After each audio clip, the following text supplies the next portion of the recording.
Good Tuesday morning, everybody. John and Lance along with Dell for the next 3 hours here on ESPN 97.5 and 92.5.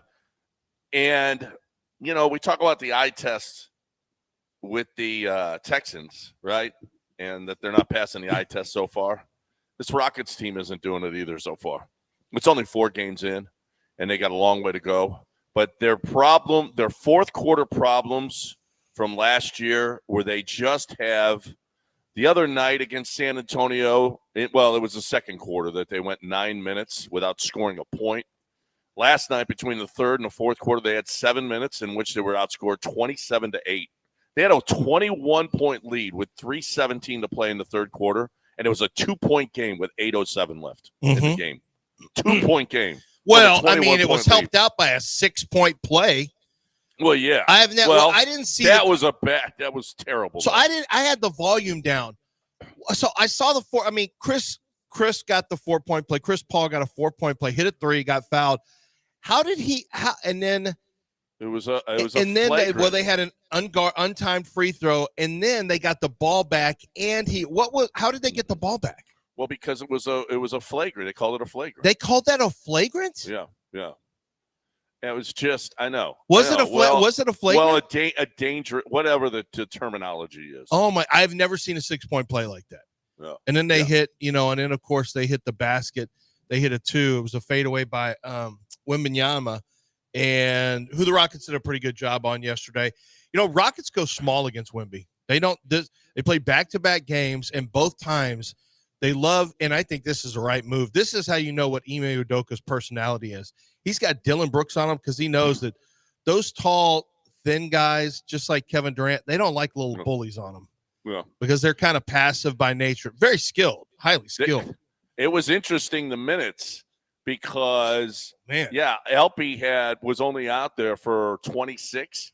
I liked Steven Adams, too. Steven Adams looked good. Yeah. He was 3 for 3, but he had 3 rebounds. He was deep. He was tough defensively. He didn't have any blocks. But, Steven Adams is – that is an upgrade. That was a really nice move, I think an underrated move by the organization, Rafael, last year, picking him up, letting him sit all last year, and now let's go see what he can do this year, backing up and giving solid minutes behind Alperin. But they had 8 minutes where neither of them were on the floor. They went small. That's why I didn't get too riled up about the minutes in the first game, because this is going to be a fluid process moving forward. Reed Shepherd's minutes have come down. Well, 3 minutes last night. Yeah, Camp's has gone up. Reed's has gone down. That's why I was not fussing after Cam was not good last. Cam was not good last night. But his minutes have come up recently. Yeah, he had 12. He had 12 last night. Yeah, the game before.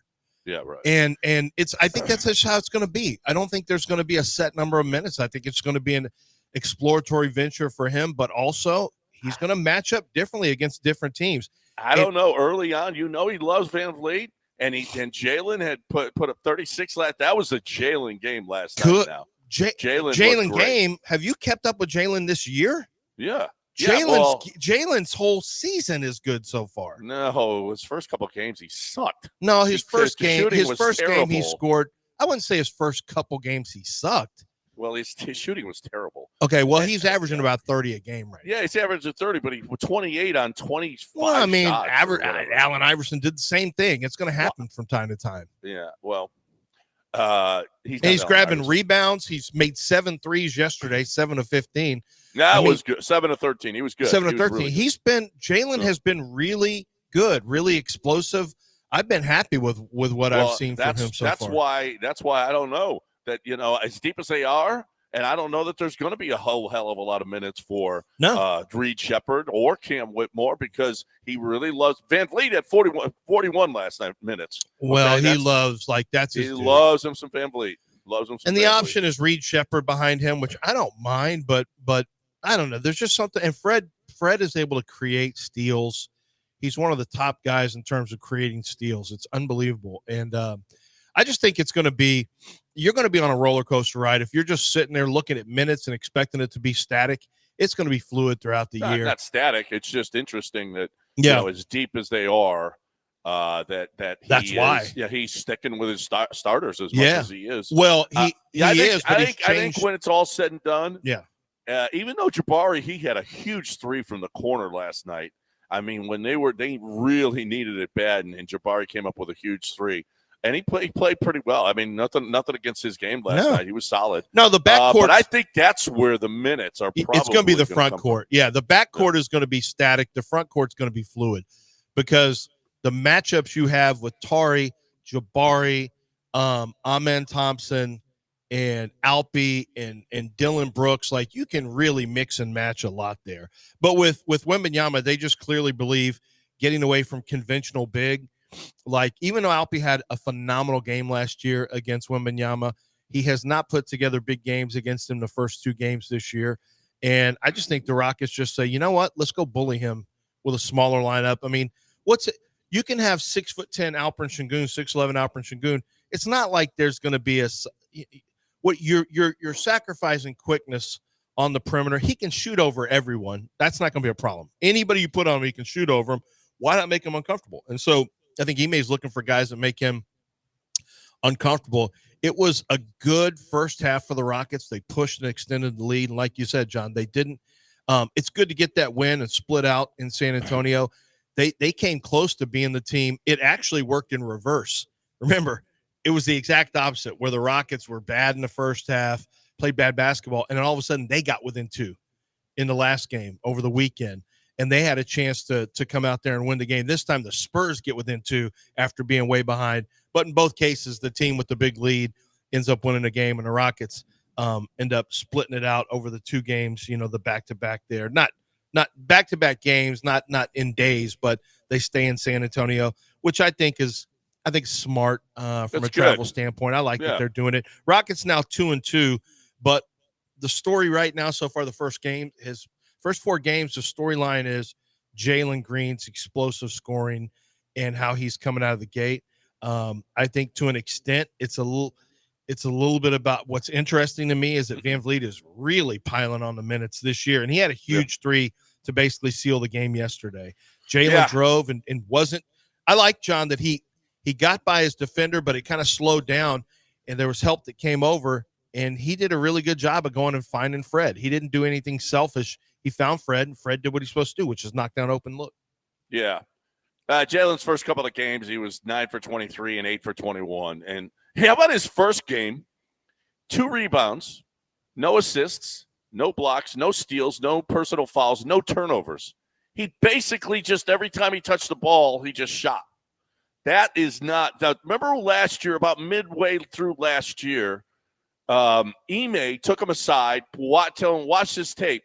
You're not doing anything here. You're not grabbing any rebounds. You're not playing defense. You're not doing anything. Mm-hmm. That first game was almost like the first half of his season last year. And then in the last couple of games, he's actually gotten involved with 4 assists, 5 assists, just 2 last night, but 6 rebounds, 1 rebound last night. He has to be more involved with everything other than just, grab it, give me the ball, and let me just shoot it. Well, maybe. Yeah, you'd like for him to rebound more. Ime said it. Ime said that, and he changed his game in the second half, and it absolutely made a huge difference. Well, yeah, but he's also shooting 41% from 3 this year, which is really good. So I'm not gonna fuss. The Rockets, people don't look at shooting percentage anymore. 41%. He's shooting 41%. That's what I said. He's shooting 41% from 3. Oh, okay. Yeah, and he's shooting 43 from the field, but 41 from. Let's face it, teams don't care about shooting percentage. They care about true shooting percentage. They care about your 3s and your 2s and how many points per possession that you're generating. And Jalen's is up this year. Yeah. And he's had 2 good shooting games, and he's had 2 bad shooting games. Well, he's shooting, like I said, 41% from 3 is what they care about. Yeah. More than right. most. But one game was 33, and one game was 33, one game was 30, but the others were 53 and 50. He's had 2 good shooting games and 2 bad shooting games. But that's, once again, they don't look at – you're looking at just a field goal percentage. You got to look at true shooting because that's how they measure it. It's even on their board. You have to look at 3 points. I understand that, but he's had 2 good and 2 bad. Well, they don't consider that a bad shooting game if you're hitting – you're saying, okay, 8 of 21 is bad, but when you look at 4 of 8 from 3, that carries more weight because that's 12 points created. That's what I mean by that. So in 21 possessions, But what he he's saying created. is he was shooting poorly from 3 in 2 games too. Yeah, he shot poorly from 3 in 2 games, and he shot well in 2 games. And he shot poorly in 2 games and overall. But this is just weird to be coming at, like, for us to be talking about spending this much time on Jalen, who's been their best player. He's been fine in 2 of the 4 games. He just because he's averaging 28 points doesn't mean he's been great. Again, you go, well, Allen Iverson. No, he's not Allen Iverson. Okay, he's averaging 28 points, almost 29. I think the point is the consistency is what you want, because in the 2 games he shot poorly, they lost. In the 2 games he shot well, they won. So you would like him to shoot well more often, because it seems to lead to winning when he shoots better. The one that he lost, I was right there at it and watch it. You guys watch it on TV. That was a Fred VanVleet disaster. That was a Dylan Brooks and Jabari Smith disaster. That was a defensive. I would not say that Jalen Green and his shooting percentage, shooting 9 of 23, was the main culprit. Yeah, I do think he shot too many threes, 15, but they clearly are giving him the go-ahead because he's averaging 11 and a half three-point attempts per game this year. But he's also, like I said, shooting 41%, which is phenomenal for Jalen Green. You tell me I got a 40% Jalen Green three-point shooter this year, I'm going to take it all day long. And I just think after 4 games, we can look at the numbers and say, cool, but if he shoots 30% from 3 in game 5, then the numbers are going to dip drastically because it's only 5 games. I mean, this is that's the whole thing. It's a small sample size. I don't think too much should be made about minutes, shooting percentage. I just want to know, how are they playing? It's more observatory, like, oh, that's interesting. Like you mentioned, John, well, that's interesting what's happened with minutes there, but I don't think it's indicative of anything. I think it's just interesting to observe and see how this team, kind of comes together and how they play. Defensively, they've allowed 110, 109, 108, and 101, which has been okay. You might like to see that. Like, you should have held the Spurs well below 100 yesterday. That should have been the case based on where you were at one point. I think you could have done that. What they really need to do is not have these really tough lulls that they have. Yeah, and they're having it almost every game now. Every game. I mean, and that's what they did last year as well, and especially in the fourth quarter. And they did it again last night. Now they had their lull against San Antonio on Friday, in the second quarter. But they really, I don't know what. Maybe he can figure it out and find a way to, when they start to go 3-4 minutes, maybe change it up, do something different. Find somebody that can just make a basket every once in a while, or get a stop every once in a while, because they got to get out of these lulls, these 7, 8, 9, 10-minute lulls in which the other team not only either comes back or takes a huge lead, and that's really something that they got to look at this year. But nice win last night, absolutely, going to San Antonio and splitting after the tough loss the other night. So the Rockets get that job done. We got football, and we got a lot to talk about this morning here on ESPN 97.5 and 92.5. 713-780-3776 is the number if you'd like to get in here. I'd like to start this by talking about Coors Light. I love me some Coors Light. I was finishing up watching the Mr. McMahon. I was so proud when Stone Cold Steve Austin drove a Coors Light truck into the arena and then took out kegs of beer and was spraying everybody with Coors Light. I just think that's like heaven. I just think like it just doesn't get any more fun. It just doesn't get any better for everybody involved because there's Coors Light all up in a giant truck full of beer there. Holy cow. What a great, great, great time to be had by all. Besides, I love me some Coors Light, as you may well know. And I'm going to be playing some golf today, and I'm thinking I'm going to get cold, clean, crisp, and refreshed. That's what I'm going to do. I love me some Coors Lights. I'm going to keep California chill for another day. I'll be back tomorrow in Houston, keeping Houston chill. But wherever you are, you keep it chill with cold, clean, crisp, refreshing Coors Light. Climb on, brother.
I'm looking forward to headed over to Zadok Jewelers on Friday evening to see the big unveiling of the Breitling watch that they have. They're doing one for the Texans. Really, really excited about that.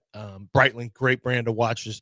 There's so many big brands of watches. The very top producers of fine quality watches and timepieces are all available on any day that you go in at 1801 Post Oak Boulevard. Maybe you're going over there to grab some sushi over there at Uchiko, and you say, you know what, let me stop in over here at Zadok. Lance has been talking about it. You're going to be blown away. The second you step in, the sheer size is going to blow you away. But when you really, you know, really focus in on those watches, which are all over the store, you are truly amazed at the boutique location that they have for certain brand names that give them the exclusivity on timepieces that no one else carries. And it's really amazing. They buy, they sell, they trade. People who love quality timepieces come in all the time. If you don't have one, but you've always wanted one, yeah, they've got the Rolex if that's your thing, but you really need to educate yourself on all the amazing timepieces from around the country and around the world that they have available. And yes, if you have one that you need to get fixed, Master Craftsmen are right there in the store to fix your watch as well. It's Zadok Jewelers. Go take a look at all this amazing selection of watches that they have ready for you. 1801 Post Oak Boulevard.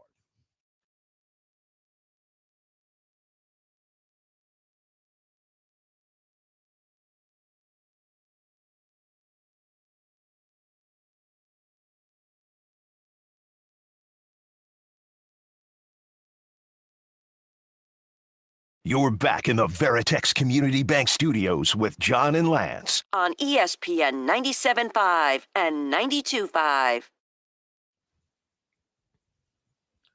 Welcome back here on ESPN 97.5 and 92.5. I'm looking at Fox News is doing a live report. Did you see this? Where they're outside of an Arizona voting place. And there's a kid sitting on the bench, and the back of his shirt says, and they zoom in on it, taxes are gay. It's a kid wearing a shirt. It's just, I mean, that, and Fox zooms in on it. Taxes are gay? Taxes are gay. Wow. Oh, no, and the reporter just keeps on talking. That kid hates taxes. That kid hates tax. He's a kid. How do you know about taxes? He does. Dad taxes? Yeah. He probably thinks dad taxes are. Well, you don't know. Maybe he loves things that are gay, and he thinks taxes are great. You're right. Probably he got clipped by a dad tax, and he hates it. That could be right. Mason hates. You don't know. Yeah, you don't know. Oh, my God. I got to ask you guys this. This was actually one of my most disheartening moments as a parent. Happened last night. So I've got paused. The Rockets are paused on. Okay. My Rockets are paused on one channel, and I got the Monday Night Football game playing at that time, so I can watch both of them. And I hear Mason start screaming like crazy loud. Oh! He goes, Dad, come in here immediately. He runs into the bedroom, says, come in here immediately. Come in here immediately. And so I go in. Now, do you have any idea do either of you want to guess what happened? Punt return for a touchdown. No. It's a Rockets game. Mason's only Rockets. Oh. Well, he'll watch whatever, but loves. Was it when Jalen Green kind of dropped Wemby but missed the jumper? Ta-da. I get in there, and I see he goes, watch this, Dad. And Sebastian searches it back. They're both all excited. And it's Jalen Green takes Wemby off the drive. Top of the key, Jalen's isolated on Wemby. He drives past Wemby, and I'm like, oh, my God, he's about to thump on Wemby. This is going to be incredible. Instead, he stops on a dime, steps back. Wemby falls to the ground. And I'm like, oh, okay. And then Jalen shoots and misses. The ball goes the other way. Wemby has an assist for a basket. It's 2 the other way, and the Rockets call timeout. And I'm like, oh, my God. Did you just scream like that? Interrupt the entire piece? Well, there's no peace in my house ever, but did you just scream and do that? over that. He goes, what are you talking about? He dropped him. And Sebastian goes, he dropped him, Dad. Did you see him? He went to the ground. I said he didn't make the shot. And he went back the other way, and they scored, and the Rockets called timeout. It was a -2 play. What are y'all talking about? He dropped him to the floor, that's all Dad. they care about. That's the story. I said he didn't. And then Mason called me. This is not going to make any sense to you, John, but it will to Dell. He called me White Joe Budden because he said, you are White Joe Budden, just a hater for no reason. I said, I'm not. I was, I didn't raise a troll, but I birthed a troll. I mean, I've got a troll living in my house. Well, you didn't nurture him to be that. I didn't nurture him to be a troll. But the internet did. But the internet did. The internet did. Because there are Rockets accounts who would say, well, the NBA is going to probably wipe this, but let me grab it now of that play. Did they do that? No. But you feel like they no. Did Rocket fans say that? A prominent Rockets account said that, and had the clip for people to see, as if it mean it. He missed. He didn't make the shots. I'm glad he dropped them or whatever, but that's like he missed, and they went down and scored, and the Rockets had to call timeout because they were losing momentum. What? Oh my God! It's the world you live in. Why do I have to live in this country where we have to? It's all that counted. He dropped him. Well, you make the shot, and that's great. It's a highlight forever, but he bricked it. So you miss a wide open 14-footer. You miss a wide open mid-range jumper, and we're celebrating? Yes. Yeah. And I'm White Joe Budden now because I'm just a hater. And then he comes in. Why is Joe Budden even famous anyway? He didn't even have any hits. I'm like, I don't know. He was a rapper. He did. Coming from a kid who probably watches a lot of live streamers and Twitchers, he doesn't understand why a guy on a podcast would be famous. Just making me madder. He doesn't understand why that guy would be famous. Why are the guys you love famous? What do they do? I just couldn't. Sorry, I'm arguing with some kid I don't talk to at all. I know. This is where I live. This is where I live now, in a place where a missed jumper is celebrated, and apparently they're grabbing it off the internet, like you said, because the NBA might wipe it and doesn't want anyone to see it. They don't want anyone to see that. Yeah, but you know what the NBA doesn't like? Putting up highlights of people missing shots. You're right. That's not the highlight, is the missed jumper. Like, Dad, he dropped him, and Sebastian's yelling at me like, what's wrong with you, old man? He put him on the ground. Like, oh my God. That's like a knockdown in UFC. You go crazy, and then the other guy gets up and finishes you. Like, who cares? It would have been cool had he made the basket. That's fine. I'm with that. But you scream, get out here immediately for this, for a missed jumper that turned into points and a timeout the other way. He has to get out of my house. I mean, I can't. And he knows he's a troll. Wait a minute. He's a good troll. He's a really effective troll. This is your most disappointing child moment? It's one of them. Yep. All of the F's that Sebastian's come home with? No, he doesn't come home with F's, actually. He keeps the A's and B's. Well, see, HISD is like this. What you need to know, John, is HISD is no child left behind, basically. You can get as many zeros as you want, but they say, listen, we'll give you until the end of the year to make these up. And then the lowest you'll get is a 50 as long as you take a test. Like, they do everything to make sure you pass. It's the worst example of trying to teach a kid to be his best. HISD, literally, you can't get a 0 unless you just refuse to do a work. They'll give you so many opportunities. You don't turn something in. If I went to school and didn't turn something in, bang, 0, beat it, kid. And they just get 0's just a placeholder. You want to have 5 zeros, 6 zeros, that's fine. Just make them up sometime later. Oh, I ended up getting a 20. We'll round it up. I mean, it's unbelievable. And they go to one of the best schools in the state. It's a public school. And it doesn't matter. Even they let you just jerk around. But so, yeah. Now, Sebastian did have 26 tardies. That ended up. That was 26 tardies. And he's already been in detention twice this year. Well, congratulations. Yeah. So, I mean, there's other things, John. Yeah. Yeah. But this is your most important. Broke his collarbone wrestling in a.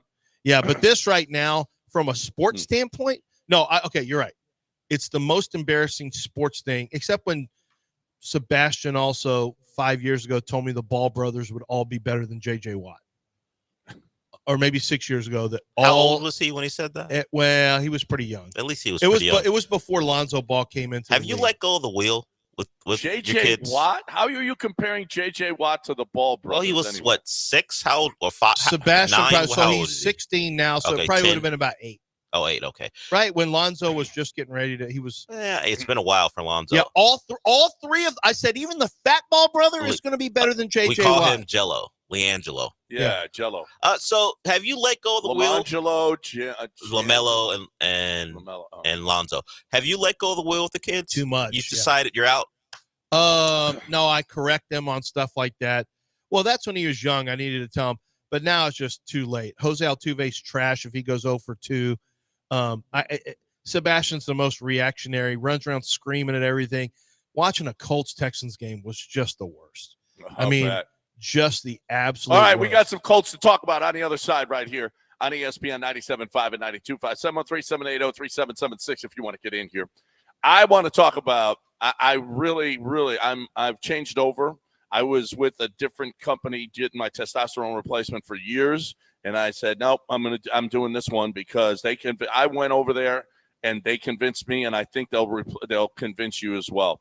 Testosterone replacement. I mean, they give you a shot. Testosterone is testosterone, but they just do it differently over at Game Day Men's Health. You don't have to go in there. They can send it to you, especially if you're on the go a lot and you don't have time. I just can't get there. Peptides. They have testosterone. I mean, they've got vitamin injections that are really, really cool. Some Morolin peptides, which really, really help you lose weight and get, bowed up or thin. You've got Viagra and Cialis. You've got a Trimix. You've got a semaglutide. You've got vitamin injections. I got a B12 when I was there. It's sweet. It is really, really good. They know this stuff, man. And they've got a lab right there on site. They've got a permanent erectile dysfunction procedure as well. So if you're looking for I think it's much better. I've been doing this for years and years and years. This is better. I'm just telling you. Find out for yourself. GameDayMen'sHealth.com. GameDayMen'sHealth.com.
You're back in the Veritex Community Bank Studios with John and Lance. On ESPN 97.5 and 92.5.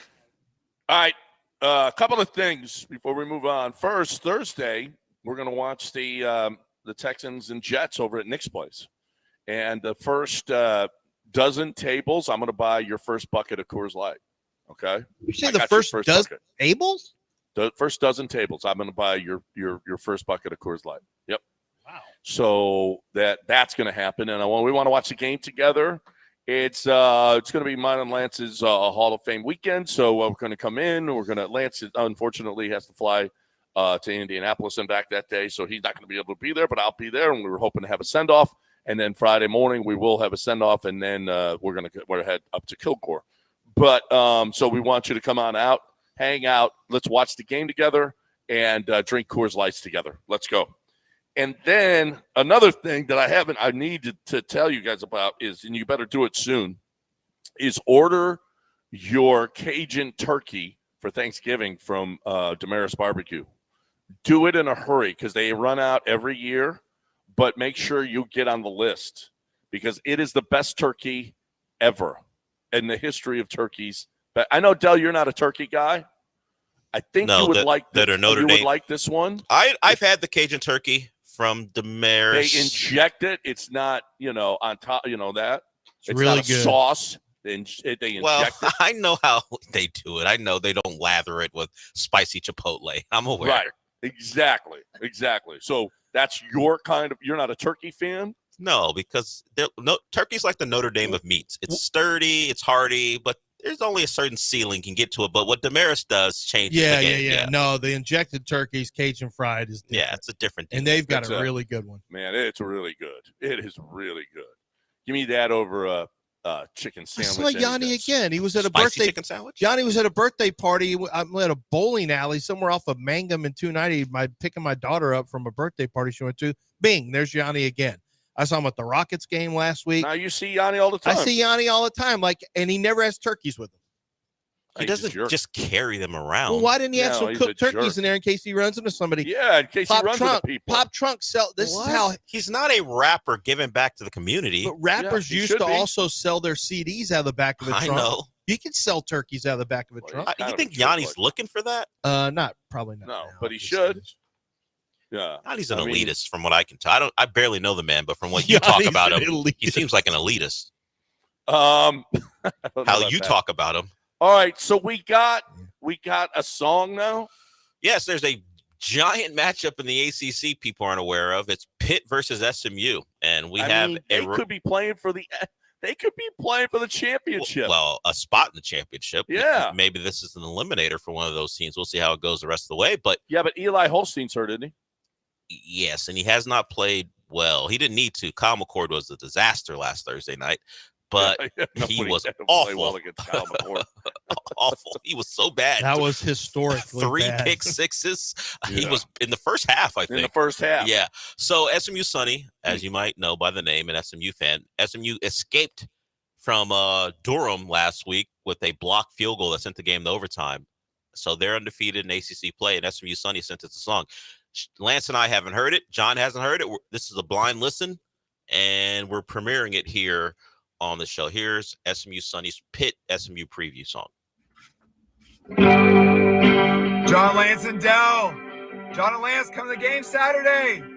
We're playing Pitt. Yeah, SMU's playing Pitt. Ford Stadium gonna be lit. John and Lance at the game, eating brisket. We're playing Pitt. Yeah, SMU is legit. Last second field goal block, got no quit. In your face, TCU, yeah, we got the skillet. Play it. Rashard Smith can block and run it. Kobe Wilson, man, he can hit. Coffee order up, is it Max or Banks or Blitz? Yeah, pay it. SMU O-line playing with grit. D-line giving ACC some fits. John and Lance will eat some banana splits. Sometime life gonna get you down. Keep working working hard. Take a look around. You're in the ACC, winning games, and you're hosting pay. Sometime life gonna get you down. Keep dropping bars. Take a look around. You're in the ACC on TV, and we're playing pay. Now I'm at the game with my best friends. All right. Lance and Johnny G That's gonna enough. get this win. SMU Mustangs finally out the pit. Okay, that's enough. Well, that's the end of the song. It's Why a are banger. people comparing this to Mouse? What is Mouse Rat? I don't know. Is Mouse Rat is this an album? Is it yeah, I guess there's a band called Mouse Rat. Getting the singing Colts fan vibes from this one. Oh, Andy Dwyer did that. Never mind. No, that's not singing Colts. No, that's fan. awful. That's awful. That's Was more it- zesty. That wasn't a great effort by Sonny, but it was all right. I like that, It was all right. I don't think he played his own guitar there. But No. I like that he tried to sing, he sung, which was something a little bit different, and instead of where his usual that's fine. He mostly rhymed. He even said brisket. Mm. That was one that I didn't expect to. Brisket. Brisket, lit, Skillet. fit, They'll eat grit. brisket. Yeah, so But he needs a tag. I don't know if it's a producer tag or something to let everyone know that's Sonny, because how will we know? Like, the Colts guy has this. He has something, a signature. Sonny needs a signature other than singing over a bad track. that Colts guy's starting to get where it makes me like, I don't know. I get a little, But you're a little uncomfortable laughing. not just uncomfortable. Like it just makes me, it's not makes me mad. What am I looking for? It makes me unhappy to hear him now. Like my day gets worse.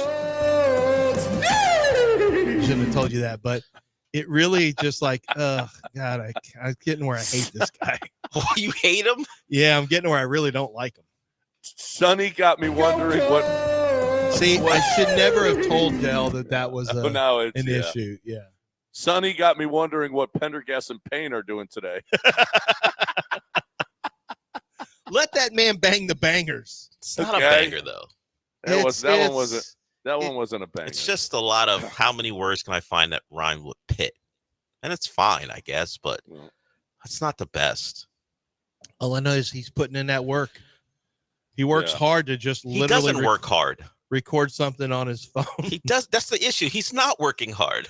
It's not well produced. No, it is not. I will say that. That was very loud. Like, yeah, the sound wasn't great there. That's But, okay. I give him his Hey, he's credit. got a big game this week. You know what? You're not putting out any songs for Miami, so You're you right. really can't say anything. I'm not third leg Greg, so no, I'm not. Miami, stop. I'm not part of the 7th floor crew. So you're right. So I'm not putting out Miami songs. Stop. I think G-Reg. Hey, by the way, G-Reg, Miami's plus 1,400 to win the title. I told a friend of mine, I said, fire on it. Put 100 on it for Miami to win it all. I mean, win it all. yeah, why not? 1,400. That's good odds right now. Just get to the show. They've got a very, very good offense. Miami is. A lot of people haven't seen Miami this year, but Miami's got a legit offense. And I don't know, just nobody's making me feel excited about. Like, I don't see anyone that I think is clearly the best team in football.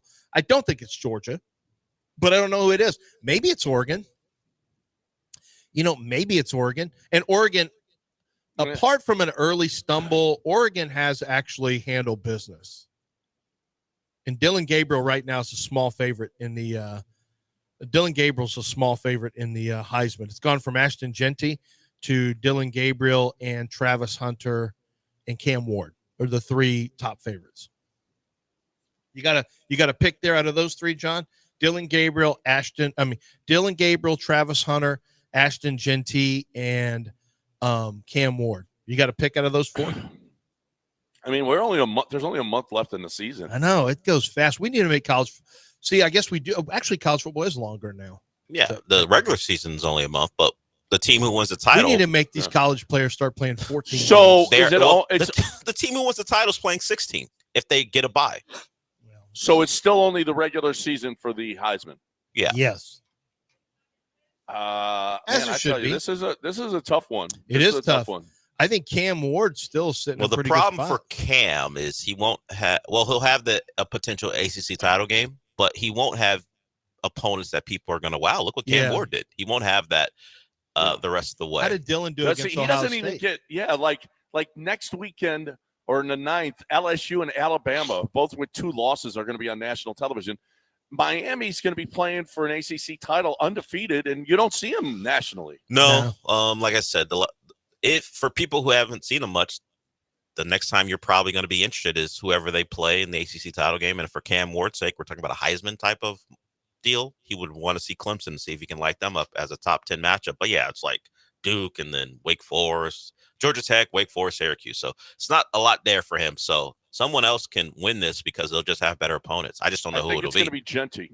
I think it's going to be Genty. But what if they will decide to give it to running back when there's not a better? I guess it's not a great option beyond him. Who's the favorite? It's like Dylan Gabriel's like plus 200. Then it goes Hunter. Travis Hunter's like plus 230. And Cam Ward plus 250. And then Genty is plus 400. I've noticed people are saying Genty now, so maybe it's Genty. Yeah. So if you look at Oregon, they've beaten top 25 Illinois. They've beaten Ohio State. The rest of the way, they have Michigan, not good.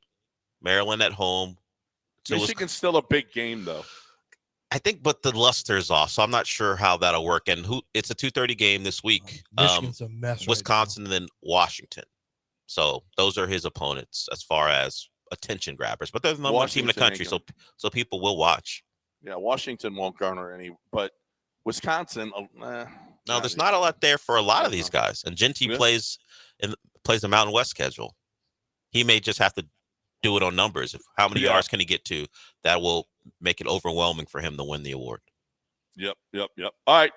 745 ESPN 97.5 and 92.5, 713-780-3776 to get in here with us.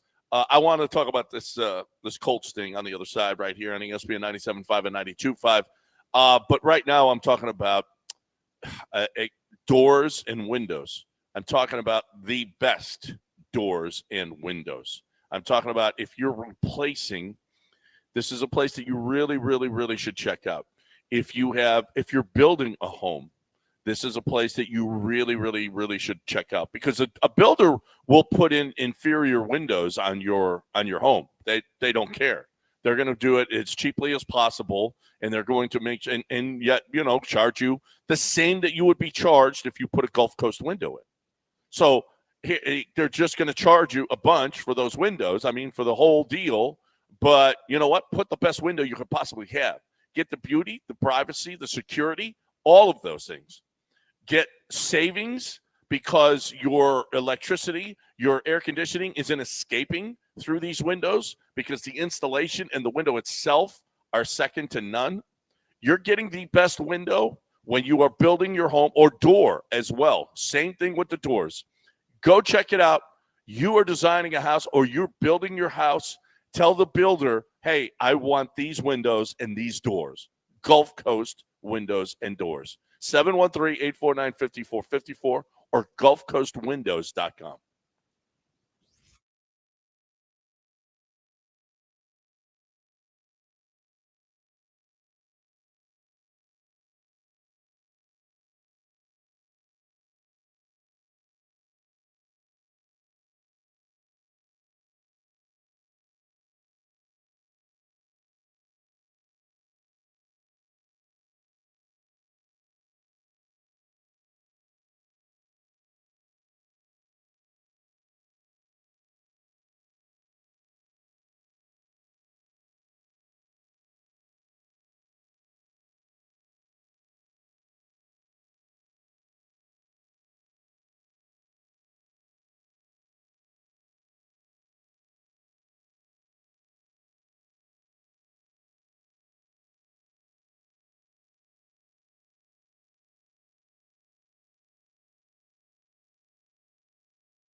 You're back in the Veritex Community Bank Studios with John and Lance. On ESPN 97.5 and 92.5.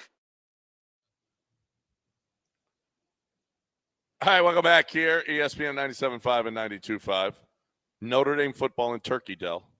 Notre Dame football in Turkey. All right, solid. Just yeah, there's a certain ceiling to Notre Dame and Turkey unless you go to Damaris. That's a good comparison. Yeah, what do you go? Regular Turkey, yeah, not Damaris. Yeah, so it's fine. You know what to expect. It's never going to reach the pinnacle of the meats or the college football world because Notre Dame has a ceiling. Turkey does too. So yesterday, Anthony Richardson caught it. And you know, we talked a little bit about it yesterday. He didn't have any, he was just tired. And he admitted he was just tired. And Shane Steichen. Remember, that was when he had shaken.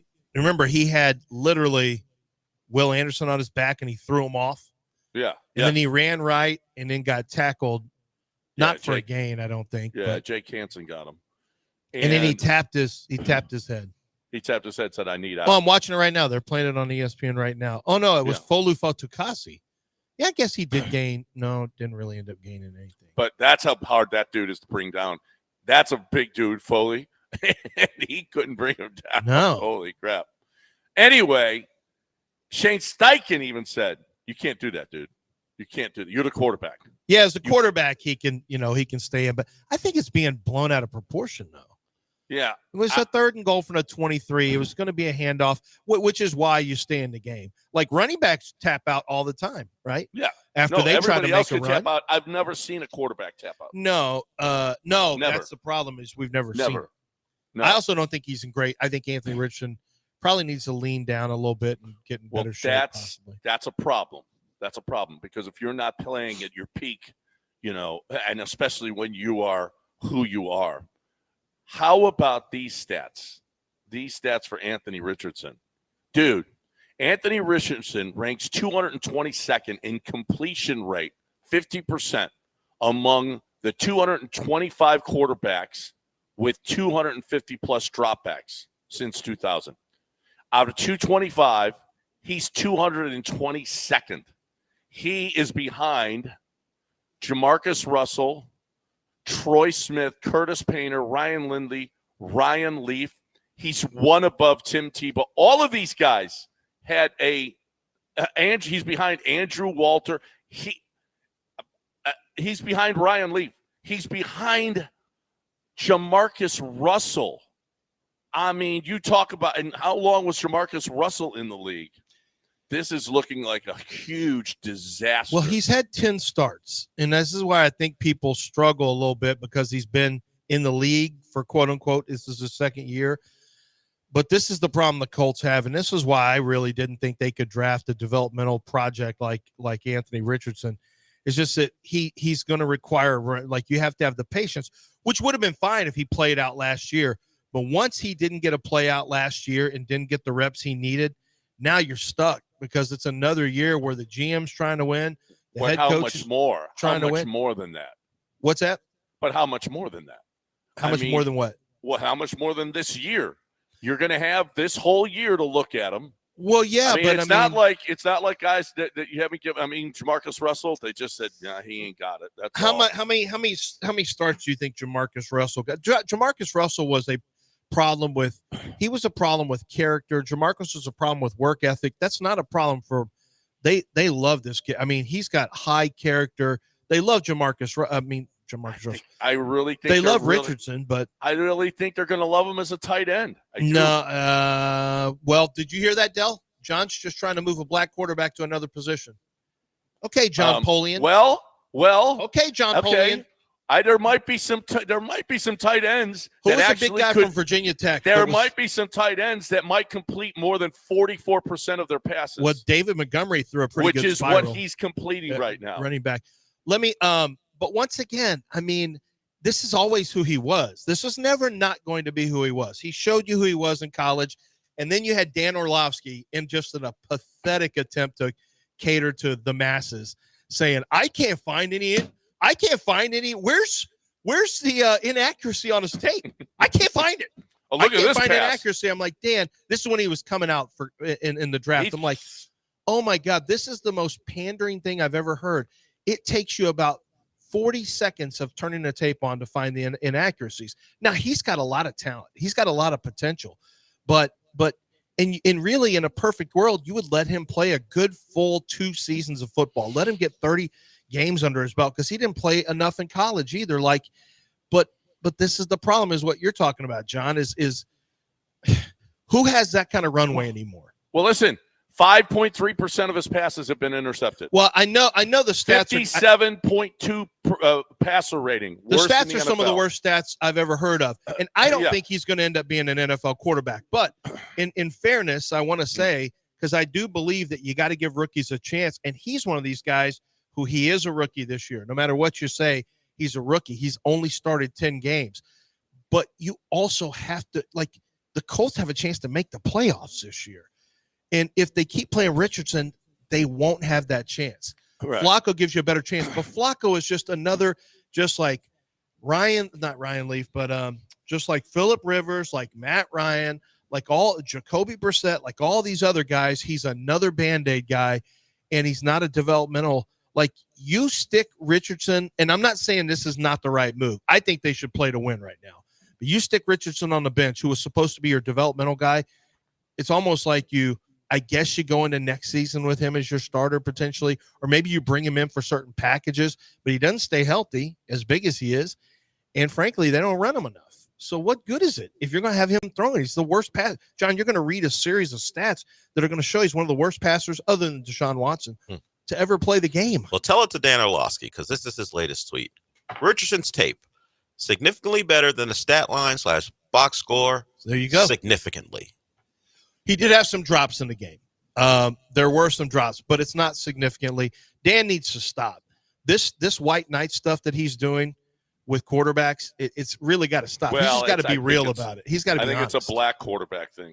Well, yeah, he's trying to. I'm going to protect you, dude. Stop treating quarterbacks like they're infants because of their race, dude. Just be real about players. If they aren't playing good, say they're not playing good. If they are, say they are. But you got to be real about this because he's not good. He's going to get guys fired. But he also needs time to get better. But do you have that time right now? Do the Colts have that timetable? I mean, I don't think so. I think they got to win. Ballard needs to win. Steichen needs to win. They've got a guy who's obviously better on the bench because he can actually operate the offense. Do you know what since 2018 the max air yards per attempt is? Well, I mean, I'm sure he has the record now. Oh, he's by far. He's got 13 his air yards right now, 13.2 per attempt. Since 2018, nobody has averaged 11. Wow. Nobody's averaged 11. I'd never even heard that stat. I mean, I know air yards stat, but air yards per attempt, I've never even really looked at that. Air yards per attempt. It's 13.2. Well, how about yards per completion? Well, that go look at yards. You can find that at Pro Football Well, Reference. It's not good because he ranks third to last in yards per game, 159. Not yards per attempt, yards per completion. Per completion, yeah. Actually, I think he is accurate. He's one of the more accurate downfield throwers. Well, no, it's only yards per completion. So he can throw incompletions left and right. It doesn't matter. But when he completes them, they're like 50 yards plus. Right. If it's 13.2 per attempt, then it's got to be 30. That's what I mean. Like, it's got to be 30 per completion. That's what I mean. His yards here. It is. Well, actually, that's easy to figure out. His yards per completion is right here. It's 16.2. He leads the league. 16.2. 16.2 yards per completion. He leads the league. And it's 13.2 per attempt. Yeah, wow.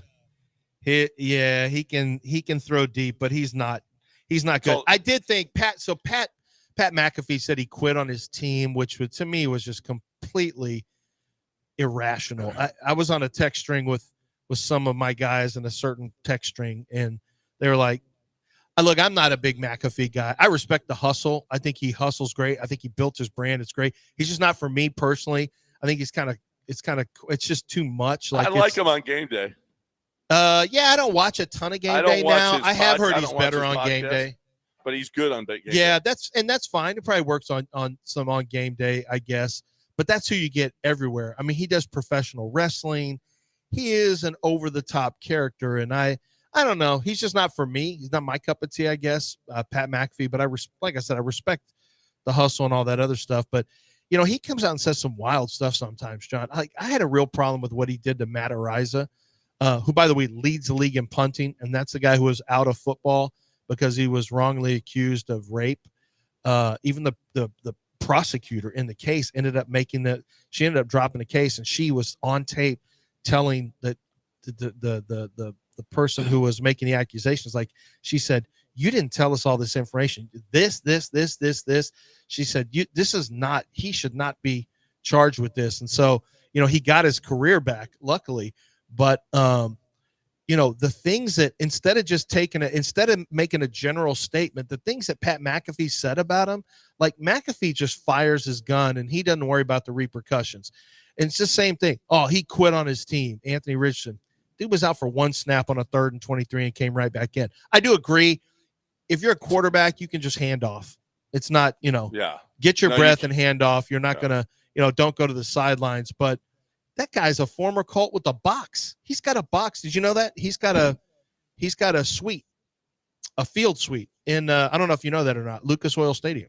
Well, no, he's a big Colts fan. Yeah, no, he goes to the home game. So. Well, and that was a fan speaking. All right, we got a break.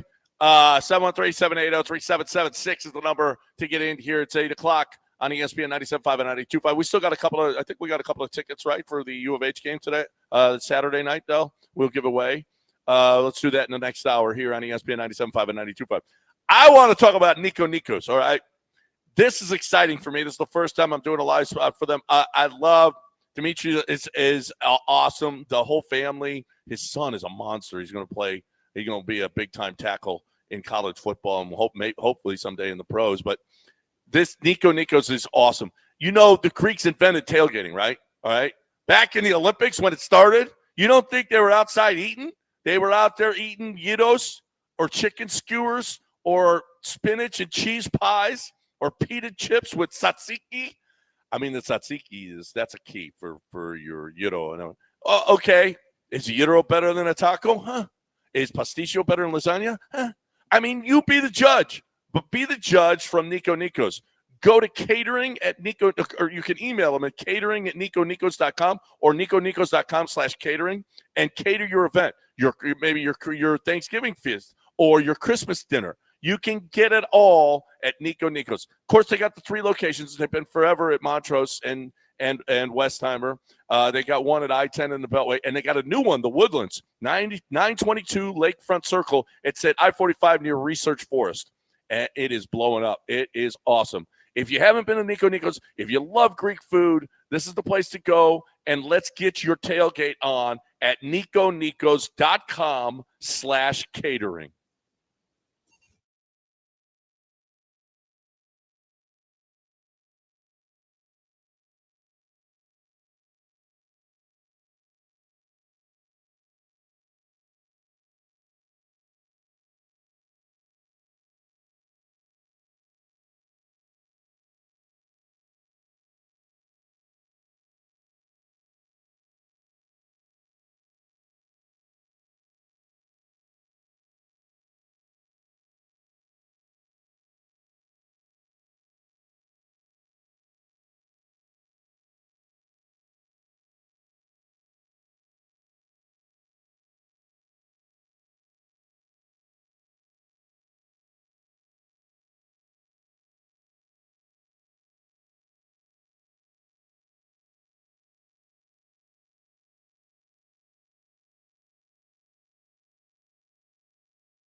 Underdog Fantasy. Let me tell you something now. It's going good for your boy.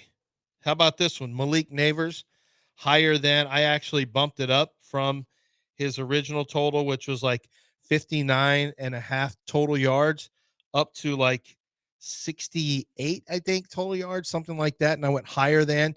So what it did was it increased the multiplier. Had Jalen Green higher yesterday than 22 points. Who didn't know he was going to go higher? Easy W. Got that like in the first half. That is a winner, ladies and gentlemen. That's what you call a winner. And you can have winners like that too. I just did 2 in that case, but I won one that was 4. I had another one paid off on the flex that was a 5 picks where 4 of them won and 1 of them lost. I still won money there. This is what you can do with Underdog Fantasy. The games you're watching anyway, why don't you play higher or lower? You've only got 1 World Series game left. You might as well jump in on that one on higher strikeouts for Aaron Judge, for example. But you can pair your basketball with your baseball, with your football, or a lot of times they have big profit boosters just for your football game or just for your basketball game. So make sure that you're going to the lobby. Make sure, first of all, you are downloading the app. Use promo code Lance. And you deposit now. You get up to $1,000 in bonus cash instantly. This season, Underdog is running special promos, profit boost. You can pump up your winning with just a tap. You've got discounts for projections on certain players where you can lower their projections, and you've got free picks that are basically sure things. These are all going on every single day at Underdog Fantasy. You must be 18 or older and present in the state where Underdog Fantasy operates. Terms and conditions apply. If you feel like you have a gambling problem, call 1-800-GAMBLER or go to ncpgambling.org.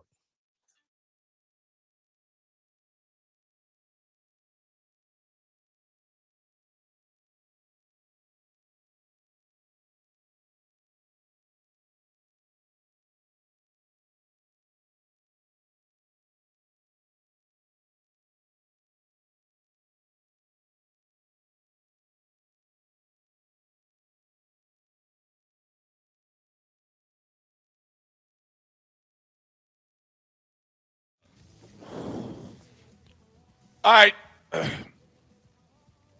For those of you not impressed by CJ so far this season, do not count D'Amico Ryans among you. Oh, now you got to first paint. Wait a minute now. He also said the offensive line was really good.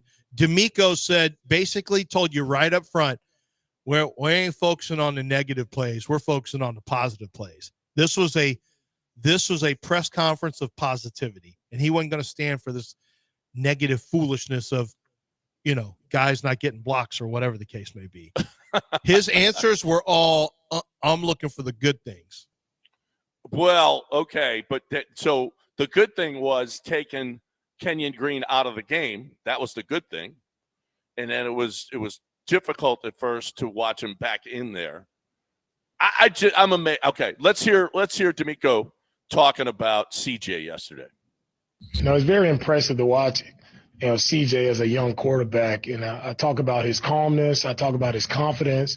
But it truly goes back to what I said earlier about it's our entire team. It's just about executing, right, the plays that are called, being where we're supposed to be. And it doesn't matter who's the guy. He's not staring down one person. He's going through his progression. He's making the proper reads, and he's taking the guys that are open. It doesn't matter who it is. And it just goes to his vision, right? And when we have protection and him being able to make accurate throws all across the field. So, and I can't say enough great things about, CJ and how he's continuing to grow as a quarterback.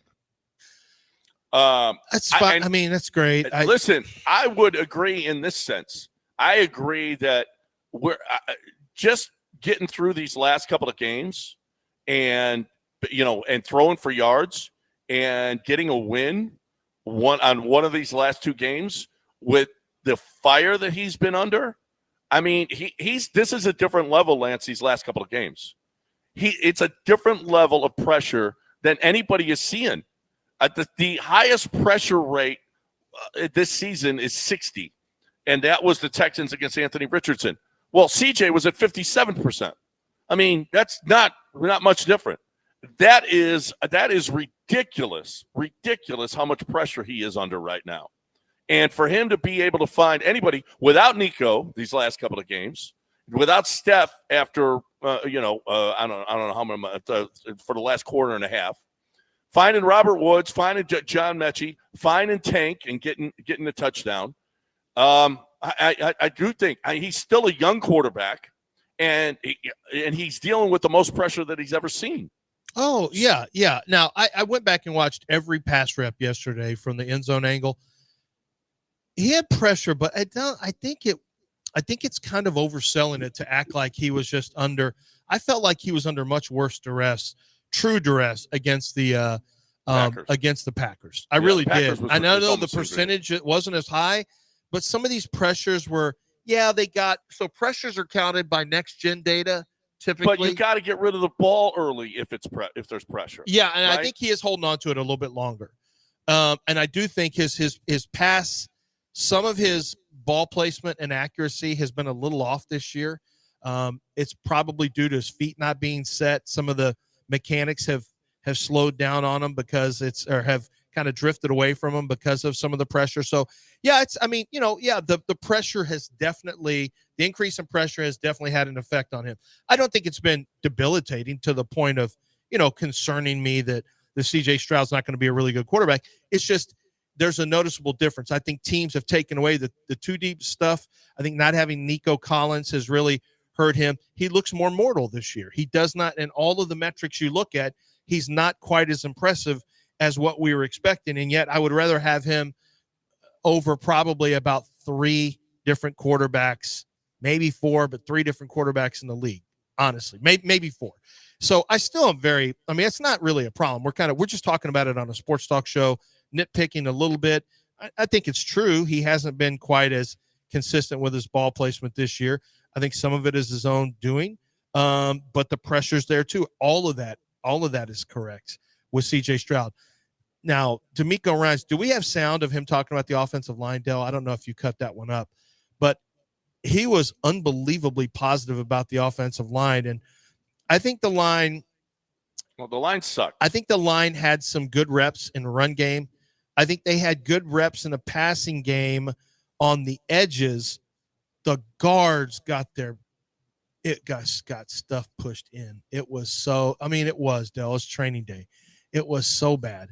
You had Grover Stewart just did a number on Shaq Mason, Alexander, Kenyon Green, Grover Stewart, and even the blitzing linebackers were knocking guys down. Like, man, guard to guard, it was rough to watch out there.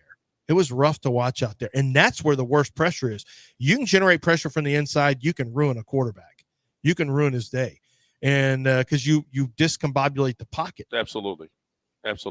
And that's where it was coming from. And also where it was coming from last week too, on those TE stunts. I mean, it was ridiculous. The end was just coming right up the middle, and it's that much harder on a quarterback when it's coming. Even Tom Brady couldn't handle it against the Giants. That's what beat him twice in the Super Bowl, was the Giants' ability to rush 4 and especially put the rush in his face, the pressure in his face, as opposed to when you don't see it, that's fine. But when it's right in front of you, it's not only distracting, but it's difficult to find anybody when it's right in your face.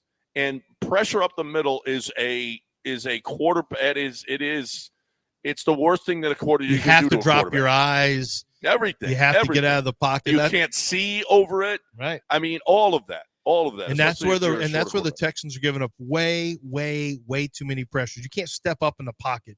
You have to spill out over the top, and now you're in serious danger. So I would love to know why, with injuries that they had last year, with guys that are not even on the field this year, that they were better last year on the offensive line.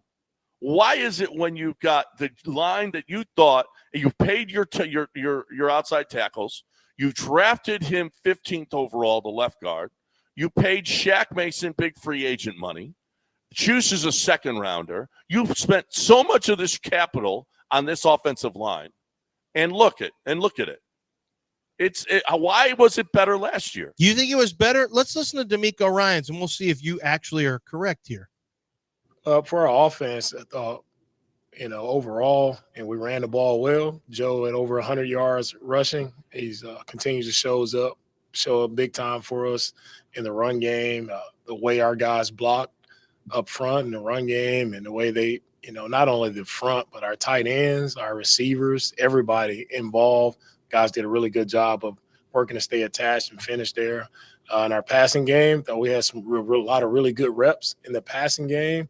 CJ was able to make a lot of plays and go through his progression. Full field read. So he's only able to do that with good protection. So we had a lot of great reps from all of our guys. See?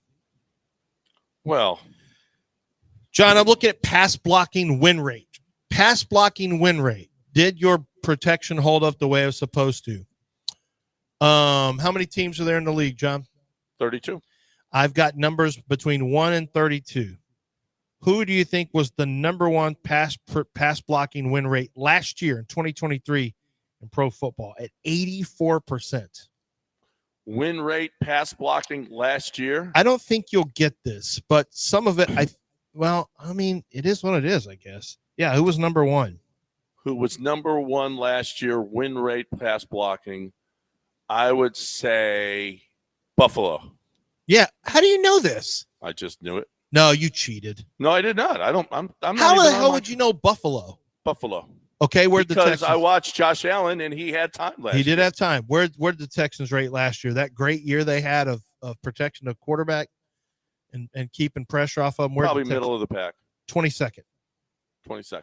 Pressure, they won 55% of the time. They were 22nd in the league. So it maybe wasn't as great as you remember it at 22nd. I do know. I felt like I feel like CJ is being harried more than he was last year. I do too. Yes, I do too. And I'm looking it up right now. Win rates, pass blocking win rates now.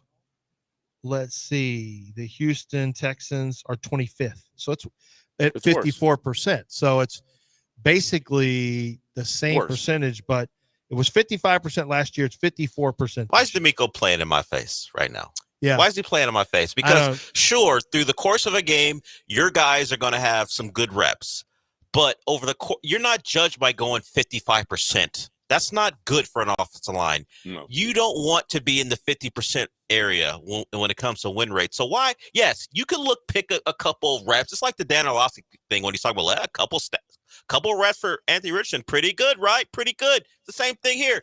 Over the totality of a game, did your offensive line play well? Answer that question. Do you think they played well? Played well. They played so well, you benched the guy. Right? Yeah. Right? Yeah. You benched the guy. But I think he's fully aware of what's going on with the criticism. But don't play in my face. Yeah. He's fully aware of the criticism. This is for the players. He's basically saying, I got your back here. And that's what he did. But we just have to understand he's got his players back here. He can't possibly believe this. Watching film, he's in their kitchen. He's in their kitchen. Well, because he said we got to get things cleaned up. He's talked about the offensive line over the last couple of weeks. He knows it's not good enough. Now, I saw some reps that were pretty good when they were being rushed standard. I watched Kenyon. I thought in the fourth quarter he was much better than he was earlier. I mean, if you try to rush him down the middle, he's fine. But it's when those games get started that he has an issue. And he had an issue in college, and I'm like, it'll be fine. They'll probably get it fixed. But sometimes those things don't get fixed. Yep. All right, we got to fix this. We got to fix the Cougars' attendance. Let's go. They're taking on Kansas State on Saturday night. Well, I say Saturday afternoon, 2:30. It's going to be a nice day. Let's get out there. TD-ECU Stadium. It's the blackout game. And a salute to heroes, okay? We're in black for this game. It's Halloween. Thursday night is Halloween, so we're gonna go with the black theme here. Getting ready for a nice afternoon against Kansas State. A little payback from last year. Kansas State took care of business against the Cougs last year. So how about a little payback? Let's go, Zeno. A little payback for the Cougs. Tickets starting at just $15. Go to uhcougars.com/tickets or call 713-GO-COUGS. They're playing better football. Did you see them beat Utah this week? Yes, you did. Last-minute field goal, very exciting. Coug fans were there. Let's go. Let's fill it up. Tickets start $15. uhcougars.com/tickets or call 713-GO-COUGS. Come early, be loud, wear black, tailgate out there at TDECU Stadium, 2:30 kickoff. Let's go. Let's show our Cougar pride. Support the team. uhcougars.com/tickets or 713-GO-COUGS.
I was just talking about the Cougs and the Cougs game on Saturday night. Mike Holly will be there because Mike Holly is a good Coug. He loves his Cougs. He buys season tickets. He supports his team. I don't know if Chris Fisher will be there. He's going to be watching his Aggies because he loves his Aggies, and they're having a big time in Aggie land right now. What with last week's win, but it doesn't matter where you went to school. I mean, these guys learned stuff in school. What they learned, what Mike Holly learned. This guy found this proprietary technology, and he is just kicking ass with it. I mean, other companies want to buy the technology that HRP has, the way that they do the payroll, the way that they do the taxes, the way that they do HR. It is fantastic, okay? And here's the deal is your payroll and that the way that they do your taxes and everything else may not be as good. Why don't you find out, okay?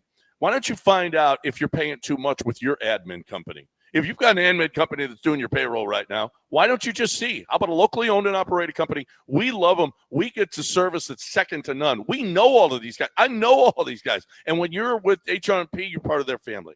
So why don't you find out if it's not better there? HRP.net, 281-880-6525 or HRP.net.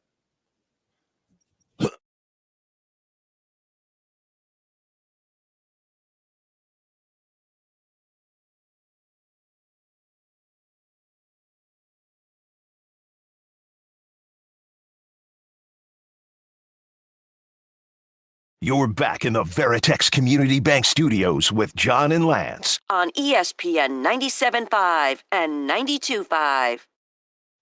All right, we got some callers want to get in here. You got your opinions on the Texans or anything else, you're more than welcome.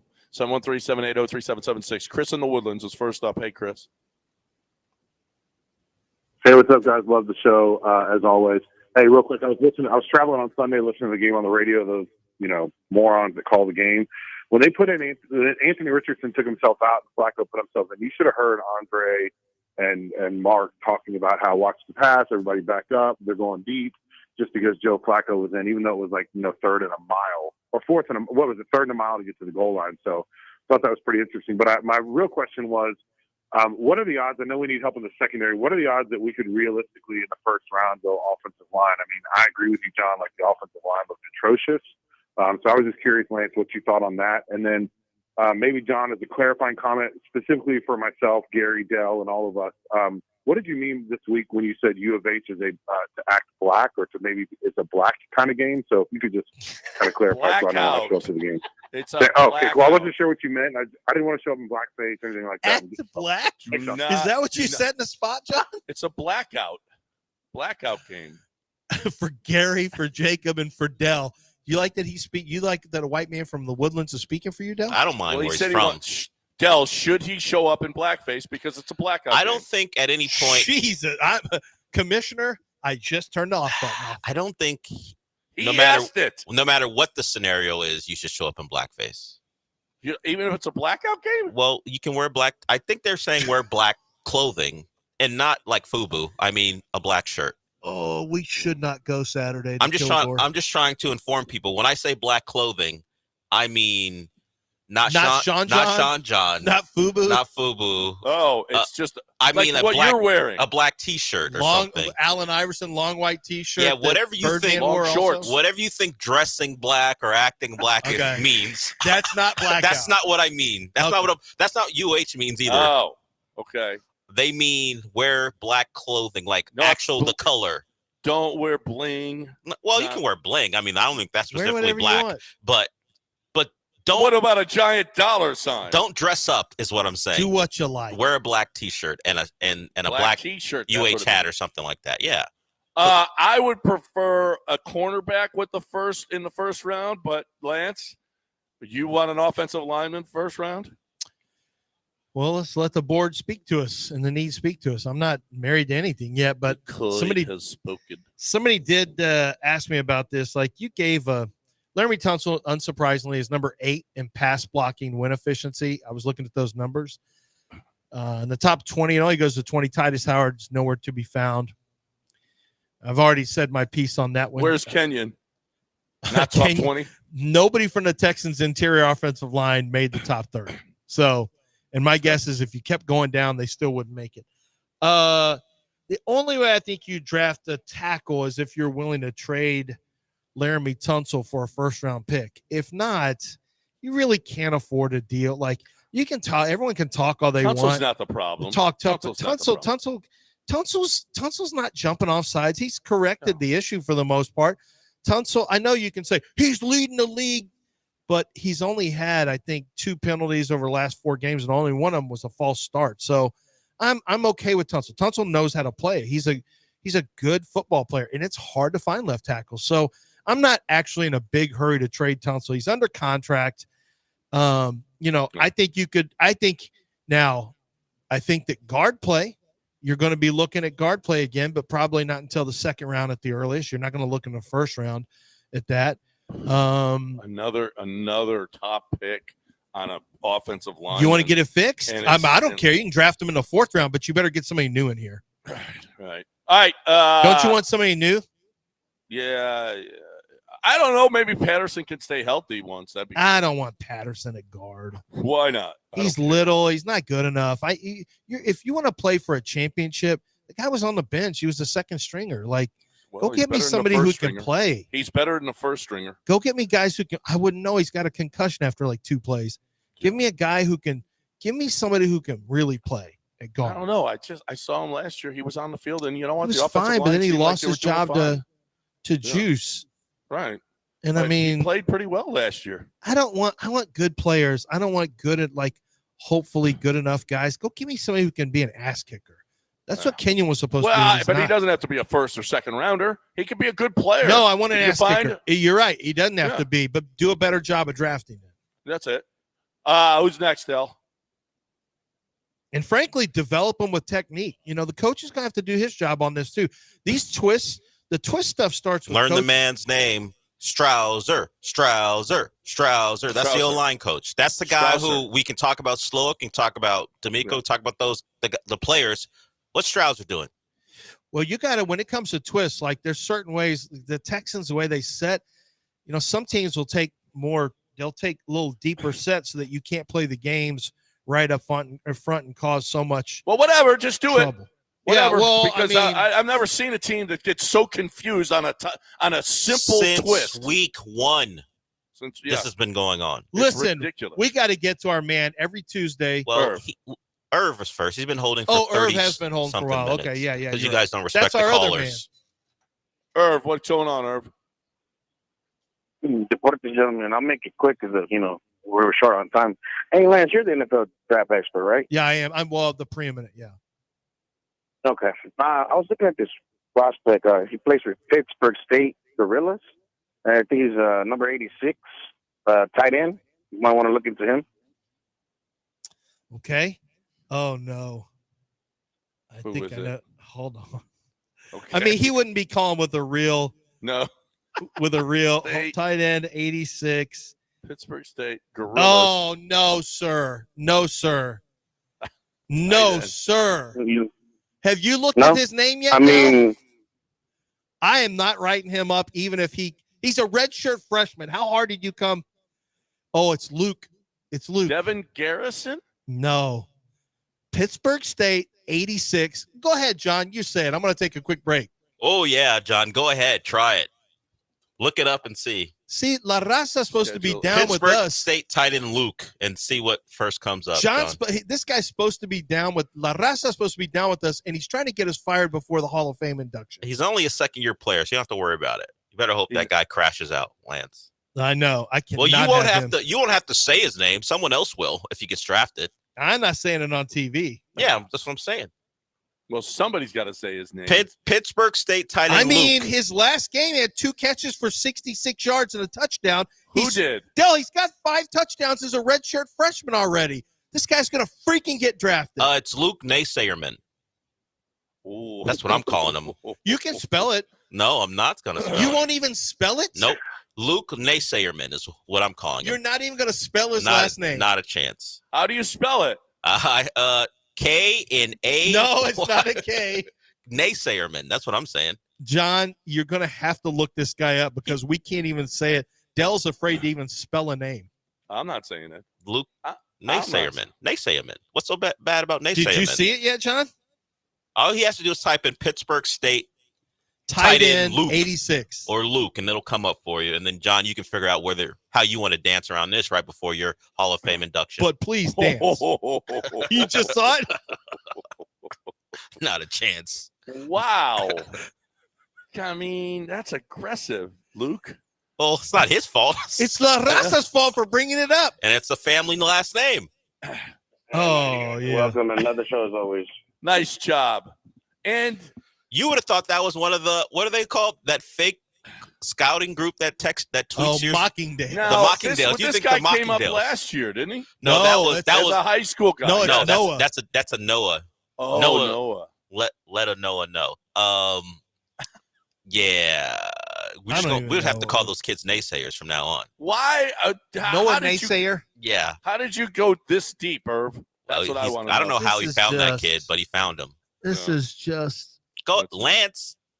He looks pretty athletic. You may have. I know. If he transfers, He went from 208 pounds to What are they and you know gonna what? He's do? probably going to end up in the portal. if he transfers to a major team. school, yeah. The dude's got 5 touchdowns already. Like, he's you're going in to end trouble. up in the portal You're at in Ohio trouble. State. Oh, I I can't can't him. wait to hear Herb Street and Fowler.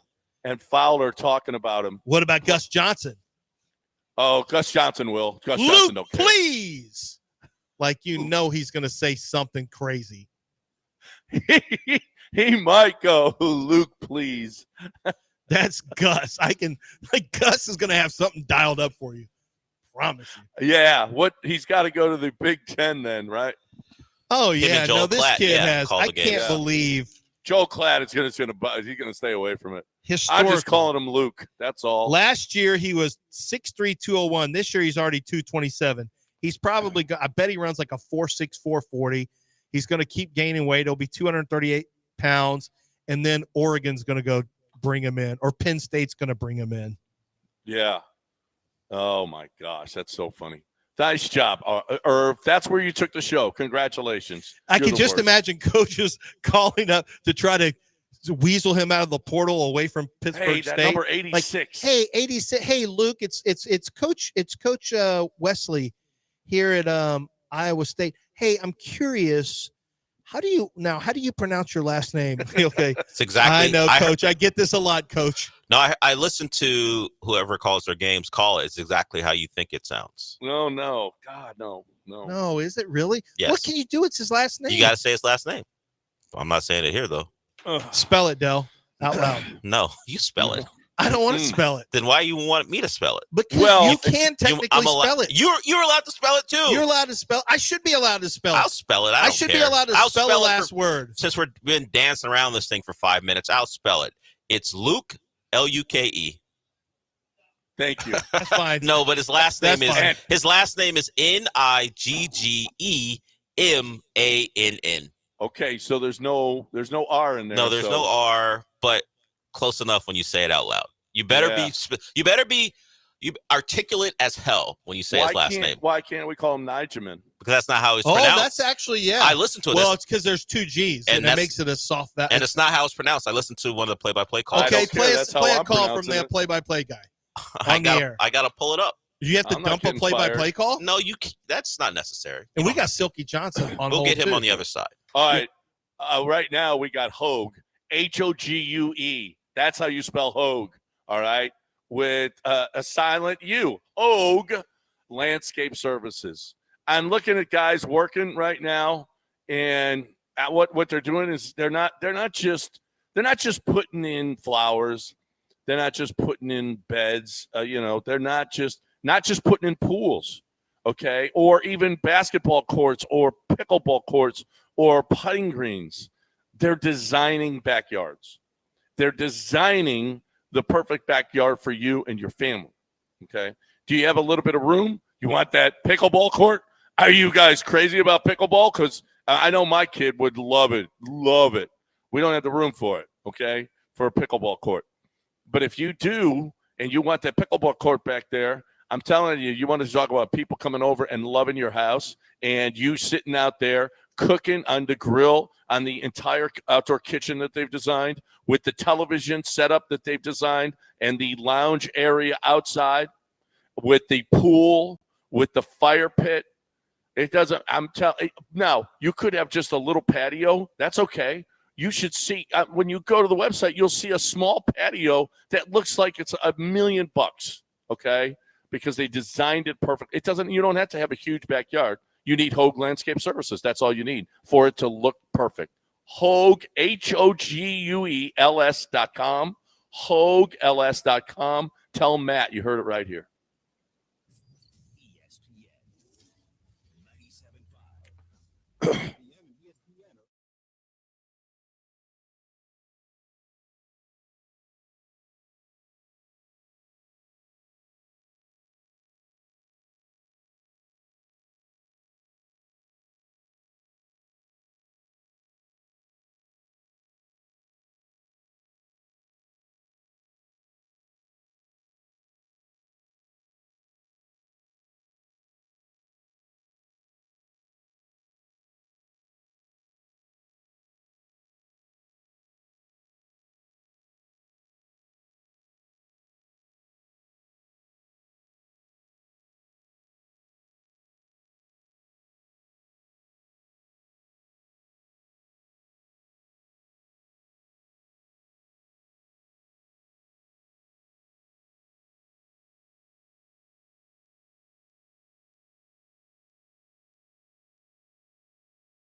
You're back in the Veritex Community Bank Studios with John and Lance. On ESPN 97.5 and 92.5.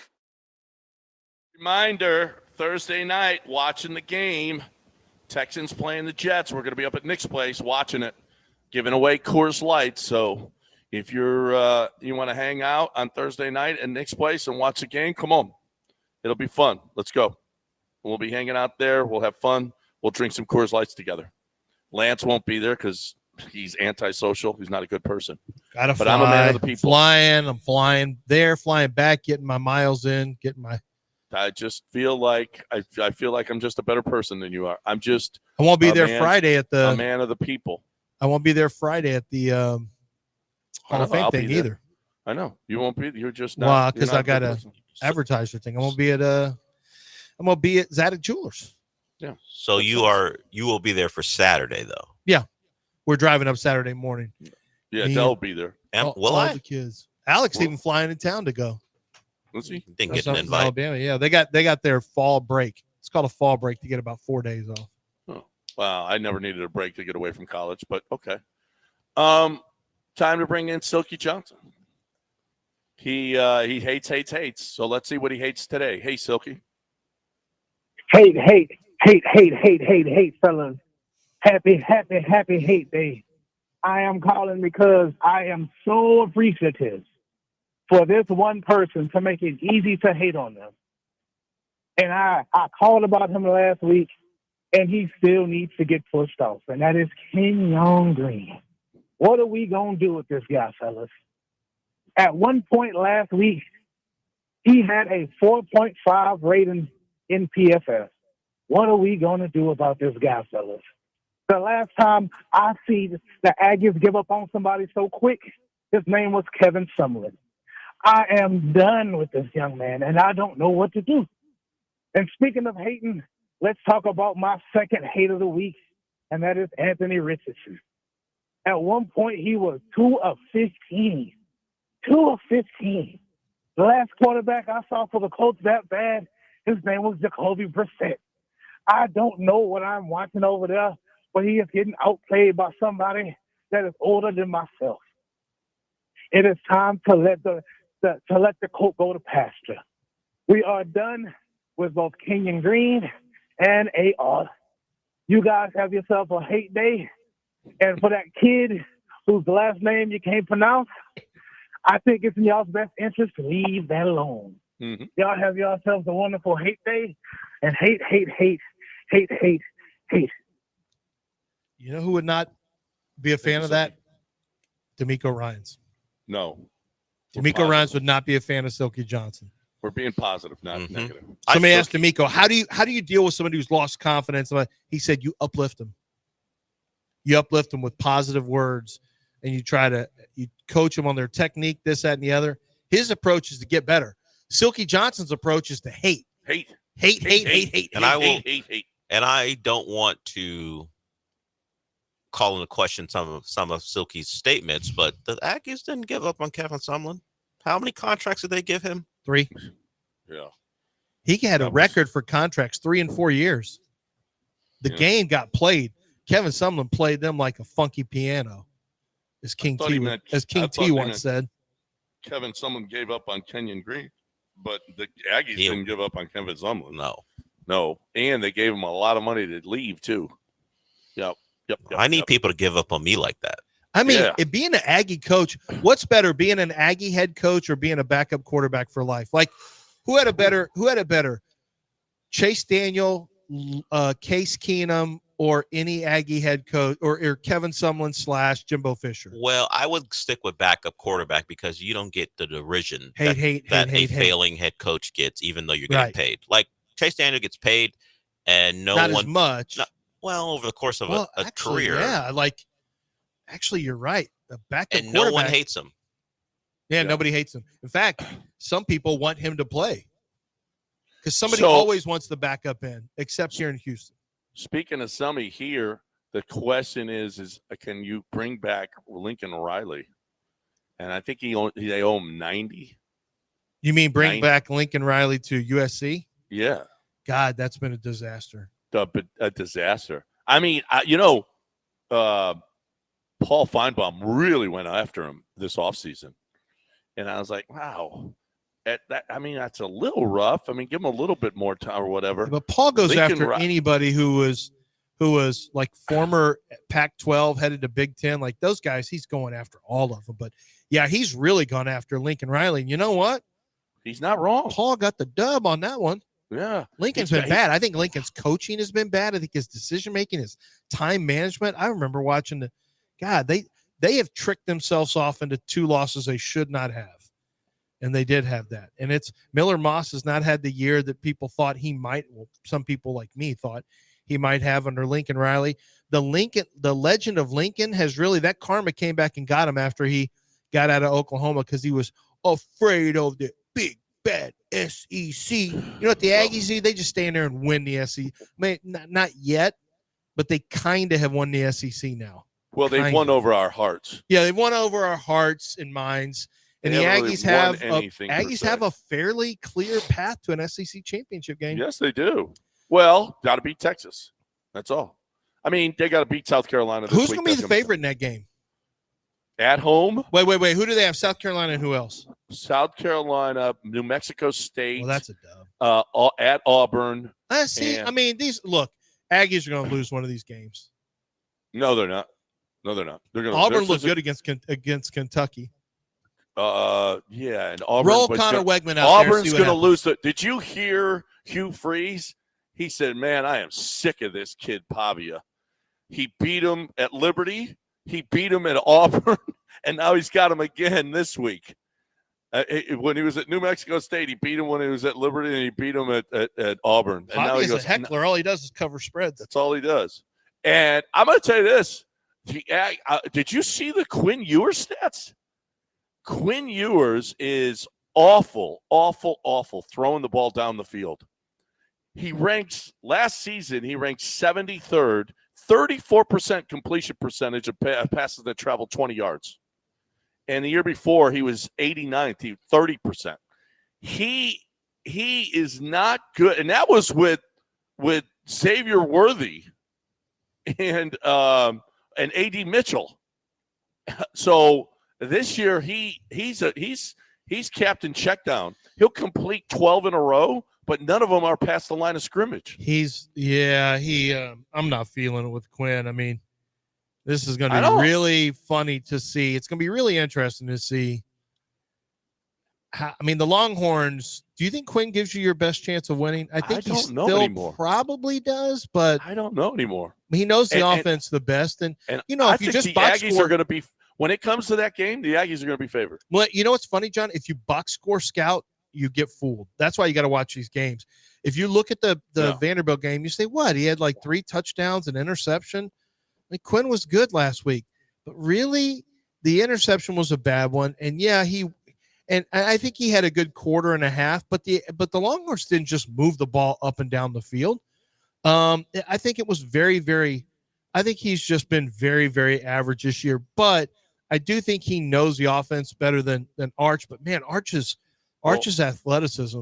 I think it's going to be very interesting to see what happens by the time they get to that Aggie game, depending on is Quinn Ewers Will Levis?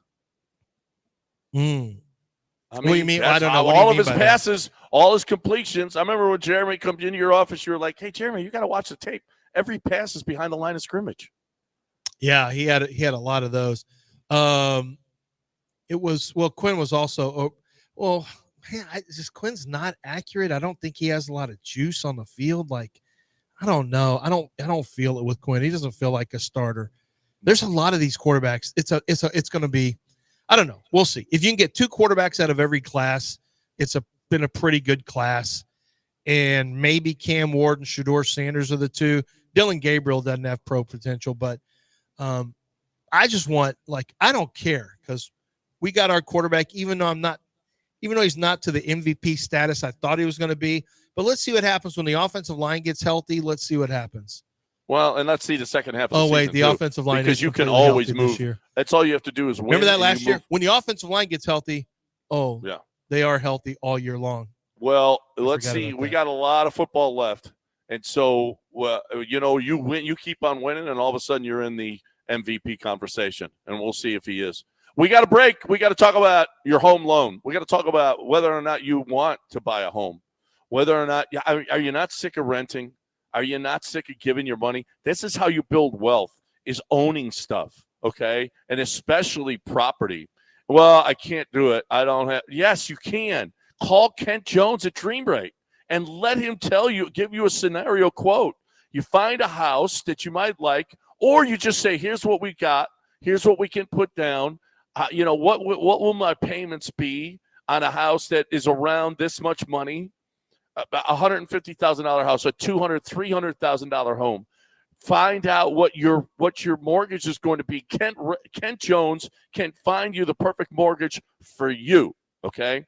And here's the deal. The difference between him and other brokers or these gigantic companies that are putting their names on bowl games and golf tournaments, he's going to work his ass off for you.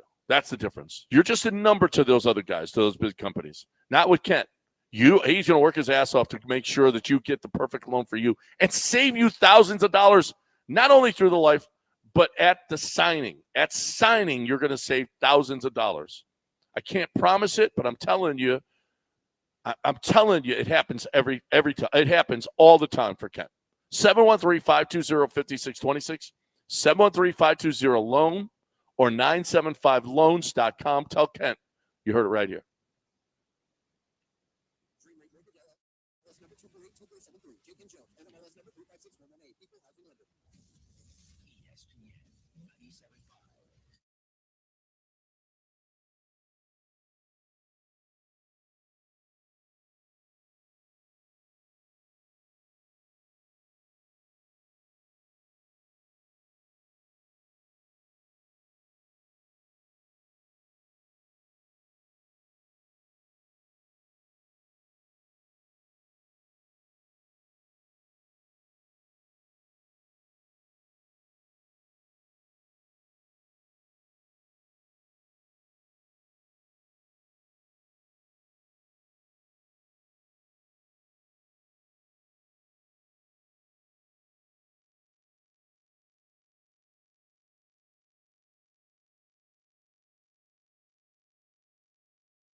You're back in the Veritex Community Bank Studios with John and Lance on ESPN 97.5 and 92.5. University of Houston Cougars, they take on the Kansas State Wildcats Saturday, November 2nd, 2:30 at TD-ECU Stadium. Get ready for an afternoon of thrilling plays, hard-hitting action, and unforgettable moments. Nothing beats the tradition, pageantry, and the roar of the crowd at a college football game. and it's their blackout special. So you get a ticket and a T-shirt for just $30. To grab this deal, go to uhcougars.com/black. That's uhcougars.com/black. Come early, be loud, and wear black, and pack TDECU Stadium. We're going to give you a chance to get some tickets right now. So caller 6 right now, 713-780-3776 wins a pair of tickets to the Cougs versus Kansas State on Saturday. Caller 6 right now. Now back to John and Lance. But as we established earlier, not black face, though. Don't go in black face. No. Wear a black T-shirt or black T-shirt, a black Cougs hat or just a black regular hat to set up the blackout for the Cougs versus K-State. Right. No, don't do anything extra. Like, you don't want to be one of those people who loses their job on Halloween because they want to dress up as a black person. Don't do that. Don't do that at the Cougs game. Keep your job. No. Dress up in a black T-shirt. Yes, that is a clear thing they're pushing. That's what we mean by that. All right. So there's that. Again, a reminder, Thursday night, Nick's Place, let's go. We want you to be there. This is a quick segment because we're way behind because Lance was talking. I just don't understand this. Connecticut fired their head coach. She's pretty hot.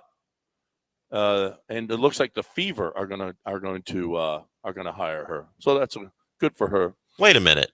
No, Gilbert's on the line. Gilbert's on the line. No, he's that's a bait. That's a bait. We can go to break and get to Gilbert on the other side. Gilbert wants to talk Dodgers baseball. Okay, yeah, we haven't even talked about the games because they're terrible. I bet Gilbert was not happy about the death of Fernando Valenzuela. He did try to get in last week, I think. We didn't get to him, though. We didn't get to him? No. We had other things to do. But isn't this a perfect thing? I know you hate the Dodgers, but at least the series is going to be over quickly, and the Yankees will get embarrassed. It's at 4 games. It's better. And the Yankees are completely embarrassed by it. Right, and that's the best thing. And I'll be out of town when they're having their parade here. It's going to be Friday. The parade will be Friday? It's going to be Friday. The parade's Friday. They've already – okay. Yeah, Friday. If it goes the distance, it's going to be Monday, but it ain't going the distance, so it's going to be Friday. So congratulations. I won't be here. I'll be happy not to be here. That sucks. I wish you were in town for the parade. No, I don't. I don't want to be there. I want to be in Houston. 76 trombones. You know what? What does that have to? What? I don't know. There was the parade. There was, I don't know. It's from a musical. I don't even know what musical it is. It's 76 trombone. When you shoot 76, if somebody says, "Hey, what'd you shoot today?" I shot trombones. Oh, is that what it's called? That's what you say. Yeah, trombones. Okay. 76. You've got, forget what I was going to say. Let's get Gilbert in here. Or we could go to break and get him on the other side. What if he hangs up again? Oh, he would never call back, right? Oh, well. We missed his last call. Yeah, but it must be time for you to feed him since you're coming back in town. See, that's why John's nervous. He just said he's coming back into town. Yeah, but I'm really, really swamped. So I want to talk about GiveMeTheVin.com. That's what I want to talk about. I want to talk about calling John Clay Wolf because John Clay Wolf is going to buy your car for more. It's kind of a simple plan. He pays more for your vehicle. That's all. I mean, it's not what a complicated business plan we have here. No, he just gives you more for your car. That's all. And he knows what it's worth, and he says, I'll give you more. Okay? Go to CarMax. CarMax won't beat me. So go to CarMax, and CarMax is going to say, sorry, we can't give you that. But if that CarMax says, oh, no, we'll give you more for that, okay, that's great. You know what I'll do? I'll send you $100. That's the guarantee that John Clay Wolf gives you. That CarMax won't beat him because if they do beat him, he'll give you $100. Now you got to go back to John Clay Wolf and say, hey, this is what they offer me. And you say, okay, that's fine. But guess what? John Clay Wolf says, I'll give you more than that. And then here we go. But here's the deal. You will guarantee yourself that you're going to get the most for your car by making one call. Even CarMax beats it. You're going to get more because you go to GiveMeTheVin.com. That's GiveMeTheVin.com.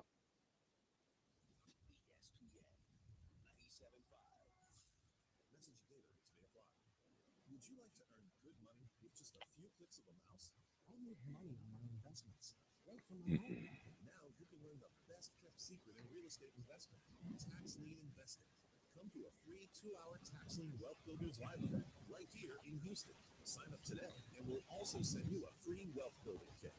Learn from the experts how you can start earning money by investing in tax liens. Learn how to acquire property up to 70% below market value and earn government-mandated returns of up to 25%. And you can start investing in tax liens with as little as $100. Don't miss this free life-changing event this weekend. Get a free wealth building kit when you register to attend this 2-hour Tax Lien Wealth Builders Live event this weekend right here in Houston. Text INCOME to 52346. Hurry, demand is Text INCOME to 52346 for your free wealth building kit now. Text INCOME to 52346. Great game. You got into the end zone again and again. How did you do? Awesome. I'm getting a new iPhone again and again. I just got the new iPhone 16 Pro today. Really? Yeah. With AT&T Next Advance. Nice. You're like an iPhone 16 Pro on us and the latest iPhone every year. AT&T Connect with free. Additional placements restrictions apply. $0 offer and nothing available on future iPhones. Next additional feature may be discontinued at any time. See AT&T.com/iPhone details. Hey, fans! Welcome back to Fansville's Cheers! And Cheers! Oh. Okay, so like everybody deals with losing, right? To a rival on a less than But I cope with losing with an ice cold Dr. Pepper. Those 23 flavors are like so delicious. You totally wash away the pain of your college football team taking a big fat L. College football. It's a pepper thing. Your home for sports is ESPN 97.5 and 92.5. ESPN 97.5, KFNC 97.9, HD2 on Bellevue, Houston. Presented by Gallant George.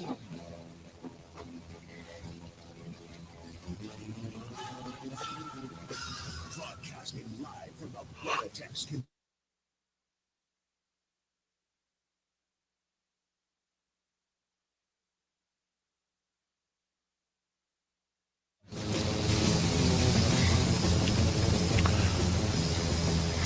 All right, welcome back here on ESPN 97. Jeez, John, take a Mucinex. What did I do? Did I sneeze?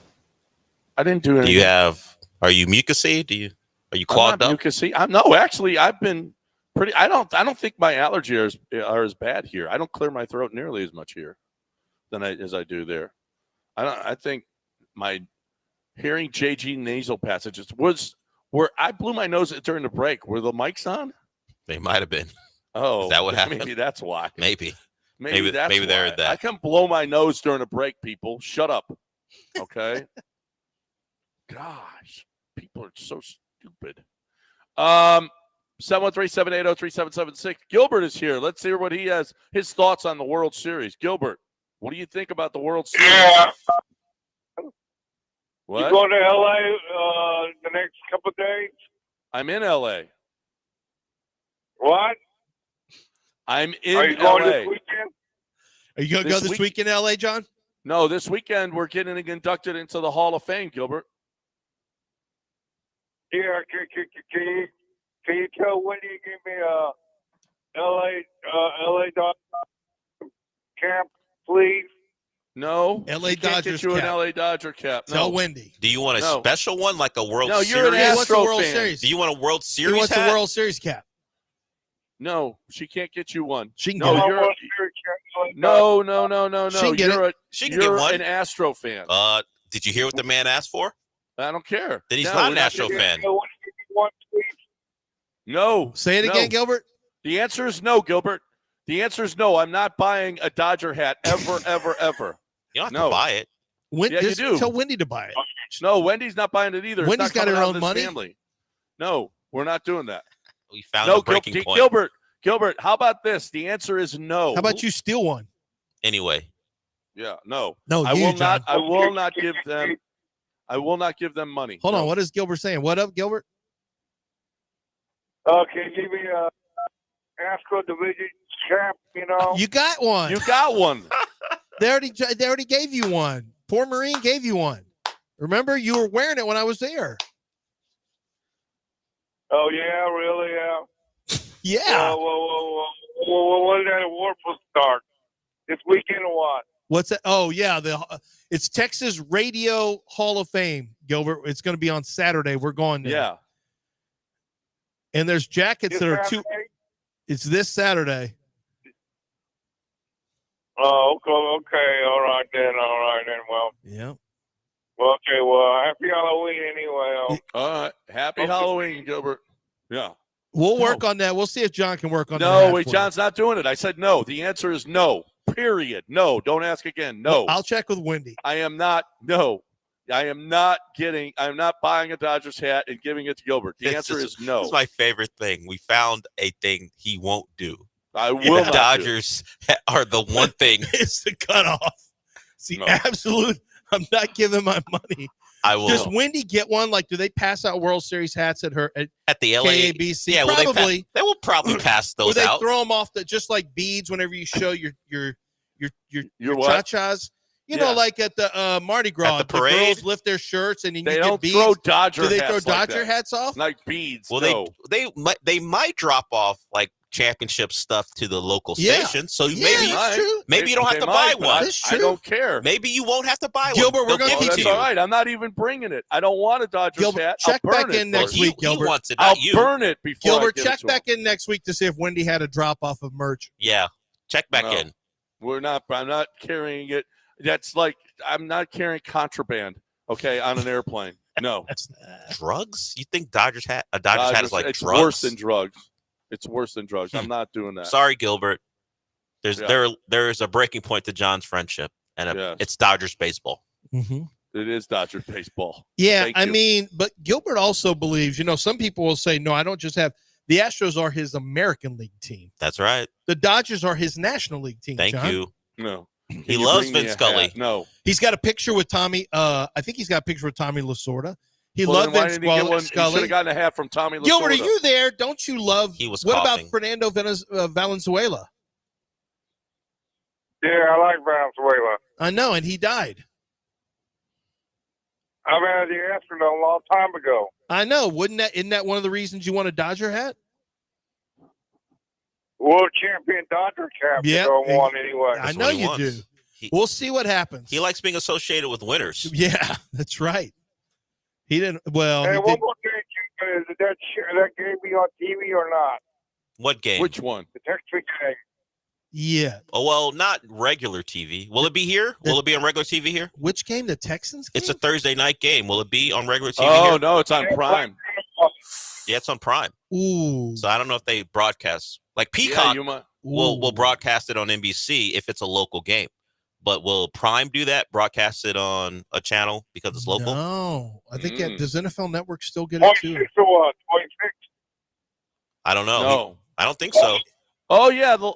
I don't know. Maybe the local station does I broadcast. think they do. I think get they to. do get I the think they do game, get yeah. to. I think they do, yeah. It might be. Oh, I don't know. I don't know what's on. We got to find that out for you. Thank you, Gilbert. Yeah, good point. I think the local games do get broadcast on local television. Yeah, it's on another network anyway, Yeah, got to be on network. You're right, Gilbert. Good point there. Now, be it an good Astros fan and never ask for a Dodger hat again. You're an Astro fan, Gilbert. But Gilbert, Okay, can't you be okay. the fan of? Wow, you just beat him down. Gilbert, can't you be the fan of two teams? No, you can't be a fan of the. You can't like the Dodgers Gilbert, and the Astros. Did you ever meet Gilbert? Did you ever meet Vin Scully? What'd you say? Did you ever meet Vin Scully, the announcer? No, I've never met Vince Scully. What no. about Tommy Lasorda? Didn't you tell us you met him or no? Yeah, I met Tom Lasorda at the All-Star game, 86 All-Star game. Yeah, there we go. So I was at the 86 All-Star game workout, not the game. So you met Tommy Lasorda, you met Val. Hey, what does Howard Cosell sound like? Howard Cosell? Yeah. Yeah. How does he sound? Didn't Howard Cosell speak for you at Astrodome? That's good enough? Yeah, it's good enough. That's not great. No, you used to You've go, done a better one, but that's fine. Howard Cosell. Give, Anyway, give that man a hat and you'll see him perform. Yeah, exactly. You want to ask for, hey, this is quid pro quo, Clarice. You give me something, I give you something. No, he ain't getting that. Okay. No, just like no. There was a lot of stuff that we couldn't give on that show anyway. Thank you, Gilbert. We appreciate you. Thanks for your service, Gilbert. Yes, as always. As always, buddy. All right, bye-bye. Bye-bye. Yeah. Anyway. 713-780-3776. You want to come in here on ESPN 97.5 and 92.5, you are more than welcome to do that. Rockets win last night. We haven't talked about that since the first segment. 106-101 was the final. Jalen Green with 36, 11 of 22 shooting, 7 of 13 from 3. All right. He had just 1 rebound, 2 assists. He had 6 rebounds in the last couple of games. So he has been a lot more active, a little bit more, but he just couldn't have been better offensively last night. 38 minutes, and he had 36 points on 22 shots. That's efficient. 7 of 13 from 3. Very nice. I mean, if you get Jalen shooting 7 of 13 from 3, goodness gracious. Keep shooting. Here's what I tell him. Shooting more threes. Had he shot 26 threes, he would have made 14. So I say continue to shoot double-digit threes. You know he shot double-digit threes 3 out of the 4 games. Attempts. Yeah. He's fine, but he's over 40% for the year. So first game might have been too much. Was way too much. 5 of 15. Yeah, 15 is a little high for me. That's a little high. I feel like 8 is a good number. I think 8 is a real nice with number. the way he drives the bat. Now, if he's shooting 40% for the year, then that's fine. We'll crank it up to 11 a game, I guess. 10, maybe 10. But is Jalen Green going to be the highest scorer on the team instead of Alpi? He's off to that start. He's off to that start. But, man, Alpern has just kind of been – he was blah in the second half of the Charlotte game. Both games against Wemby, he didn't do a whole lot. Like, he's just kind of off to fat and happy with all that money. Yeah, see, he's the Dak Prescott of the Rockets. Mm-hmm. Oh, look who just got paid. Who? Alpi, and now he's just another. I thought you were just a guy. He's just another guy. He got paid, and now he's just another guy. Now he's just a guy. That's awful. I think he'll be okay. We'll find out. Yeah, I think Alpi's going to be just fine. I don't know that Wemby's a great matchup for Alpi. Well, he put him in the basket last year. No, last year he played really well against him. He dominated him in that game. Fifth Ward B's on him, but it's different. It's been different this year. Wemby's a little different player this year. He's a little better, but the Rockets go small on him. They prefer to go small and bully him with like Dylan Brooks. Dylan is just such an irritant. I mean, God, I'm so glad he's on our team. I maybe sometime wish he didn't play as much as he does, but he likes. I think he likes him more than you do. I know clearly. He does. Ime likes guys who start stuff. He's fine with that. The Rockets lead the league in getting into jump ball tussles. Like, they never want to let the ball go. We got to get separated by the referees before we're going to let this ball go and accept that as a jump ball. And Fred VanVleet and Sohan got into it after the game. I don't know if it stemmed exactly from these words, but Sohan, Jeremy from San Antonio, was asked about the rivalry, and he goes, they were like, hey, it's 2 young teams coming up. How do you feel about Houston? He goes, F Houston. Yeah. And yeah. He said it. F Houston. Yeah. Who said that? Keep our city out your mouth. Say that again. Who said that? Jeremy Sohan. The Spurs forward. Sohan is the wannabe Dennis Rodman. I got to tell you, dyed hair, he gives you the Dennis Rodman vibes a little bit. Yeah. Yeah, and he said, it was just really a basic, hey, you got to play the Rockets in back-to-back games. You guys you're fighting for the same stuff, young team, and it's a rivalry between the two young teams. Tell that trick asshole we said the same thing back to him. He said, yeah, F Houston. Well, Fred VanVleet got in his face to keep Houston out your mouth. He also, I don't know if it was strictly that, because Sohan and Jabari Smith got into a tussle earlier in the game too. So he had words and some physical confrontations with Sohan. He didn't want it with us. With us? Who are you? You gonna fight him? Jabari. Look at Jabari. What do you mean? Look at him. Skinny butt, long arms. He's got leverage. You think Jabari likes to fight and knows how to? Yeah, I think Dylan's always there in the background somewhere. And Steven Adams. We got a team full of ruggish, thuggish.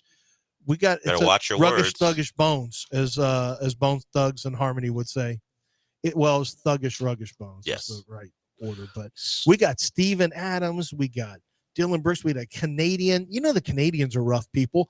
Steven Adams is what, from New Zealand? I believe so. Yeah, they're rough people. We got rough people. We've got some rough people. Jay Sean Tate's rough. He doesn't play. Yeah, we just got him all pissed off. Makes him even rougher. I would not. Alperin is not going to be a rough guy. He doesn't appear to be. Jalen's too pretty. I can't see him. Now, Amin Thompson, I could see giving you a little something. You probably don't want it with him. Amin's Amin's feisty. I've seen him. Yeah, we've seen him do that. He's feisty. Yeah, I like him. All right, we got a break. 713-780-3776. If you want to get in here, if you want to ask for some kind of hat, you're more than welcome. What hats will John refuse? I'll refuse. I'm refusing a Dodger hat. That's for sure. That is for certain. I will. I'm not. Listen, I'm going to do one thing. I'm going to tell you one thing that I really want you to do. If you want a Bronco, this is the time. We're getting towards the end of the month. And this month, what is today's date? I mean, it's crazy. Let's go. We're toward the end of the month, and we need you to get to Chastain Ford to take advantage of $5,000 off all in-stock Broncos, $10,000 off Bronco Raptor in stock, $10,000 off Heritage Bronco Limited Edition, and up to $12,000 off Ford F-150s. This is a great time to get your Bronco on. Do you want that Bronco in your life? Well, this is the time to get it. It's all at Chastain Ford. They got them on the lot, in stock right now with great, great rebates. But we're heading towards the end of the month. Next month will be a different. You never know what the promotion is going to be. I do know this: when you're getting it from Chastain Ford, you're going to get the best deal they can possibly give you, because they're going to give you. They're not going to mark up and they're not going to add on. They're not going to make sure that they get as much money out of you as they possibly can. They just don't do it that way. What they do is they get you the best deal that they can every single time. Doesn't matter who you are, walking off the street, mention my name, don't mention my name, whatever the case may be. But I would say mention my name. They love that, and they're going to, I'm telling you, they love 97.5 listeners, and they're going to take care of you, I promise. Because otherwise they'll hear it from me. But they never hear it from me because they always take care of you. So if you're looking for the best way, please, you're getting a Ford, ChastainFord.com on 610 at Homestead, not Hempstead, 5 minutes from downtown, Chastain Ford.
You are listening to Houston's longest-running sports radio morning show from the Veritex Community Bank Studios. Here's John and Lance.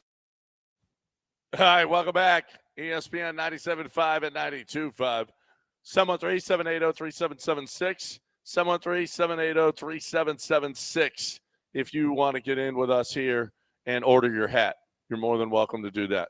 Come on, hang out with us. Rockets win. Oh, so did you think it was like, did you watch any of the Steelers game last night? Yeah. Did you think the punt return, they should have called roughing the punter? Well, I listened to they have the announcer, the new guy that they have, the former ref or whatever who does stuff. Yeah. And he said there was a little bit of a block in. It wasn't enough, he thought, to call it because he may have been blocked into him a little bit. They also, by the way, had illegal formation on the play. He came in low. I don't know if that he was blocked into. I don't know. The call is it's a home Steelers game against an inferior opponent. Steelers always get the call. Danny Dimes. Okay, so we got two other things to talk about. Number one, Danny Dimes throws the interception at the end of the game. You know, they had a legitimate chance after Russell Wilson's turnovers. A great play by Bobby Okereke to peanut punch that thing out, and they got the recovery. Gave them a chance to go and score and get the 2-point conversion so they could tie it. Once again, I had to have minor fights with analytics-driven people who had to tell me that it's actually a really smart move to go for two when you're down 14 and you cut it to 7. I don't believe you. When you cut it to 8 and you got to kick an extra point to make it 7, it's really the smartest move is just to go for 2. Because if you don't get it, then you can go for 2 again and tie it up. But if you get it, you're for sure going to win. Instead, they missed going for 2. And then they were going to have to come back at the end of the game and not only score, but get a 2-point conversion. I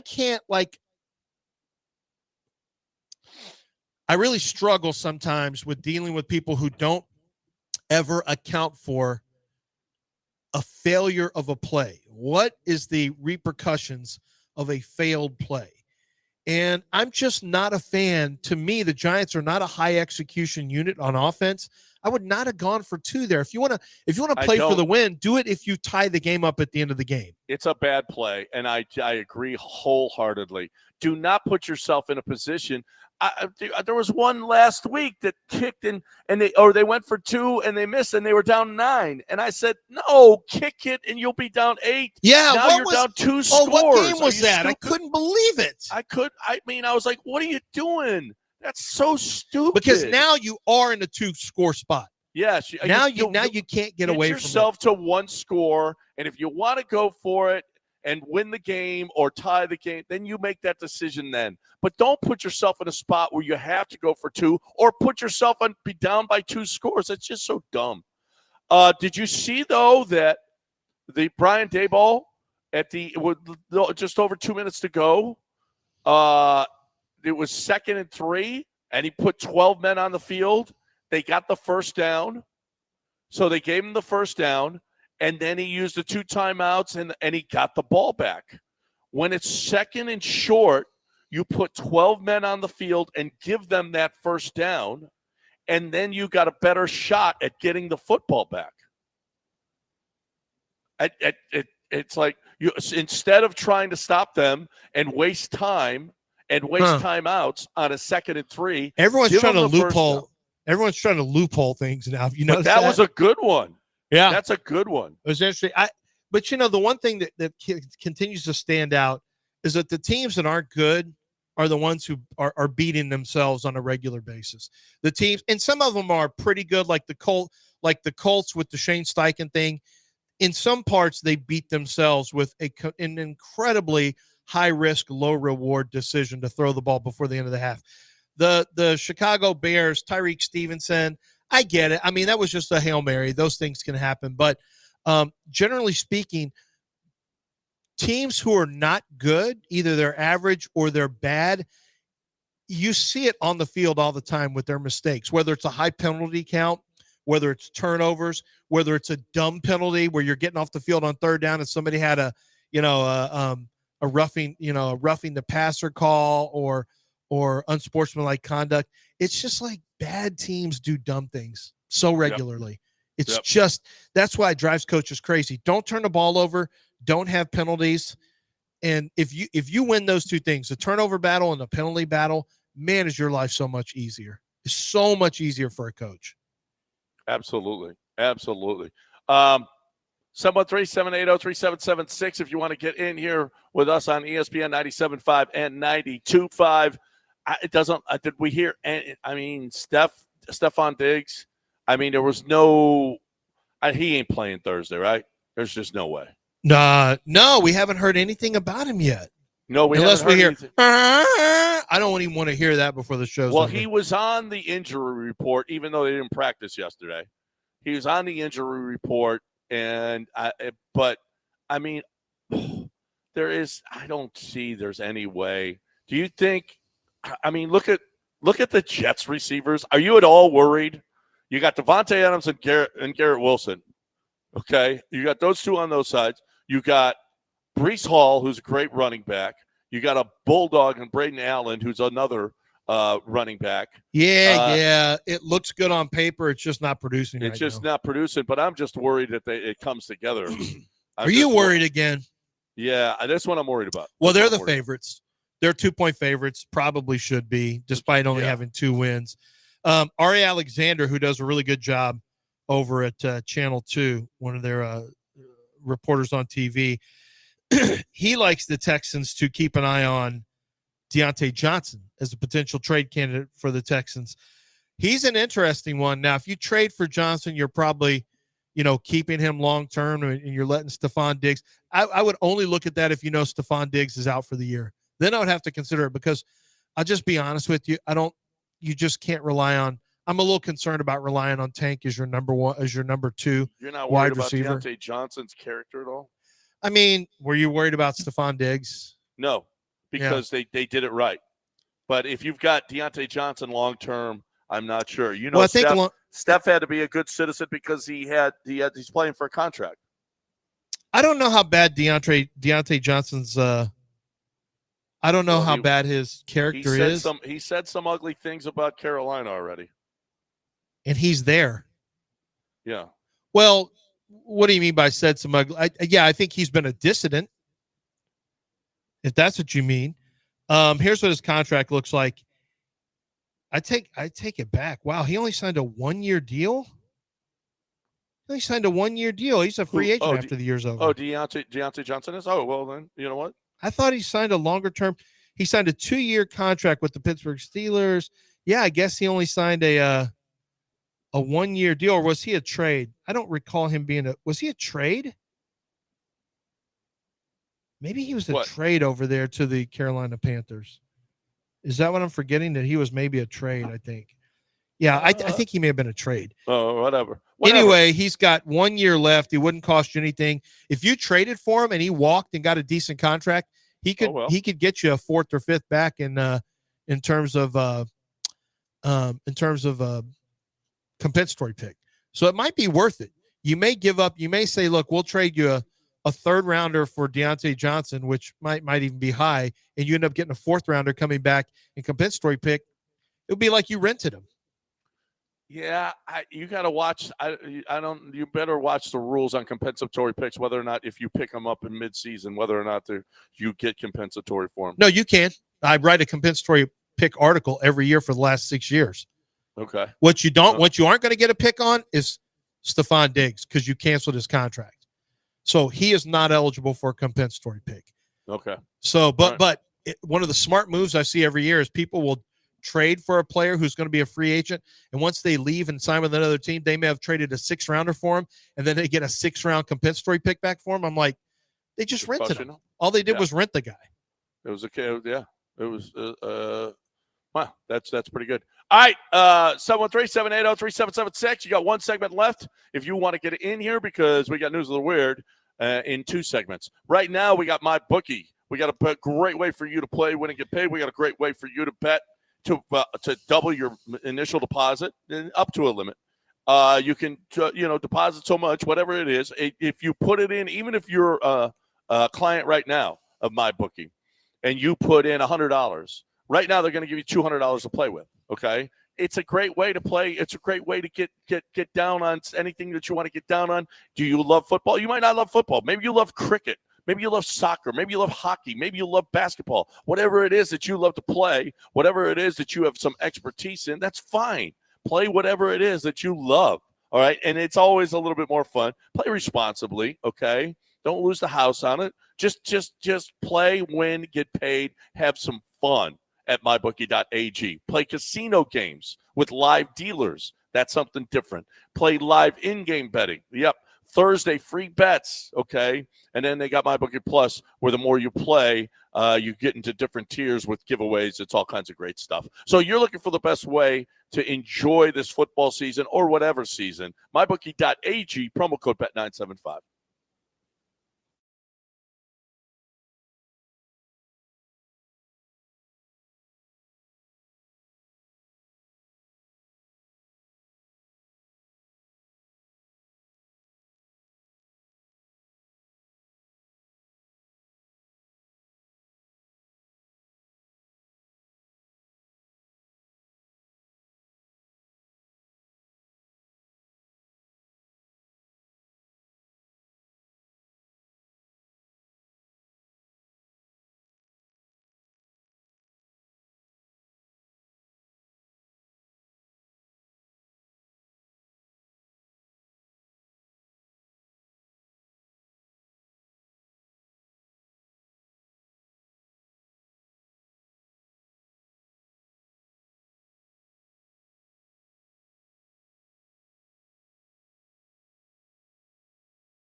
You are listening to Houston's longest-running sports radio morning show. From the Veritex Community Bank Studios, here's John and Lance. All right, our last segment, I always ask, did we miss anything, Dale? There is one thing that we missed. I saw a story, Lance, you'll be happy about this. Baseball America gave the Astros their draft report card. They're not too pleased with the Astros. The Astros went defense and pitching. They basically got one hitter, Walter Janik, who is a catcher from Sam Houston State. Pretty nice. He got nice numbers, really nice numbers. Well, isn't that their first round pick? Yeah, and he got a $3.1 million deal. No other hitter got more than $500,000. They went really really defense and pitching oriented. So you can just forget about filling in that lineup from the system. That's not going to happen. Although, the Astros, it's so funny. They just do a great job of just, their minor league system sucks. And then they've got 5 guys on an ALCS team that were in the minors that year. So the Astros do a really nice job. But it seems like he went really, Dana went really defense oriented and pitching oriented. And maybe they're reading the writing on the wall. In a couple of years, they're going to need a lot of pitching. That they were awfully deep with their rotation this year, and look what happened. 6 of them were on the DL, so or on the IL, and for most of them for the whole season. So maybe they're looking forward to a life without Lance McCullers and Luis Garcia and Jose Urquidy and Framber Valdez. Maybe we're going to have a big turnover in just a couple of years. I'm gonna drop it right now. My hot take of the year: if the Astros are going to be super aggressive, they will move on from Framber and Kyle Tucker this offseason. Ooh, that's your hot take? Yeah, I don't think they would. I think their odds are less. MO. I think the odds are less than 30% that they trade either one of them. But if you really want to make an aggressive stand, what you could do is move both of those in separate deals, bring back about 5 quality prospects, and maybe one of them or 2 of them that are already on rosters, and say we're not resetting, we're reloading, and then go from there. That would be an aggressive move. I think if you don't do anything, you're taking on some water when you continue to let the position players go. At this point, we're just waiting for, we act like this is some kind of super deep pitching lineup, and it is on tape. I mean, on paper. But we don't know what Garcia is going to be. He didn't pitch a ton of baseball before he got hurt, and he's hurt early in his career.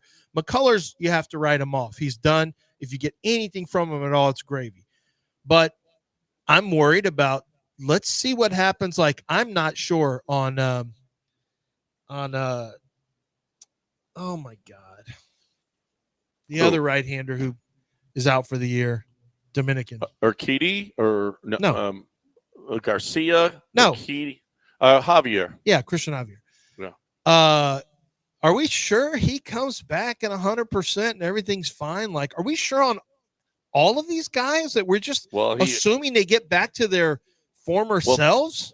You got to hope on that one because you got him under contract. Yeah, you don't have to worry on that one. But what I'm saying is, I don't think you can just sit and just watch the ship sink from your lineup standpoint. And look, you still have way more.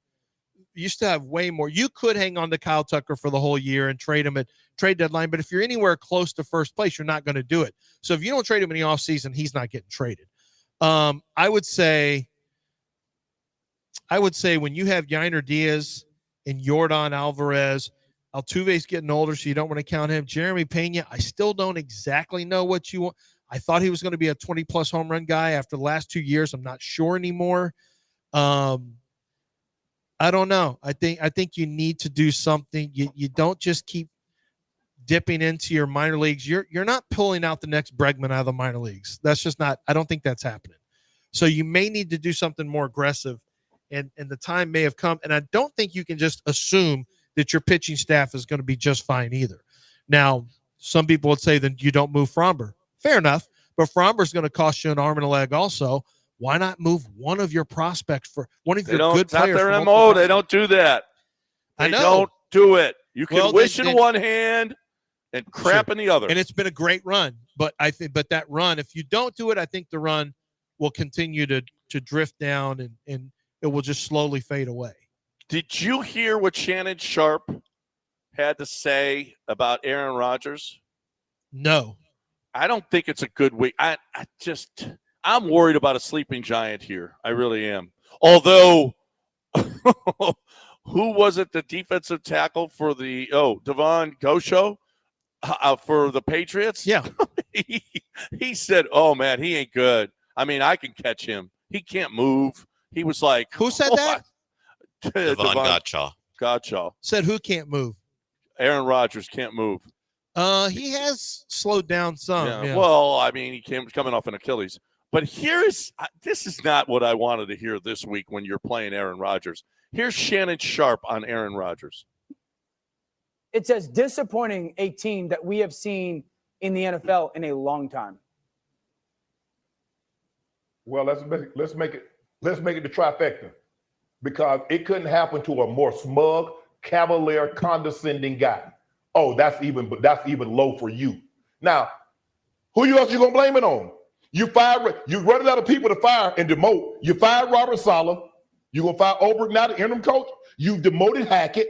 What you gonna do? Demote the new offensive coordinator? Who else you gonna trade for? Who else you gonna bring in? Oh, we're a quarterback away. Stephen A., remember I had this conversation. I say you're under the illusion that defense is gonna be exactly what it was last year. In the history of NFL, only one team had a historically great defense, and it got better the following season. That's the 85 Bears. The 86 Bears were statistically better. Statistically, that's the greatest defense ever assembled. So you're saying this Jets team was going to be better than the 86 Bears. I didn't believe it. You heard what Gottschalk said yesterday. This guy, I can chase him down. Aaron is slow. He's slow, guys. He's not what he wants. I don't want that this week.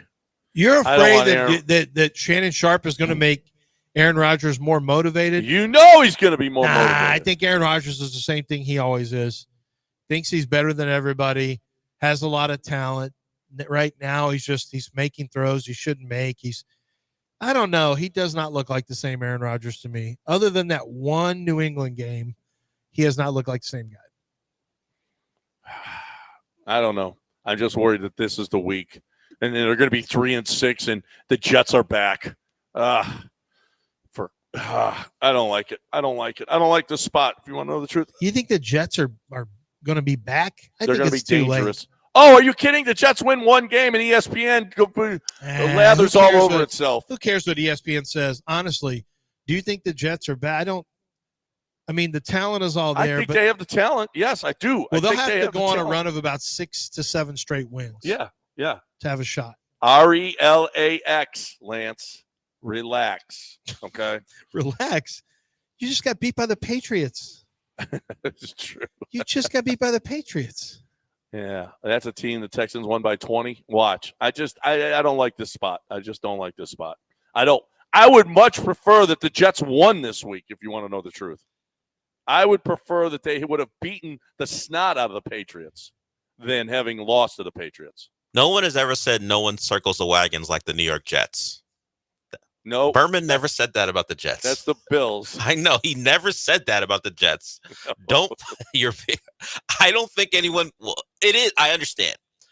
Psychologically, it feels like this is their last shot. If they don't win 2-7, let's wrap it up. You're not winning 10 in a row. I hate playing a desperate team. Understood. Especially one as talented as this team. They got a lot of talent. I don't know. I just would. And oh, by the way, they weren't as good last year, and they beat the Texans bad last year. My bigger fear is not how talented the Jets are. Can the Texans fix their giant problem between now and Thursday? Feels unlikely. Them being able to handle pressure feels like a thing that'll be at least maybe an all-year thing. I don't think it's getting fixed on Thursday, which means you got 2 tough corners, and you're going to be down your top 2 wide receivers most likely. It's Tank and Hutchinson and Mechie against Reed and Sauce. There's a chance they get suffocated unless they can run the ball down the Jets' throat. Yeah, I think the big problem is Sauce is going to be all over. Whoever's out there on that side, Sauce is just going to eat them up. So you're really going to be right-handed. It's going to have to be the Joe Mixon game or a game where your tight ends get really featured. And you're forgetting Robert Woods. No, I know who he is. It's going to be the Robert Woods game? This could be the Robert Woods. He had a couple of catches last week. Yeah, he did. Yeah. Look at the standard. He had a couple catches. Listen, did you feel like they got to the line of scrimmage? The offensive line got to the line of scrimmage quicker? It seemed like they made a concerted effort. Oh, well, they said they wanted to, so I'm sure they did. I'm sure they did. Whether I don't know. Then they have to block too. So we got to get both of those things this week. Is Quinton Williams healthy? Yeah. Oh no. Well, he played this last week. And Hassan Reddick? Did he get hurt in the middle of the game? Because he got a sack when I was watching. No, because if he's healthy. Yeah, Hassan Reddick is healthy and played. You got to pick up his brother Quincy on blitzes. It's not exactly what I'm looking for on a short I don't know. How are the Jets? How have they won 2 games? Look at the quarterback. Honestly, how have they won 2 games? They got Braylon Allen, Breece Hall, Garrett Wilson. Now they got, and their offensive line is okay. It wasn't great early in the year, and it's still not what they want it to be. Now they added Devontae Adams. You got Hassan Reddick.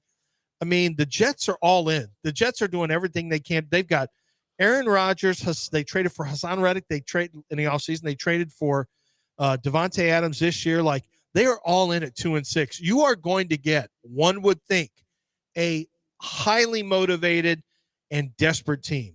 If the Texans win this one, frankly, the Texans should be a 4 to 4.5 point dog. No, this is the first of the 2 gauntlets, okay? You got the Lions and the Cowboys. Then you've got the Dolphins, the Chiefs, and the Ravens. You've got 2 gauntlets in 10 days. That second one is 10 days. In 10 days, yeah. So this is the 2 gauntlets. This is the start. You're off to a good start at 6-2. This is where you would needed to be for this. But I don't want this to be the impetus for the Jets all of a sudden to make this magical run. And, it just is. It seems like it's playing out that way. I don't think they're capable of that. But in a game, I think they're capable of playing to their talent. And if we're going man for man, right now where the Texans are stacked, you'd probably say the Jets are a more talented team considering all the Texans' injuries. Yep. All right, let's break. We got News of the Weird coming your way next. Let's leave it at that. Let's leave it on that happy note right here. So on negative, John. 97.5 and 92.5. I'm talking about Doc Linville right now. I'm talking about my happiness is with hair. I love what Doc Linville did for me, and you'll love what Doc Linville does for you. And it's not only just about hair, but the hair thing is great because you got the neo-grafting, which is the best process, much, much better than that cutting stuff that they do at the other places. That's terrible. This is a much better process, that first. And then you got the PRP, which you can stimulate the growth of your hair. So you got hair problems, you have hair issues, that's fine. You got Doc Linville here for you. But you also, you got some fat issues. You got stomach fat that you'd like to get rid of. You would like to see some abs. He's got a machine for that. Evolve. It's really, really cool. I use it. I tried it. It's really good. If you're looking for a great way to lose some weight, he can help you with that. If you're looking for, you got too much skin, you're over your eyes or whatever it is, he can help you with that. Dude does it all for guys. This is he's made his living on women and augmentation and all of that stuff. But he said, well, you got to help out the guys too. Okay. There's no reason that you shouldn't look as good as you can possibly look, especially if you're out there single and you want to, impress whomever. 975hair.com, 975hair.com.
So you know how CNN does the boxes? They got two guys on there and they're arguing back and forth.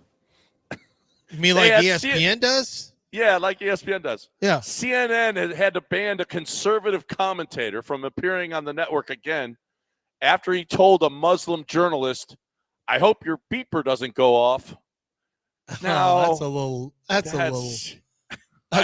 of line. I hope your beeper doesn't go off. That's a little out of line on that one. Did you see the Vatican unveiled its official anime girl mascot?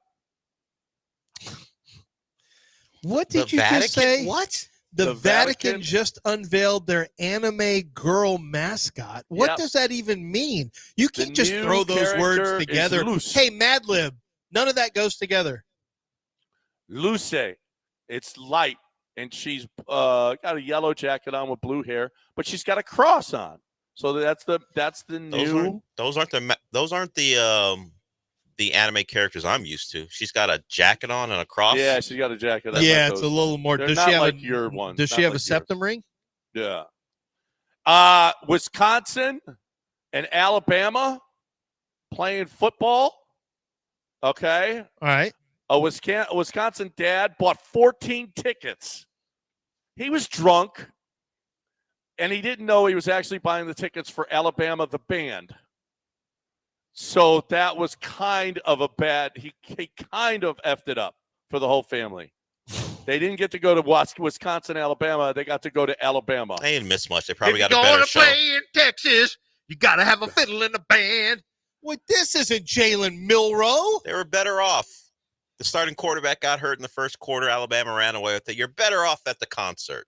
Well, that's true. That is true. Yep. Not if you want to see the Tide roll. But you're a Wisconsin fan, aren't you? Oh, yeah, he was a Wisconsin fan. Yeah, he you're was better off. He probably had a much better time. Yeah, you're right. A woman is suing airline JetBlue, saying she was given an ice cream sandwich that was dangerously cold. Do you feel like – now, I know if it's too hot, that's bad, right? Yeah, what about the – yeah, have you – oh, I'm sorry. Have you ever bitten into something dangerously cold and see how bad it hurts your teeth? Don't you know that brain freeze is one of the silent killers? Yeah, brain freeze has almost ended people's lives. So, yeah, John, I'm with her. I stand with her. The lawsuit says she was given food at a temperature below what is reasonable or safe for consumption. That's right. And they didn't warn her of the dangerously cold temperature. Yeah, because when you go to a restaurant and they bring the food in on a skillet, plate's hot or skillet's hot, don't be careful. They got to do that for the cold stuff too. Oh, I don't know about for the cold. I think you have to assume that it's frozen. If it's in a freezer, it's frozen. Now, too hot is one thing. Okay. Oh, did they keep it stored with dry ice? Maybe it's too cold. We don't know. You don't know. No, I do know. You don't know. It's you have to assume. But it's how cold. cold is too cold? But if you put your hand on the plate and your finger gets stuck, no, because if you put your hand on the plate and your finger gets stuck, then it's too cold. Well, that's dry ice. That's what I'm saying. Yeah. You don't know. You don't know.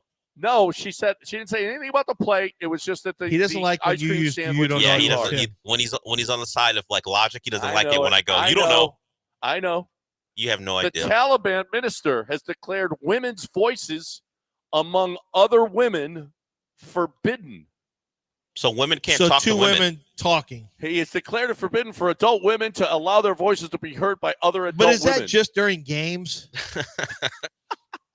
He's just like, I mean, listen, I don't want to hear this during this game. It's not forbidden. I mean, it's annoying, but it's not forbidden. Well, and apparently now it is in Afghanistan. I mean, I wouldn't forbade it. I would just say, hey, hey guys, cut the crap. It's a little annoying. Knock it off. Yeah, do we have to forbid it, or can we just say cut the crap? I don't want to write it into law. It's an unwritten rule. So don't talk. Well, if we don't want it, let's make it a law. See, then there's a paper trail. I don't want a paper trail. I just want her to know it's annoying. Cut it out. Hey. A man won $1 million lottery with a $20 bill he found on the ground. How about that? Does he owe the person who owns the 20? That's such a great story right there. That's like, that's when how you know. Next money I find, I'm putting it. John, that's how you know God is real. because somebody put a $20 bill in this man's way, just like, oh, here's your blessing, and then bing. Instead of him giving it to a homeless person, he put it into the lottery, and then now he's super rich. Well, and now he can give a lot more to homeless people. Now he can. Now in theory, sure. Now he can help all the unhoused. By the way, it's unhoused. We don't say homeless anymore. Oh yeah. Yeah. I'm not sure this show has really. We've talked about this before. We've talked about it. I'm just not sure this show had a vote yet. Yeah, I'm pretty sure I'm not on board with unhoused. I'm still homeless. I kind of like homeless. Yeah, I think we're 2 to 3 on homeless. Kind of like still. it. Yeah, I kind of. You're right. I'm digging in on homeless. I want to say, damn it, I want to say homeless. We're not changing this one. Yeah, I mean, you can change all you want. You can say unhoused if you want. All my words. But I'm a traditionalist. I'm gonna call them my homeless. mama called them homeless. I'm gonna call. I mean, if I could get away with it, I call them hobos too. But yeah, homeless is what I say. I don't mind that either. See, I told you. Yeah. Hobo is not really a thing except in cartoons now. You heard him though; he doesn't mind it. No. If you watch Reacher says he's not. He is a hobo. Yeah, he doesn't have a place. He doesn't have a place to live. I mean, he's not what we see as a homeless person, but he is a hobo. He just travels the country. He doesn't have a place to stay. Jack Reacher? Yeah, in the TV he series. calls himself a hobo. He's a hobo. Yeah, not a transient. That's what he is. That's what he said. I'm not. He said I'm not. I forget what she called him. He said, "No, I'm a hobo." Okay. I mean, hobo's a good word. I mean, he showers. He's clean. He just doesn't have a permanent place to live. So he's a hobo. Yeah. That's all. And with that, we leave you with one more thought.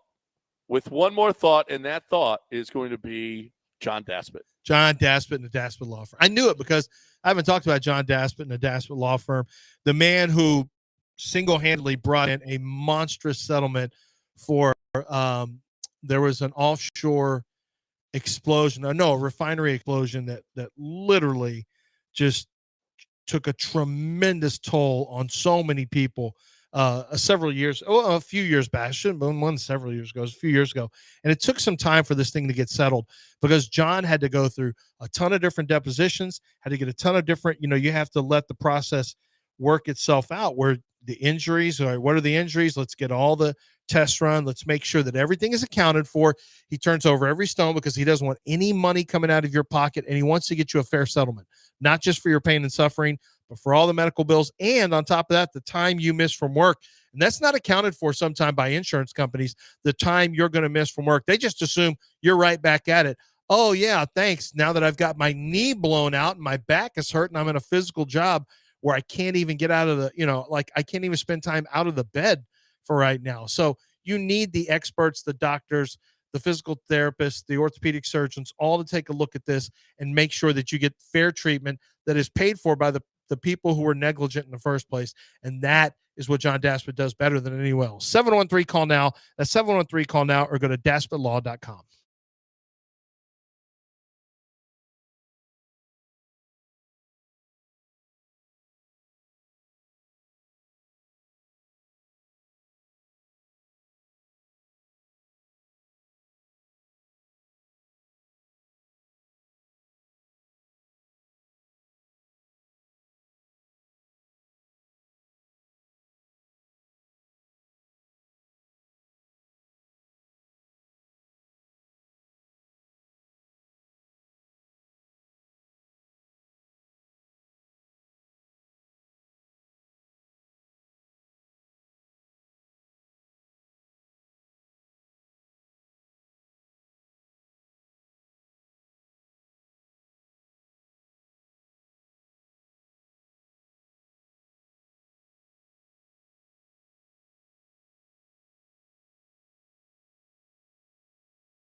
Welcome to the show.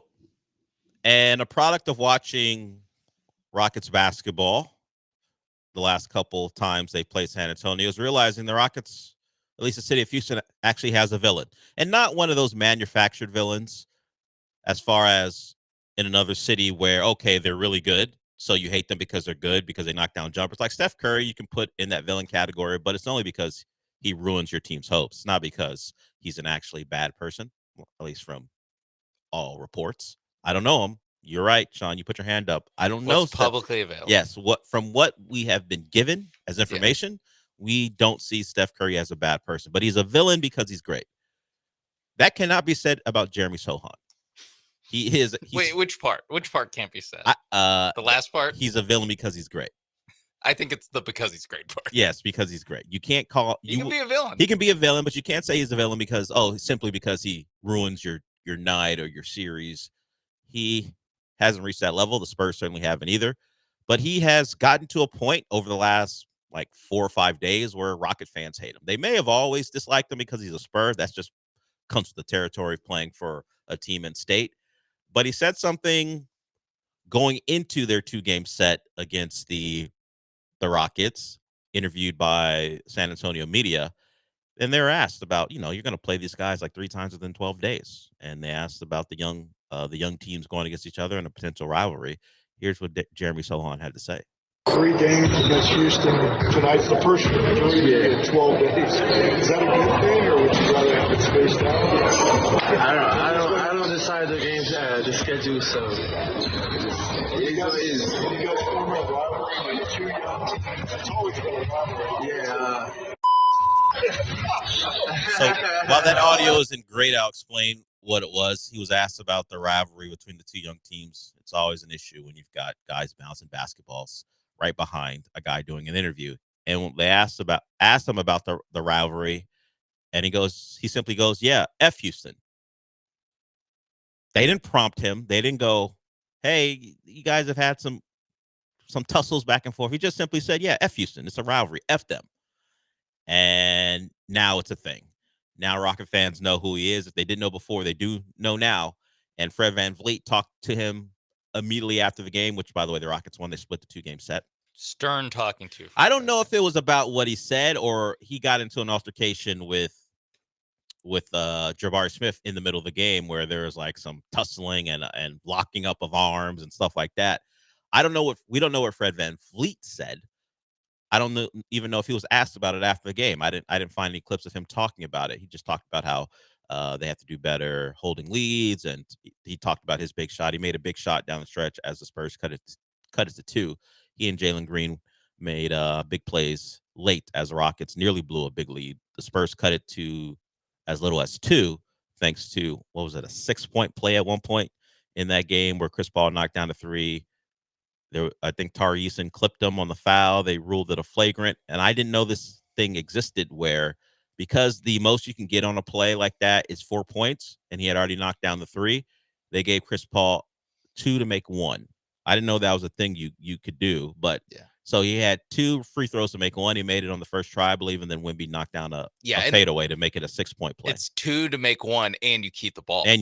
Yeah. Which is very funny that they're like, well, you can't 5 points on a possession, but you can have 6. Yeah, because we'll just give you the ball. Yeah. See, or 7 possessions or 7 or yeah, 7. They would have knocked down a 3. Yeah. Who knows how long this could go? What if there's another flagrant on a 3? How long could this go? Snake eating its tail. Yeah. Sliding your foot under people taking jump shots. Yeah, but on the play, yes, that's back to the Zaza Pachulia thing where he slid his foot under the former Spur Kawhi Leonard, and it potentially changed the course of that Warrior series. The Spurs were up at 20 at the time, and then they lost game 1. And surprisingly enough, Kawhi didn't play in the rest of a playoff series. Who knew that was going to be a thing for the rest of his career? It feels like it started there with Zaza Pachulia, and then the Warriors, of course, went on to do what they do. So that happened last night. The 6-point play got the Spurs right back in the game, but the Rockets held him off. And at the end of the game, we had Fred VanVleet talking to Jeremy Sohan about maybe what he said, maybe about his actions during the game, because Sohan actually had a pretty good game. And when asked about it afterwards, about his conversations with Fred VanVleet, Sohan, kind of played it off, but said, hey, it's part of the game. Van Fleet, at the end of the game, he had his finger in your face and he was giving you a few words. What was he explaining to you after the game? Nothing. I don't know. It's just being competitive. So it is what it is, and yeah. You don't take that. Do you take it personal, or is it all part of the game? Never that. They do though. The very end, he says they do though. I don't know. Laugh. Small town media. Yeah, I don't know if I can be in a rivalry with the guy who sounds like he plays for a Premier League team. He's a Polish American, but he grew up in England, so that's where that accent comes from. Yeah, I don't know. I don't know if you sound like Bukayo Saka, I don't know if I can really get upset with you in a basketball sense. And you also got Victor too. I know. You got the French guy. What are we beefing with Real Madrid? Yeah, look, I know that the Spurs have a long history of international players, and it didn't make them any less annoying and less good when they were running things in the NBA. But Sohan and Wemby, I mean, I don't know. The Wemby thing, there's because of his reaction when he found out the Rockets weren't going to be in a position to draft him. People don't like him for that. And look, he's French. Certainly knew a lot about American basketball. And could anyone blame him for not wanting to be drafted by a potential Rockets team that was just getting away from Steven Silas? I can't fault anyone who was like, you know what? Thank you. Not them. Now things have turned around. Yeah. So it's different now, but I ain't going to get after him for that. Once again, that's one of those, you're trying to hate a guy just because. Like the Sohan thing, you can hate him because he said F you. So he was talking about the basketball team, but that's the team who represents you. So you can take that and go, F you, Sohan. Now you're on the list. It's also if Victor fist bumped and then went to like. Oh, he did definitely celebrate. No, but if he fist bumped and went to like the Trailblazers or went to. Yeah, you wouldn't care that much. Yeah. The Pistons, like it wouldn't be as big of a deal, but might even be laughing at him for winding up in Detroit or Portland. Champagne. He was thrilled. throwing a party to get drafted by a team that's won like 20 games for the last 5 years. Yes, but if you all over the course of NBA history, because they were good in 2005. Yeah, so he knows Pop, and that's an established guy, respected guy. So and I'm sure Tony Parker told him about the Spurs and all that stuff. I'm sure the Spurs are held in high regard in Europe, considering what they did with European basketball players and what they won with those guys. So I get it why he didn't want to come here. Nah, F them. They would have made the playoffs with him last year. Well, that's true. He would have just. But he didn't know that. Team. He didn't know that. He didn't know Ime Udoka. Learn ball, Vic. He didn't know Ime was going to flip everything. Ime Udoka, former Spur. He should have known. He should have been familiar with this game. Nah, he heard about the Nia Long thing. Was like, I'm out. Do you think he knows who Nia Long is? He probably does now. Probably. I don't know if he knew then. I'm sure someone informed him. I'm always curious about these like 19-year-old, especially foreign kids. How much they know. Like we know they know basketball. That's the thing. That's like the entry point. Yeah. Okay. We got hater Sean. I know. I mean, you have every fourth guy goes, Paul George is my GOAT. Brandon Miller's not European, and he says that. Yeah. Now imagine if he was from Slovakia. I don't know. Paul George had game. Still does when he's actually on the field. I mean, on the court. So you like who you like. Look, there's James Harden. It's like if people my age were like, Tracy McGrady is the GOAT. Well, he was good, but there's also Kobe. Well, it is what it is. People love James Harden. It's just how it is. Look, I am someone who knows James Harden's a great player, but I'm not putting him over the guy with that awful statue, which is how I'm going to refer to Dwayne Wade as from now on, the guy with the terrible statue. That guy. I mean, we can look at the numbers, but playoff performer, I'm taking Dwayne Wade. As far as over the course of their histories and the fact that, sure, the times are different as far as how the NBA is officiated and played, but come on now. Yeah, it was different in the 06 finals. Dwayne Wade would have won the 11 finals if LeBron didn't fall flat on his face. He would have won that. He would have won that MVP. He was the best player in that series outside of Nowitzki. I was on during 2006. I made a bet with one of my friends, like at summer camp, that the Heat were gonna win. So I was rooting for the Heat that series. But it is funny to now weaponize the officiating against you. Yeah, 20 years later. I'm really broken up about it. The title's going anywhere. That's Antoine Walker's title, as far as I'm concerned. Yeah, okay, Gary Payton can get a piece too. We can name all of those guys. Jason Williams on that team as well. White chocolate. Yeah, I do find it funny that the flip, because yesterday when we were talking about Shaq and him talking about tell me how my ass tastes, you said, "Oh, he was carried by weight." Now it's Antoine Walker. Yeah. Well, Shaq was third in the finals for the Heat in scoring. So it's like he was bus rider. Yeah. To Antoine Walker. Well, what you said was he was carried by Wade and Joey Crawford is what you said. Oh, yeah. No, that's Joey Crawford's title.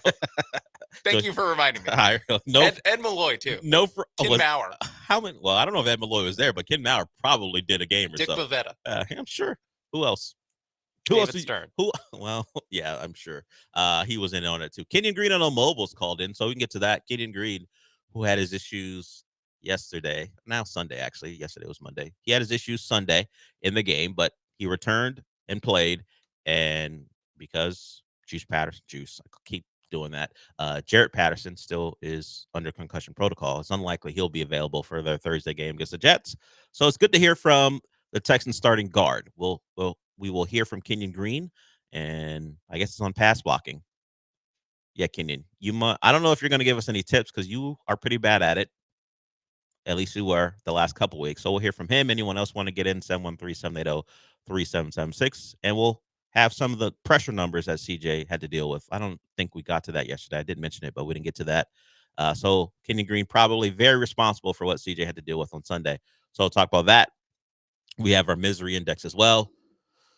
Some teams that are probably off the radar as far as what we normally talk about in college football, they made the list because the results of their games made them really, really miserable. So we'll get to the Kenyon Green. Anyone else when we come back?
This is the Del Olaleye Show. On ESPN 97.5 and 92.5. Broadcasting live from the Veritex Community Bank Studios, here's Del Olaleye.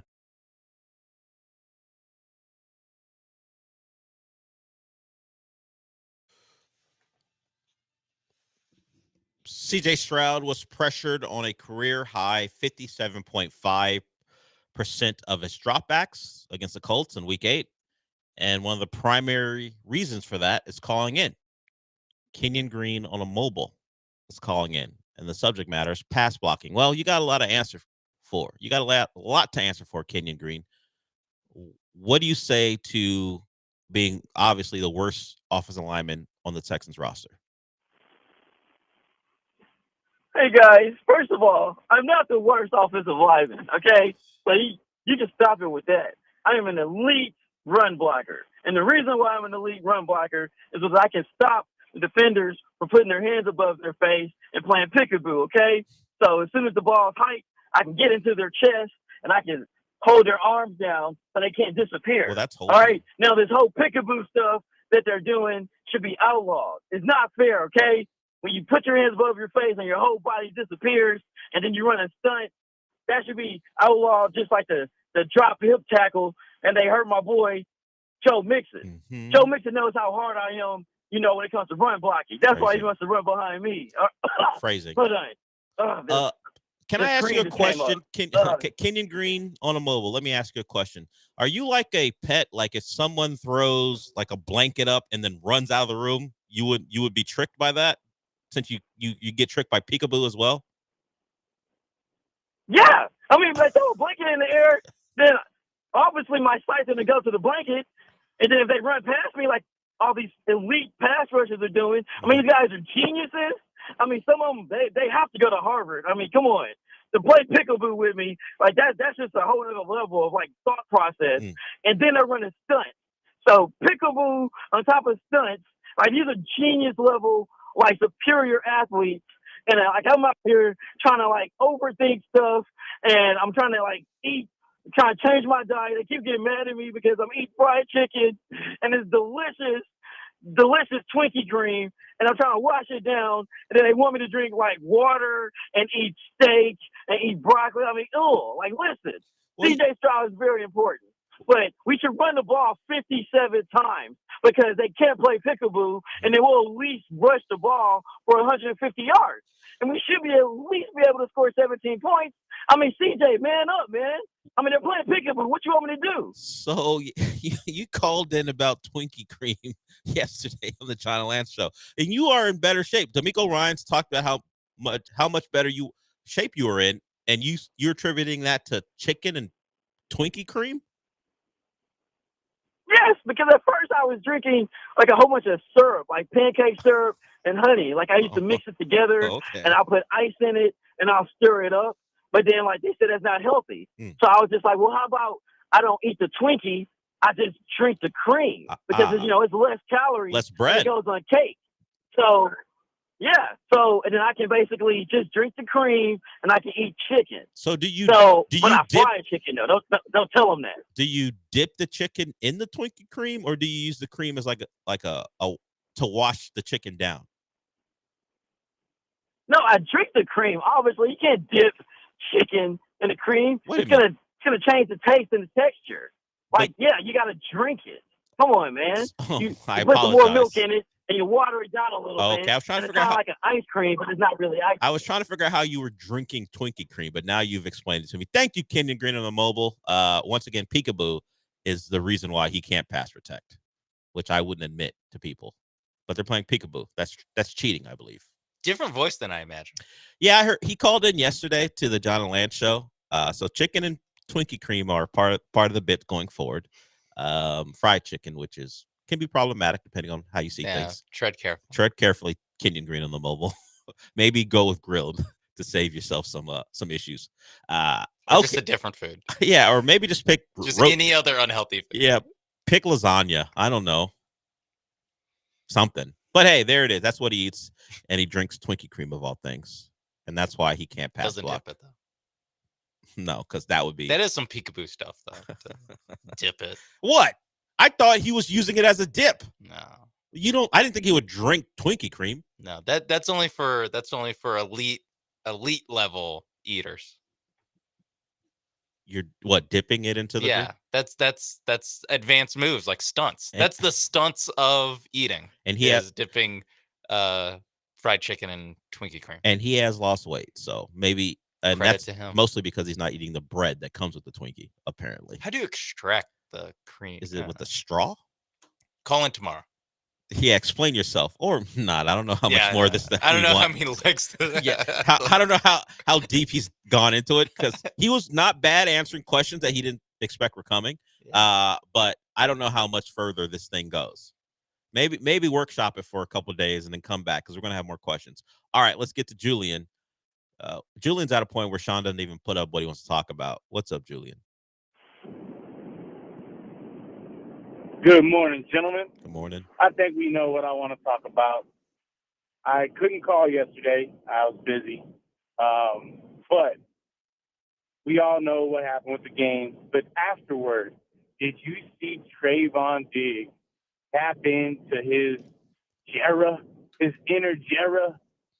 So the kid goes into the locker room, gets on his phone, sees that somebody posted some things that were unsavory about his game, goes back out of the locker room to confront the guy, emotional as hell, sassy as can be, and then he goes on to Micah Parsons' podcast, and he's talking about how he's setting the edge, and he's tackling, and he's doing the best he can for his team, and for someone to put that on my name. Like, dude, these new athletes are so soft.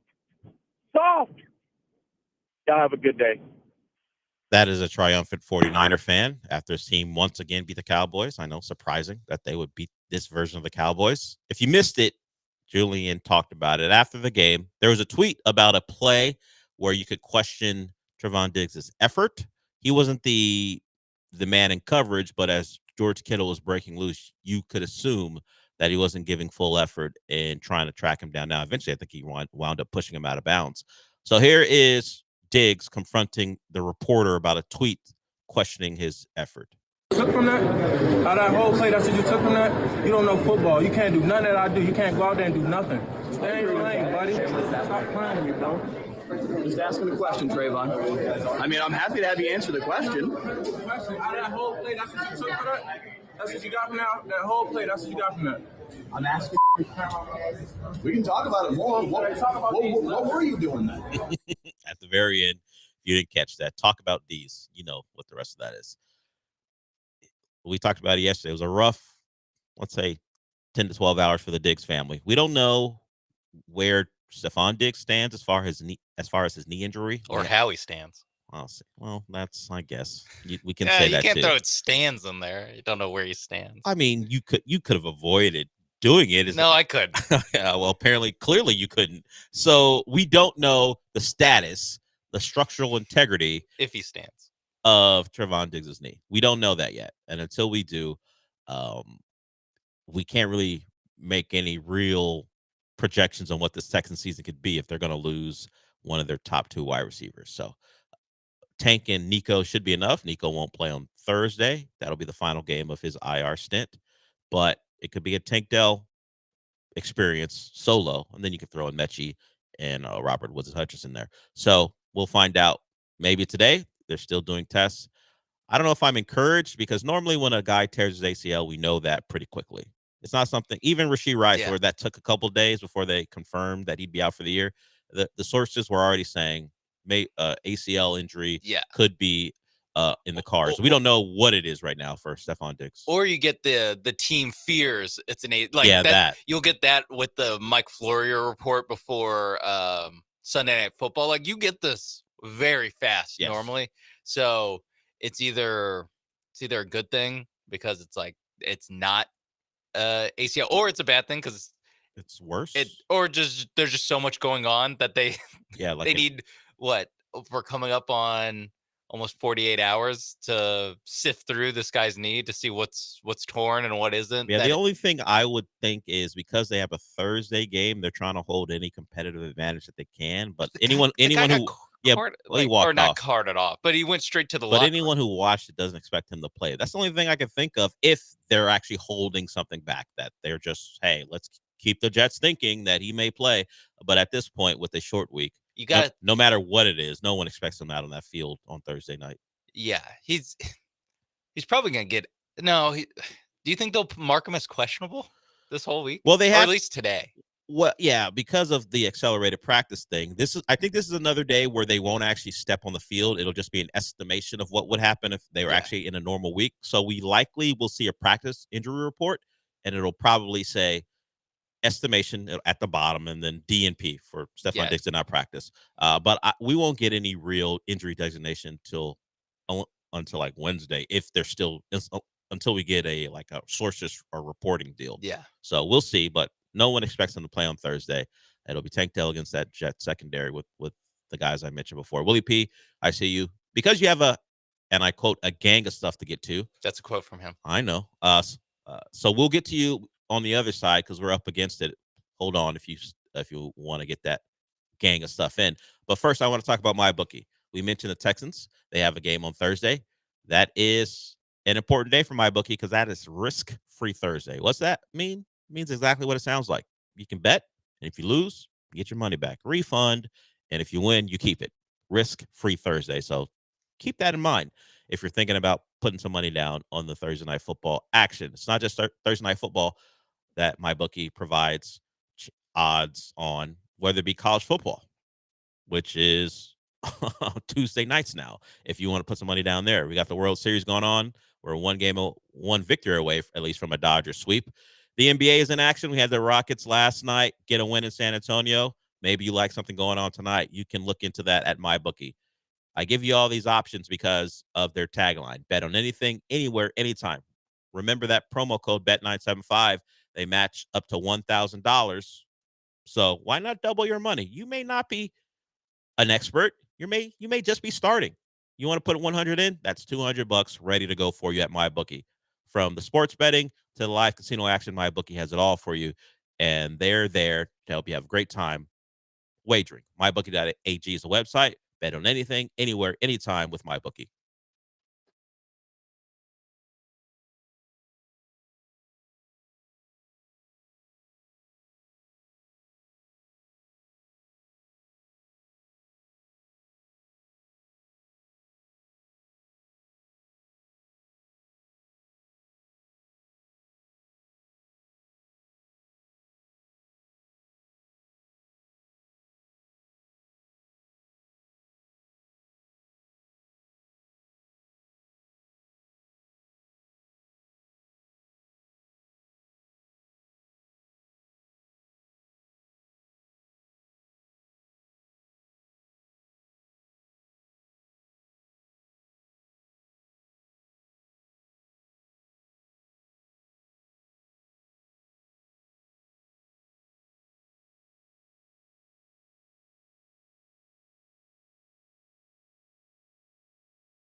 You're listening to the Del Olaleye Show. On ESPN 97.5 and 92.5. Live from the Veritex Community Bank Studios, here's Del Olaleye.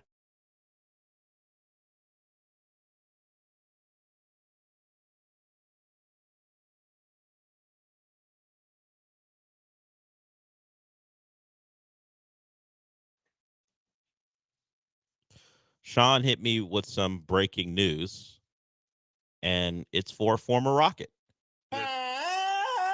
And I could tell by Sean's tone during the break that it wasn't really big news, but a former Rocket's retiring. And you say, who could that be? Rudy Gay. Remember, he was drafted by the Rockets until Jeff Van Gundy was like, I'd rather have Shane Battier. He put on the hat. Good trade, by the way. Yes, it worked out for the Rockets. Rudy Gay has been a good player. And he wasn't bad, but the Rockets were in the playoffs the next year. Yes, and Shane Battier was a big part of that. So a former Rocket for a couple hours, if that, is now retiring from basketball. Might have been less than a couple hours. I don't even know how long that trade took to officially be announced. And that was back when we had to watch the draft, and they would tell us who has bbeen traded and who hasn't been. As opposed to tweets, yes. Yeah, because Rudy Gay, again, got drafted 18 years ago. It was like 17 picks later, they're like, oh, by the way, Rudy Gay, who got drafted by the Rockets, actually going to Memphis. And he played at a premier program, so a lot of people would have been excited. Unless Elite Eight, he played for UConn, so I'm not sure how. Like I said, it's a long time ago. I'm not sure how long it took for that news to break that he was going to be a Grizzly. Maybe we knew beforehand that the Rockets are taking him for the Grizzlies. I don't remember. It was in 2006, but I know a lot of things that are stupid that don't mean anything. That's one thing I don't remember. But he was traded for Stromile Swift and Shane Battier. Fleece. You remember Stromile? And the Rockets won that trade. Rockets could use a Stromile Swift on this team. Actually, probably not. Probably not, actually. They could use a Shane Battier on this team. They got one. That version. Dylan the Villain. Okay. Sure. He's Dark Battier. Okay. He's Battier who didn't go to Duke. Said he went to Oregon. Yeah, that doesn't help. No, it's not like he went to a school you think of as creates trouble. No, he went to Oregon. Go to the U or something. Or Georgia. The U in basketball? No. Yeah, James Larinaga has dogs on his team. I know, but no one knows them as a team full of Isaiah Wong, of villains. Right? Yeah. You remember what he did to your team? Yeah. A bunch of dogs. That other guy that Jordan Miller, who went perfect against you guys. Didn't he go perfect against Texas? Yes, he did. Yes. No, there's a big man. Norchir Armet, yeah, who was like 6'5", big man.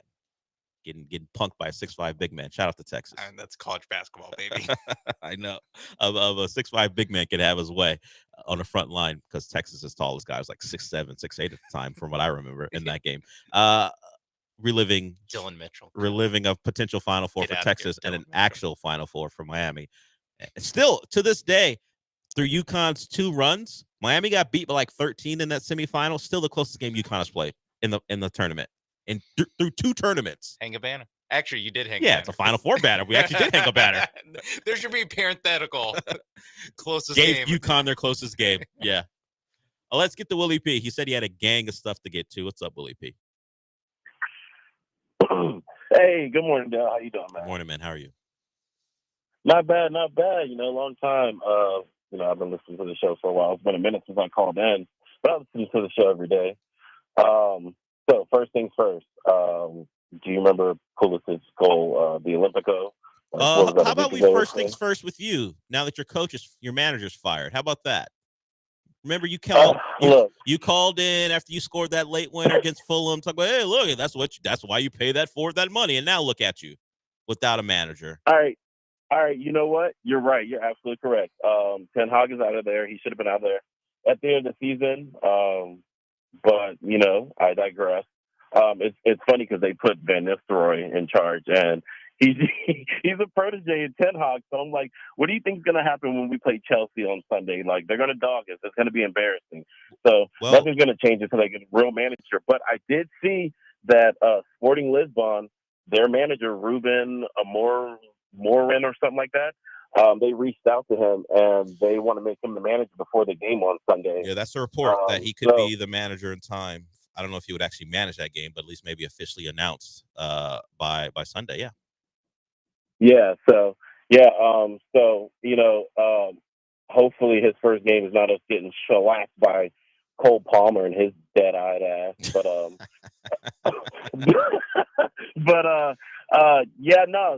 Man United, we've been terrible. I got nothing to say. I saw Fulham and Jimenez, and I'm like, for real, like that dude's out here scoring goals, and we pay you guys all this money, y'all can't score goals. But let's be real, we paid all the money for Zerke, and he can't even get on the field. But that's neither here nor there. Shout out Marcel Reed.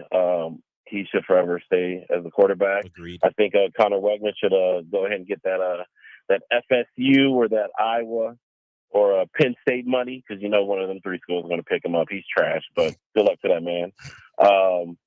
Pulisic to the Olympics, will go back to that. He's amazing, greatest American player ever. Wait, what'd you say? I did see that, and Clint Dempsey has a say about that, but sure. He's on pace. Man, you know what? He's Clint on pace. Dempsey just a hater because stand up. No, I mean Clint Dempsey's the best American player. Now Pulisic is rising. Yes, Clint Dempsey was great in Europe. He scored big World Cup goals. Give me Clint Dempsey. But Pulisic, yeah, you know what? I agree. You're right. I take that back. What he did at Fulham when he had them in the Europa League, what he did with the World Cup. You know what? You're absolutely correct. Pulisic still has a long way to go. So I do think at the end of his career he will be the best. I agree. Best American player. But yeah, no, you're right. Clint Dempsey is the best. So shout out to you, Dell. So when you do the misery index, I know you do it for college football. We might as well throw Anthony Richardson on there. I don't know how that dude comes back from that nonsense having his helmet. Shout out Utah Twitter fans crashing out Saturday night after they lost to UH. Oh man, that made my night. And last thing, I saw the movie Canary Black. It was okay. Kate Beckinsale, she's fine and whatnot. But one thing I couldn't get over is the fact that she was wearing those boots with like the 4-inch heel the entire movie, and she's jumping out of windows and running around and fighting. It was insane, and I don't know, just kind of unbelievable. But anyway, you guys have a great day. Great show, love it. And Sean A. Mate, what do you do, baby? Peace. Appreciate it, Willie P. He had to get some stuff off, and he did. Yeah, the Cougs beat Utah. We have tickets to give away for the Cougs versus K-State. We'll do that a little bit later. The best thing that ever happened to Anthony Richardson is Tyreek Stevenson, because the Anthony Richardson thing will something that follows him, and the Colts will have to deal with it. But the Tyreek Stevenson thing is going into a second day on ESPN. I have not seen the Anthony Richardson thing since yesterday. He better send Tyreek Stevenson like a thank you gift. I don't know what it will be. A gift basket? Yeah, something to go, appreciate you. I thank you, because I haven't seen Richardson. He spoke on Sunday and explained, and that pissed people off.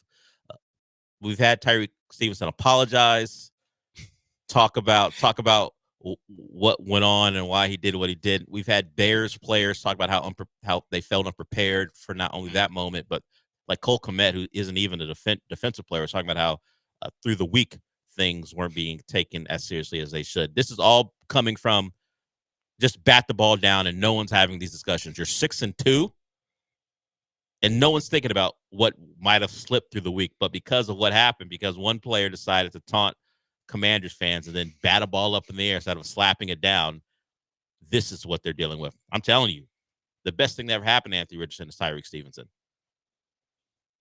It was good for him. Yeah.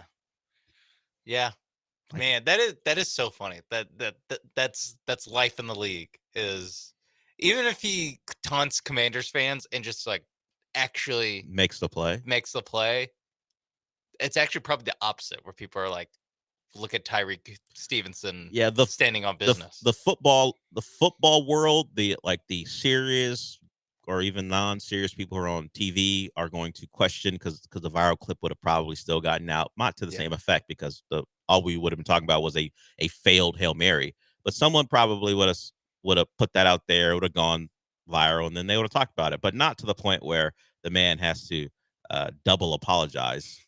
I don't think, you know what? I'm not sure if 2 apologies is enough.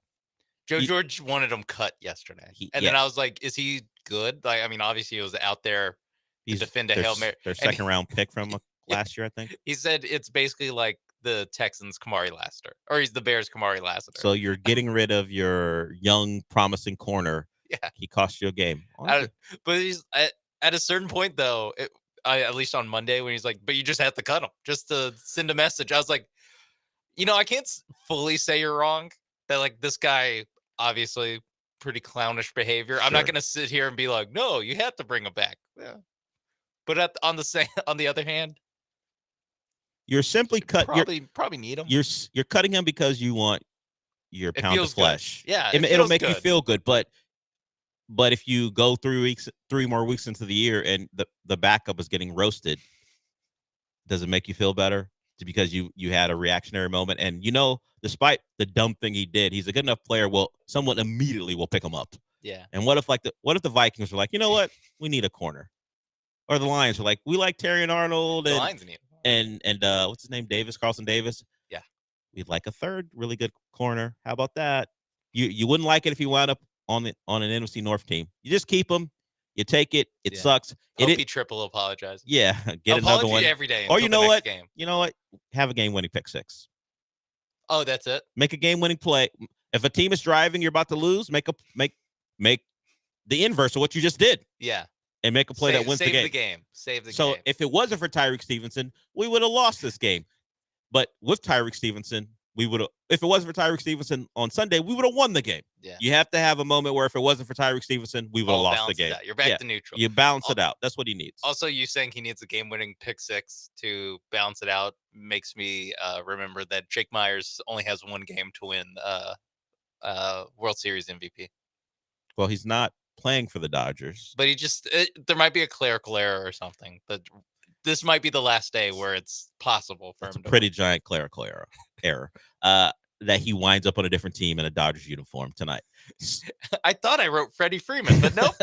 It was Dave Roberts writes in Jake Myers, and Freddie Freeman hits another home run, but it's attributed to Jake Myers. In fact, he's been doing it all series long. He's been writing in Jake Myers. Or Freddie Freeman, in the post game, they give him the truck, they give him the trophy, and then he reaches for his neck and he pulls off his mask, and it's Jake Myers. Or they just write on the title it says Jake Myers on it instead of Freddie Freeman. So you never specified that he had to win a World Series MVP for the Astros. You just said a World Series MVP. I think so. So in this warp line of thinking, I guess it could work out for you, or Jake Myers in this case. Seems unlikely. Seems very unlikely. Very unlikely. Also, I didn't know that would be the Dodgers winning the World Series. Yeah. Now, it's the best thing that could possibly happen. This show has decided we can't bear to root for the Yankees.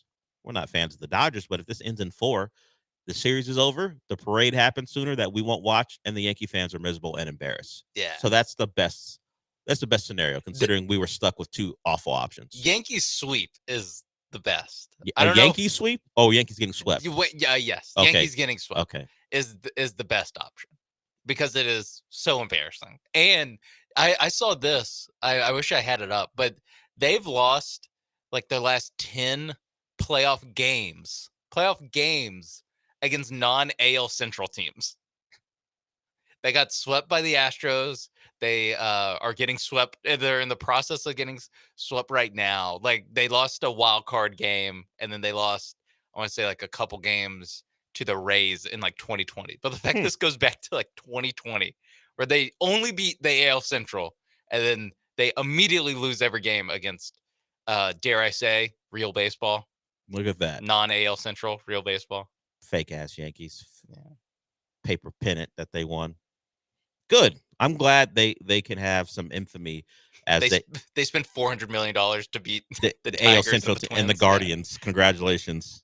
Those are the teams you're capable of beating when it matters most. 1 game away, Freddie Freeman well on his way to winning the World Series MVP. Unless Jake Myers.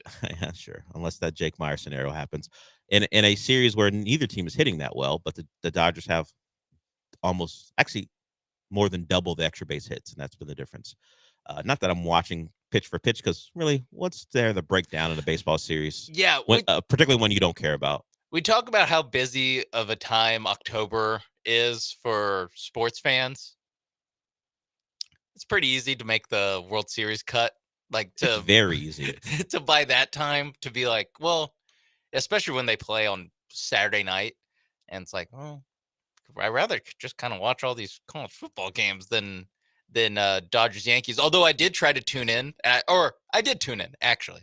I tried to be entertained by the World Series because I saw a tweet that was the 9th inning with the bases loaded for the Yankees. So the Yankees could have come back and won game 2.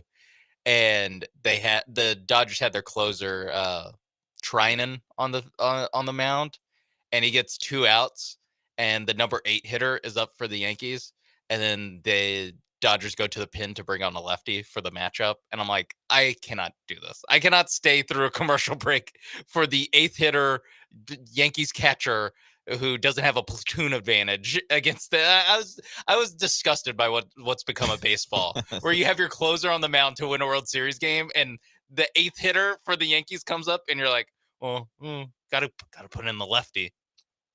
Just what happened to the game? What happened to the game I kind of loved? I liked when I was a kid. Yeah, what happened to it? What not, happened? Not my baseball. What happened to the Billy Wagners, the Trevor Hoffmans, the Troy Percivals, those guys? Josh Haders. Doesn't he's a little younger. The guys who just Ryan Presley. Well, you see what happened to those guys this year. But the guys who go in there, 3 outs. Boom. I don't care who's out there. This is my inning. We'll see how it goes. The city sinks or swims with me. Yeah, but no, the 8th hitter. Let's bring in a lefty. Again, like a catcher I've never heard of. Who's not even good? Just like, what are we talking about? It's not Buster Posey, a prime Buster Posey. It's just some random catcher.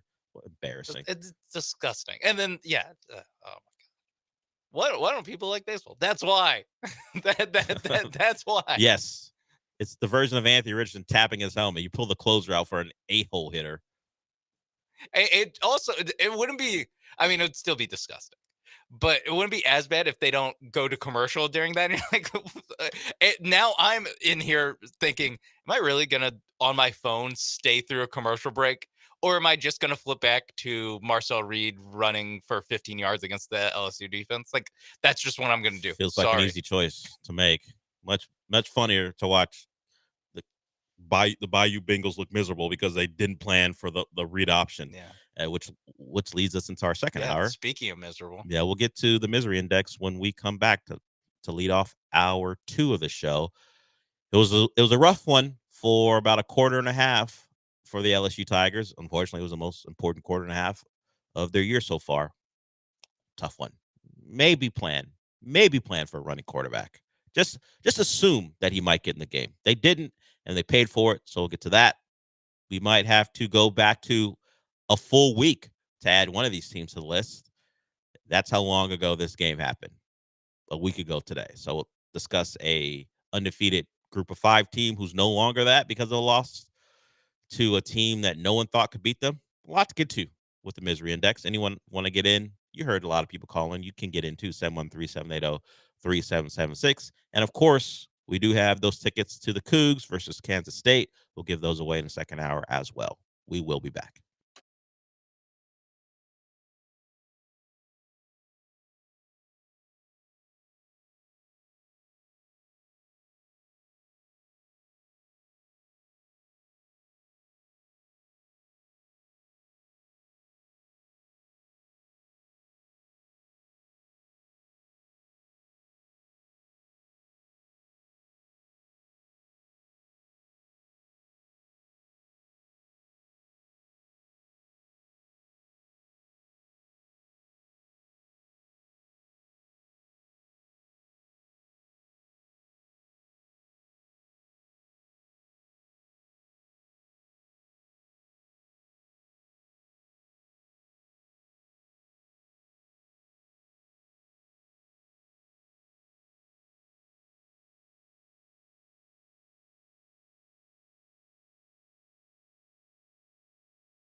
Welcome to hour 2, and we begin it with the misery index. For those who don't know, it is simply a way for us to acknowledge painful things happening to fan bases and simply the programs in college football. And Sean's been on the list once. One time. Fortunately, because somehow my team is 8-0, has not. You should be on there for the Virginia Tech game. Sorry, that was never a catch. There's no reason it should have been ruled a catch to begin with. But one of those games you were miserable. Yeah, well, for all three, I was miserable. It just so happens we found a way to win all of them. But but I wasn't miserable on Tuesday or in the immediate aftermath of the game. So doesn't fit the profile of what we're looking for. Did they play Georgia Tech or something? Oh, they do. And you know what's going to happen is Haynes King has missed the last several games. I'm sure he'll miss this upcoming game, and he'll come back as for that game. And look, Georgia Tech starting quarterbacks back. They're functional on offense again. Look at that. They didn't game plan for him. They game planned for Marcel Reed. I would hope Lance Guidry doesn't have the Blake Baker experience. If they don't cover against Georgia Tech and they show the kneel down from, they're going to show it. Okay, no, but okay. When they show it, and then if Miami doesn't cover, you should at least be last on the misery index just for having to relive that game. I think. But if they cover, then who cares? I think if they're up by like 20 late, I think Mario should kneel in the third quarter. No. Like if there's 3 minutes to go in the game, and you're doing your 3-minute offense to round the clock, just kneel on first, second, and third down, and then punt it, and just do that to prove a point. Go, look, I've learned my lesson no matter what. Just have some fun with it because it'll be something that hangs on him forever. Mario Cristobal seems like the kind of coach that likes to have fun with it. Yeah, he seems like a guy who's got a great sense of humor. He ended his press conference on Saturday talking about how this, after beating up on Florida State, the trajectory of his program compared to all the other programs in the state.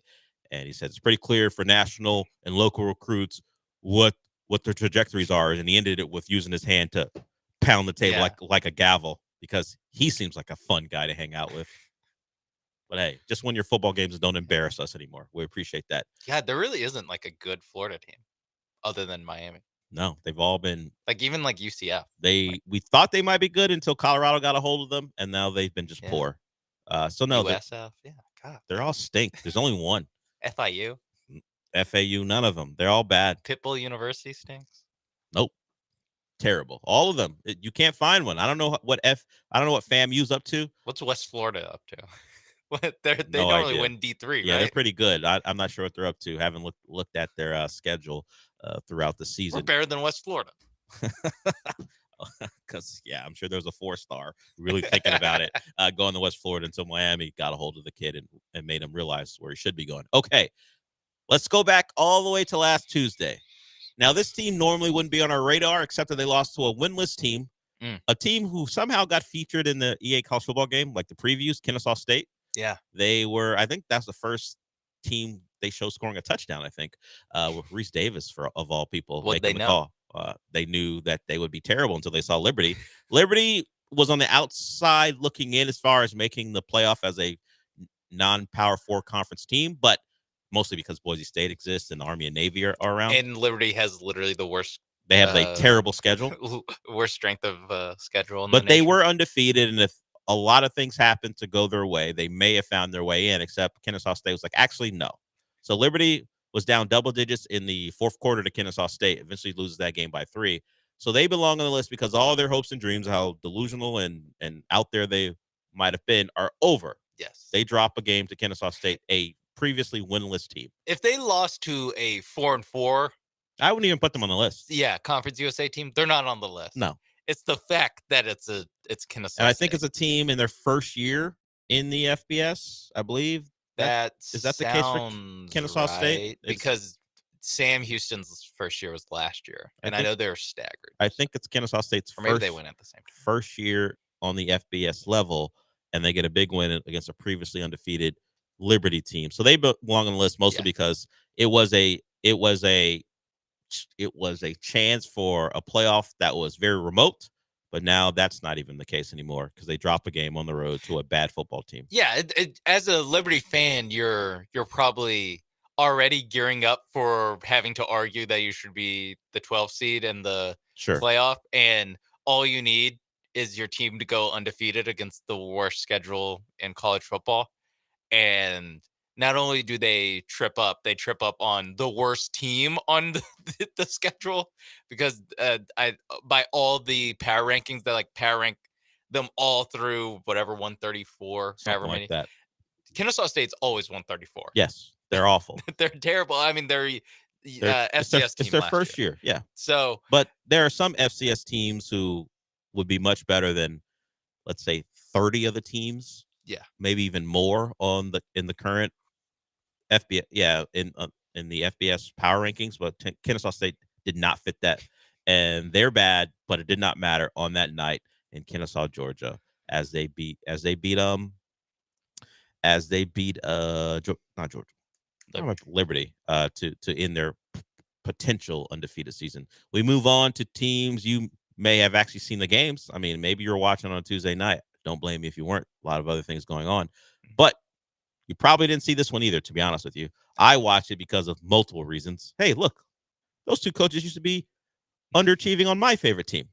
Rhett Lashlee, not so much. Now they're overachieving. Yes, Rhett Lashlee and his SMU Ponies, Mustangs, go into Durham and escape after turning the ball over 6 times, which may just make them a candidate for the misery index anyway, but they win the game, and the team who goes on the list is Duke. Duke was undefeated in conference play, I believe. Had a homecoming game for Manny Diaz. He's going back to Miami to face the Canes this Saturday.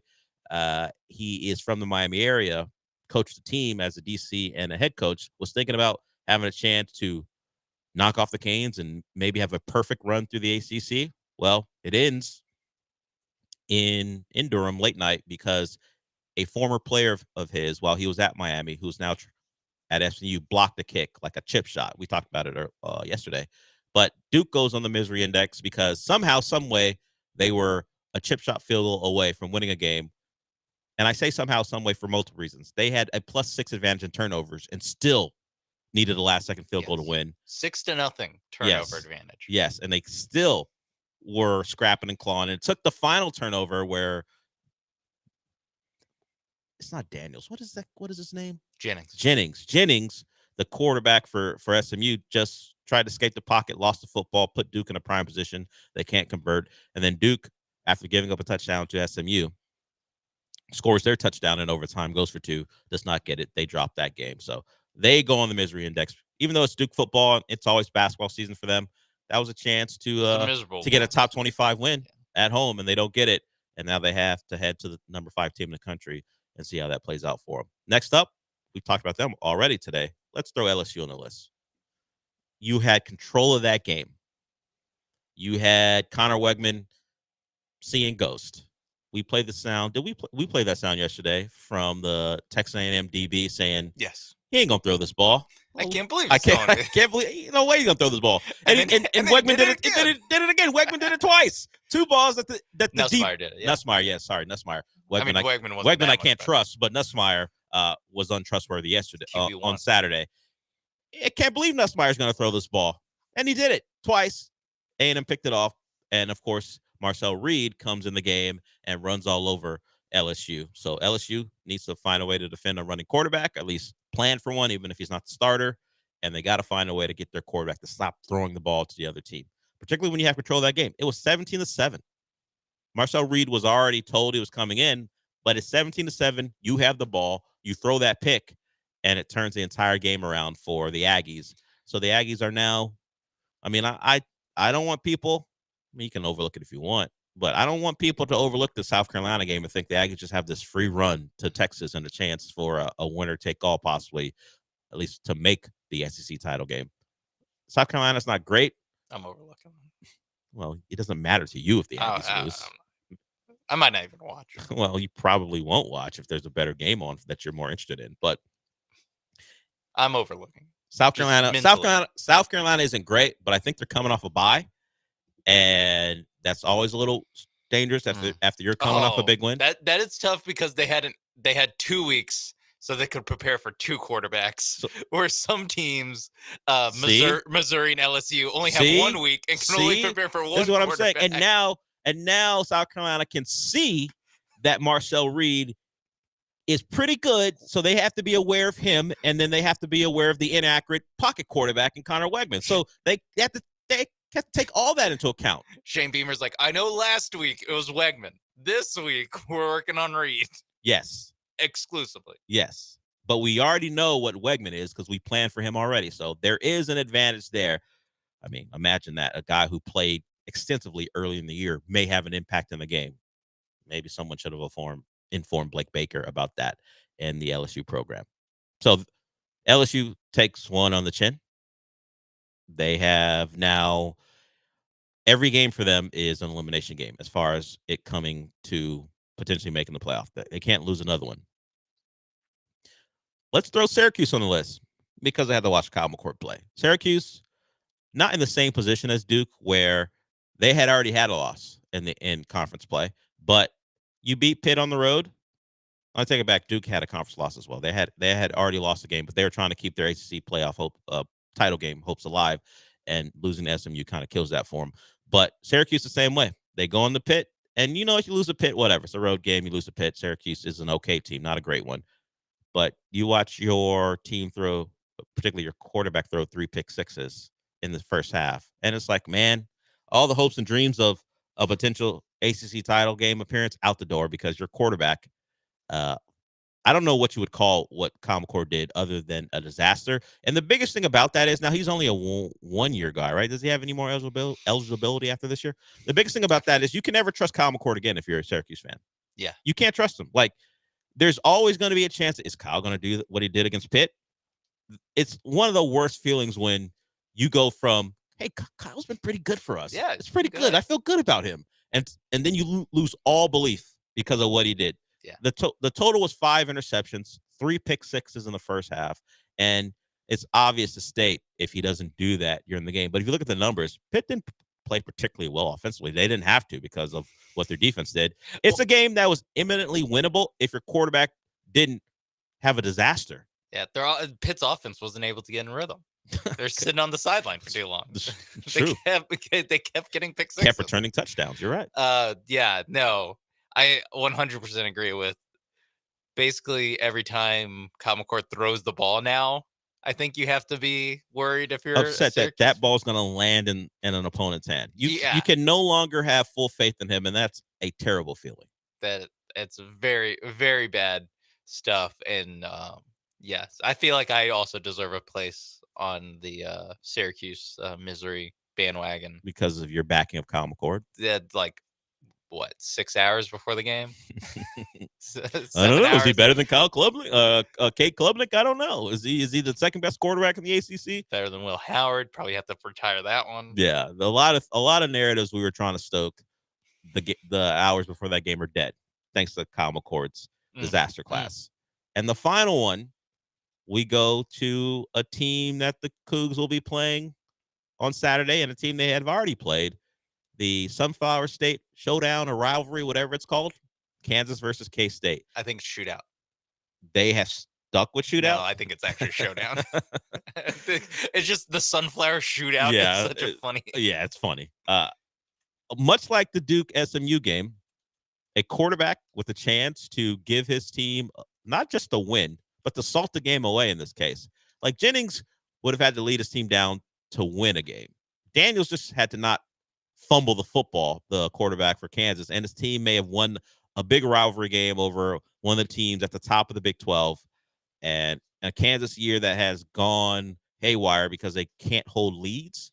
They're a team who's led in the fourth quarter, I think, in all of their losses now, or at least have been leading late into the third quarter. It happened again. They're up 27-26. In fact, in the fourth quarter, they're up 27-20 or 23. You're trying to run your 4-minute offense. It seems like a very nondescript play. Jalen Daniels is scrambling. He leaps. He loses the ball in midair. It's recovered by K-State. They go on and kick a field goal, a 51-yarder, to win the game. You lose to your rival in a game that you had and it's been an awful year already. You think, you know what? Hey, we beat up on Houston. Let's beat K-State, and you can maybe convince yourself that we might have a chance at a bowl. They still do. They just have to win their next 4. But at 3-5, Kansas probably has a real shot to make a bowl game the way they were playing and the way they kind of played all year. They fell apart in fourth quarters, but they've been a competitive football team. And just been an awful year for Lance Leopold and this team. And they go down to K-State. They belong on the list for the context of the loss. Yeah. I watched that game and going, oh no. As soon as he got in the air, I was like, oh no. Should Missouri be on the list for another ass kicking? Yes, because going into this season, if you're a Mizzou fan, you looked at the schedule and you saw Murray State, Buffalo, Boston College, Vanderbilt, and you're like, sweet, awesome. Texas A&M, that's going to be a tough one. They get absolutely dog walked. It's embarrassing. And then we have UMass, we have Auburn, we can get back, and then Alabama. If we just win one of these big games, and both times they show up and just get absolutely pantsed. And they have Oklahoma, South Carolina, Mississippi State, Arkansas for the rest of the year. The Arkansas game, I know it's a rivalry, but for the rest of the season, it's just, we know that like anytime we play a real team, we're just going to get absolutely our doors blown off. Yeah, they could be one of those teams who become a season-long member that we just assume because of what they thought they would be. And they're still going to be 10-2 or maybe 9-3. They might drop one of these. Well, if they're 10-2, but the 2 losses are so bad that they're not going to make the playoff. A 10-2 SEC team who started off like in the top 6 of the country. I forgot exactly what their ranking is, but they were top 10. I can look that up one second. Like, yes, that 10-2 team makes the playoff. Also, they're 21. I'm just going to go out on a limb. They're not going to be ranked for the rest of the year. But the way they lost. They were 11 to start the year. So, yeah, and they eventually rose up to be in the top 10. But the way they lose those games, no one's going to take them seriously. You can't put them as a real contender despite them going 10-2. Just the thoughts of getting beat by A&M and Alabama the way they did. By the way, 2 teams whose quarterbacks are struggling to throw the football. That too.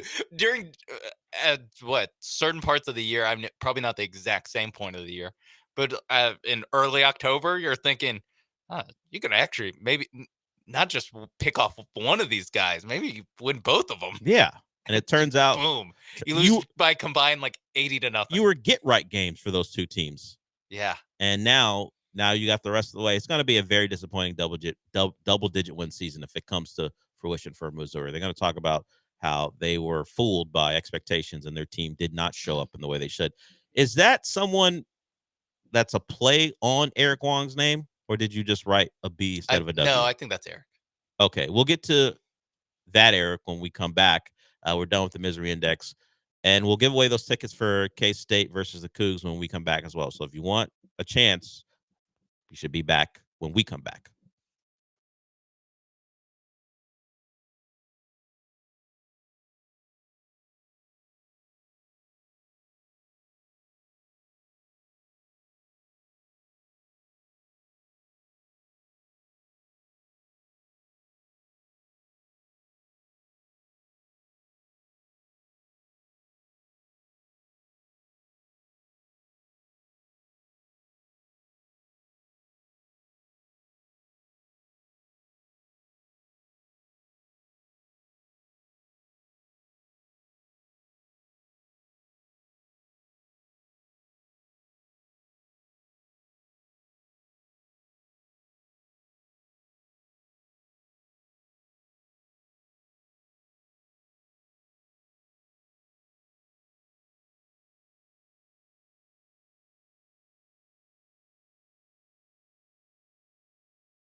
The Del Olaleye Show continues. On ESPN 97.5 and 92.5. Live from the Veritex Community Bank Studios, here's your host, Del Olaleye.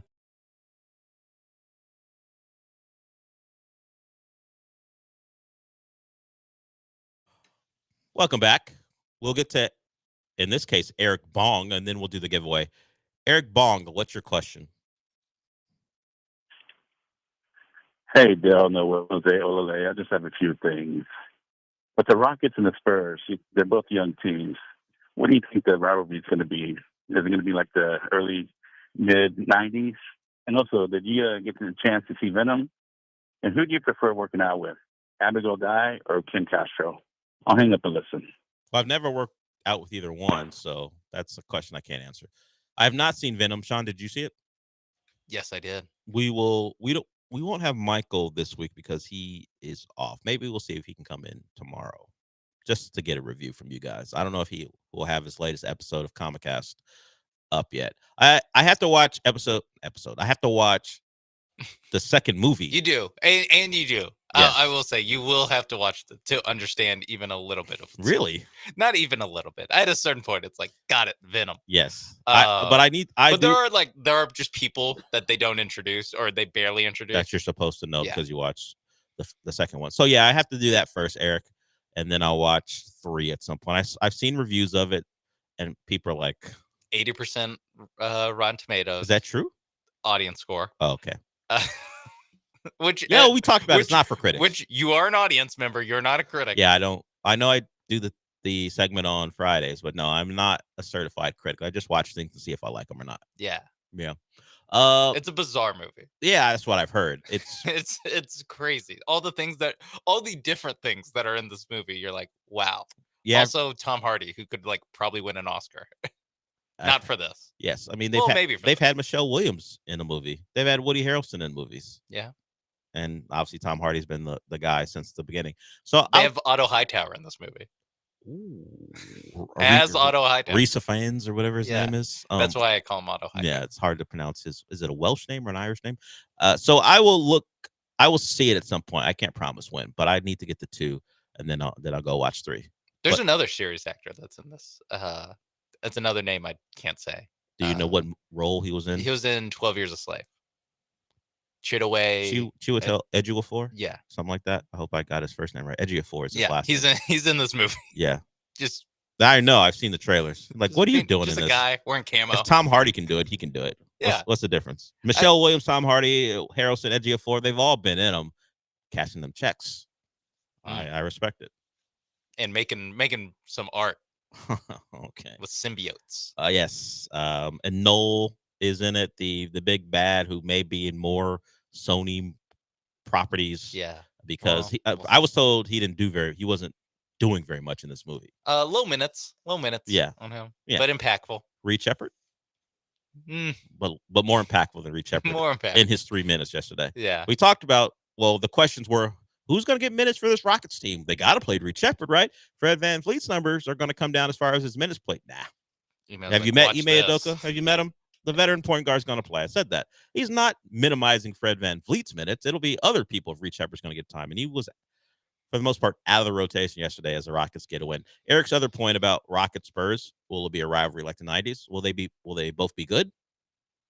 There's your answer. If they're both good, yes, it'll be a rivalry that people care about. They'll point to and go, look, these 2 young teams are growing up at the same time. They have things on the line. Who's taking what from who? The reason that the Spurs and Rockets were a big deal in the 90s is because you had 2 premier centers and 2 teams who thought from year to year they could go out there and win a title. The Rockets and Spurs are playing games that decide who wins 35 games a year. No one's going to care about that. All we're going to talk about is why is Pop wasting Wemby and are the Rockets young stars living up to their potential, and is Ime Udoka the right coach for a young team? That's what happens when you are a team middling and muddling around the 40 win mark. If they get good, yes. Yeah. That's what this will be about. Yeah, it could be, I don't know, more like Rockets Thunder, probably from years past, like James Harden, Russell Westbrook era, where it's like, yeah, they play each other a couple times in the playoffs. They were kind of measuring stick. They're going up. I don't know if they're going to be going up against each other for personal awards. I don't know. Yeah, I don't know. I think know. Wembanyama's probably got. Do we think one of these teams is a one? Excuse me. Oh! Anyone on the Rockets is a soon-to-be MVP candidate? Defensive Player of the Year, Amin Thompson versus Victor Wembanyama. The wars. Look at the stats. Look at the DPM. Look at the VORP. Yeah, the DPOI conversations are even worse than the MVP conversations because it's something we care about less, and the conversations still seem very. Look at the on-off numbers. This is what I'm saying. I could give a. Ignore the fact that they're replacing Amin Thompson with Cam Whitmore, so of course their defense is going to get worse. And ignore that. Yeah, and Victor Wembanyama is a unique basketball player of all time. He averages like 3 blocks. A game. That. There's no one like Zach Collins is in the game, and the defense gets worse. Imagine that. Crazy. Yeah. So maybe Eric, we just need to see the teams win games and win a lot of games for us to start to point to, hey, it's a 7-game series against the Spurs. We hate them. Beyond Jeremy Sohan saying F Houston, it's because they're in our way of something we want. Yeah, there'll be a rivalry for the next 10 days, because they play each other one more time, 10 times or 3 times in 2 weeks, and then they're not going to play, or they're going to play once for the next 75 games of a regular season. Yeah, and we don't expect the Spurs to make the playoffs and the Rockets. This show isn't quite sure that they'll be anything but a play-in team. Yeah, 8-9 matchup, Rockets Spurs. I don't think the Spurs are going to be good enough. Loser has to play the next game of the play-in. Winner is the 7th seed. Well, 8-9 would mean that one of them is playing to make the playoffs. Then never mind. Yeah. Single elimination. They both lost the 8th seed lost, the 9th seed won. And the 9th seed won. So, yeah, we'll see. It's a wait and see, Eric, for that potential rivalry. I'm sure when they're at full strength, we're talking like 3 or 4 years down the line for both these teams. Yeah, because we're still at the Spurs are starting and are way better with 40-year-old Chris Paul on the court. Correct. And that's not really a point you want to be at as in the developmental cycle, when it's this guy is washed up and no contending team wants him, but he is way better than all of our other players. That's you're pretty far away. You're pretty far away when that happens. I don't even know if there's a Rockets comp to that from when they were struggling, when they had I don't know. No, because even Fred VanVleet last year is better than Chris Paul. Yeah, I don't know. I don't know if the Rockets had a Chris Paul, Harrison Barnes on their team 2 years ago. Aaron Holiday, how long ago? I was thinking Steven Silas era. Yeah, I can't think. I don't know much about. I can't remember that roster, to be honest with you, beyond the guys who we thought were going to be core members of the team. Yeah, they also had 17 young guys on the team. They just didn't have any veterans. Oh no! It's when they had Dennis Schroeder for half a year, and Dennis Schroeder was Dennis Schroeder and Daniel Theis were actually winning games. And then they had to get rid of them. Cut that out. Yeah, we're not looking for that. No. More Deshaun Nix, please. And you got it. So let's also, I see you. You want to talk movies. We'll get to you. Hold on. We'll get to you when we come back. But first, I want to do this. Do you want to watch some college football? The K-State Wildcats are in town, 7-1. Got a real chance to win the Big 12 and make an appearance in the CFP. The Cougs, they now have 2 Big 12 wins. They can play a real spoiler down the stretch. And their first game and their first chance of that is against those K-State Wildcats. Avery Johnson's coming to town, the quarterback for K-State. Giddens, a great running back who will be in town as well. You want to watch the Cougs? It's a blackout night at TDECU. Well, day, TDECU. It'll be a 2:30 start on Saturday. So caller 5 to 713-780-3776 wins a pair of tickets to the Cougs versus the K-State Wildcats. Support your Cougs. It'll be a great afternoon of action, thrilling plays, hard-hitting moments, and nothing beats the tradition and pageantry and the roar of a college football game. It's their blackout special, so if you're not winning a ticket from us, remember, a ticket and a T-shirt for just $30 to grab this deal. Visit uhcougars.com/black. That's uhcougars.com/black. Come early, be loud, and wear black as we pack TDECU Stadium. You're going to have a chance to win right now, and we'll be back.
You're back inside the Veritex Community Bank Studios with Del Olaleye.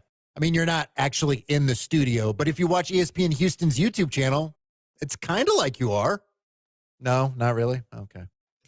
So we had an issue during the break where we got the winner's name for the tickets, but in the middle of getting the rest of his information, the power went out.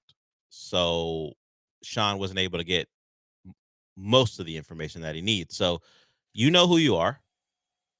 We know who you are. So don't play games. Sean knows who called in. Yes. So if you won and you know that you talked to Sean about winning, call back in. Sean needs more information from you. And if you can't because we're having an issue, certainly the game's on Saturday. We will remember your name. Get back in at some point.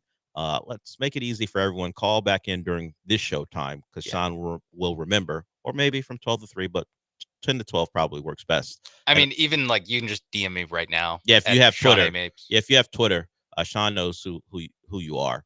He'll get the rest of your information to get you set up for the game. We did give away those tickets. We just had an issue. But La Salsa remains, and he wants to talk about movies. What's up, La Salsa? Or maybe we did lose him. Okay, we did lose him. The phones, we got an issue with the phones. So if you tried to call in. Yeah, probably calling in probably won't work. Yeah, we apologize. So I was going to say his name. But if you're out there, maybe don't call in now. Like Sean said, DM him or call in later when the phones are back. Maybe try tomorrow during this time. We'll get you squared away. That would probably mean the Twitch is out too. Is the stream's okay? Okay. So you'll be able to watch the rest of this show and then Gallant George and the Killer Bees after that. Speaking of movies, since we had a call about that, we're short on time anyway. You know, there's a show on Netflix that is an Australian ripoff of Yellowstone. It's called Territory. Oh, I thought we'd call it Yellowstone. No. Yellowstone, mate. No. Crikey. It's Crikey. Yellowstone. It is. I've only watched the first couple episodes and I was like, wait a minute. This is just Australian Yellowstone. Is it in the Outback? I don't know. It's not in the Outback, but it's a guy. I guess that's like it's hack it's if a you're yeah, Australian. it's a page. Yeah. They're like, wait, are we farming kangaroos? Yeah, Is we there have more kangaroos than on the the farm Outback, too. Yeah, we got more buddy. than that too. Knock it off. It has the dude from what's his name? He was the lead in Longmire. He was the lead in Longmire. If you watch that show. Oh, I can see his face. Yeah, and Anna Torv, who was in Fringe, she was also in Mindhunter, the woman from Mindhunter. There's a lot of Netflix connections. People who have been on Netflix shows, they brought him back. If you watch For All Mankind, on Apple TV, the kind of drunken astronaut who had to get his life together because his wife was done with him. He's on the show. I didn't know he was Australian, so I watched the show.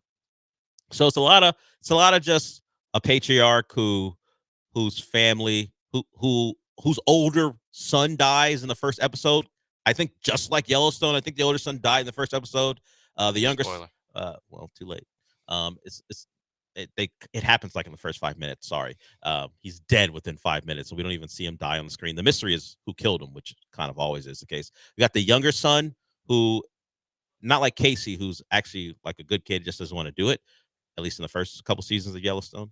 This one's just a drunk who wants the job, but his dad's like, not you.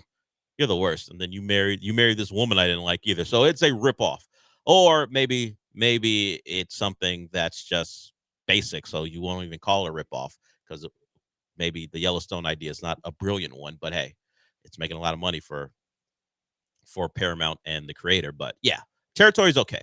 But you're gonna watch it and go, wait a minute, it's just Yellowstone with accents and less sex. At least from the first couple seasons of Yellowstone. I don't know what it's like now. Yeah, we'll see. Yeah, we'll see how it picks up. I've only watched the first couple episodes, but it'll be a lot of faces you recognize. They'll just be speaking in those funny accents because you didn't know they're Australian. Yeah.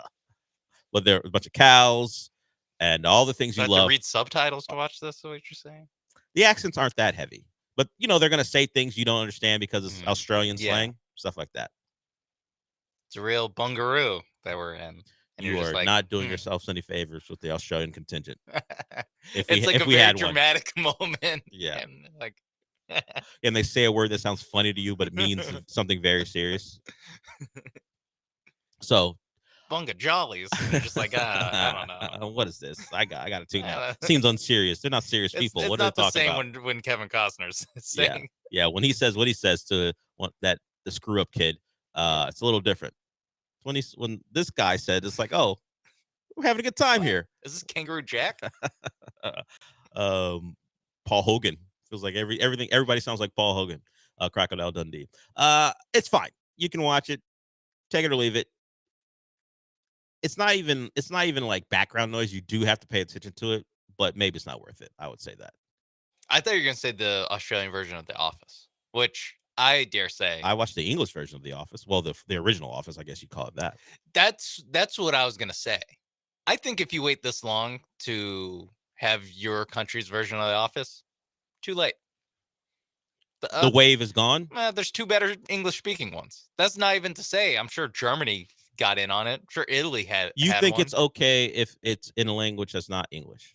Yeah. You okay with it? Yeah. Okay. Because it's a different market. Like you can just watch the English one. I mean, you can watch the Japanese one. But or I'm whatever, sure too. much like the Australian version of Yellowstone, as I'm calling it, has type of phrases and vernacular that you're going to be more comfortable with. Maybe the Australian version of The Office hits differently because of what's being said and the context of things, because we don't know. No, but the U.S. Office premiered 20. I'm saying why'd you wait so long? You waited for two full better or not better, but good versions. And now what? Now you're just remakes happen all the time, I don't Sean. know. Remakes Can happen we talk all about the AI? time. Remember The Office? They're worried about like their paper company. Well, like, now you have to update things. The Office for new generation. Yeah. Remote work. Is that what they're gonna be doing? Probably. They're gonna have a Gen Z kid. This is what we're talking about. If we're trying to get the Gen Z kids to watch The Office of different version, you got to update things. This did get me thinking though, like they should do Friday Night Lights, but for different countries, where it's like a soccer team. Like they have versions of that, but it ain't to the dramatic. I would probably agree that they could get away with it. I mean, they do these series that are about like a kid in a yeah, I'm sure they have a soccer. But you want the creators behind the Friday Night Lights to do a soccer and version? I want the main character to just be Coach Taylor. You his want wife. You want the manager to be the main character. Well, yeah, like in Friday Night. That's what I'm saying. So and you have a Ford that's awesome, but then he like tears up his knee. Oh, and not paralyzed. You don't want the paralyzed version. Can you get paralyzed in soccer? I'm sorry. I know before everyone texts of whatever in, I know people have been paralyzed in soccer before. But is it like something that can happen in a high school soccer game? But maybe a head injury. Maybe you're looking at more of like a head injury. A concussion? Something like that, which keeps him from playing, ends his career. Get back out there. See, you can't. You're not someone who has any empathy. But then you have Matt Saracen, the youngster. Does he have to date the daughter of the manager? Yes, that's the key part. So you just want a complete ripoff, just a soccer version of Friday Night Lights. Okay, you want that's so what you The want. Office is. True, they have the same character. it's I mean, the David same. Brent's more is a bigger is a supersized version of Michael. David Brent's character in The Office, the English Office, is nuts. Even compared to the Michael character in the U.S. Office. But I guess sure. Let's get that going. BBC America. Actually, I'm talking myself into NBC just reboot Friday Night Lights. But you want they brought back Matlock. Bring back Friday Night Lights. I mean, they brought back Magnum PI. Yeah, come on. Yes. Are we too good for rebooting Friday Night Lights? There's literally infinite football stories you can tell. And small town. Do you mind if the original creators are not part of it? I mean, I'd prefer just like like Dick Wolf, where I don't know if he's locked in on every but episode. His name's on top of it. Yeah. And he has. I feel good of just slapping Peter Berg's name on it. Understood. Peter Berg may have more integrity. Like I've done that already. Dick Wolf? Dick Wolf has a franchise. All he talks about police and procedurals. I mean, maybe Peter Berg thought. Oh, Peter Berg's got a deeper bag, is what you're saying. Yeah, maybe he's got more to do, and maybe he doesn't want to revert back to doing a story he's already done, even if it's a different version of the story. Just slap your name on it, like Dick Wolf. Just cash those checks, Peter Berg. Stop whining. What have you done lately, Peter Berg? We don't even know what you do right now. What? You're so busy. Probably is. We just don't know. Sean Mapes firmly in the count on the side of just reboot Friday Night Lights. I mean, reboots. Why not just watch old Friday Night Lights? Yeah. I've seen it. It's great. What if it's worse? A reboot's worse than the original. But do you want a worse version, or do you just want to watch the old one? Is the old one so outdated you just can't watch it? I think you're never gonna have another Minka Kelly or Agent Padalecki. You're never gonna have another one. Honestly, it actually hasn't been that long. This is what I'm saying. Probably just get them back. Get Kyle Chandler back. As parents, as you want Minka Kelly as a mom on the show? Yeah. Friday Night Lights, the Wonder Years. You're never gonna get Landry back. That dude's too big now. That dude is an accomplished, serious actor. Maybe cameo season finale at a reunion or something. You can definitely get the daughter back. You can get Saracen. You get a lot of these guys. Saracen has a pretty good career if you really look at his IMDb. You could definitely get Amy Teagarden back, the daughter. Yes. Yeah. I mean, you can get a lot of the people back. Taylor Kitsch. Probably not. Probably not. Again, season finale. Big. You got one shot, one opportunity. Sees everything you ever want. He comes back for a reunion episode, literal reunion like for the team episode. 20-year or 10-year. I don't know when they graduated. I think the best you would ever get is like a table read, like where everyone's on Zoom and they all do a table read. One of those things. Companion podcast. Yeah, something like that. Well, that's already happening. Saracen and what's the starting quarterback's name before he got hurt? Jay Street. They do a podcast. Or they've done it. I don't know if it's still going on, but they do a companion podcast where they just relive, just like Rachel Bilson does for the OC. Yeah, no. Well, she did it. She did one. No thanks. Now the mom from that show is still hanging on. She's doing the podcast. Rachel Bilson's like, I'm tired of it. I'm going to do it. I'm going to do another podcast. What a grift. They happen all the time. The girls from One Tree Hill do a companion podcast. All three of them. Brooke, Peyton, and the girl who married the a-hole basketball character from high school. They all do the same. They do a podcast. I also, with the Friday Night Light reboot, part of it is also, I already know they're going to do it. Like how long? I bet my life that they'll do it in 20 years. 20 years from today, there will be at least one Friday Night Lights reboot. Friday Night Lights premiered in 2006. It ended in 2011. I think it would come sooner than that. I mean, I'm betting my life, Del. I can't have it. I think there's you said 20 years, which makes it 44. I think it could come by 2030. I could see that. I'm not willing to bet my life. But that'd be almost 25 years from the original beginning. So I might as well kill if they could do a Gossip Girl reboot more recently, like within 10 years of that show ending, the first show ending, maybe even less, they could do a Friday Night Lights reboot within the next 5 or 6 years. That's what I'm saying. Like, they're gonna do it. Like, again, everyone's mad. Everyone is gonna see the tweet when they announce it and be upset. I need them to do just fast forward. I need them to do it quicker to bring back some of the old casts as like parents. That's if it's gonna happen. That's what I need. We gotta do it while the guy who played Buddy Garrity, I think, is still alive. Oh, why are you putting near death on Buddy? Well, Garrity? I don't know if he's still alive, so I threw it out there that he might be still alive. I realized halfway through the sentence, I haven't been checking up on the actor that played Buddy Garrity. That's odd. You haven't been looking up for him. I need Smash to be part of it. Sneaky good The question is, IMDb. Who do you think would say, "No, I'm not coming back"? Would Smash come back? Smash Williams? I think Smash would Michael B. Jordan show up for an episode? No. No. Hell no. Michael B. Jordan is more likely to be the executive producer than to come back. Yeah, that's not a bad pull. Buddy Garrity, the character, the actor Brad Leland is 70. Still with us? Yes. Okay. So you can't, but 20 years is going to be tough. This thing's got to start in the next 5 years or so if we're thinking about having that guy back.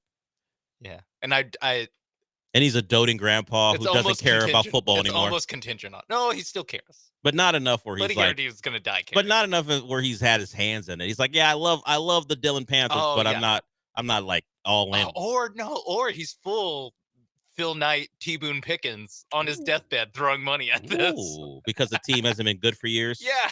You know what's going to happen? He's got to bring back one of the former players to be coach. Of course. Matt Saracen's coming back as coach. Yeah. And his assistant is Jay Street. Yes. And again, you're the best quarterback I ever seen. Maybe penultimate episode, they go to Kyle Chandler's house. They go to Coach Taylor's house for like, I don't know how to reach these kids. Like, give me some advice. And he's an AD someplace. Yeah, exactly. Yeah, something like that. He's Jeff Traylor. Something like that. he's the coach at UTSA. Sure. Which I guess happened in the show. Yeah. For He did become a college coach. And then he said, I quit. I love high school Ran football from the too grind. much. He was like, NIL, don't love it. Transfer portal. Can't Yeah. reach these kids. The fact that Coach Taylor left in the middle of the year, there's a word for that. Quitter. Tony Bennett, is that the word?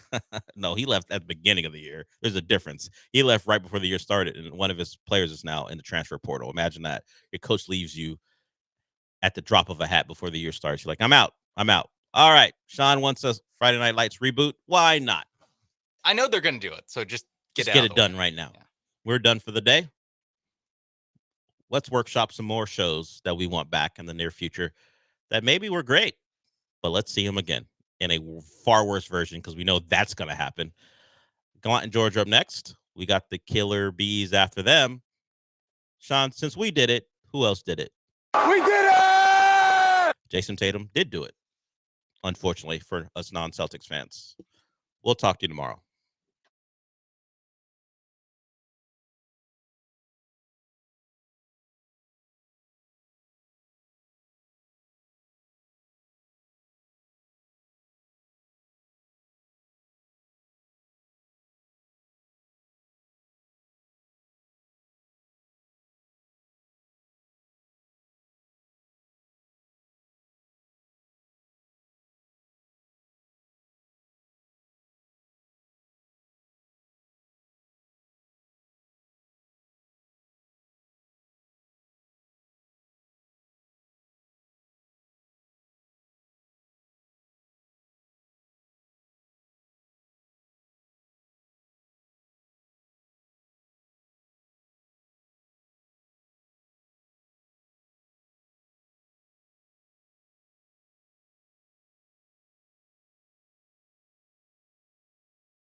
Hello and welcome aboard Gallant George on a Tuesday, October 29th of 2024.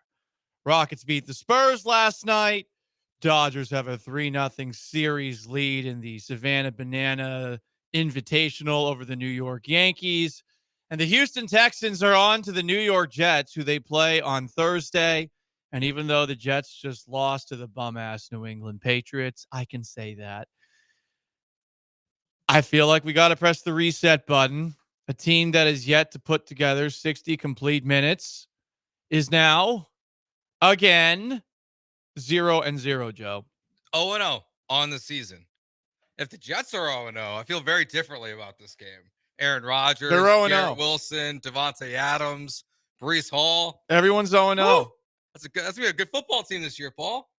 Texans got their work cut out for them. In theory, it would be a good team. Alas, earwax, at least for the folks up in New York. Sports up there, not very good right now. Seeing on TV, what would losing this series mean for the Yankees? Well, it's the same Yankees team that we've seen for the last 20 years. That's what it would mean. I think it validates 2017 a little bit for the Astros because this is what would have happened to the Yankees in 2017 as well. Just getting No, they won that World Series. Just ask Brian Cashman. They don't belong. They won that World Series. What are you talking about? The Astros only have one, and the Yankees won two since they blew a 3-game series lead in the ALCS in 2004. The 2017 Astros cost the Yankees this World Series, too. They did. You're right. About it. It's not mentally prepared. Yeah. They're still thinking about 2017. I did see, there might be a buzzer theory going on around with Freddie Freeman. I did see that. I like that. People are saying. People are saying. They're drawing circles on pictures. I haven't watched any of the games, so how would I know? You know what? Maybe we should have the leading conspiracy theorist on to talk about it like we're Michael K. I don't know.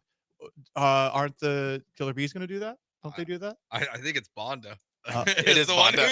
It is Bonda that's doing it. Okay. I figured it was Michael Schwab or something like that. No. Bonda decided he was going to be a troll and started circling. He's basically doing Freeman's a social jersey. experiment to try to make it happen again. Well, I haven't seen it, so I can't prove that it wasn't a buzzer. You're right. I haven't seen it. It's as much evidence as we have on Jose Altuve. And I'm going to not look at it because I don't need to prove that he's in the clear. I don't. You're right. I'm not a journalist. I'm an idiot with a microphone. I'm getting a little frustrated with the Houston Texans messaging. And yesterday, D'Amico Ryans had his press conference. Very early in the press conference, he was asked about what the Texans can do to fix their offense. And you hear this audio, you would think that another question was asked. Overall, and we ran the ball well. Joe at over 100 yards rushing. He's continues to show up big time for us in the run game. The way our guys block up front in the run game, and the way they, not only the front but our tight ends, our receivers, everybody involved. Guys did a really good job of working to stay attached and finish there. In our passing game, thought we had a lot of really good reps in the passing game. CJ was able to make a lot of plays and go through his progression. Full field read. So he's only able to do that with good protection. So we had a lot of great reps from all of our guys. He was asked what can be fixed on offense. Go to the Texans transcripts. That's what he was asked. Straight into the positive. I was confused, as I know you set it up before. I was very confused as the audio was playing because that's not anything of what he just said. He just told you how great everything is. Everything's great, Paul. A lot of great reps, a lot of good protection, great reps. I think he said that 3 times. He did. He was also asked about the offensive line's struggles in pass protection. You are going to notice a theme here. Here is D'Amico Ryans, head coach of your Houston Texans, at yesterday's press conference. When CJ is able to throw for as much as he threw for and make the plays he's able to make, of course, guys did a good job in the passing game. And look, everybody wants to talk about the pass blocking and all those things. Our guys did a good job, and overall, we've had a lot of good reps in the passing game. So let's talk about those good reps that we've had. Let's not. Let's not talk about those good reps. No, we got to talk about the good reps. Why? Why did okay? Let's talk about Laramie Tunsil's Pro Football Focus rating and Titus Howard's Pro Football Focus rating. Joe, yeah, Laramie Tunsil, Pro Football Focus. I just liked it on Twitter to have it bookmarked. No pressure's given up this week. Good for you, Laramie Tunsil. Good reps. Okay, I understand that this is who D'Amico Ryans is and who CJ Stroud is. That they want to preach positivity and they want to say how great everything is. But you don't have to keep trying to tell everyone that it's sunshine and rainbows when it's not. You can answer the question in a different way where you're just being more honest with yourself. I'm not even critiquing the way that he handles this at the press conference, Joe, because you know what? If this is the way that he wants to talk to us, that's totally fine. But I am concerned that behind closed doors, this is also the messaging. And hey, why have things not changed from week 1 to now week 9? Is it because no one's getting yelled at? Is it because there's this constant preaching of positivity? The accountability on the offensive line, we saw momentarily, and then Jared Patterson suffers a concussion. He's out of the game, so Kenyon Green has to go back into the game. Who knows what is being said behind closed doors? But D'Amico Ryans does not strike me as somebody who is going to light these guys up when CJ is running for his life every single Sunday. And just take a look at when he was asked yesterday about the decision to put Kenyon Green back in and not Kendrick Green, which we both talked about yesterday. Why is it just Jared Patterson? Why isn't it another backup offensive lineman, Kendrick Green, who you saw last year? Here's more D'Amico. Jared did a really nice job when he went in and had some good plays. Unfortunately, he was out. Then Kenyon was back in. There was no overthinking it. Kenyon got a lot of reps throughout the week, and he was the guy to go in, and he has a lot of good reps as well. A lot of people want to, focus on the bad. Everybody has bad reps here or there, and we can all focus on that, or we can look at the positive. I think he has some really good plays as well. I mean, the way he's talking, like it makes you wonder if behind closed doors, like they don't watch the bad film. Like they treat it like a high school football YouTube film, like highlight reel, where like they just show the 3 plays that Kenyon Green was probably good on the entire game. And they're just like, yeah, great game. Don't worry about the 3 or 4 times where you're on your back getting dominated by the defensive linemen, guys who are below average at football and aren't really that good. And they're just treating you like you are an 8th grader and don't belong on the field. Like, you're right. Because there's no accountability, because there's no change, it does make you wonder if what they're telling us is exactly what they're telling themselves when they're not with us. Could be. Now, to wrap it all up, last bit of D'Amico Ryans you're going to hear for a bit. D'Amico talks about his coaching style, and who knows what it is behind closed doors. We are not privy to that. All we get is the occasional speech that he'll give to the team after a win that's shared by the Houston Texans on their social media accounts.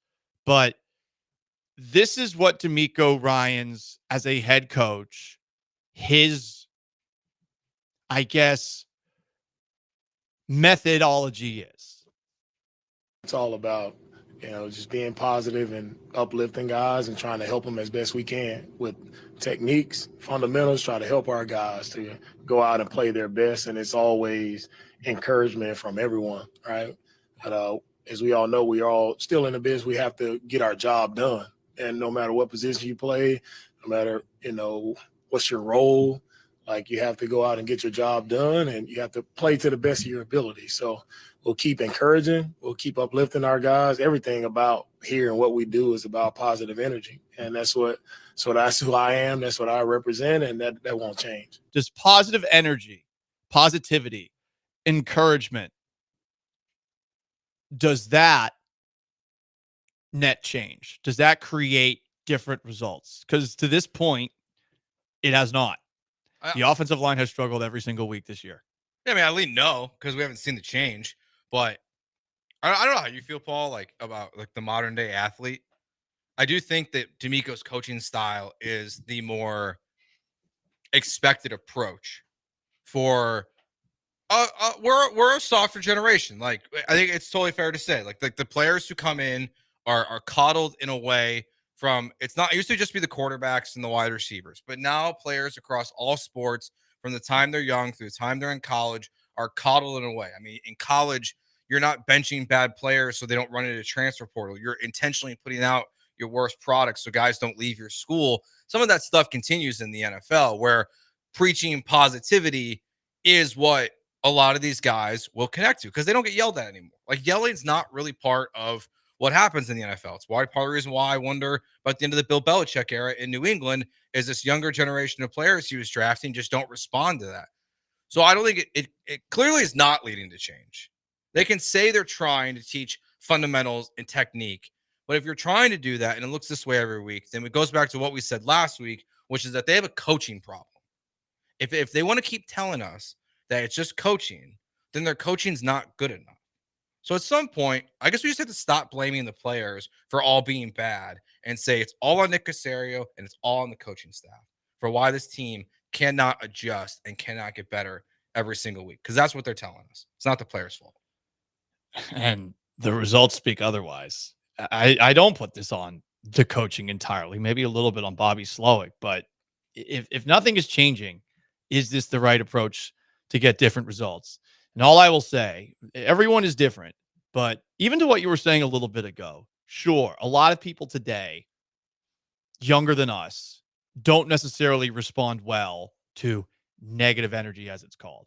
But whether it was my high school football coach, Coach Field, who is not my positional coach, but somehow knew how to get under my skin every single practice, always got the most out of me, or the first radio boss I ever had, Gavin Spittle, who I think is the best radio boss in the game. When you are direct and when you push and when you highlight what is bad, you will generally make somebody aware of whether or not they're doing their job. And anybody with any work ethic whatsoever should be honest with themselves, not a pussy, and realize I'm the only person that can change this. Now, I'm 35. I'm not that much older than these guys. I think it's interesting that this has been such a essentially sweeping change across the NFL where there's no Belichick's. Sean Payton's one of the few left who I think are kind of confrontational with how they speak with their players. I feel like you need a little more of it. And I would like to see, I know we're not going to, D'Amico Ryans have a little bit of that with where things are going right now because it's not looking good. And this is the last thing I want to hear. And I just don't. And the going back to the Kendrick Green one or Kenyon Green, these guys are hard to keep track of. I just find that answer totally unacceptable and that decision-making process. The fact that it's been so bad and you finally pull the trigger and they honestly, they could have done it sooner. Like at some point you have to acknowledge what's happening in front of you. They wait and they wait and they wait. They finally make the decision. Unfortunately, Patterson gets the concussion, but then just be like, oh, he had a bunch of good reps in practice. I don't care. Like we talked about this last week. They don't practice. They don't practice hard. They're not going full speed. Like this very good Texans defensive line is not going full speed against this offensive line every single week in practice. I don't have to be there to know that. It's a fact. The NFL has changed. So you can't tell me he's got good reps. Well, maybe you don't know how to run the stunts that everyone else does, D'Amico. Like your offensive line is totally unprepared every single week for what they're having. So you can keep preaching change and change and change, but this week, like you might get your quarterback killed because it happened the last time you played the Jets. He's Joe George. I'm Paul Gallant. It's Gallant and George, ESPN 97.5 and 92.5. Some response to that on the text line we will get to on the other side. Plus, Joe would like the Texans to go after this guy before the trade deadline. Stay put, ESPN 97.5 and 92.5.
It's Gallant and George. On ESPN 97.5 and 92.5. Broadcasting live from the Veritex Community Bank Studios. Here's Paul Gallant and Joe George. DeMeco Ryans, Texans head coach, very positive yesterday when asked about anything negative. He redirected to the positive. We played a bunch of clips of it yesterday, in the last segment from yesterday's press conference that he did. Some comments on YouTube from BVB09. The DeMeco get your juice boxes and orange slices approach will be his downfall. I don't think so. Keeping Bobby Slowick might be his downfall if Bobby Slowick doesn't get a head coaching job. But I don't think his approach will be his downfall. I don't know what it is behind closed doors. Yeah. All I'm saying is it does feel like there's a chance behind closed doors. They're not being hard on the guys who are struggling. And another piece of evidence is the indifference that some Texans offensive linemen were showing off the record after some of the games where they've really struggled. Just something to keep in mind. There's been a lot of questioning. Well, why are we being criticized the way that we are? Just for watching these games. A text, explain Alabama and the Saban dynasty if these kids don't respond to harsh coaching. Sure. Will Nick Saban quit? Is Nick Saban the head coach at Alabama? Is Tony Bennett the head coach at the University of Virginia men's basketball team? Who's coaching Duke? Who's coaching North Carolina? Who's coaching all these powerful programs? They're all quitting in droves. There's a reason why. It's not just because of NIL. It's because of the transfer portal. And they know if they're too mean, those kids will run. And I do think there's one major difference between college and the pros. In college, you can be a jerk because at worst, if that student is an NFL player, they leave in 3 years. CJ Stroud, just as an example, will be the quarterback for DeMeco Ryans for as long as DeMeco Ryans is the head coach of the Texans. That could be 10 years. That could be 15 years. So you can kind of be Jim Harbaugh as he was in Michigan. And by the time a player gets tired of you, well, he goes to the NFL draft. So like, what's the big deal? So that's why I think the difference is. A couple more comments. It's obvious DeMeco likes to stay positive and not throw his players under the bus. He probably never will. Get over it. I'm sure it's different at the building when talking to the team. I hope it's different. I'm just saying there's constant redirecting and changes aren't happening. You got to ask why the changes aren't happening. And if this is related, I'm definitely looking at a press conference with a little bit too close of a monocle, but something's up here in that nothing has changed. And the accountability we really haven't seen to this point either. We saw it for a moment with Jarrett Patterson. One last comment. So you bash Mayo for being too tough on players. Now you bash Ryans for being too soft. Makes sense. Totally different situation because Gerard Mayo, after his Patriots lost, a team that has looked completely directionless after hiring Mayo essentially 5 years before moving on from Belichick. To do that then, hey, at least they responded to him. They did beat the Jets this past Sunday. But these are totally different situations here because Mayo, I don't think, knows what he's doing at all. And I say that as somebody who is pretty in the know when it comes to what's going on in New England. Here, I just want Ryans to be on these guys so that they actually get better. And I wonder just how on these guys he is. Yeah, Mayo seems like the players don't. I mean, it goes back to training camp. Their best player, Matthew Judon, had to get traded before the season started because he didn't want to practice. And we saw the videos of Mayo, like screaming at his best player, and he tried. He tried. Doesn't mean he's being mean to them and they don't like it, but he clearly does not connect with his players the way that DeMeco does. And maybe that's why. Maybe that's how. Like whether it's this way behind closed doors, whatever is happening, is the players clearly love playing for DeMeco, and that does matter so much. So I think they're very, very different situations. Yeah, Mayo hasn't proven anything yet. And I think with last year, DeMeco, at the very least, has proved, hey, I know what I'm doing. And he went to a Super Bowl with the 49ers, right? Like, And that's the other difference in that hire, too. I mean, DeMeco Ryans actually was qualified. Yeah. Gerard Mayo was not qualified. I'm pretty mad about that hiring in New England. And I get they beat the Jets. Congratulations. You beat the effing Jets. Dumpster fire of the year. who the Texans play on Thursday. Hopefully the Texans beat the bleeping Jets. Someone texted in 6-2. No, they're 0-0. They're 0-0 today, and the Jets are 0-0 as well. So we got to be focused. Joe George, you have a idea to improve the Houston Texans. So Adam Schefter was on Pat McAfee show yesterday, and he said that within the next week before November 4th or 5th, whatever the trade deadline is, that the expectation is that Deontay Johnson of the Carolina Panthers will be traded. He's in the last year of a 2-year, $36 million contract. This is a guy that we saw have success in Pittsburgh with the limited quarterback play that he had. He's been pretty solid in Carolina, considering what he's been dealing with there. And if he's going to be moved and Stephon Diggs is out for the season, because it sure sounds like he is, and we don't really know the status of Nico Collins, we're assuming he's coming back for the Detroit Lions game, but it's a hamstring. That could change any given moment. Like, look at Christian Harris's calf. I know it's a little bit different, but like we've all seen hamstrings where guys just are out for a long time. I don't think the Texans offense is good enough to go on a deep playoff run if it's just Tank Dell. And to be honest, Paul, I'm not sure it's going to be good enough if it's Tank Dell and Nico Collins. So I think the Texans should trade for Deontay Johnson.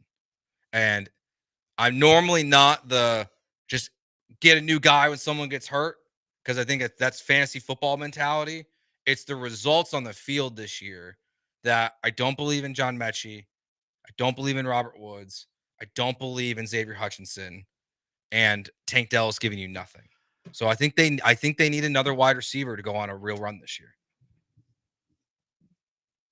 You need offensive line help.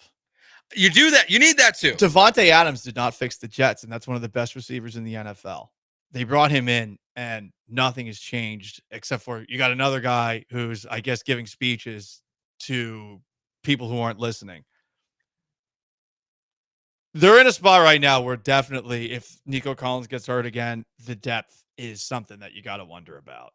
But do I want to add a guy who has quit on his team in moments in the past? Another semi-delusional ex-Pittsburgh Steeler wide receiver who thinks he's really, really good. And there's been way too many of those guys over the years. Chase Claypool, Johnson. You got it now in George Pickens. Yep. Sure, some of these guys have been talented, but you're asking this guy to come into this offense in the middle of the year, pick up this playbook, figure out how to work with CJ Stroud. I think you go with the wide receivers you got right now. I think you burn the boats at that position. Offensive line, I think you got to add somebody. Am I completely opposed to the idea of Deontay Johnson? No. But I feel like there are positions that they should be trading for that are much higher than wide receiver on the pecking order of things. Yeah, left guard makes the most sense. I mean, if you're going to trade for anything, left guard has to be your number one. It's got to be left guard, wide receiver, your top two. I don't even know what the third option would be, to be honest. Like if they had to trade for someone else, like their corners are fine. Eric Murray's impressed me. Maybe we see like the extent of this Kalen Bullock injury. I haven't seen the injury report from the would-be practice today. But if he was out for a significant amount of time, I could see trading for a safety. But I don't know if you're going to be able to acquire a left guard. And I would just think it'd be easier to acquire a wide receiver at this point in the season. How easy though? I mean, what do you think they're going to be wanting in Carolina, given that I think the rest of the year they want Bryce Young to have someone to throw to? Yeah, I mean, because his contract's expiring, you got to think it's Devontae Adams were for a conditional fourth. Like a conditional fourth for half a year? Yeah, maybe it's a conditional fifth that turns into a fourth, and it's purely based on like how like his success on the field or your success going like into the playoffs, because we've seen that where conditional picks are based on if you go to it goes up every time you advance farther in the playoffs. I mean, I'm not giving up a second round pick for a wide receiver that's not under contract right now. Like I'm not giving up a first or a third unless it's a really, really good wide receiver. Deontay Johnson, I don't put him in that category.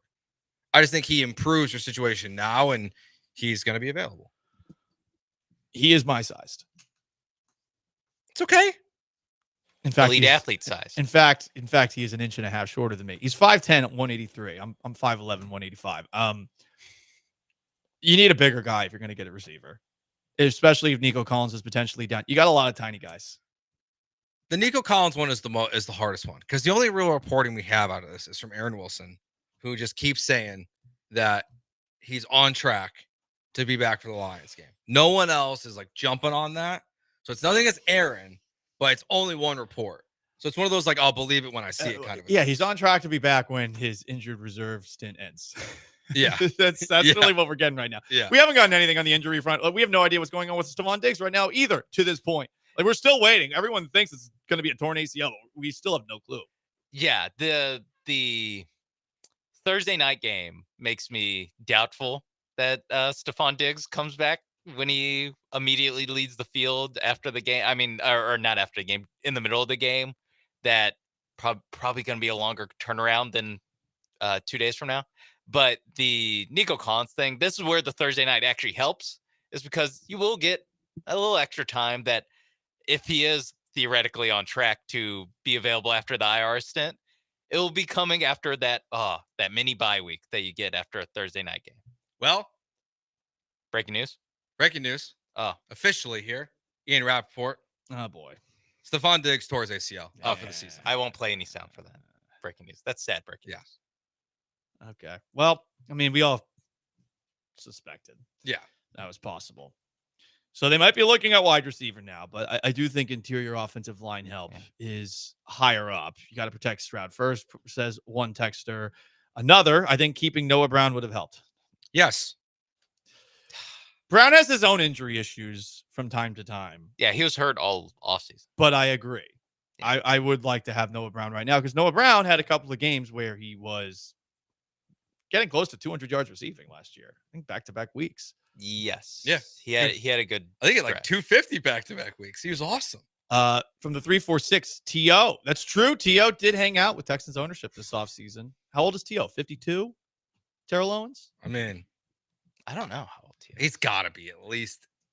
NFL players are so weird because they retire. 50 years old. 50 Hey, years even old. younger. How about that? There we go. 50-year-old wide receiver. Why not? I'm sure he'll be team first, team-oriented. And just play a role, run blocking. Just try, right, exactly. Just trying to be the best team and he could be. Honestly, I think T.O. might run block at this phase of his career. I mean, look, he played in the Super Bowl on like a broken ankle. Deontay Johnson sure as hell ain't though. What about instead Deontay Johnson, Andre Johnson? Ooh. Oh, take back. Does he have to give back the Hall of Fame jacket? Yeah, he's got to give it back. Does he? I actually have no idea. Does he have to wear a different number since 80 is retired? Yeah. Okay. He's got to be 81. It has been. I mean, it has been a while for Andre Johnson. Amazingly, Bill O'Brien. One of the things he was most right about was telling Andre, "You're a 40 reception receiver next year," and then he goes to the Colts and he gets 40 catches that next year. Joe George, Paul Gallant, Sean Mapes behind the glass. It's Gallant and George, ESPN 97.5 and 92.5. Up next, it's the college football six-pack. Texas A&M is back, and the new head coach is taking shots at the old one. Plus, is Steve Sarkisian delusional, thinking that they should have won Saturday's game 45-10? He actually said that? Stay put.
In case you're just tuning in, Stephon Diggs officially out for the season with a torn ACL. D'Amico Ryans said that at his press conference just moments ago.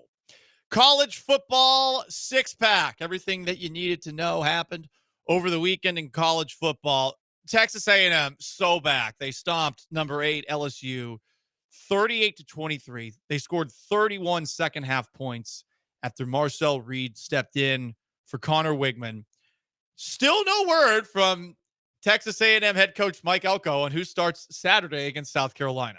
I was just thinking that as you said that. I was like, I'm assuming they've made the decision, but got to keep the fog of war going for those cocks of the game variant. Of the game variant yes. only? I mean, they've already had 2 coaches come out and basically say, we didn't think that they would, we didn't prepare for whichever quarterback they picked. So if I was him, I'd keep changing it up.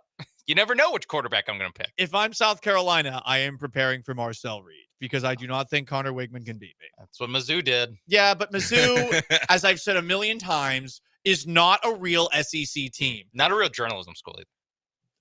I'm not going to go that far. I don't know anything about it. I do know that we had an intern that went to Mizzou, and I got to say, interesting that that was a Mizzou product, especially compared to the high-powered dominance that a Syracuse broadcaster can provide, but whatever, that's fine. We're not talking about this. All I am saying is Mizzou is a bunch of frauds. They got smoked by a not very good Alabama team, 34-0. They should not be in the SEC. They should be kicked out. They are frauds. Mississippi State is more SEC than Mizzou. And I know that they have totally different records. Missouri is an embarrassment to the Southeastern Conference, my Southeastern Conference, and this Florida Gator, who's not actually a Florida Gator, wants them the French out, okay? Send it back to the Big 12. Yeah. Go back. Yeah. Anyway. Maybe the American. They're like a more rich Kansas State. That's what they are. Kansas State's 7-1. Exactly. That's what I mean. They're a more rich Kansas State. Cake eating Kansas State. They don't have grit though. They don't have that. They don't have a bunch of farm boys out there. Anyway, I'm sorry. Back to farm boys. Speaking of farm boys, a lot of disdain from Mizzou I didn't expect.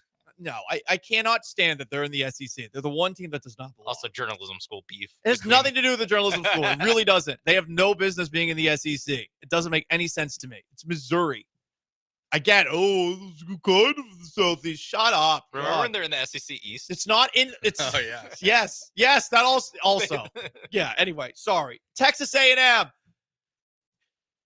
Mike Elko said this after the win on Saturday. Yeah, I think it's the way we talk to the young people. I think the things that we talk about, the messaging, how we bring really good people into the building. We talk about doing things together. We talk about culture, and everyone talks about it. But then we go out and we live it every day. And I think we back up our actions. We're very honest. We're very open. And this is a real program. It's not fake. It's not a politician running this program, talking fast and BSing everybody. This is a real program. And for all the recruits out there, this is a real place. And if you want to be really good at football. Damn. I like it. Many believed that Mike Elko was talking about Jimbo Fisher because of the politician talking fast. Yeah. I mean, it sure sounds like you're talking about Jimbo Fisher. When I think fast-talking head coach BSing people. Yeah. Elko felt the need to clarify he was not talking about Jimbo Fisher after that. Next question. This is me at the press conference. Next question. Coach Elko, who were you talking about then? Dabo Swinney. Okay. That works. I would say Kalen DeBoer. I don't know. Brian Kelly? Ooh. The guy who he beat? Brian Kelly would be it. That's a good one. Yeah, and it seems like a lot of people don't like Brian Kelly. So it probably is Brian Kelly. And it would be weird for Mike Elko because Mike Elko was the defensive coordinator at Texas A&M. Or Jimbo. Under Jimbo Fisher. So, I mean, hey, listen, it wouldn't be the first time in the world that the head coach and the DC at a place like didn't get along or had some sort of fractured relationship. But that's why I thought it was like, not weird, but just especially eye-opening that he like took that shot if it was at Jimbo Fisher at Fisher. I'd assume, and also it's not like you're like recruiting against him. Like it's not like you're trying to steal recruits off a Jimbo Fisher roster. So I don't know.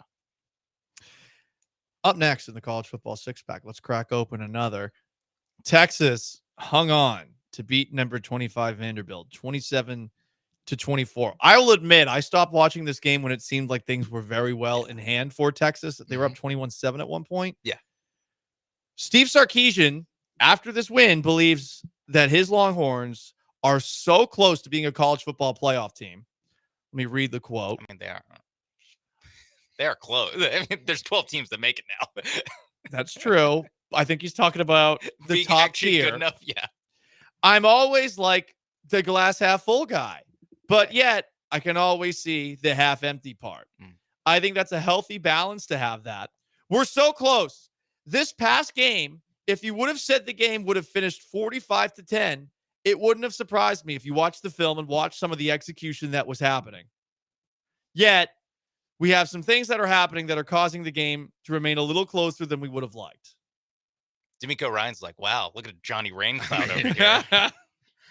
I guess. Like you can view it that way if you want. He's like half empty. No, it's always half full. That's what It's D'Amico's completely full. It's it's overflowing. There's never anything out of it. It's just a fountain. There is I don't know about 45-10, but I mean, other than the last touchdown that Vandy scored when they're down 10 with like a minute something left, the 2 touchdowns that they scored were directly off of Quinn Ewers' tip pass at the line of scrimmage interceptions. So it's like interceptions that aren't even really the quarterback's fault, giving the team short fields, and they cash them both for touchdowns. That's why, like, when it was 21-7, it was like this game, like they just haven't moved the ball unless they start in the red zone. So I see a little bit where he's saying, but yeah, I mean, Vanderbilt, they have a number by their name. That's a good win. Yeah. It's gone now. Yeah. They did beat Alabama, who also used to be considered They also have a number by their name. a top of the line team. They did beat Missouri, the fake SEC who still school. has a number by their name. It's insane. Somehow 25. I mean, Boston College was giving them problems for 3 quarters. Hey, they were ranked at 1.2. Okay. And they went to overtime against Vandy. No, but yeah, it was a game where they really did outplay Vanderbilt. Vanderbilt is the team that's kind of like blessed by God this year, where they have just so many things that go their way. They have so many, again, one of the touchdowns they threw legitimately hit the hands of like 4 different Texas players and then was caught by a Vandy player. So there's a little bit of like, hey, listen, it was a kind of BS-y game. You got through the end of it. Ewers does not look comfortable, and that offensive line in front of him, though, it's bad. What's worse, Texas offensive line allowed 11 sacks the last 2 games. Texans offensive line. Yeah. It's very similar. Texas is? Not the Texans. Which one's worse, Sean? What do you think? Well, the Texans, I mean, that's 5 pros out there. Highly paid pros. Yeah. These are kids. I kind of have low expectations for the like, kids. It's kind of Kelvin Banks and guys that, I mean, they will get drafted. They'll probably get drafted, but we don't know if they'll be, I don't know if there's a Shaq Mason in that group. I don't know if there's a Titus Howard in that group. Ewers looks uncomfortable to the point where I don't know that he's the same guy, and I feel like the offensive line is related to that. Yeah, there's also after his after the interception on the first drive, he was like 17 for 17 afterwards. But if you go back and watch, it's like it's all wide receiver screens. Yeah. And then when they have a one-on-one down the field, like taking the shot, and it was always both times it was a touchdown. So there is a little bit of he is just kind of dinking and dunking. The average depth of target for Quinn Ewers, do you know where he ranks among Power 5 quarterbacks? Very low. Well, dead last. Can't get lower. Actually. Last? Yeah. It's like under 6 yards depth of target. When's Arch coming in? When Arch played, it was like 10. Joe's been beating that drum. Maybe Arch time.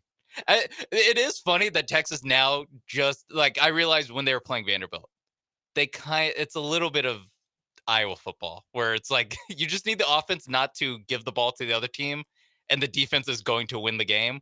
It's just the offense keeps giving the ball away. College football 6-pack continues. Let's crack open another one. There were some blowouts in mismatches between ranked teams. Dylan Gabriel is the Heisman frontrunner by most sports books as his number 1 Oregon Ducks killed number 20 Illinois 38-9. We talked about Alabama smoking Mizzou 34-0.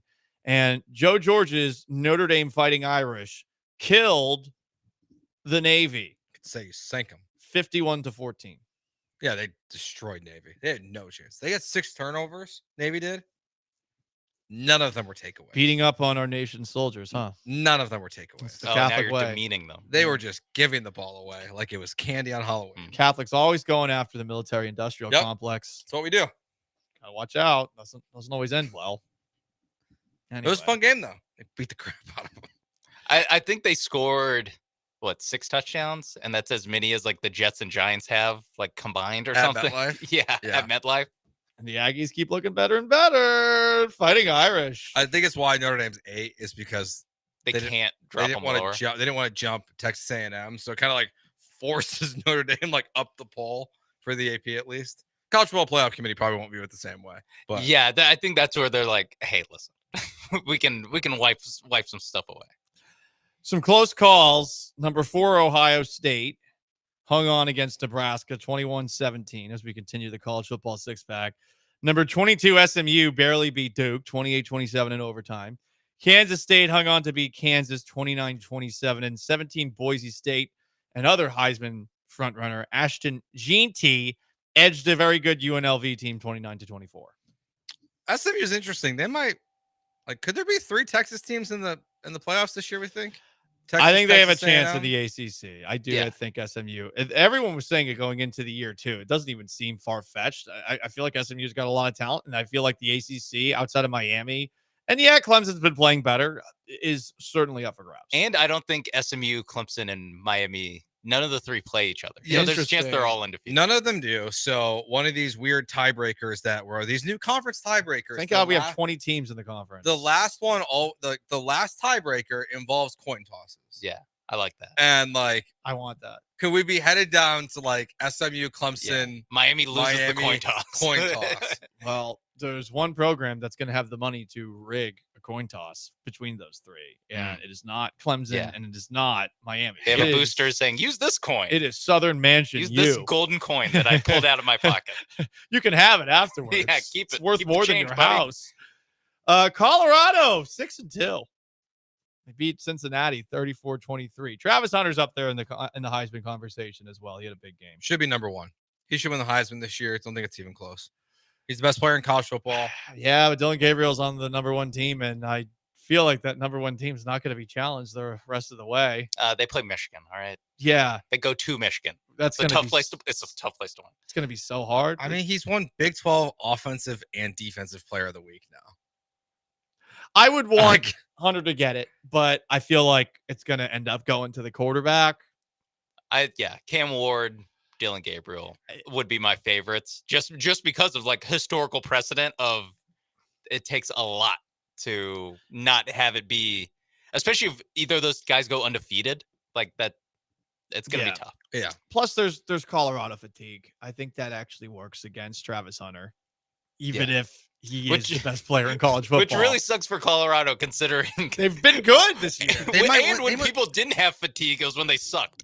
They might win 10 games this year. Yeah, they play Texas Tech, Utah, Kansas, and Oklahoma State. Yeah, they could win the Big 12. Yeah, they're right it's there. On the table. They're undefeated in the Big 12. It is absolutely on the table that Colorado is in the college football playoff this year. I think that would be.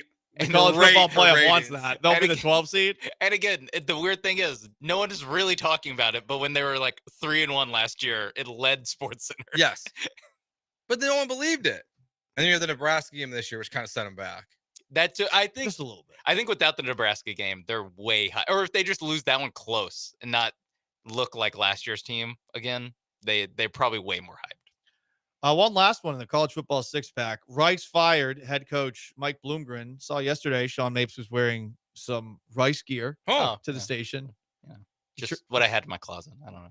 I don't know. It felt like a message you're trying to send to everybody on YouTube at ESPN Houston, on Twitch at ESPN 975. Sean Mapes, are you throwing your hat in the ring to be the head coach at Rice? Well, first of all, it's too easy to talk about, or it's too early to talk about Coach Bloomgren losing his job. He's a great man. Great coach. And I'm 100% committed, Paul, to ESPN 97.5 and to the Olaleye Show, to Gallant George, to the bullpen. And so to ask me about another job, I mean, I haven't talked to anyone at Rice. I'll just say that. I've not talked to a single person that works for Rice. I really hope that they put the application online. Sean has to apply. He does. I will. Sean has to apply. Hopefully he gets an interview. Hopefully I get the job. But I just want you to put like we need to make you a new resume. Like you need to put like your multi-time national champion. Yeah. And then like just put like a college football team. Mm-hmm. And like maybe they'll be like, hey, maybe this guy was a D3 coach. Yeah, multi-time college football winner, college football championship winner, D3 coach, NAIA. Yeah, like I'm the only person to ever win a college football, or not the only, but probably the only applicant to ever win a college football championship in the month of July. Good for you. That's hard to do. They don't get a lot of other guys that won July and August. And the level of difficulty you were playing on was All-Star or All-American. Not Heisman. No, not Heisman. Heisman's BS, dude. That might just take you out of the running. Come on. That's what we call Heisman. An excuse, Sean Mapes. Do you know what an excuse is? Yes, because it's a hint of a reason stuff I with had a lie. I had it all up the virtual weight rooms at my virtual newly renovated Rice football. You should have. You should have done it the Shorecrest Preparatory School Chargers way, because that was in our weight room. I mean, we ran a Mickey Mouse offense, so we were basically my high school was running the wing tee. Yeah, wing. Bring it back. Hey, what's wrong with the wing tee? Nothing. It's just that Held how I me had back. to play. That's for sure. It worked really well for Navy this week. I'd be in the NFL if not for the wing tee offense. Yeah, it held me back. You and Deontay Johnson both. Yeah, you just didn't have tape. Deontay. I was a good blocker. Deontay Johnson never tried blocking, but I had to be a good blocker because there was literally nothing to do. They just like run me in to run the play, and I just stand outside. It's so boring. All right, it is Gallant and George. He is Joe. I am Paul. We will talk about the Rockets, who are 2-2 to start the year eventually. But up next, the big news today: Stephon Diggs, torn ACL, out for the year. A question, and I know it's clickbaity, that's for sure. Was the Stephon Diggs trade a failure? 713-780-3776 to call. To text, you can join us on YouTube at ESPN Houston, on Twitch at ESPN 975. Stick around. First, let me tell you about my friends at MyBookie and MyBookie.ag. How many people watched that awesome Monday Night Football game last night? I'm not going to lie. I felt no temptation to change over to the World Series while watching that thing. And look, if you had just used your brain, you would have known there's no way in hell that Giants team is going to do anything of note. I saw a really fun graphic in this game early on, and it made me feel like, football's still better than baseball. Giants, Steelers, combined 0-for-4 in red zone touchdowns. 2 touchdowns called back by penalties. Combined 7 penalties. Yards per play, Giants 6, Steelers 9. I mean, it was a sign it was a bad game, but guess what? You can make a game like that fun if you go to mybookie.ag and you use promo code BET975. Use that promo code. Guess what's going to happen? They're going to double your initial deposit. You can bet on the NFL, college football, NBA, blackjack, poker with live dealers, the presidential election. And on Thursdays, MyBookie has a risk-free bet boost. If your bet hits, you win big. If it doesn't, no problem. They will refund your wager. If you've already signed up, go to mybookie.ag, click on bonuses, use promo code BET975 for more fun. It's mybookie.ag, promo code BET975. Bet anything, anytime, anywhere, only with mybookie.ag.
4th and goal. Stroud throws. Caught. Touchdown. Stephon Diggs. His second of the game. And Ryans rolls the dice, and it pays off. Well, there were some highlights with Stephon Diggs as a Houston Texan, but his time in Houston might be, at least on the field, over. He tore his ACL in Sunday's victory over the Indianapolis Colts and will miss the rest of the year. The Texans traded for Stephon Diggs on April 3rd. They sent the Bills a 2025 second-round pick. They got also a 5th round exchanged in this deal, along with a 6th round pick that they used in this year's draft. So it seems, especially after Stephon Diggs' contract was renegotiated, that his time with the Houston Texans is done. And real easy question for you guys. Was the trade a success? I feel like I have to say yes. Conceptually, it was a success. Yes. He was a good teammate. He did not cause any problems. He was a good contributor when he was on the field. The 2nd round pick that you gave up is going to be in the 20s right now because the Minnesota Vikings are actually good. So I would say yes. It's a good trade, but it hurts because you can't predict injury. I don't think it's a success. He played 7 games. It's not a success. Did he get you further? It's not playoffs. It's not. Yeah, exactly. It's not Diggs' fault. It's not Casario's fault, but it's not a success. And since you renegotiated the deal, you only got him for a rental. Now, there's a chance that they could theoretically re-sign him this offseason at a discount, given that he's coming off of a torn ACL. Okay, that leaves the door open. Maybe it could be a success. There's a chance at unfinished business. I would say right now, though, it's a failure because of what you said, Sean. Only 7 games. None of those games were in the playoffs. Nothing against the Detroit Lions that come in Sunday Night Football game. Not against the Ravens. Not against the Chiefs. It's unfortunate. It's not the Texans' fault in this situation, but not only is it a failure because he played just 7 games, it created unrealistic hype going into the year that we had for this Texans offense, which has not come anywhere close to meeting it. That's what sucks the most. That's why this trade was a failure, at least until they figure out a way to potentially bring him back, which I think the door is open for. I do not think he has necessarily played his last down for the Houston Texans, but it does feel like at this moment in time right now on Tuesday, October 29th, 2024 at 1:05 p.m. that this trade is a failure. Yeah, the expectations definitely were that's really when the Texans' expectations went through the roof. Yes, for sure. They went to another level about this offense because right before, I remember you and I and Sean talking about they don't need to trade for a wide receiver. They should have enough. And then they went and traded for a wide receiver. And genuinely, the offense this year has been a total dud for most of the season. So having Diggs puts you on that level.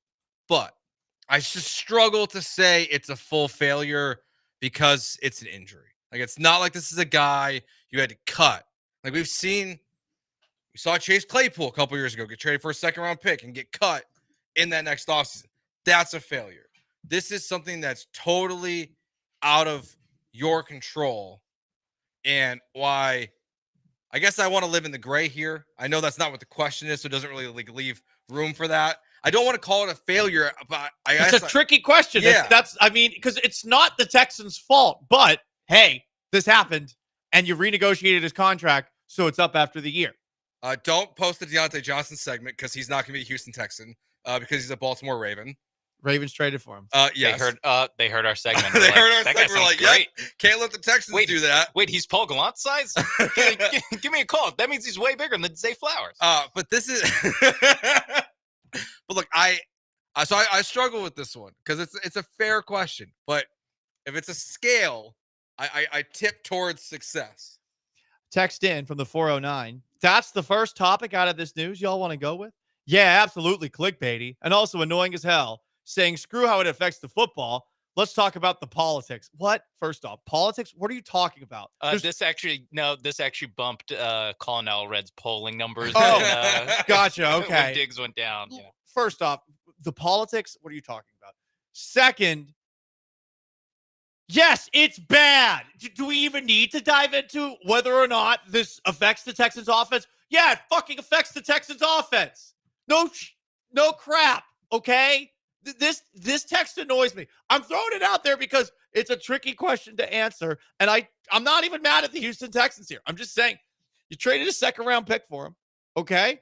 And he's not under contract next year, and I guess he's what, a $20 million salary cap charge against you this year too because of the renegotiated deal. So, I mean, he only played 7 games for you.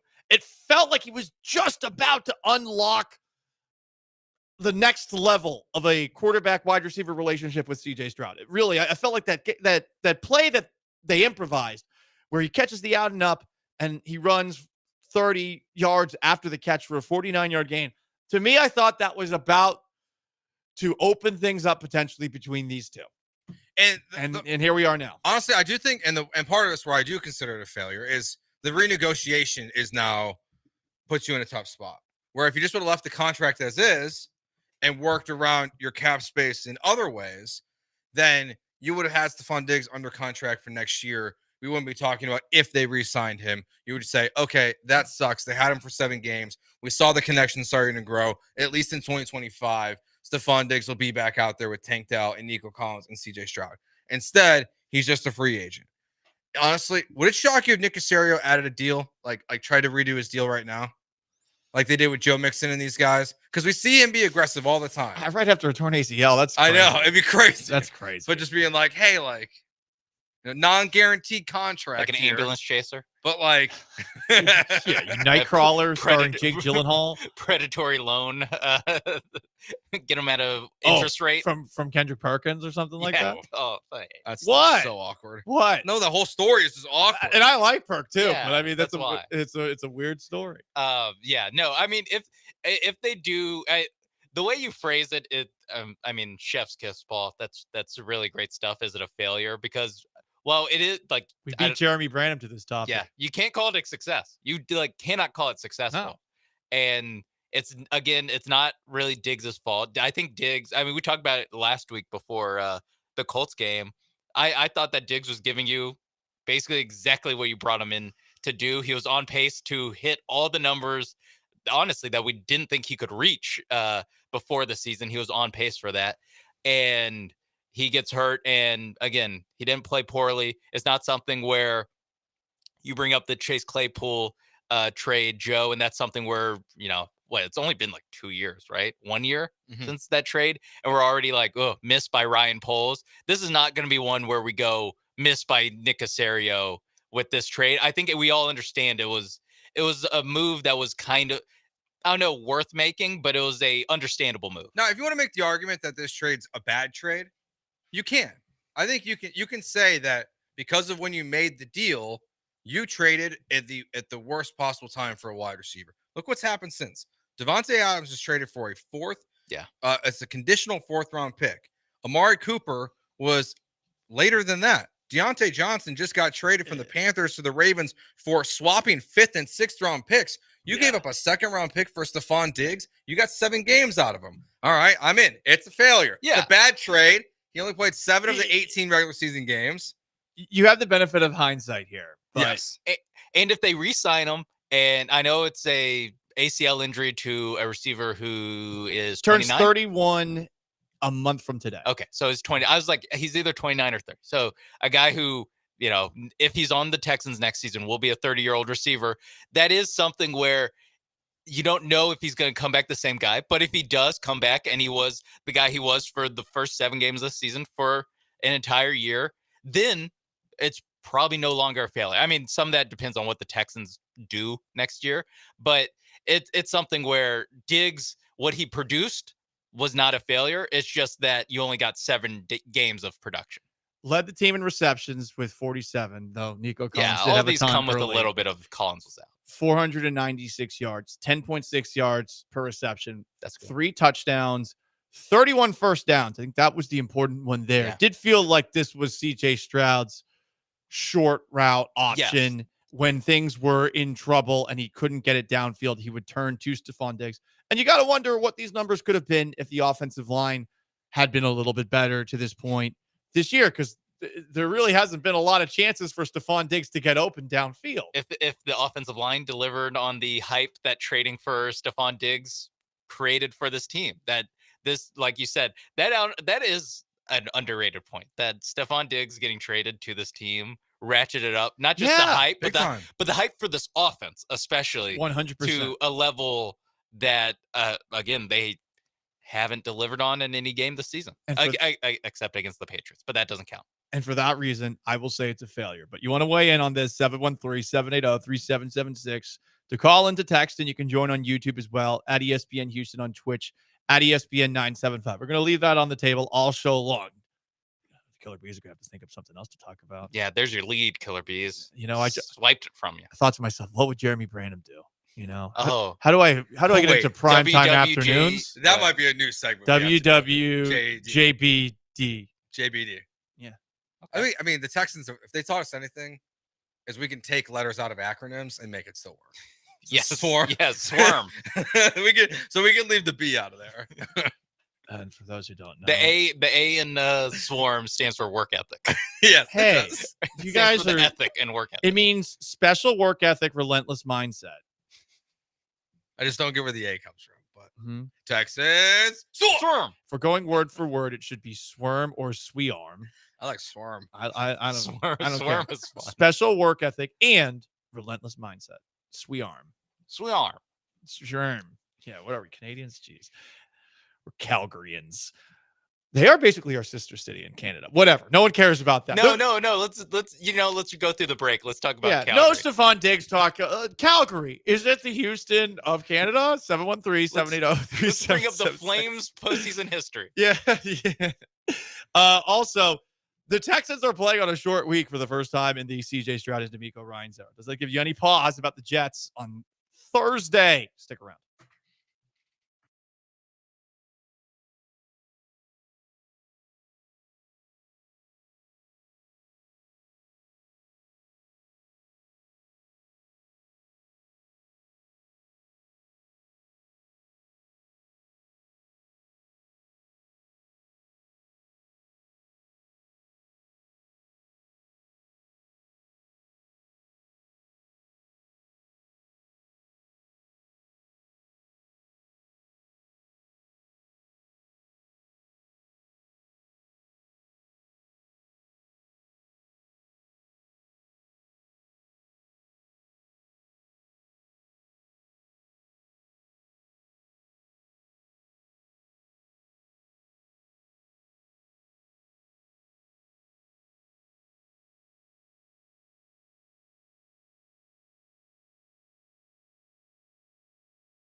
Broadcasting live from the Veritex Community Bank Studios, it's Gallant and George. On ESPN 97.5 and 92.5.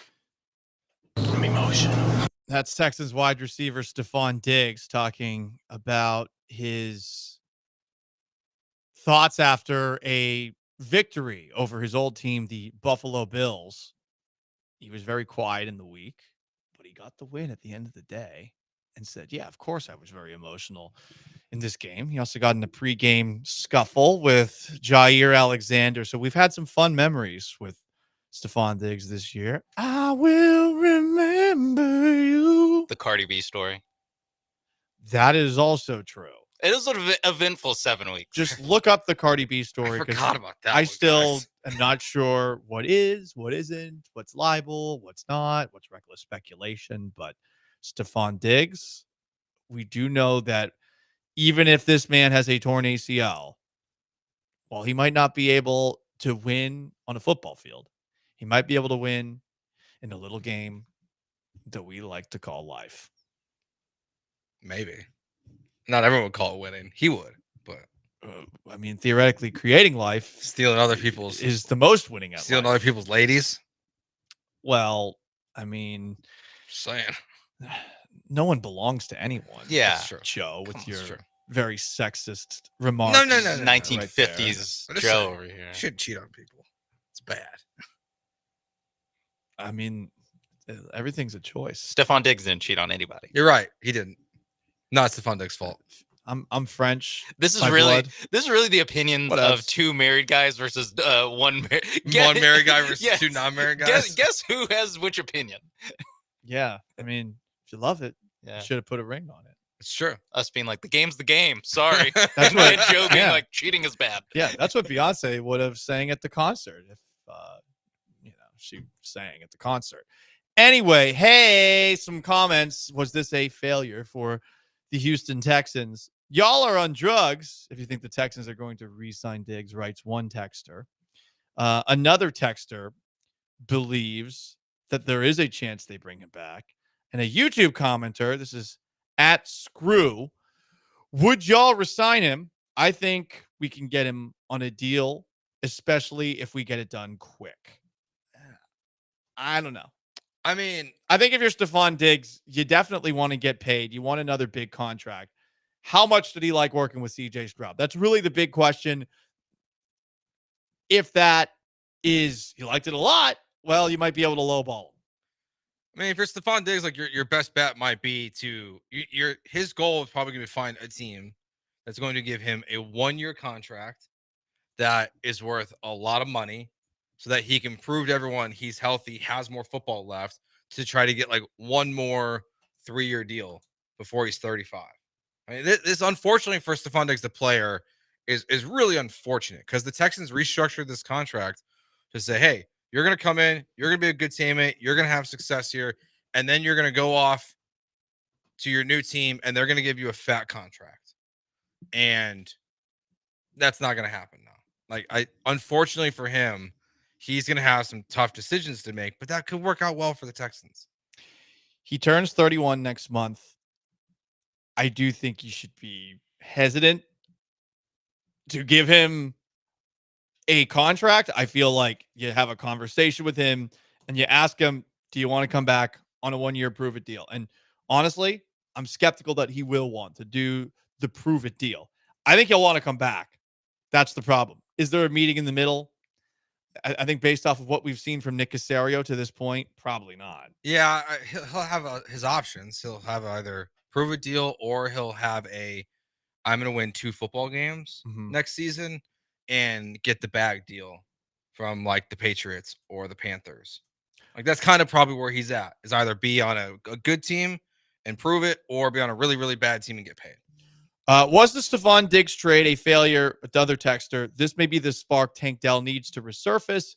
Diggs will re-sign. Again, the last part, I don't know. I don't think the door is entirely closed on it, but it does seem more unlikely than probable.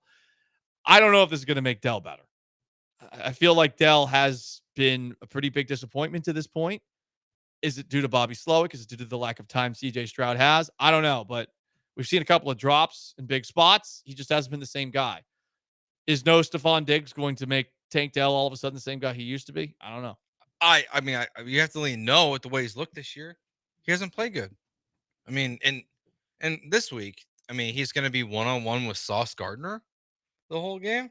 Like, good luck, Tank. Like that's a tough matchup for him this weekend. So, what the other part that's unfortunate with this timing is that you have one game on Thursday without Nico Collins for Nick Caserio to make a judgment on this offense. If they need to trade for a wide receiver, like you have 72 hours of practice and games before you really have to make that decision. Good trade for Devontae Adams after the game. That would be funny. It's like jersey swap. Just bring him in. People are saying, like, I saw like Mike Williams come up as an option. Hard pass. No thanks. Like, no thank you. I mean, if his value's low after Aaron Rodgers threw him under the bus. There's tread marks on him still, but hey. I mean, and he's out for 6 weeks because of it. I'll give the Jets like $500,000. They don't need a receiver. Get a lineman. I'm not. I think they do. Honestly, I don't know. I just don't. Tank Dell is. You have Nico Collins when he's back, and you kind of got to go with what you got. I think at this point, it's about getting offensive linemen. You're going to have someone learn the playbook in the middle of this season. Are you going to be able to pick it up quickly? I'm skeptical about that. Robert Woods is capable. I would rather have Noah Brown than Robert Woods, but John Mechie is there. Hutchinson's been all right. Hutchinson's made some plays. They're going to have to make it work with those guys. I think offensive line help is what they need more than anything. And I'm basing that off of what we're seeing with the Jets after they traded for Devontae Adams, who's considered a top 10 wide receiver. That hasn't helped the Jets at all. Yeah, I mean, I think that the wide receiver position, if they don't get more from Tank Dell, I don't believe in Robert Woods. I would like to believe in John Mechie and Xavier Hutchinson, but they make nice 1 or 2 plays a game, but I just don't know if it's enough to carry you with Nico Collins, even when he gets back. And at some point, they're just going to focus all their energy on Nico Collins. Yeah, but you got CJ Stroud. I mean, this is where I was before the year. You have a really good quarterback. He should be able to make it work with whoever he's throwing to. I understand that, yeah, you want to make it easier for him in his second year, but look at what the Chiefs do now. The Chiefs are just like, all right, Mahomes, figure it out. We're going to load up on the defensive side of the ball and spend all our money there these days outside of with Travis Kelce. But are we sure CJ Stroud, especially with this offensive line, are we sure CJ Stroud's good enough to make that work?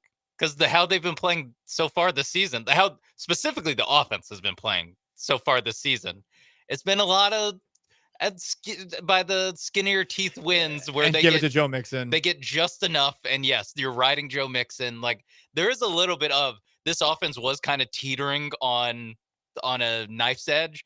And now you're taking away a good receiver off of it. I think you need something to change. You need to add something to this mix, whether it is an offensive lineman. But if it's the deadline day and they still don't have a deal for an offensive lineman, that's where it's like, then you can make the wide receiver. I don't know if you need one reactionary, like make a trade today for a receiver, but if you can't make one happen for a offensive lineman, I think you do kind of need to look at receiver. I mean, in a perfect world, you get both. But you look at the best teams in the AFC, what have they done? The Baltimore Ravens got Deontay Johnson. The Kansas City Chiefs traded for DeAndre Hopkins. The Buffalo Bills traded for Amari Cooper. Those are probably the 3 best teams in the AFC. I get it, but you had more weapons than all of those teams. I know that now you lose Stephon Diggs and it hurts you a bit, but now one's out. Yeah. But I mean, look, I feel like Stroud's good enough to get you by. You need a better offensive line. And the better offensive line is going to keep Joe Mixon healthy the rest of the year. The better offensive line is going to keep CJ Stroud healthy the rest of the year. Trading for another rental at wide receiver would be irresponsible when you already did one this year. I agree with you, Paul. I just don't know if you actually can get a offensive lineman. I don't know if you can upgrade that offensive lineman. I feel like it would be easier to just in the middle of the season. That fair. I don't. These guys aren't the '90s Cowboys. It's just I don't know if you can do that in the middle of the season. Text. I thought it was dumb. They made it a rental deal when it happened. It's now a complete failure of a deal. Not complete. If you resign him, that's not a continuation of a trade deal. It's just a new deal. They traded a second-round pick for 7 games of Diggs. That's the driver. I gotta really disagree with that because we can't be hypocrites here. That's how we literally talked about the Yusei Kikuchi trade for 2 months. Was if they re-sign Yusei Kikuchi, it does not matter the prospects they gave up. So Yeah. The same rules have to apply for Stephon Diggs. That if those rules apply for Kikuchi, they also apply for Stephon Diggs. Another Astros one, the 2022 World Series home run that Yordan Alvarez hit doesn't count in the Yordan Alvarez trade because he signed a new contract. That doesn't count. That's how it works, man. Someone texted in Cooper Kupp. Not happening. From Zach. They're a game out. Yeah, the Rams are back in the race. The NFC West is a dumpster fire. Seahawks are falling apart. 49ers are not really doing anything. The Cardinals are competent. That's still a division. Honestly, if there's one, like if the Bears lose this weekend, I could see Keenan Allen being made available. Like if you wanted to trade like a 7th-round pick. Keenan Allen was who they wanted. I know. Before Diggs. Like, and you can get a 7th-round pick, probably 6th-rounder at worst. I mean, I feel like Poles is going to want more than that. Even if Keenan Allen is a husky, I 260 pounds. I don't want it, but he probably doesn't deserve it. And if I was a GM, I'd be calling Ryan Poles. He's given a deal out or two. I mean, we talked about the Chase Claypool deal. Just see what he thinks. From the 225, I think they bring in T. Higgins now. Get in the arms race in the AFC. Bengals never trade with anybody ever. That's really been their whole history. They just don't trade with people. Also, the goal is to have a healthy wide receiver on the field, and he just magically had a quad injury that kept him out this week. Like, he's out all the time. If you're going to make a trade for a wide receiver, get someone who's on the field a lot. So I guess not Keenan Allen. But I would love T. Higgins, but I don't think they're going to do it. They're still right in the thick of this. Junior Bronco says, we don't want your Chi-Town garbage, Joe. I know. Junior Bronco doesn't like anything I say. So actually, can we get Tyreek Stevenson? No, you don't want that. You do need corner depth at this point. Yeah. Can he play wide receiver? He did help How are complete a his Hail hands? Mary. How are his hands, Joe? He tried to catch it. He tried to catch it one-handed. Oh, yeah. He was trying to catch it. He wasn't trying to deflect it. I think so. From Balakay on YouTube. I love CJ. I know the line isn't helping, but CJ isn't playing that well.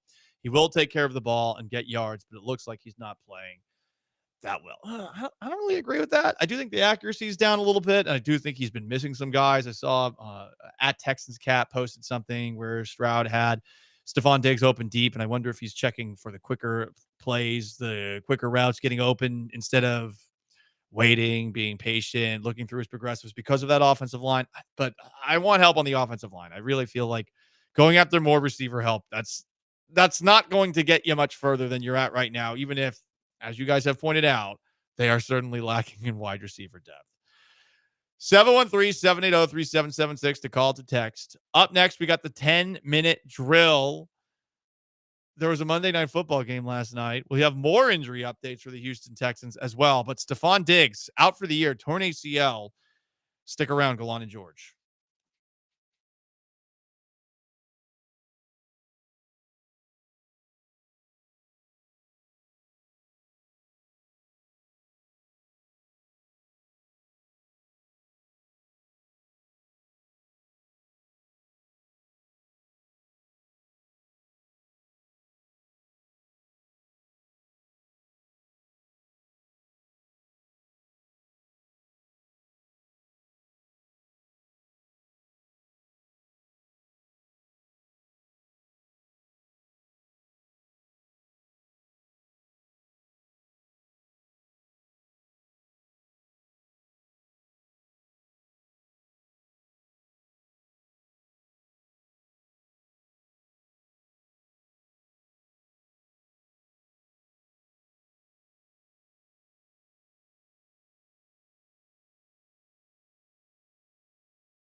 Monday Night Football.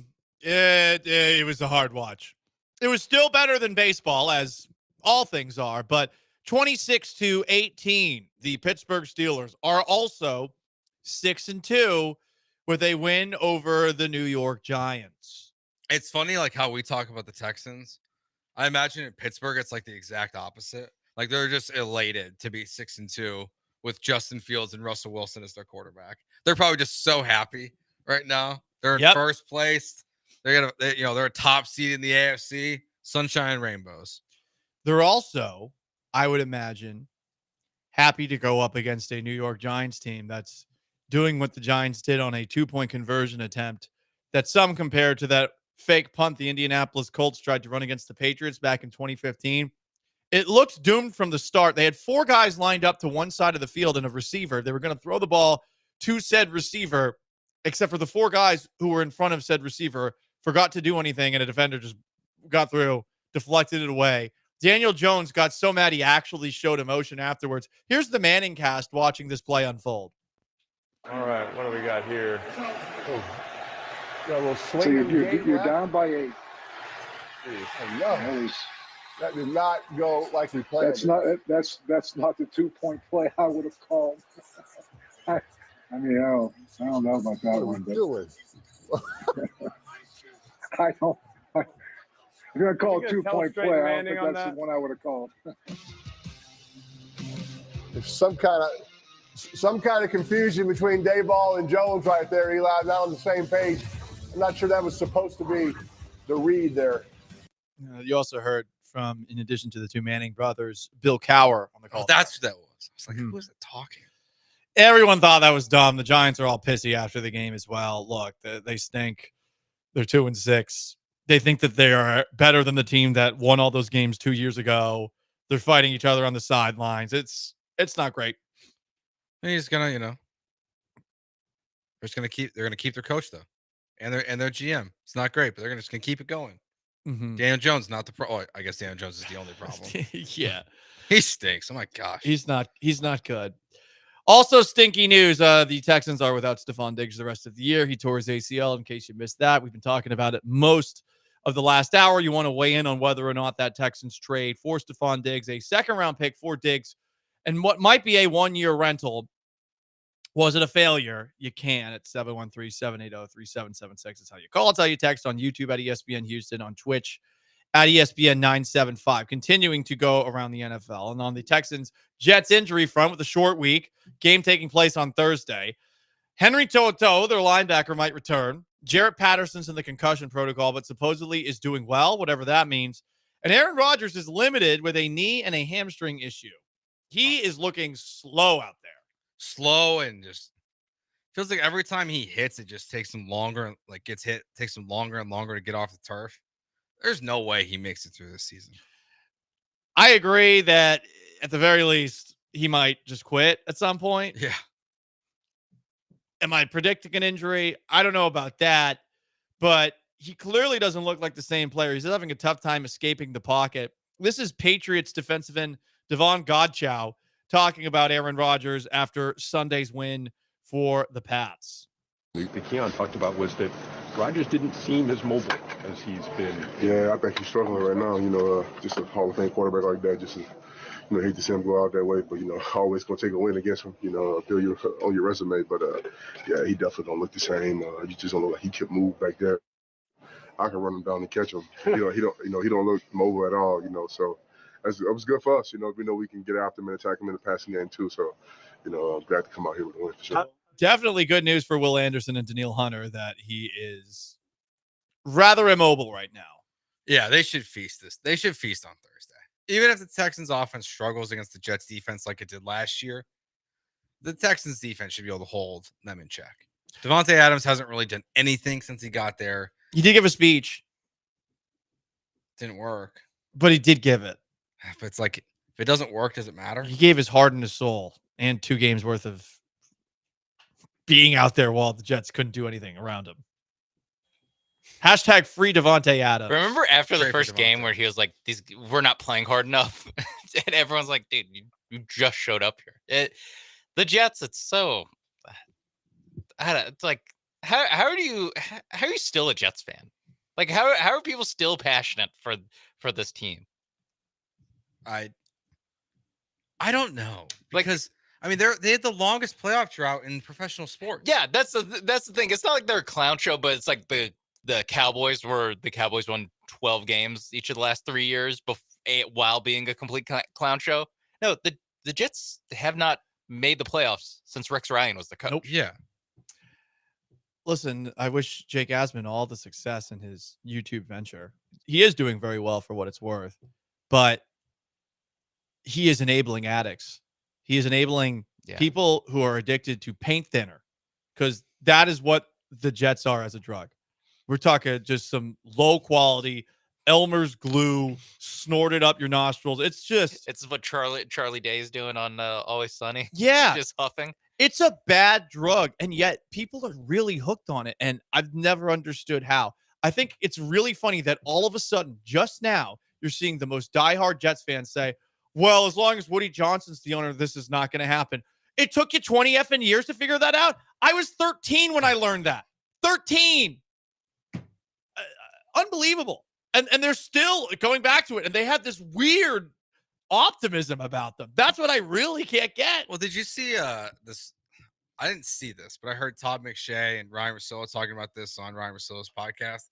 Apparently on Sunday morning on ESPN, they did a back to the beginning of the season, put up all the Jets remaining games, win, loss. And apparently Greeny went through and did 8-2 the rest of the season. He's the biggest dork of all, and he gets shoved down. He gets shoved in front of us just nonstop on ESPN. You can't get away from him.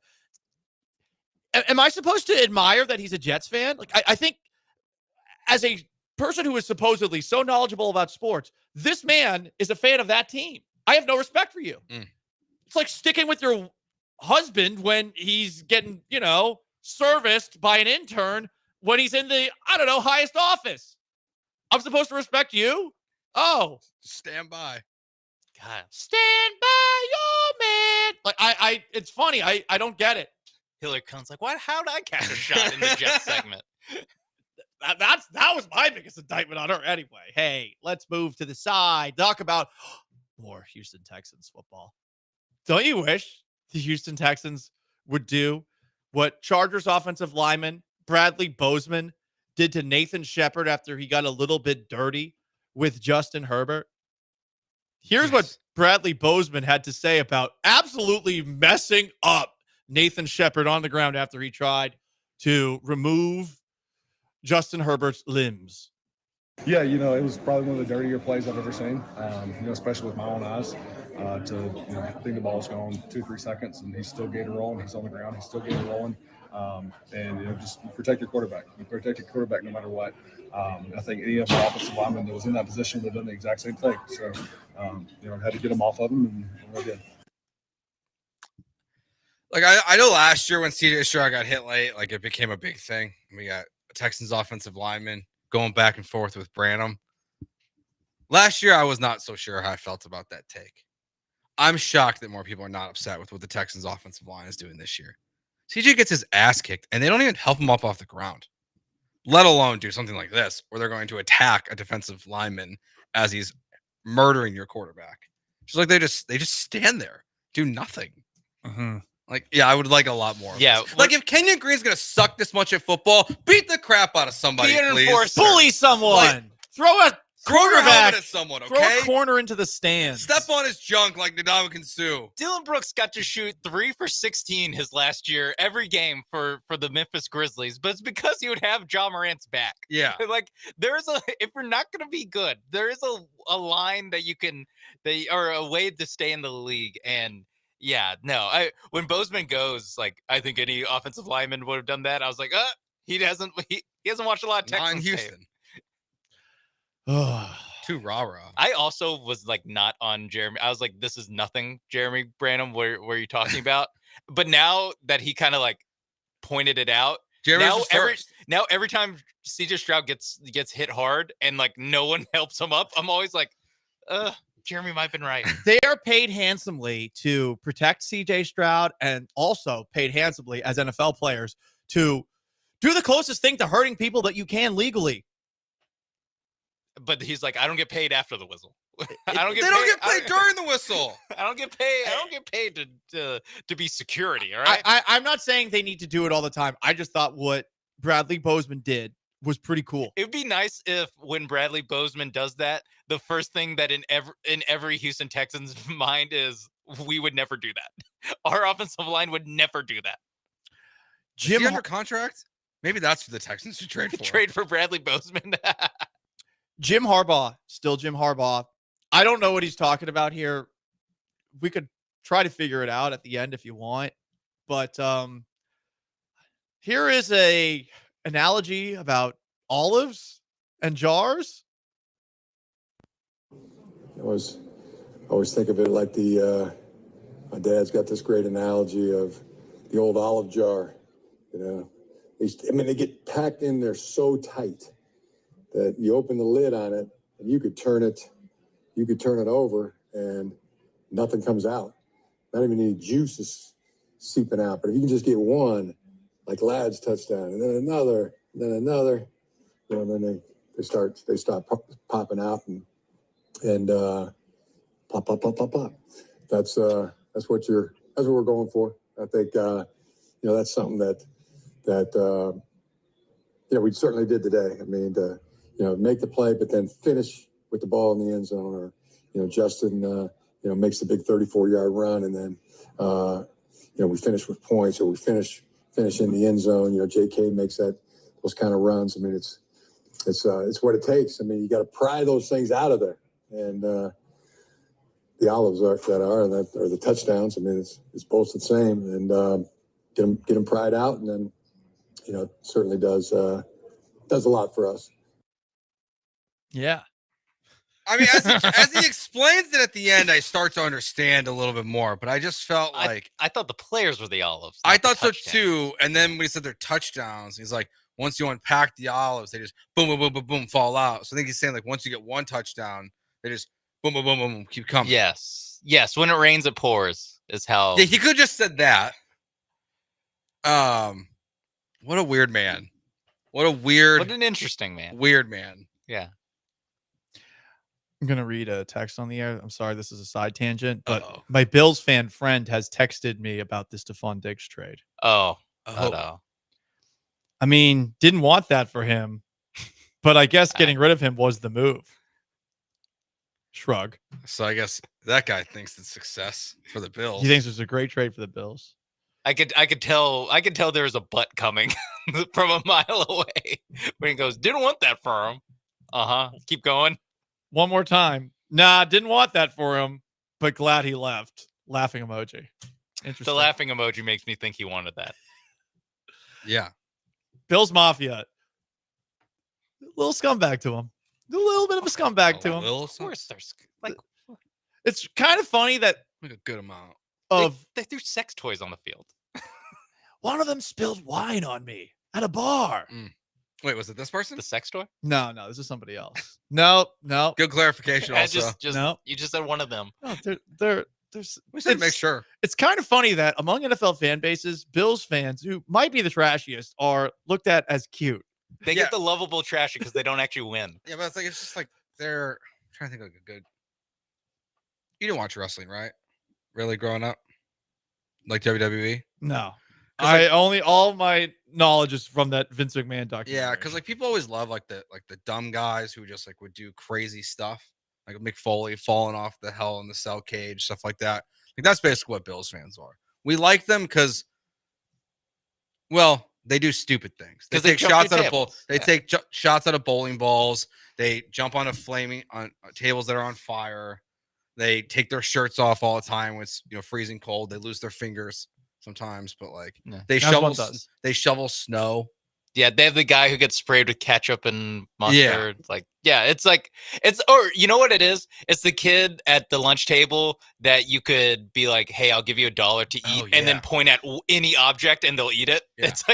They're that kid where it's like, "Hey, do that." You put like ketchup in the Mountain Dew and he's like drinking. Okay. Yeah. Oh, okay. I once ate something for $1. It was one single M&M. It was disgusting. It was absolutely disgusting. Were you listening on Friday when you were? Because I know you weren't with us on Friday. No, I did not listen. I had a Reese's Great cup teammate. for the first time. Yeah. You had on air? Yeah, it was pretty good. He liked it. It's pretty good. What? Yeah. Wow. And I don't like chocolate, but that M&M was garbage. It wasn't worth $1. M&Ms are overrated. Was it just a normal M&M? Just one single Okay. M&M, yeah. See, peanut M&Ms I think are the peanut best. and knowing the Reese's information, peanut butter M&Ms. Peanut butter M&Ms also very good. Peanut butter M&Ms. But great peanut M&M. M&Ms should be the main M&M because they're the best. Wait, peanut? Yeah, peanut. Yeah. I go peanut butter, peanut. Okay. Regular. I go peanut 1, peanut butter 2, Okay. regular 3. Hmm. So what did you do on Halloween when you were a kid? I just didn't eat the chocolate. Yeah. But like, there's like the sour gummies. On yeah. If I went to places, I generally would do an exchange. I would I was gonna say the with my trades. sister. Yeah, I would trade like double chocolate for a little bit of hers. Oh, you're getting fleeced. It made sense. Should've I been the understood. other way. I understood. No, it was okay. No, but he doesn't need the chocolate. He has an abundance of Right. chocolate. He can overpay. Yeah. So I had to, basically. Anyway, it's Gallant and George.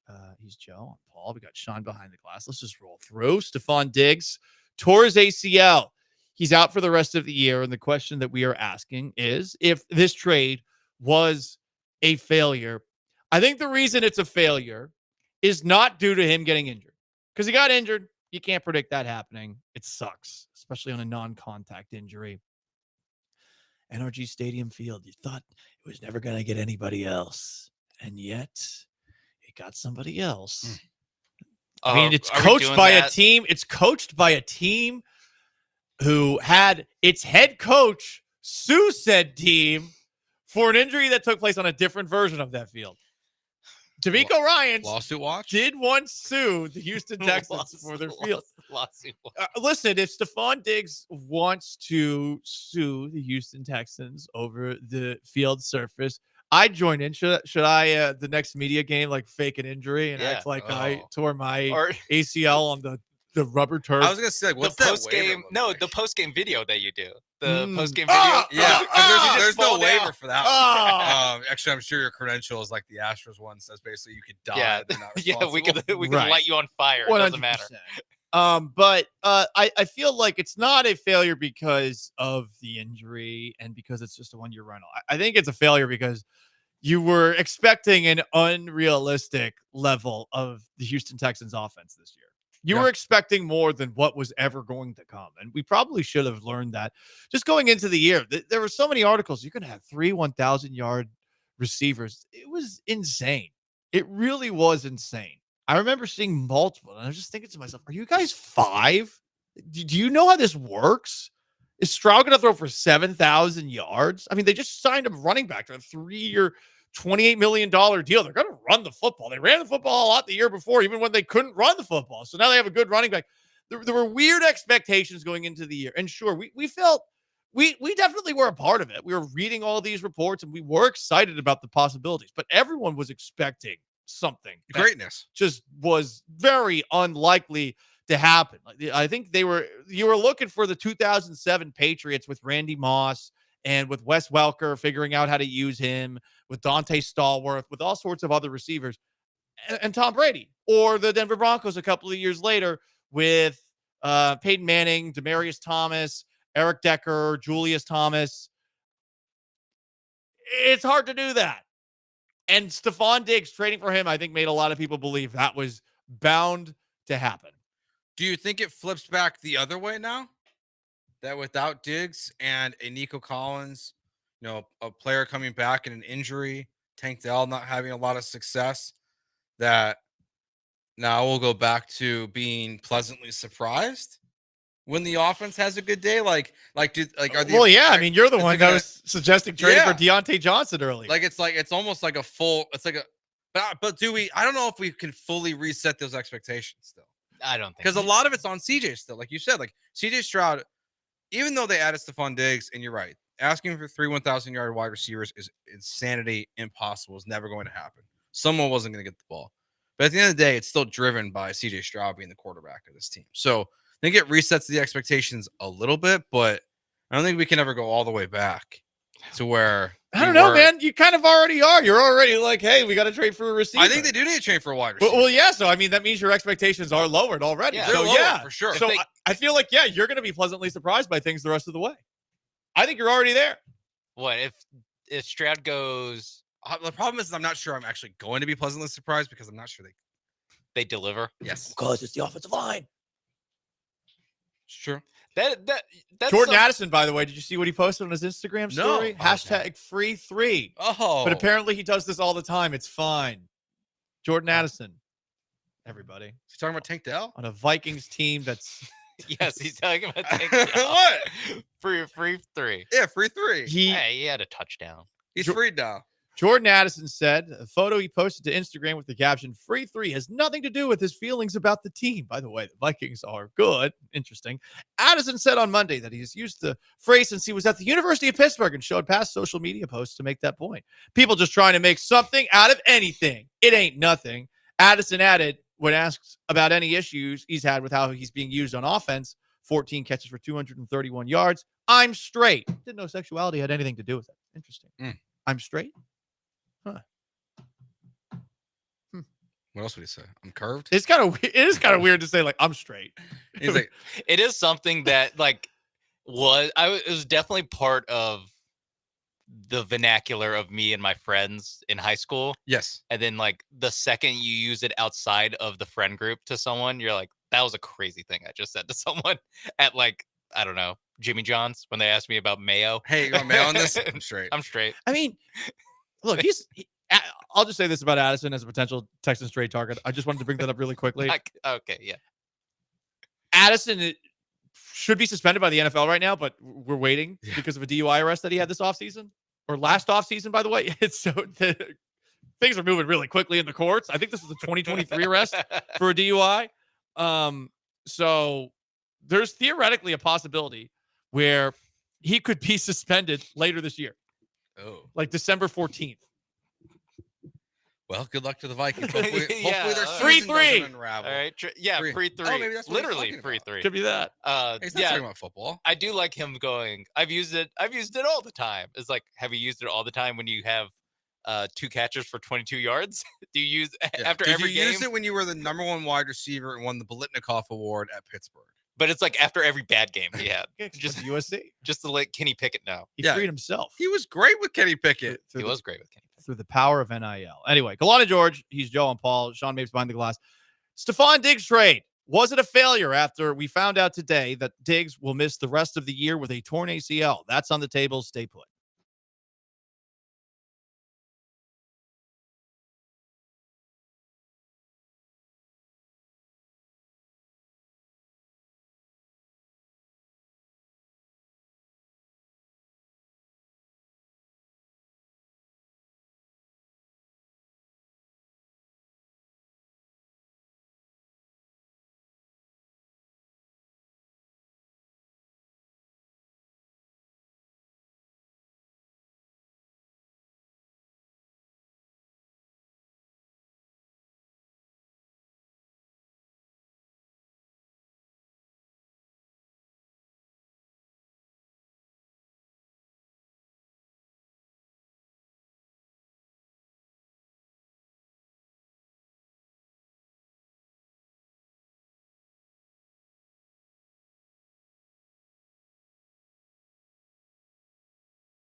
Stephon Diggs tore his ACL. He will miss the rest of the year. Texans traded for him April 3rd. They sent a second-round pick in next year's draft to the Bills to get him. All in all, when he was on the field, he was pretty good. 47 catches for 496 yards, averaging 10.6 yards a catch. 3 touchdowns, 31 first downs on the year. But now, on a short week, without Nico Collins already, it's just Tank Dell against a pretty good New York Jets defense, at least on paper, for this Thursday night game up in Gotham. I mean, look, Tank Dell, wide receiver 1. Let's prove it. Sorry. I mean, he's the best wide receiver on the depth chart. So if you want to go there, fine. Yeah, I think I hope they're okay. I hope that they can figure this out. I hope that they prove me wrong and they don't need to add a wide receiver. Because if I had to pick one, I would rather go down your path, Paul, and that's trading for a left guard and getting rid of Kenyon Green. But if it's not possible, adding a wide receiver still feels like it might be a necessity. Do you think there's more pressure on Tank Dell or the other guys? Like the whole group? Definitely Woods, on Mechie. Tank Dell. Because Okay. Dell, you know what he can be on a good day. And he just hasn't been that guy yet this year outside of against the Patriots. And I'll be honest, I don't think that the Patriots count right now. The other 3 guys combined on the year have a total of 14 catches for, doing my math on the fly here, about 146 yards. Yikes. They haven't been used a lot, though. So I think Xavier Hutchinson, there's something there. I think he's got pretty good hands. He's made some nice catches. I know that Robert Woods in the past has been pretty good. I'm not expecting much out of John Mechie. One of those guys is going to have to step up. That's how this thing works. You got a quarterback in CJ Stroud who should be elevating the level of play around him. And also Dalton Schultz, who has been a bit underwhelming this year. These are the guys that you're looking at right now and wondering, okay, are you going to give me anything? Schultz is highly paid. Those other 3 are not. It's time for Dalton Schultz to start Dalton Schultzing. Yeah, there was that possession in like the 3rd quarter where the Texans were pinned back pretty far deep and they got nearly the 50-yard line.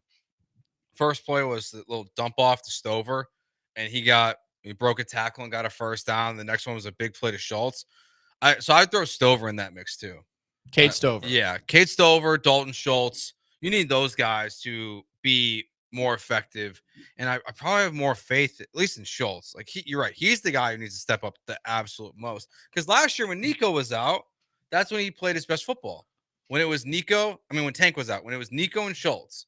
And now without Diggs, like you need Dalton Schultz. You paid him for a reason to not just be a blocker, to be a pass catcher. So that's why they should be, in theory, fine. Because they have a guy like that to replace a lot of the offense they're losing. They'd theoretically be able to do something else right now if a Texan player that we haven't really talked about much this year was still healthy. If Brevin Jordan was still healthy, they could be going to 12 personnel more, and 12 personnel starting to sound like a whole fancy football guy. That's when you have 2 tight ends on the field. 2 tight ends, 2 wide receivers. You're not really a 3 wide receiver team anymore just based off of the lack of depth that you had. If you were able to have Brevin Jordan out there who's actually good as a blocker at tight end, unlike Dalton Schultz, unlike Kate Stover, you might actually be able to help out your offensive linemen who aren't doing so well. Unfortunately, because you don't have Brevin Jordan, who is a good blocker, he's out for the year, you are in a spot where what you have to do is do something with Kate Stover and Dalton Schultz out there, or just one of the 2, which, yes, Joe, too long, didn't listen to any of that. Pray. That works. Yeah, it's because those guys are getting killed too out there. Like it's not just the interior guys. Like Dalton Schultz, some of these stunts, he's got no idea where guys are going. Like that's where all of it. Yeah, off the edge. Jeez. Yeah, I mean, there's guys going inside, and the Packers game was the worst one where he is going inside with everyone else on the offensive line, and you got Xavier McKinney coming in free and crushing CJ Stroud. So they've got a lot to clean up, and they keep telling us they're working on it. They're trying to get better. They're trying to work on fundamentals. Well, losing Stephon Diggs officially now, your wiggle room is lessening. Like you're having, it's going to get harder and harder for this team to win football games. I mean, Thursday night's not going to be easy.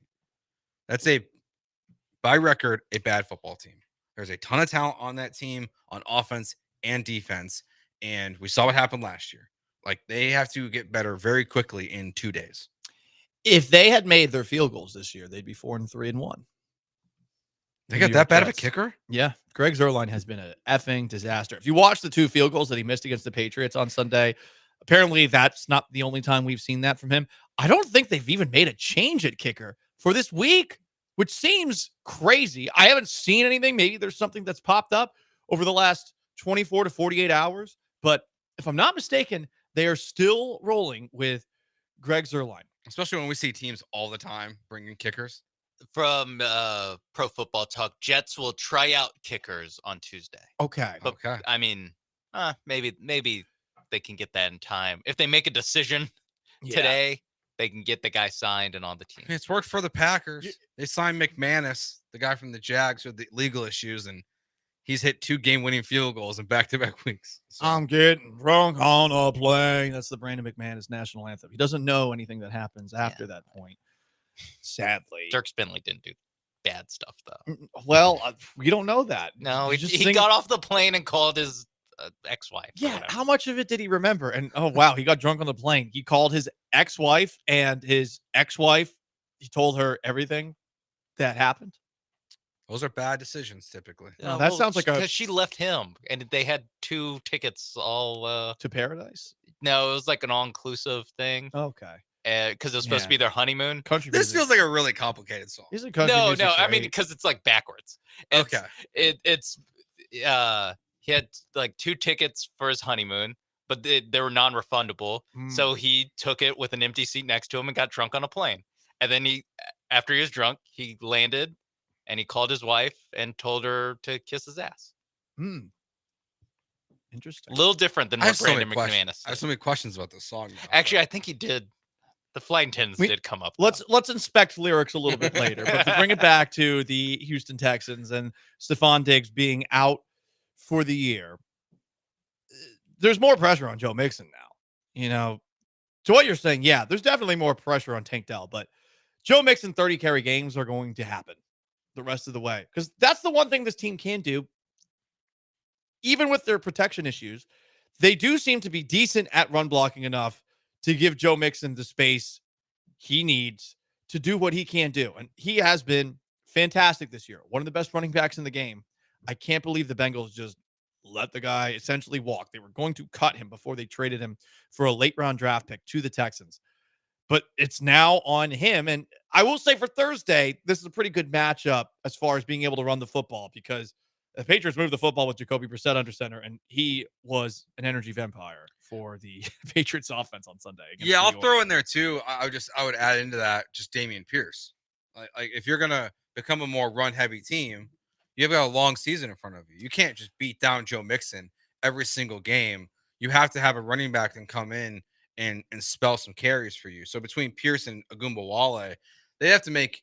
You know, you can't afford to lose Joe Mixon to injury either. So you can't give him 40 carries. Yeah, but they seem to not trust Pierce. I mean, look at the splits. He had 1 carry on Sunday. I know. I don't get it. Against the Colts. The week before, when he had a 56-yard touchdown or whatever it was. Well, that game was a weird one. And I know that a lot of people looked at the numbers and how they ran for 200-plus yards in that game. But I felt like their running success was coming largely due to not the blocking, but due to the skill of the running backs that they had. They were making plays happen on their own without a whole lot of help. So putting a lot of pressure on Mixon is a little concerning. Stroud's got to raise the level of play, though. You had a luxury of riches at wide receiver going into the year. And guess what? Just like last year, injuries were going to happen. You hope that they wouldn't happen like this and that you'd have all these guys healthy at the end of the year. So it's on CJ Stroud to raise the level of play around his guys. Will the Texans make a move at wide receiver? I don't think it's necessarily off the table, but I feel like more than anything, they should be looking at an offensive lineman, even though they are losing Stephon Diggs the rest of the year. CJ Stroud, if he's a top 5 quarterback, probably has to make this better himself. Yeah. I mean, this is, even though all the other top quarterbacks, their teams are trading for wide receivers, they're in much different positions than the Houston Texans are. For sure. The Chiefs, the Bills, you can even include the Ravens. Like they're not in the same spot the Texans are, even right now, with eventually returning Nico Collins and Tank Dell and having Dalton Schultz on this team. So you're right. Like, I mean, Stroud has to, it's going to be all on him. Like, prove to us you're really a top 3 quarterback. Prove to the people who tell us that we're wrong all the time about how much we've gassed up CJ Stroud. This is where CJ Stroud should show everyone how good he actually is. He's Joe George. I'm Paul Gallant. Sean Apes behind the glass. 713-780-3776 to call into text. And all show long, is the Stephon Diggs trade a failure? Plus, the Packers, not the Packers, jeez, I don't know why. I'm getting my green confused. The Jets are not good. And Aaron Rodgers is not Packers Aaron Rodgers anymore. Is he going to be able to figure himself out against the Houston Texans in a couple of days on Halloween? Stick around.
Broadcasting live from the Veritex Community Bank Studios, it's Gallant and George. On ESPN 97.5 and 92.5.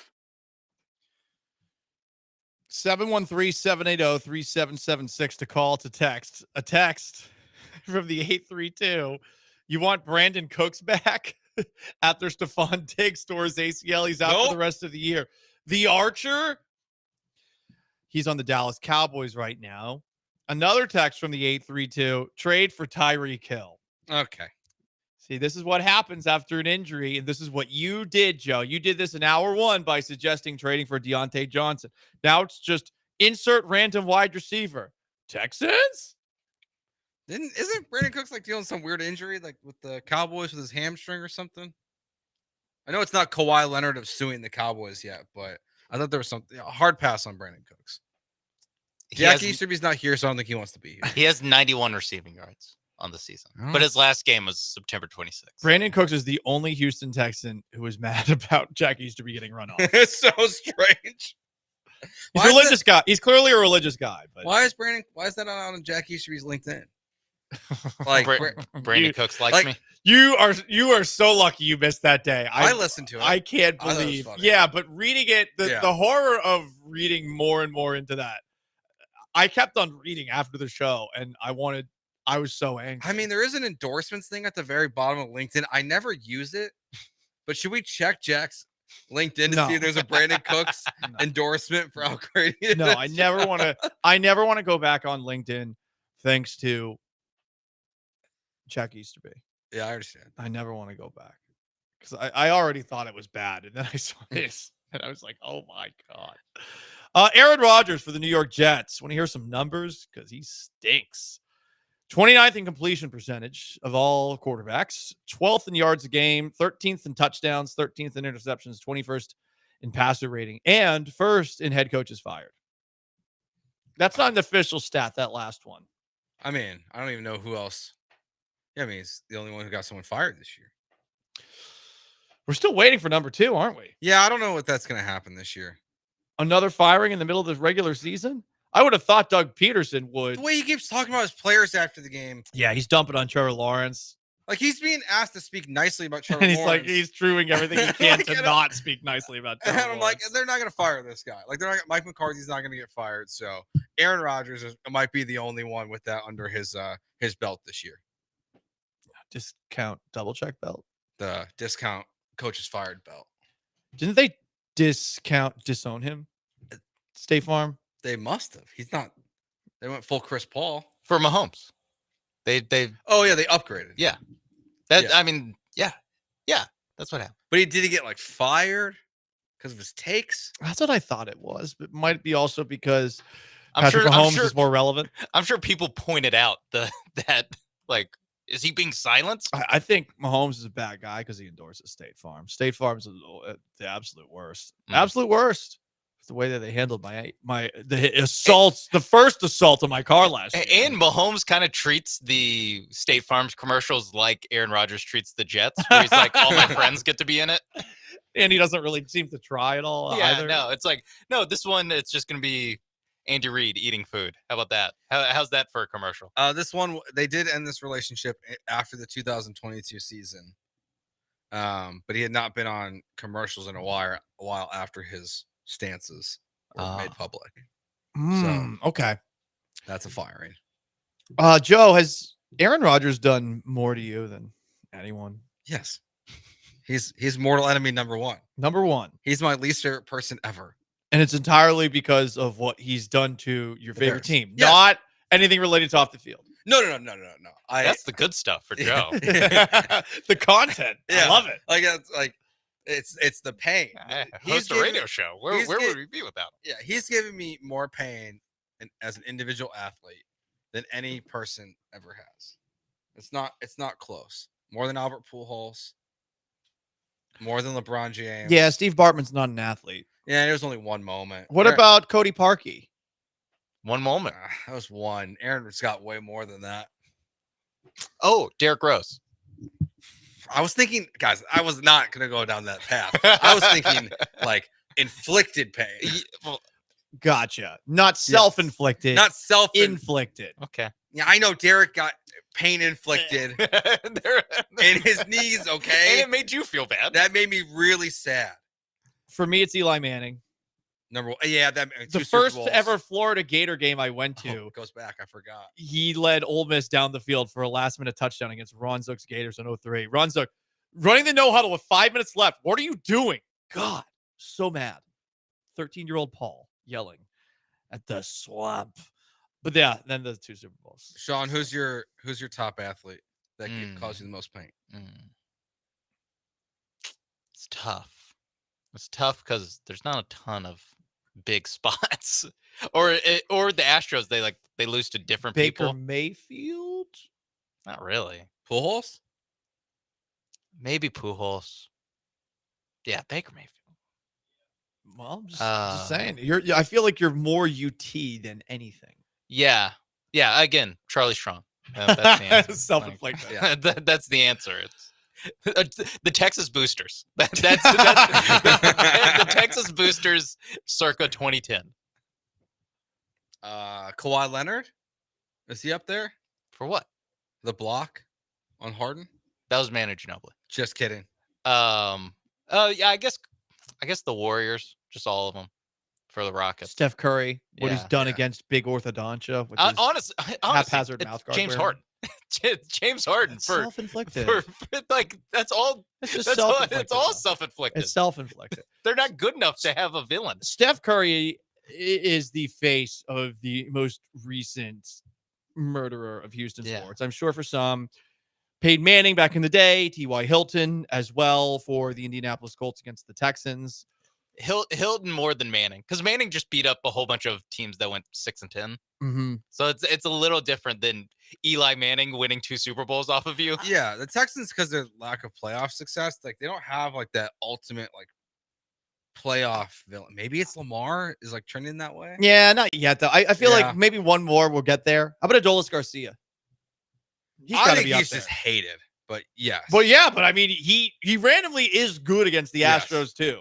I mean, solid player, but he has crazy numbers against the Astros. And of course, that really sucked in last year's ALCS. How awesome he was after losing his effing mind and getting Brian Abreu ejected from that game.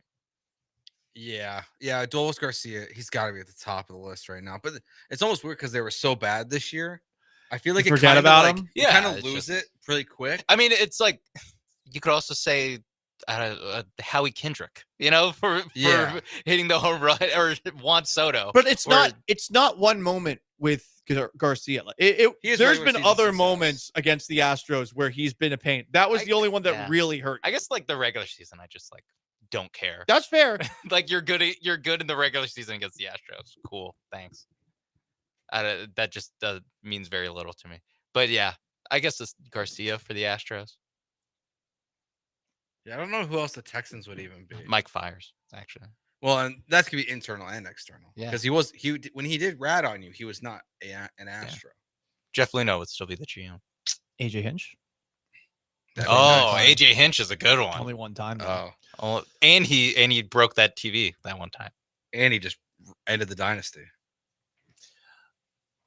I bought a Detroit Tigers hat for Halloween as part of my costume. Okay. And I was debating just wearing it in one day, saying that I've jumped on the Tigers bandwagon. I mean, I was debating doing it. Too bad they already lost. No, I don't want to do funny. that. It's too soon. It's very funny.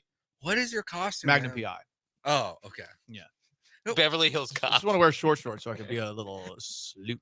So what do we got going on? The Magnum PI. Billy Jon Butcher? Snow, which I will wear out, I think, on Friday. I will probably wear on the air on Thursday, and then I am getting rid of the beard and going full stash. I'm going to outstash your stash. It's going to be the greatest stash that Noon to Three's ever seen. Gallant George. It's going to be so huge. It's going to be so black. It's going to be so thick. Yeah. What? I mean, that's what it is. There's no gray whatsoever. It's gonna be long, super long, big. Yeah. What? Why are you guys laughing? Nothing. I'm not. I think you're both inappropriate. It's Me? Very suggestive, very hurtful, very, very wrong. Nasty people. Both Just of them. nasty people. So are you concerned that you're going to go out in a Halloween costume on Saturday and no one else is going to be in Halloween costumes because it'll be November? I don't care. I mean, basically, it already will be what I wear out. Yeah, I was going to say, it's going to be a Hawaiian shirt and short isn't shorts. that crazy? I wear this all the time. I wear all the time. Get the legs out. Well, how about when you wear the Jon Snow outfit? That'll be hot. It'll be Yeah, warm. you're gonna be cooking. But I mean, I wore the Rip from Yellowstone costume on Saturday, and it wasn't as bad. And I wore Billy Butcher on Friday. It wasn't that bad. Wasn't that bad. I think we'll be okay. All right. But yeah, we'll we'll see if it actually leads to anything. I doubt it will. You know. Was everyone on board with you that Halloween was last weekend though? The voters said yes, but Okay. a lot of people were suggesting that it's this coming weekend. I really do not know. That's so weird. I asked the We need poll. like a universal rule for this. I mean, Thursday's almost the weekend. That's why it's so crazy. Thursday. It is the weekend. Most people that responded said like, "Well, you're an adult, and any adult who dresses up for Halloween is should go to jail." And I was like, "Well, I'm sorry that I haven't put myself in jail by getting married. You know, that's all I got." There's dressed also up a for lot of bad Halloween. people out there. Mhm. A lot of scary people. You're dressing up for Halloween. It's a different Halloween for you. It is. You're about to trick or treat. we You're might trick or go- treating. We might go drinking after. Oh, Really? Yeah, you and your son? with Wow, Joseph? No, that'll be great. Honestly, if I bring, I'm just gonna do this plug here. If I bring Joseph to the watch party at Nick's, he might get like a scholarship from Granado if Granado drinks enough. So I might just, I might just, let's dump that so John won't hear it that way. Just bring him with me. Middle management Joe is going to come in and use his son to continue to rise the ranks He'll to upper management. Baptize them in Coors Light. That would be pretty cool. I'd let John baptize me in Coors Light. Yeah. Same. In the light of the 7. Maybe at the Christmas party. Anyway. Paul, please close your mouth while you're baptizing you. Stephon Diggs towards ACL. Oif. What's next for Diggs? Do you bring him back? That's on the table. Everything you missed over the weekend in sports, we run through it as quickly as we can. Stay put.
everything that you might have missed over the weekend in the world of sports. We didn't get to this yesterday, but Stephon Diggs, who tore his ACL and will miss the rest of the season in case you're just tuning in, has a brother, Trevon Diggs, who is a cornerback for the Dallas Cowboys. And after the Cowboys loss in Sunday Night Football, the first thing that Trevon Diggs did in the locker room without removing his pads was go to his cell phone and find something that Mike Leslie, a Dallas area TV reporter, had tweeted.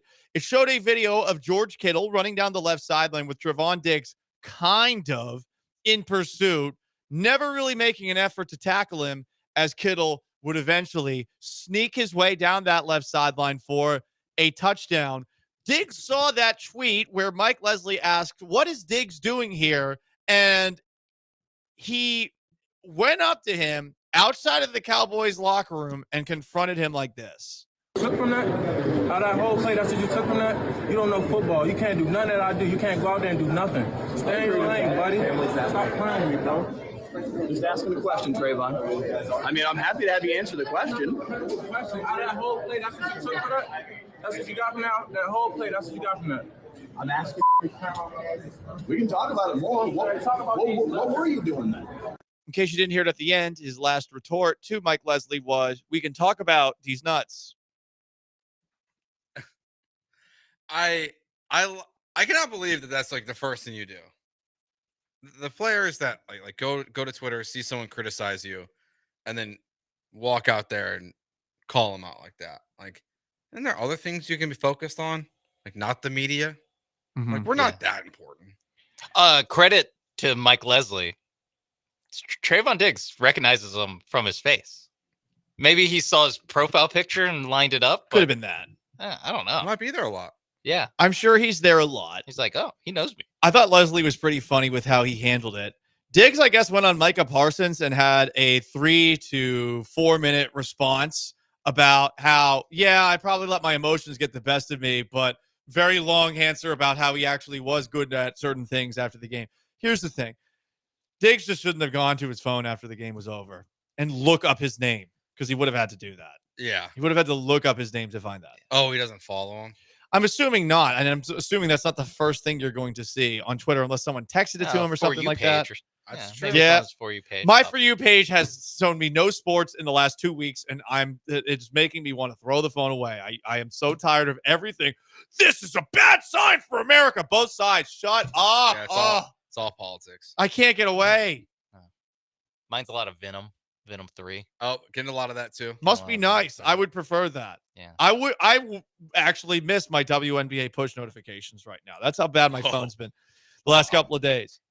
In case you missed it, continues everything you might have missed over the weekend in the world of sports. We didn't touch on this yesterday, but Joe George, Tyreek Stevenson, he did apologize. We didn't touch on that yesterday? I don't think we talked about the apology. Yeah. We talked about Tyreek Stevenson giving up the Hail Mary for a touchdown. In case you missed it, Tyreek Stevenson was jawing with a fan, and in the middle of the Bears-Commanders game at the very end, he then went back to the Hail Mary, and he tipped the ball up in the air, Joe, and then a Commanders player caught it. You want me to help you make it worse for me? Yeah. Want some more information? Yeah. I can make it worse? Can you? So Matt Eberflus was on a radio interview. He was asked about why he didn't call a timeout. He then blamed the players, essentially, and said the players weren't in position. Then all-pro safety Kevin Byard said he told Matt Eberflus to run press coverage on the play before, in which they got 15 yards with no pressure on it. And then Jalen Johnson, their all-pro cornerback, went on the radio and said, yeah, I didn't like the play call. I told coach we shouldn't have done this. Yes, Tyreek Stevenson's in the wrong, but we also probably should have called the timeout. So the players are openly calling the coach an idiot, because he is.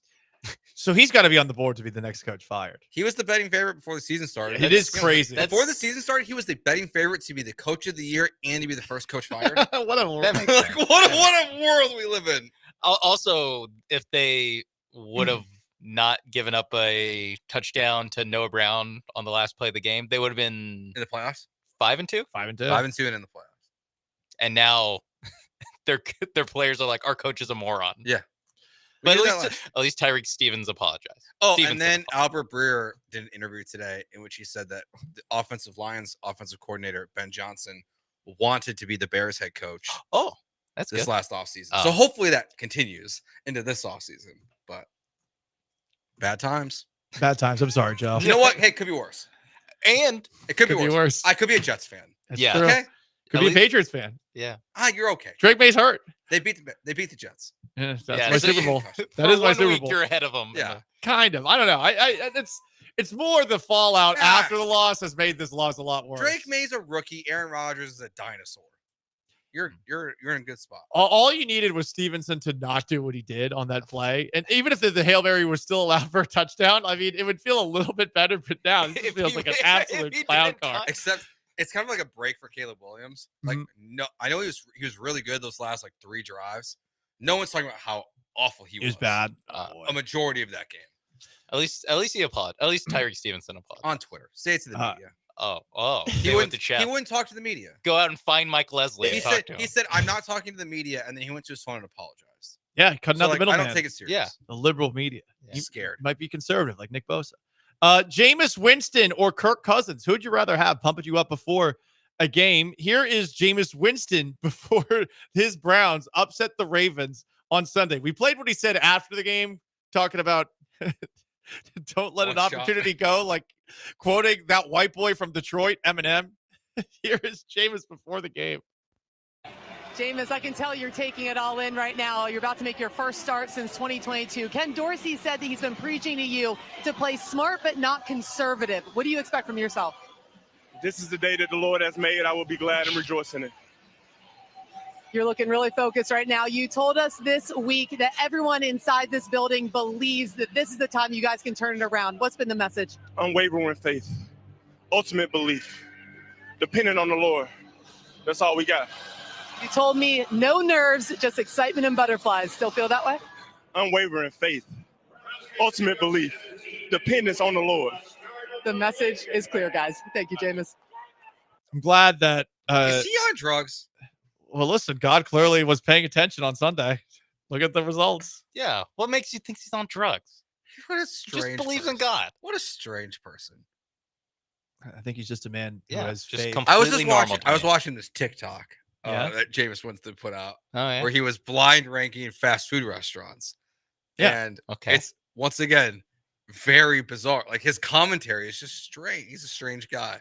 What was number one? That was Jameis before the game. Here's Kirk Cousins before the game, going full Atlanta. Yeah, we fight with smack. We fight no cap. We fight no cap. We walk in the trap. We go in the trap. We walk in the trap. They go in the trap. We fight the trap. We grab the trap. We fight no cap. We fight no cap. We walk in the trap. They go in the trap. We walk in the trap. They go in the trap. We walk in the trap. They go in the trap. I think Jameis is going to quote also white rapper Kirk Cousins after his next victory on a Sunday. That's awkward. How's it awkward? That seems awkward. They ran through a wall for him. The Falcons won again Apparently. over the Bucs with Kirk Cousins kicking their ass. Like, do they think they all got like a script? Like during the week, like during walkthroughs? Being like, hey, this is the pregame chant. No, that just came to Kirk naturally. Some of us have that And gift. they all just repeated it back to him verbatim correctly. Yeah. Hmm. Kirk Cousins was listening to that 2 Chainz song. He was like, this would be a great. This Like, would be who do you great. think goes like, hey Kirk, when you give your pump up speech, make sure you get the no cap in there. Yeah. What would really you- gonna get the message. No, that's just home. how he talked. Jameis or Kirk before the game? Which would you have rather had between those two? Kirk. Wow. Jameis Winston. Through the Lord, all things are possible. That's not what he said, but That's Kirk another Cousins, thing. because listen, nothing against Jameis Winston. I don't want Jameis Winston telling me about religion. yeah, it's still I like just don't. the eat a W thing. Like it's funny to make fun of him about. He still gave that speech. He's goofy Ray Lewis. I honestly feel like I need to do a compare and contrast between just weird things Jameis Winston has said and weird things Ray Lewis has said. Both of them speak in tongues. Shout out to them. Wrapping things up, and in case you missed it, this was at the end of Sunday Night Football. There was a little bit of a bleep storm about this. Nick Bosa went up to the post-game interview that was being done with George Kittle and a couple other San Francisco 49ers with a very difficult to read Make America Great Again hat. And then after the game, he was asked about said hat, and he said, "Oh, I don't have anything to say because of the climate." I feel like he should have said something about it. Yeah, that's like that's one of my biggest pet peeves in sports is that if you want to bring politics into sports, that's fine. And he did. But then when you're asked about it, you can't say no comment. Right. That's what bothered me because, I mean, look, for all the crap people gave Colin Kaepernick, and Kaepernick did some dumb things. Kaepernick at least had an 18-minute press conference where I felt like he gave some pretty informed, thoughtful takes on why he did what he did. Mm-hmm. You don't have to agree with it. I felt like he at least explained why he did it. He definitely was doing a me thing, and yeah, he was the backup, all that stuff.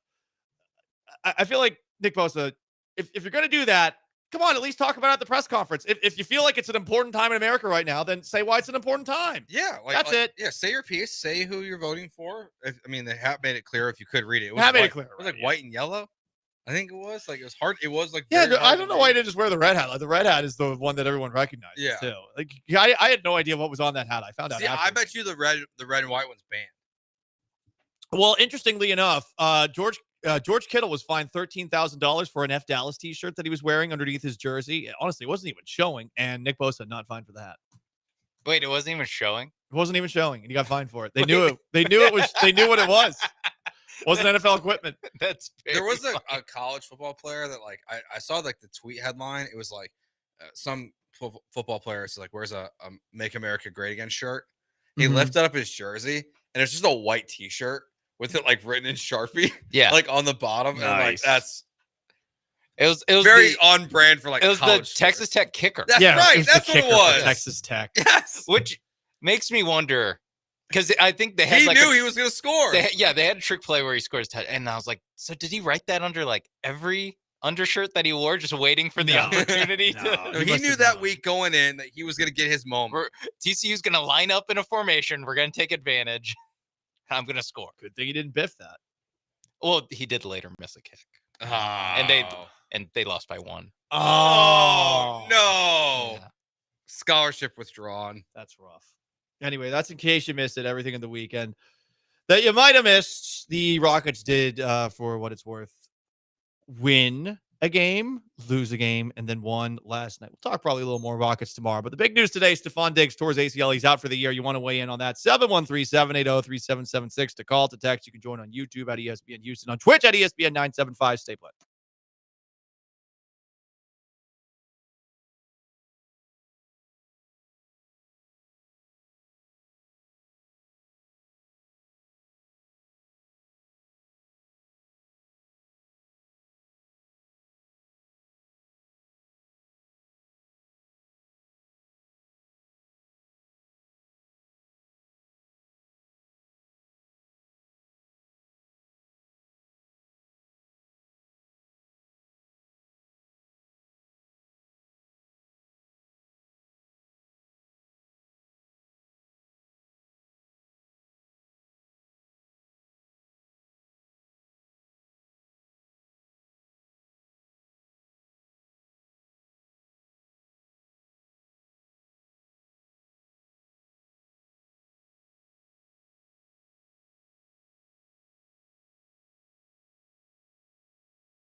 Broadcasting live from the Veritex Community Bank Studios, it's Gallant and George. On ESPN 97.5 and 92.5.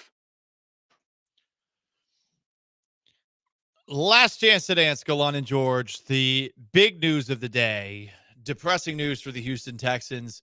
Stephon Diggs, who was having a pretty good season for the Texans, is out for the rest of the year after an injury that he suffered Sunday against the Indianapolis Colts. Non-contact injury, torn ACL. He finishes the year in 8 games played with 47 catches for 496 yards and 3 touchdowns. 31 of those catches went for first downs. They're going to miss him. We'll see what happens next. The trade deadline next week. If they want to make a move, the Texans could theoretically get a wide receiver. I feel like they should get an offensive lineman. Was that Tuesday? Is that what we decided? Or we found out was, or when, whatever, the day of the election? It's the day of the election. What a yes. day. The election. NFL trade deadline, which is always disappointing. And elections are sometimes disappointing for half the country. College football playoff rankings for the first reveal come out that same night. Also disappointing. For also going to be large disappointing swaths of the country. There'll be a lot of sad people on that day. The college football rankings are an elaborate troll job. I feel like the first ones in particular are always like, we're going to do something really tricky that pisses off a bunch of people. You're trying to send a message. Mm-hmm. They want people to talk about the college football playoff rankings. So they always, I feel like the first ones, there's always something really ridiculous that they do. And I'd be like, I think this time, I bet they make Texas number 1 or something. Just absolutely. Oh, I think Texas 1, Georgia 2. Yeah. There you go. Yeah. I was thinking like it might be Notre Dame out of the top 12.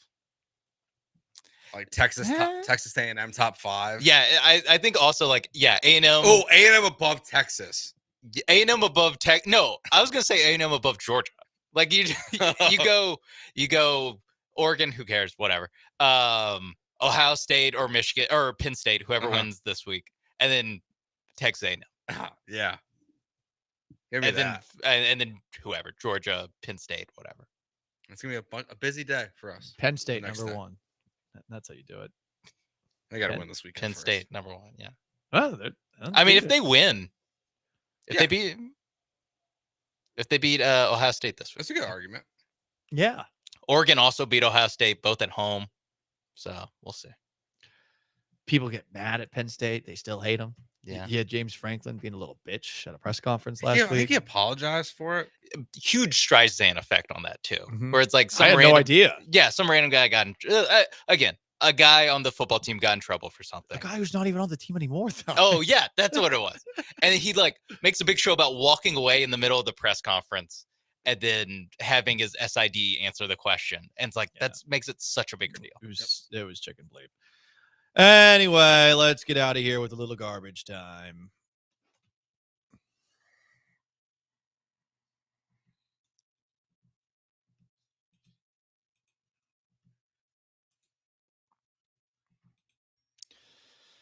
This is pretty funny. That statue we talked about yesterday in garbage time of Dwayne Wade. Dwayne Wade doesn't hate it. Here's what Dwayne Wade said about his statue yesterday. Quote, "If I wanted it to look like me, I'd just stand outside the arena and y'all can take photos. I don't need to look like me. It's the artistic version of a moment that happened that we're trying to cement." What a nice thing to say. He's honestly, the sculptor must feel so relieved hearing this guy say this. Because it's a position we've all been in where you get a gift that you don't like and you have to be like, no, it's not that bad. The editing skills that people have on social media are just incredible. Like I've seen, let's see, we got one here where it replaces Dwayne Wade's actual head in his wedding photos. The one in the moment where instead, like, it's the statue there as he's got his arms up after the alley-oop to LeBron. Good for Dwayne Wade to be this nice of a person. Yeah, he could have buried the sculpture. I wouldn't have been. I would demand a new statue. He called it art at its finest. It's art. I do kind of agree with him with the, like, it doesn't have to be photorealistic of me because, like, we live in the 21st century. Like, we can just have a picture of that moment. It looks like a different person. Yeah. Don't let nobody talk about our house because this is our house. They're on the outside. Leave them out there. Is that another Dwayne Wade quote? All Dwayne Wade talking about this. I thought that was Kirk Cousins. These sculpture took 800 hours. Oh my god! $800 to do that bad of a job? That you have to be. Was he hourly and he's just counting like going out for lunch Like too? he's a lawyer? Like, I don't know. It's a good question. Let's stay in the NBA as we continue to go through garbage time. I don't know how many people saw Brandon Ingram hitting a game-winning shot over Anthony Simmons in a Pelicans victory over the Portland Trailblazers. This is of note because for those who don't know, and I'm a big fan of strong, powerful, independent women, apparently both Brandon Ingram and Anthony Simmons have a baby with the same woman. I mean, this sounds like One Tree Hill TV show. Ever watch that one? Fantastic. Great show. I did not. It's on but Max. Only It's a basketball show. I know I started yesterday. I started watching the. It's got good basketball. someone I was talking to actually did pitch me the show, being like, "It's a basketball show." And I took one look at it. I was like, "No, it's The basketball's actually good in the sure. show." Okay. I started watching the Law and Order Menendez Talks? Oh, brothers. Yeah. you watched that? Is it good? I watched the first episode last night. Okay. I was like, okay, like I think I'm interested. Okay. But yeah, no. That's I mean, I could do a I don't know 3-part doc on the Ingram Simons this lady love triangle. Only in the NBA, or as you and Dell discussed, Sean, in the rap world. Yeah, music too. Yeah. How about the Stephon rat? Diggs, maybe the NFL. How about the rat world? You can see rats on Spirit Airline flights now. Oh. There's now. Well, now you can see them because giant rats have been spotted on Spirit Airline flights in the lights. You know what? Oh, that's Hot How take. giant are we talking? Hot take. Because look, are the rats going to get through the lights? Probably not. What if they do? Here's my hot take. If it drives the prices of Spirit Airlines down a little bit, You're in. I'd take the rats. I'm okay with the rats on the plane. Listen, Spirit it crushes your Spirit, but Spirit does have very reasonably priced The flights. problem That is is Just zonk yourself out. You'll be fine. pretty big rat too. that's a big rat. It's like maybe Well, cat size. There's no food on the plane, so guess what? Then what are they eating? Now you got some food. You could There are eat people that. Is this how the snakes get on the plane?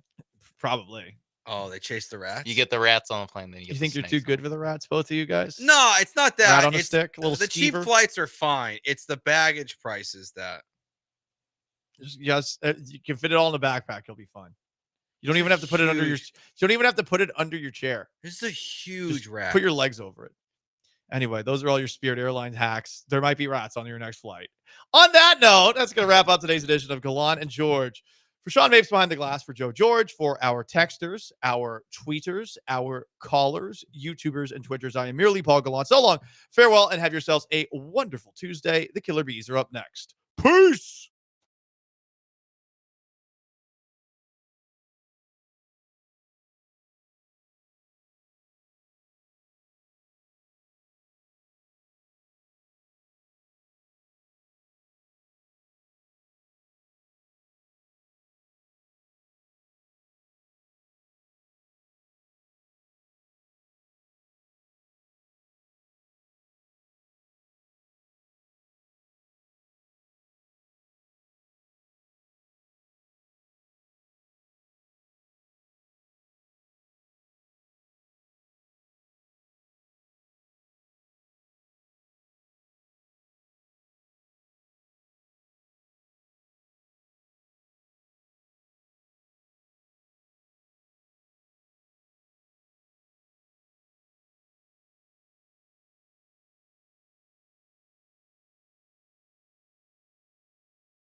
Ooh, what up, H-Town? Hey, how we doing? He is Blank. I am Branham. It is Brian behind the glass. It is a Taco Tuesday edition of the Killer Bees. I did partake in Taco Tuesday. Recommendation from Brian, and it was delicious. Acknowledge me. We might need to extend the break at about 3:45, but it was good. He paid the price for a positive recommendation because then he did. I kind of rubbed it in. You rubbed it in quite a bit that it was delicious and he couldn't get any. You want a classic Branham's a jerk 101? I didn't offer you guys a darn thing. Hey, I'm stopping by the black. I don't want to give away the name. Yeah, I'm stopping by this place to pick up some tacos. You guys want anything? No, I didn't ask. Well, you did I'm a text me dog. the name for it. Like, Well, hey, yeah, I what's know the I did. name for it? Like, I was rubbing it in before I even brought it in. How long does it take him to get the food ready? He didn't Oh, by the way, send their- help the me to follow-up help text. me to get some, but you ain't getting any. Yeah, it was delicious though. You guys should try it sometime. It is officially official. That's what the reason that I was eating I was eating so bad is because I was trying to find a little bit of comfort food. I was trying to find something that tasted good after what is bad news in the city of Houston today. It is officially official. Stephon Diggs is out for the year. D'Amico Ryans breaking the news earlier today whenever he met with the media. Unfortunately, he tore his ACL, so he'll be out for the year. Really hurts our team to hear that news, and he's been such an important part to our team and just everything that he brought, not only on the field but off the field, the energy, the leader, like the way he worked every single day. He brought a lot to our team, and we have to pick up the slack. A lot of guys have to step up, pick up the slack, but definitely praying for him to have a speedy, successful recovery. It's definitely a blow to us. Yeah, it is a blow, no doubt about that. Now, it's our job to talk about how severe this blow is. What is the impact that this has on the Houston Texans, Blankers? Well, I think it's significant because of the fact that we've been talking all year, and we were talking yesterday about how we haven't really seen the full complement and just maximized what this offense could be. And now you're taking away a guy that early on was a big part of the offense, and especially when Nico went down, and with us talking about Tank not getting maybe as much attention as he did a year ago. Now you remove him from the wide receiver room, and you're like, do you have enough, and are you comfortable enough with the guys that you still have, or do you need to capitalize on the fact that you still have time before the deadline next Tuesday to try and find somebody else? Because teams are making moves. We saw the Chiefs make moves. The Ravens made a move today. Everybody's kind of trying to fortify what they don't have or make their teams better. And now you still have the chance to go to that if you so desire. So I think that it is a blow to this team that needs to be addressed, because as much as Nick Caserio was in go for it mode this entire offseason, and he showed that with the way he was aggressive in free agency and trades, including Diggs, with Mixon, with the moves that he made, with on the defensive side of the football with Hunter and Autry and Aziz El-Shair, and now, and the way that he drafted. If you are truly still in go for it mode, then I think that you have to look to the time between now and Tuesday and say, how can I not necessarily going to replace him, but how can I get someone that can help me? I'll debate you about that in a minute. Now, I am looking forward to Tuesday. Tuesday is going to be a lot of fun. We got some surprises for you on Tuesday, a week from today. It's going to be a great show. Now, it's obviously an impact. Like, Stephon Diggs is your second best receiver. There are some hot takes out there about Stephon Diggs today, which we'll get to in cash or trash a little bit later at 4:30. Because there's a lot of peeling of this onion that you have to peel off.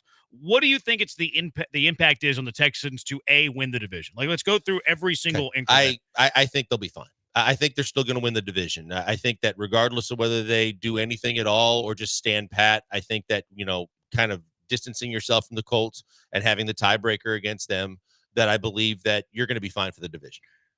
5%, 10% less likely to win the division? Sure. 0%. I'm at 0%. I'd say 5% max. I'm at 0%. I do not think that the Texans lose this division. Like, even with the news today of Stephon Diggs, it does not move my needle on the Texans not winning the AFC South. So for me, it's 0%. I'll say there's always a chance, but I'll say fair. less than 5%. And I'll say that, on the flip side, regardless of what's happening with the Texans, that their quarterback room is in shambles with Indy anyway, and now they're making a change. And I don't think that anything that screams competitor for the Colts to get back into this thing. So I think it's a twofold proposition. I think it's the Texans division to lose, and it's going to be a hell of a story if they lose. 5%. I'm at 0%. Brian, how many percentage points do the Texans go down from winning the division after the news today of Stephon Diggs tearing his ACL?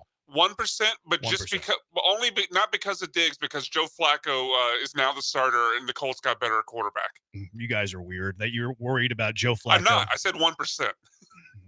But it's not because of Diggs. It's because Flacco's an infinitely better quarterback than Anthony Richardson. All right, the Killer Bee range from 0 to 5%. How about to reach the AFC Championship game? What is the impact of Stephon Diggs tearing his ACL for the Texans reaching the AFC Championship game? Well, I mean, I don't know what it was before in terms of their chances to get there, but I'd say it definitely decreases it by 15%. Okay, I'm at 10% on that one because where you're at, and then subtracting it from where it was. I think it's a 10% decrease for the Houston Texans. Now, it might put it into negative territory, but I'm at 10% because I do think that's what the Diggs news means more than anything else, is that the aspiration and the goal to get deep into the postseason is what really takes a hit. Am I worried about the playoffs? No. Am I worried about winning the AFC South? No.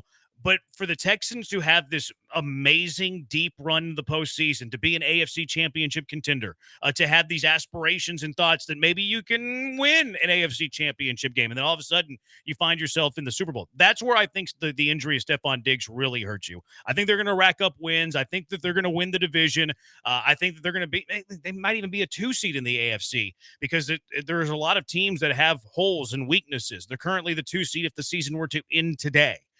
But it's that deep run that I think takes the biggest blow with the Stephon Diggs news. And I don't know if you can really replicate that or recover that in the trade market. Yeah, no, I think that's fair. And I think that, like I said, I mean, especially because of some of the teams, especially in the case of the Rams, a team that we were looking at a week or so ago saying, hey, look, if they lose this game, they're probably going to be sellers. Instead, they win it. They win it in such a fashion that it looks like that they can still compete to win their own division and be a playoff team. So they're not going to be what we thought they were going to be. And they had 2 guys right there on that roster, but one specifically in Cooper Kupp that you thought might have been available, that might have been a guy that a lot of teams were looking at. So now the market is reduced by 1 there.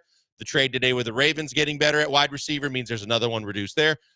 The guys that are going to be flashed on the market aren't going to be of the caliber. Those 2 guys are already gone. Hopkins was probably on the downside of his career, not what he used to be. He's a good receiver. But then when you get an Amari Cooper in another trade like the Bills did, I think that was the cream of the crop of the wide receiver market anyway. Yeah, like there's other names that are out there that could become available that I don't think are star power. And like, could they be a Diggs replacement? I don't know. I think your best chance is just to roll with what you have and then hope that you get development from the young players, which we'll get to in a second.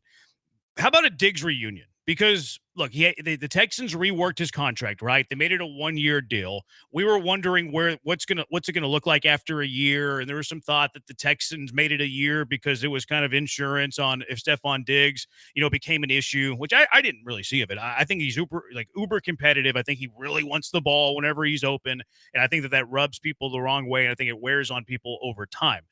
But he's older now. He's in his 30s. He's coming off a torn ACL. The market for Stephon Diggs isn't going to be this huge market this offseason. In a weird way, I actually think that the ACL news means that it's more likely Stephon Diggs is a Houston Texan next year. I agree. The one thing that I looked at when the news broke was the fact that the silver lining in all of this might be the fact that there is a legit chance you have him next year because he's going to be on a prove-it deal no matter what. He really likes it here. He obviously likes CJ. He likes the culture, the environment. Everybody likes him.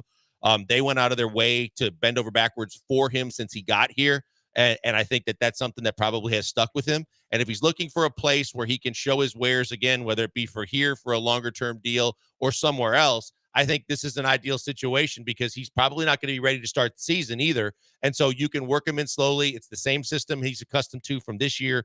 And I think it makes a lot of sense on a 1-year deal with some options if you want to do it that way for him to be back next year. I think he's going to re-sign with the Texans on a 1-year deal. I don't even think the options will come into play. You don't see that in football as much as you see like in baseball or other sports. Right. I think he's a Houston Texan. And I think I wouldn't make this trade. If you told me, hey, you can have Stephon Diggs next year, but you only get 8 games out of Stephon Diggs in 2024, and he's going to tear his ACL after you're 6-2, or you get what you have in that 1 year without the injury. I wouldn't take the trade that I've been presented. You keep the pick.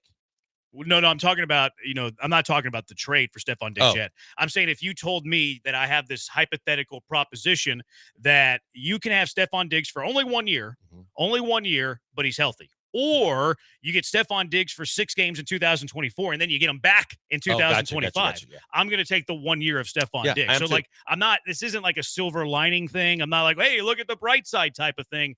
But I'm saying I do think that the probability of Stephon Diggs remaining with the Texans after this year does go up because of this injury. No, I absolutely agree. Like, I don't know because, I mean, to your last point there about the trade-off, would you take that to get him back next year? But he's a receiver in his 30s who will be another year older coming off a major injury. And ACL injuries, obviously, it's not the death knell that it was a long time ago. But for a guy that's older and playing a quick twitch position with a lot of change of direction, I don't think he necessarily comes back at 100%, even when he returns to the field, until he's a little bit into the season. So I would definitely rather have this year than the last year. But I don't think his market's really going to be there. He's another year older. He's coming off an ACL injury. I think he does return to the Texans. I do too. 713-780-ESPN. You're going to get him at a substantial discount HRP too, listener I think, line. yeah. I don't know. Like, I think don't, so. Well, based on what? Like, I don't think that, like, the discount is because of the injury. The discount isn't, I do think that he loves Houston. I don't know. Like, I think that the biggest discount, maybe it is both, but I think the bigger discount is because he's coming off an injury versus I love being in Houston, which I'm not dismissing. I do think that he really likes being here. And CJ Stroud talked today, and Diggs was telling them that it's his favorite place that he's ever played, which recency bias. But the biggest discount is because of the injury. Yeah, but I'm saying it's almost threefold because I think, to Brian's point, he's not at this point in his career, regardless, he wasn't going to get true wide receiver one money, like, the $25 to $30 million. Even if he's healthy. Right. That's what I'm saying. So you take that into consideration. You say that he likes Houston. And then the biggest thing is, indeed, coming off an injury, most teams are going to be like buyer beware. They're not going to throw, big money and a big contract at him. And he would have to go into a new environment, a new system, a new playbook with a different quarterback. Instead, everything stays the same for where he was actually playing quite well. And if he's going to prove it anywhere, he would rather prove it where he's comfortable as opposed to another clean start and now coming off an injury where you don't know what he can be. Yeah, Virginia. I don't even know if Diggs would be looking at as a prove it, though. I mean, because what would he be, 32 next year? I believe that's right. I mean, at that point, even the elite of the elite wide receivers go into the Hall of Fame, like Andre Johnson, Larry Fitzgerald, where they hit that drop off is right about 32, 33 for the most part. Yeah. There's always exceptions. So I don't think he's necessarily even going to look at it as a prove it, which might actually help the Texans even more as far as getting a deal for him to return to the Texans. I think he's just going to look at, do I like the quarterback? Do I like the situation? Do I like the guys I'm with? And if he does, he's going to come back. If he didn't get hurt, I think what he's looking for in free agency is maximum a 2-year deal at the highest AAV as possible. And now that he got hurt, there's no way he's getting more than a year. No, at least guaranteed money. Maybe you give him a 2-year deal with all the guarantees in year one, or any guarantee. I don't know, based off an ACL injury. Truly healthy, you're looking at when D-Hop kind of was later in his career. You're looking for a couple years at marginally decent money, but it's not going to be close to the wide receiver one type money. I mean, guess how old D-Hop is, though? He's 33. He's 32. Okay. And what's he making? I don't know what he's making. I think he's making 11, I think. Okay, that's probably where Diggs will be. About right. Yeah, I think that's the market. Yeah, I year. think that's, a third of what, or a little less than a third. 2 years, $20 million? Yeah. All the guarantees in the front. 2 years gets me a little worried. Guarantee half of it, let's say. Basically like the Joe Mixon deal. You guarantee half of it because Mixon got like low 20s with $12 million guaranteed. That's still a lot of guarantee for a guy coming off an ACL at 32 years old. If he needs that little extra to make the deal happen, I'll consider it. But I just want a 1-year deal. And then, if he plays his tail off and he looks good for him, because whether I want him back, everything was accomplished that needed to be accomplished. But I'm a little leery of putting money on a 2-year deal. And here's the other aspect of this, too, that we're not even talking about, is if Tank explodes and then John Mechie and Xavier Hutchinson are really good or just good, like you look at them like, oh, yeah, they're easily our third and fourth receiver going into next year. Why are you rocking that boat? Why are you rocking that boat, especially with a temperamental man that would be commanding at least $10 million a year? Like, I think that the resources would probably be spent better elsewhere should somebody step up. And here was DeMeco Ryans talking earlier today, too, about, how do you feel about this wide receiver room? We like the guys we have, and our guys have been here. They've been working, understand how we do things, what we do. So we're excited to see who steps up next. All right. So who steps up? 713-780-ESPN, the HRP listener line. Is it somebody external? Is it somebody else? Are there names out there that you like? 713-780-3776, the HRP listener line. We're on Twitch, twitch.tv/ESPN975. We're on YouTube at ESPN Houston, Twitter at ESPN975, Blinkers at Pac-Man Joel, Brian at Sacked by BMAC. I'm at Jeremy Branham. It is the Bees on ESPN 97.5 and ESPN 92.5. I'm pumped up for Saturday. Houston coming off the big win over the Utes of Utah for homecoming. They're looking to keep the momentum rolling this Saturday when they take on the Kansas State Wildcats. I know a Kansas State Wildcat Hall of Famer, but that's not going to stop us, the Houston Cougars. Saturday, November 2nd, 2:30 at TD-ECU Stadium as the Houston Cougars host Kansas State. Blackout game too, by the way, and they have a special deal for you for the blackout game on Saturday. uhcougars.com/black, uhcougars.com/black. Go there now. Pick up a ticket and a t-shirt for just $30. They're blackout special. You get a ticket and a shirt for just $30. Great deal. Get ready for an afternoon of thrilling plays, hard-hitting action, unforgettable moments. Weather is going to be fantastic on Saturday afternoon, too. Nothing beats the tradition, pageantry, and the roar of the crowd at a college football game. Let's show our Cougar pride. Let's support the Houston Cougars. Come early. Stop by the Bud Light Backyard Tailgate area. Enjoy the food, tasty food. Enjoy a nice cold beverage in all of your favorite tailgate games. uhcougars.com/black, uhcougars.com/black for the blackout special. Ticket and a shirt for just $30. Come early, be loud, and wear black as we pack TD-ECU Stadium.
You're back with the Killer Bees on ESPN 97.5 and 92.5. Live from the Veritex Community Bank Studios, here's Joel Blank and Jeremy Branham. 713-780-ESPN. Guy I know saying Calvin Ridley.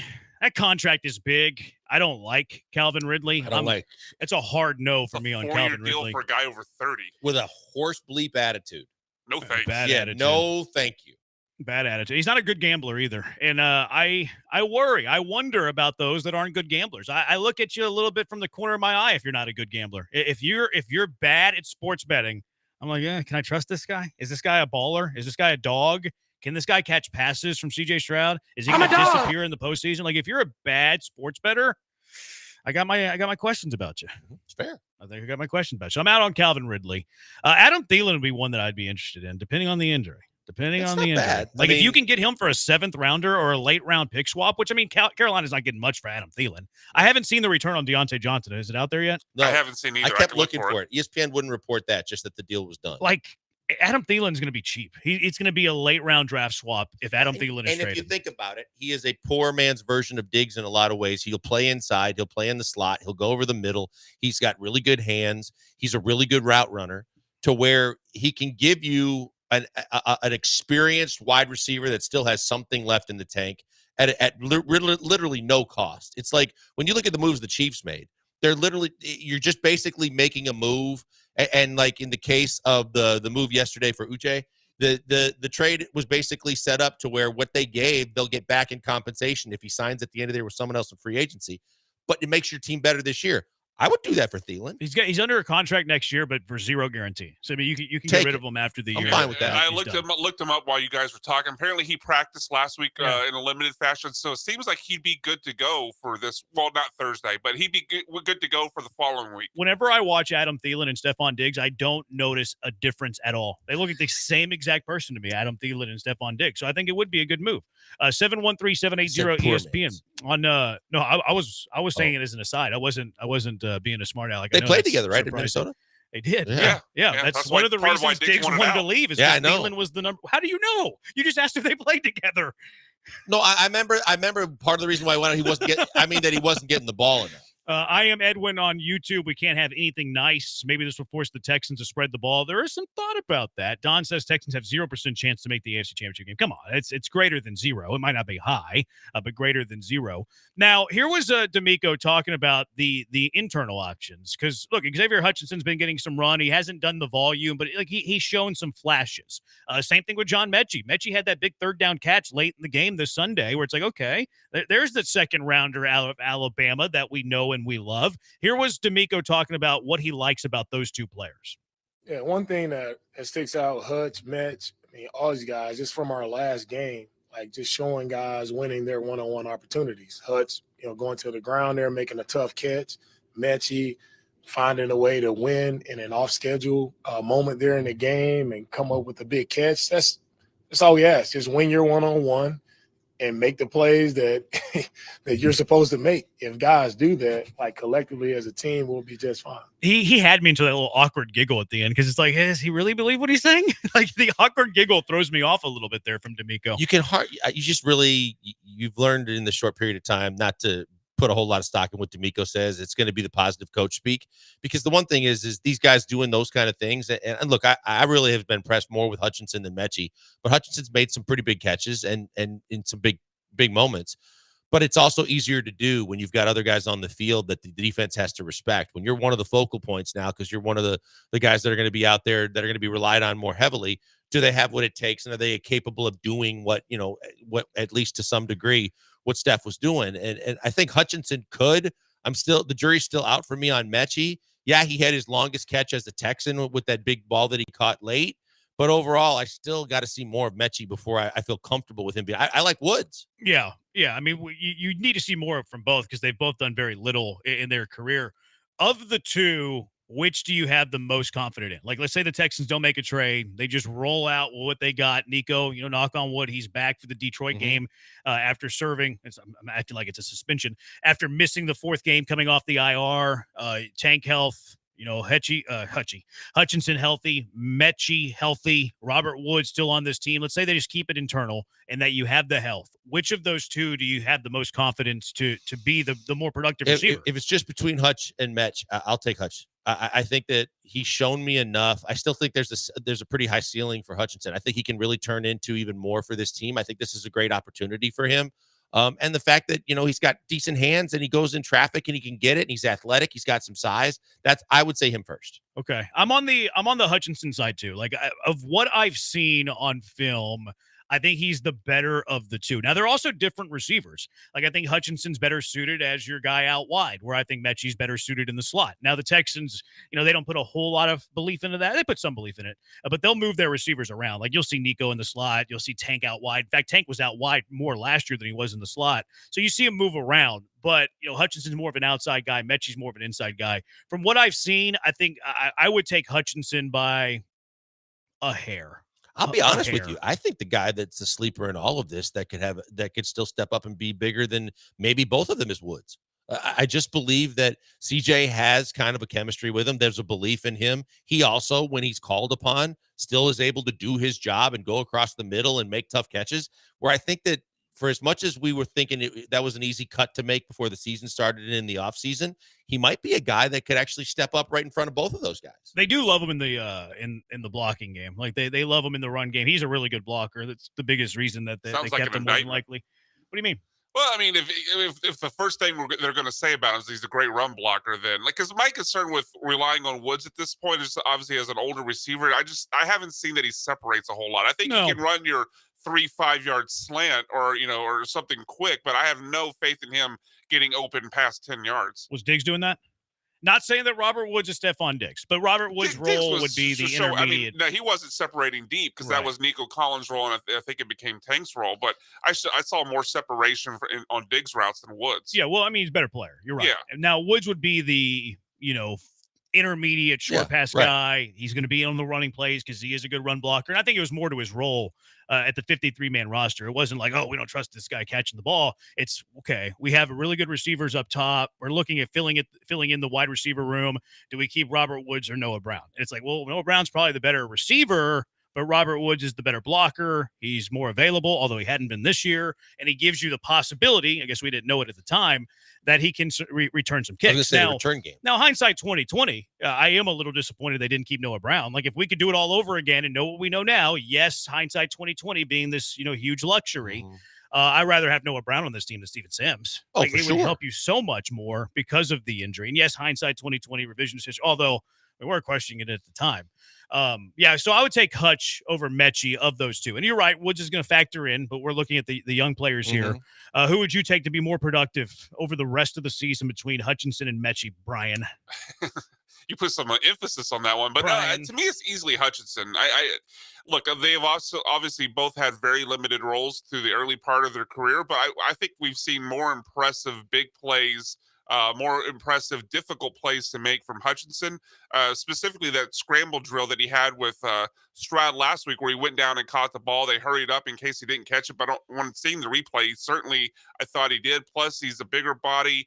I think he can make some of the over-the-field catches that maybe you don't, or especially contested, that I'm not sure Mechie can make, or at least hasn't shown he can make it post-Alabama. So I would easily go Hutchinson. Mechie did make a big play in that game, too, similar to I think we've seen more than, though, from Hutch. 713-780-ESPN. Mechie or Hutchinson? Who would take the bigger step? And is that, an external option that you like? Also, I had a random sort of related thoughts when it comes to Texans injuries, hearing this news about Stephon Diggs earlier today. 713-780-3776. It is the Bees on ESPN 97.5 and ESPN 92.5. Hey, guys, a word for Stella Rosa wines. Stella Rosa wines are absolutely fantastic for your next party or get-together, especially if you're having people over to watch the game, maybe Thursday night before you get your weekend started early, especially if you got work on Friday. You're looking for a beverage that is an alternative to just the beer and the hard liquor that's actually really tasty, that's got alcohol in it, but not over the top alcohol to where you're going to feel a certain kind of way or you got to pace yourself. The Stella Rosa wines are fantastic. They go with just about anything you're serving, from the chips and dips to the pizza and the wings and all the things in between. And they've got a variety of different flavors that are a great mix between all natural fruit and spice that makes everything so nice. It's fantastic. And Stella Rosa wines are always served chilled. So it's a refreshing beverage to go with what you're serving with the food, so it won't bog you down while you're watching the game and rooting on whatever team you're rooting for. It's fantastic that they're available at all your local retailers, including your grocery stores as well as your liquor stores. And they're going to upgrade all the drinks and beverages that you serve with another alternative that people are going to really enjoy. check them out the next time you go to your grocery store, your liquor store, and grab a couple bottles to serve the next time you have people over. See the fact that people are going to be impressed, they're going to enjoy, and they will be complimentary because of everything that you put on the menu. Stella Rosa wines are fantastic, so enjoy them the next time you have a party, and please celebrate responsibly.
Live in the Veritex Community Bank Studios, it's the Killer Bees. Now back to Joel and Jeremy. Join Blankers and Barry. Different rendition of the Killer Bees. They'll be broadcasting live from Nick's Place on Thursday. Then the Halloween watch party for the Thursday night game. You know who's going to be there? Hall of Famer John Granado. It's presented by Coors Light. Make sure you arrive before kickoff because Granado is going to be buying Coors Light for the people that show up early. So get out there. Watch Killer Bees from 3 to 6. Get some free Coors Light from Granado, Hall of Famer John Granado, and then stick around. Watch the Texans take on the New York Football Jets. Jets. Never quit. It's great Induction weekend. Is it really? Yeah, that's great. I think I'm doing the speech. Actually, I'm inducting them in. No, I'm lying. That's not happening. I didn't get. Just throw this crap out there. You're going to Kilgore? Is it in Kilgore? I think that's where the Hall of Fame is. I thought it was in Waco. No, that's the Texas Sports Hall of Fame. Yeah, the Radio Hall of Fame is in Kilgore. Kilgore's not the junior college with the great cheerleading squad, right? That's Navarro. Kilgore has a JC, but I don't. I think Navarro's the cheerleader that does Netflix and all of that. A little Region 14 junior college sports. You beats me. Is No it? idea. I said it with a question mark.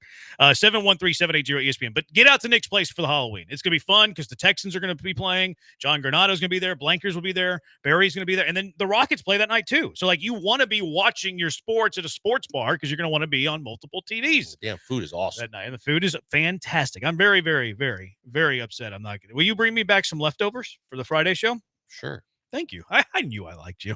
713-780-ESPN. Stop sending us these unrealistic receivers that you want for the Texans. This is ridiculous. How about DJ Moore from Chicago? How about why would they trade DJ Moore? He's the best receiver for Caleb Williams. They're kind of in contention in the NFC. They're not trading DJ Moore. Stop with that. No, and the thing is I've heard people say, look at Green Bay. They've got four young wide receivers. Well, guess what that's going to cost you? A whole hell of a lot more than you're going to be wanting to give up. Who'd you say? The Green Bay, because they got all four guys. They got Wicks and Reed and Watson and Dobbs. And to get a guy like that, It's going to be way more expensive than a Thielen we were talking about in the break, who might cost you a 6th or a 7th. Yeah, the Deontay Johnson trade was that the Ravens traded a 5th, and they got Deontay Johnson in a 6th rounder. So the price was pretty cheap on maybe the best receiver that's out on the market. So, keep that in mind. I don't think that the price on these receivers is all that great. And I don't think there's marquee receivers that are available. And again, stop sending us your unrealistic receivers. 9392, Garrett Wilson. Look, I know they just traded for Devontae Adams, but Garrett Wilson's the future of the position in New York. That guy is really good. They're not trading Garrett Wilson.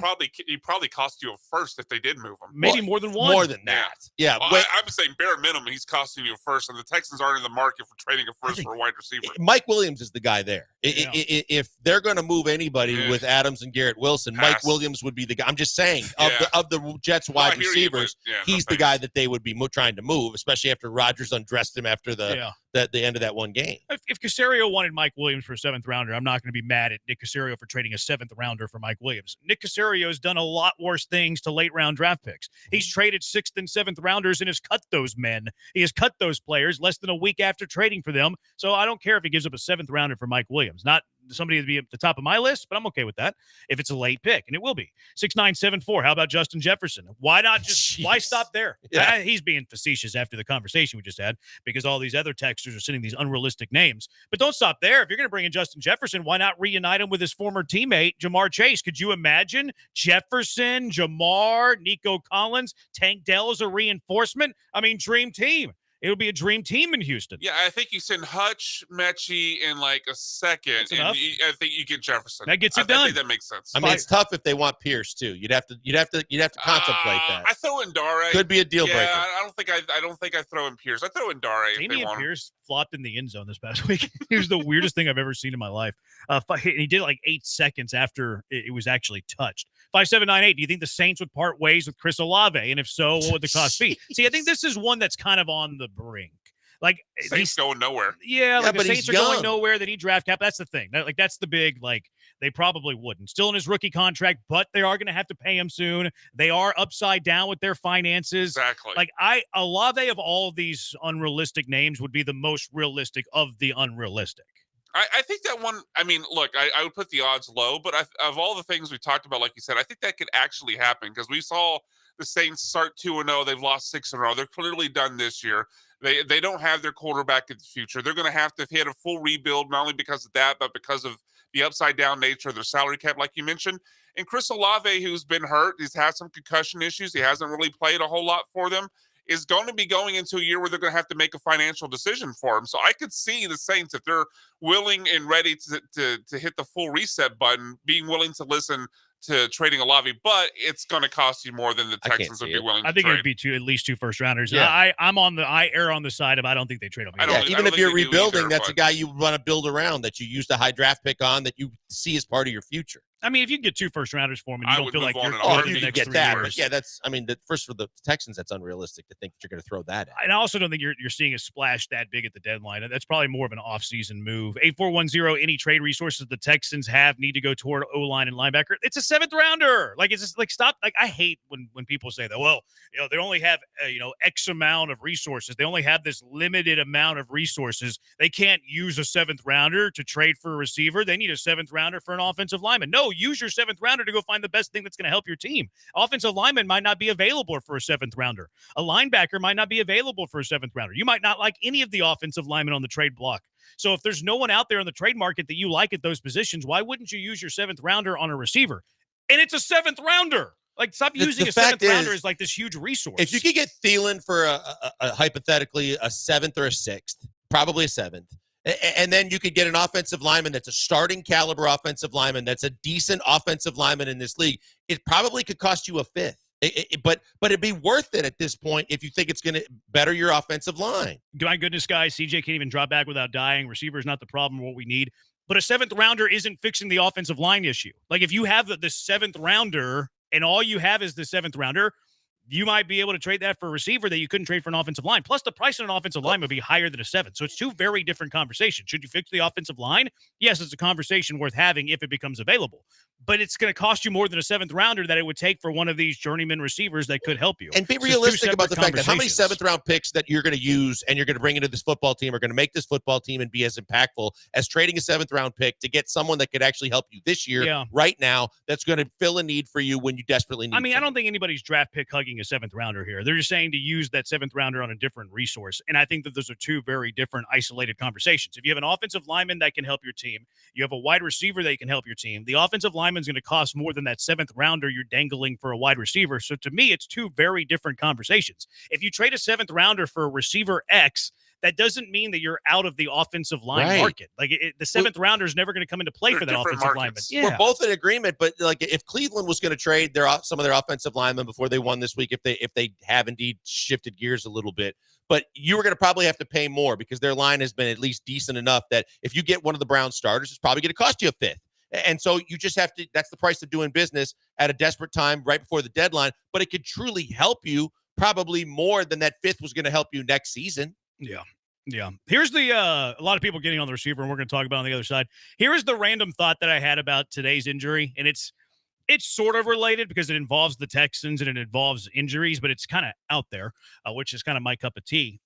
Have the Texans ever been dishonest with long-term injuries? Have they ever been dishonest with either a player who's out for the year? Because, I mean, they got the Diggs news and they told you on a Tuesday. Like, that's pretty quick turnaround.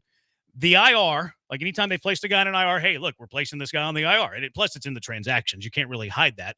So have we caught the Texans at any point being dishonest about long-term injuries or IR injuries? They're not the Astros. I don't recall them being like the Astros in terms of just how many times we've had to pick apart and scratch our temple about the mystery of their injuries. I can't really recall of the major injuries. Was Schaub's injury? Well, see, that's a different regime. So, like, I wouldn't even count that because, like, that's a different general manager, it's a different head coach. Like, I feel like you can only go under the Nick Caserio, at least the Nick Caserio tenure. You might be able to argue that maybe both of them. Well, the one that I would say that they basically pulled our leg on was Kenyon Green last year. Kenyon Green last year, going into camp, we thought we were waiting to see what he was going to be.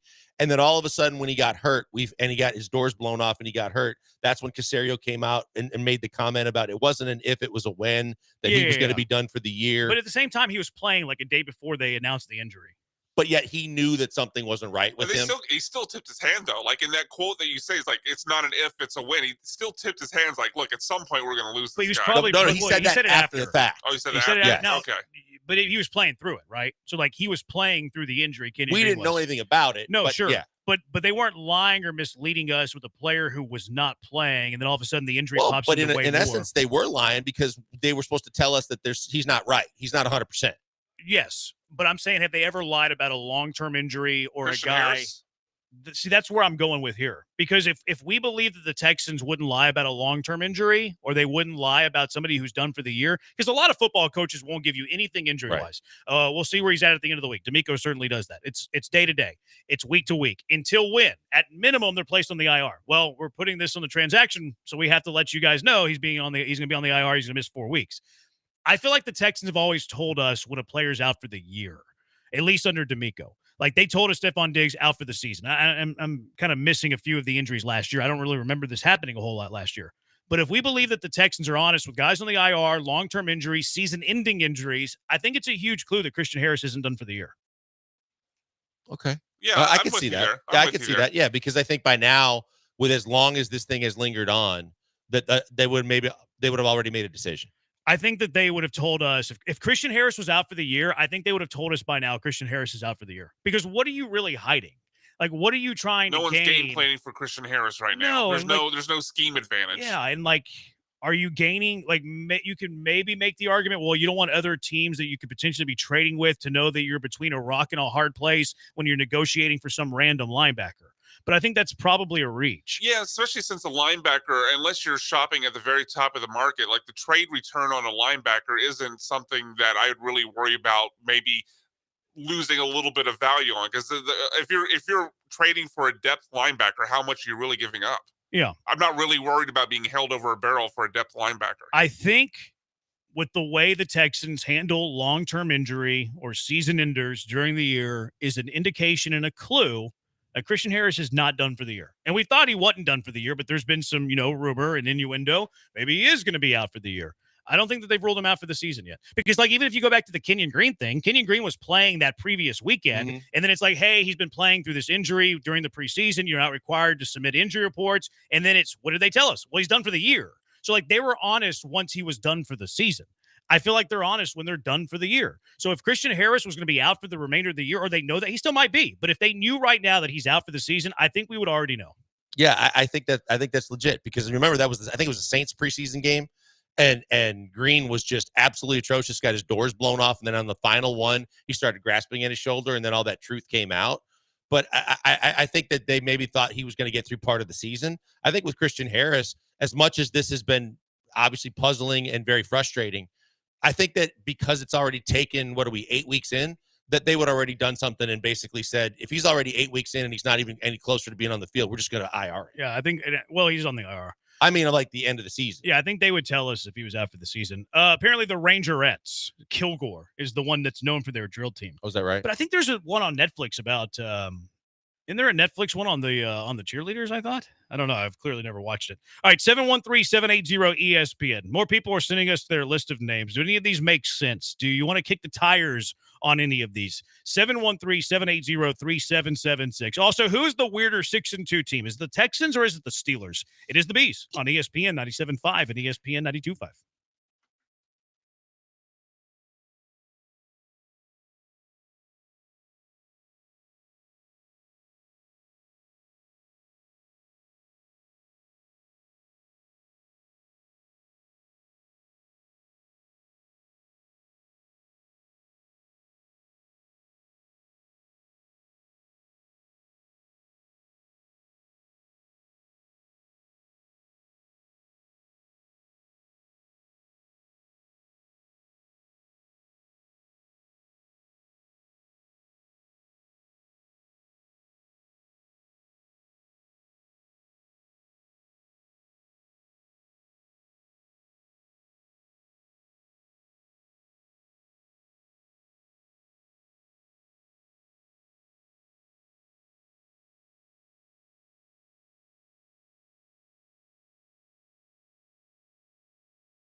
You're locked in with the Killer Bees on ESPN 97.5 and 92.5. Live from the Veritex Community Bank Studios, here's Joel Blank and Jeremy Branham. It is Navarro. It is Navarro. I know my random pop culture I'm glad you were stuff. able to solve this for the audience, junior Jeremy. colleges or whatever. I guess I do.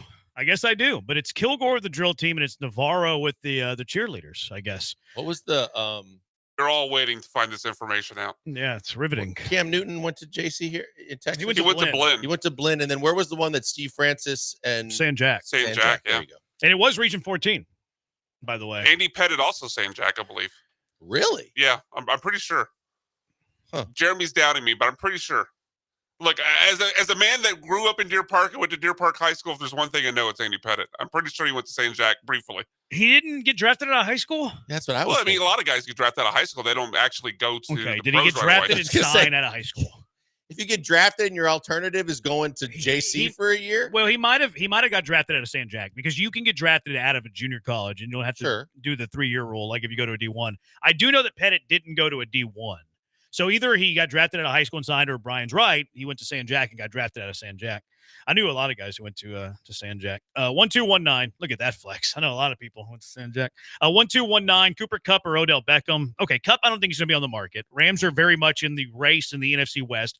And Odell Beckham? Who's touching that? Who's What? touching him? Why do you want Odell Beckham? Absolutely not. I want He's gotten nothing to do hurt, with what, him. the last 3 or 4 years, too? Every hasn't year. been I think. healthy in a long 2284 said Pettit did go to San Jack. Yeah, I just Googled it. He went to San Jack. There's somebody else said Clemens went to San Jack. Did Clemens go to San Jack and then Texas? I thought he went straight to Texas.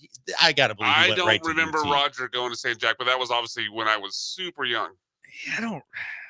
That feels off. I only know Roger is going to Texas. I don't know if he went to He a did. He JUCO. went to San Jack in 81 and then was Wow. recruited to Texas. You're Okay. right. My bad, Texter, for doubting you. You were the superior mind over me. I'll concede the L. I am wrong. You were right. You are the inferior being or Again, superior being. If My there's bad. one thing I know, growing up in Deer Park, it's Andy Pettit trivia.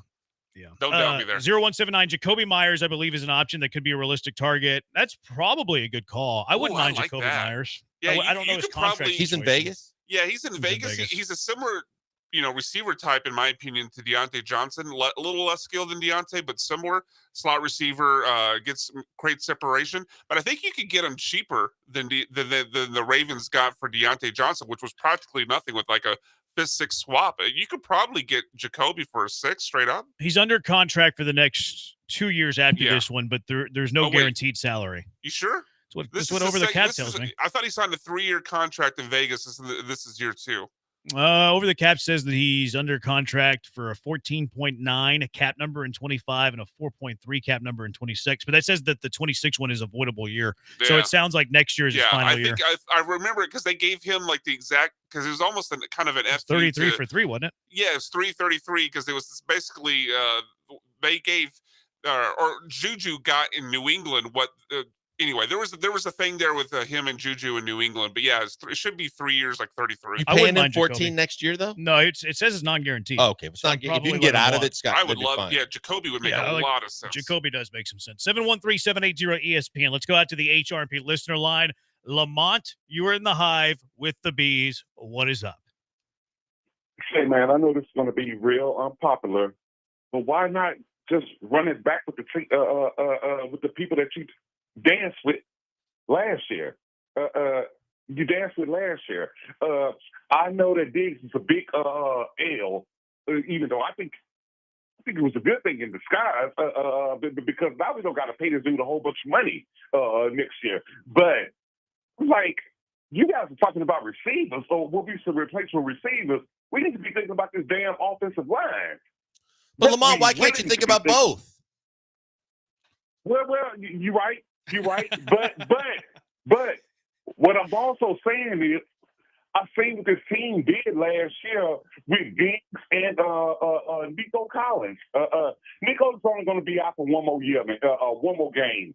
I'm okay with rolling with Nico, Diggs, Woods, Messi, and Hutchinson. But if anything, the name I haven't heard you guys talk about was Kupp. How much would Kupp cost? No, we talked about him. The Rams don't look to be sellers anymore because they won that game last week and they're in the thick of it for the division. Okay. No. But real talk, man. All thing I'm saying is, I was looking at it and I was getting all frantic, saying that we got to replace Diggs. But at the end of the day, I was like, say you could dance with what you had last year. That offensive line is more pertinent than the receivers. That's all I have, though. Appreciate it, Lamont. I don't think that you're not making a decision of offensive line or receiver. It's not an either or situation. It's or. Like, Right. or are you trading for offensive line or are you trading for receiver? Trading for receiver does not take you out of the offensive line market. Now, trading for an offensive lineman might take you out of the receiver market. Battery Chuck on Twitch says that no one really trades offensive linemen at the deadline, at least good ones. I can't really remember a good offensive lineman being traded at the deadline. He mentioned Dwayne Brown, but that was a holdout situation. 409 Josh, anyone on the Giants worth pursuing? Someone asked about Wan'Dale Robinson. Wan'Dale Robinson still under his rookie deal. Like, that seems like it would be a long shot. I wonder if they would trade Darius Slayton. I was just about to say Slayton would be the name I'd be interested in there. He's a bigger guy that could play on the outside, which I think they kind of need more than a slot guy right now. They have more slot options to me than outside guys. So, and Slayton's had at least one really big game this year while Malik Neighbors was out with a concussion. Yeah. He's had some of those through, like, kind of sprinkled, 2 or 3 a year throughout his career. I Slayton for like a 6, I'd be willing to do that. To Lamont's point, though, I'm comfortable with this wide receiver room. I don't think that the Texans are desperate for a trade. I don't think they must make a trade. I am with Lamont. I'm okay with this wide receiver room. They don't have to, but at the same time, if it doesn't cost you much and it gives you a chance to be better, that's where I would say that, you consider everything. No, you always consider everything. But I'm saying if you could get a Thielen, if you could get some of the younger guys that you're talking about, whether it be a Slayton or, somebody else where you could Myers. Yeah, Myers, and you could add those guys at very minimal cost. Why not? Sure. I'm with you.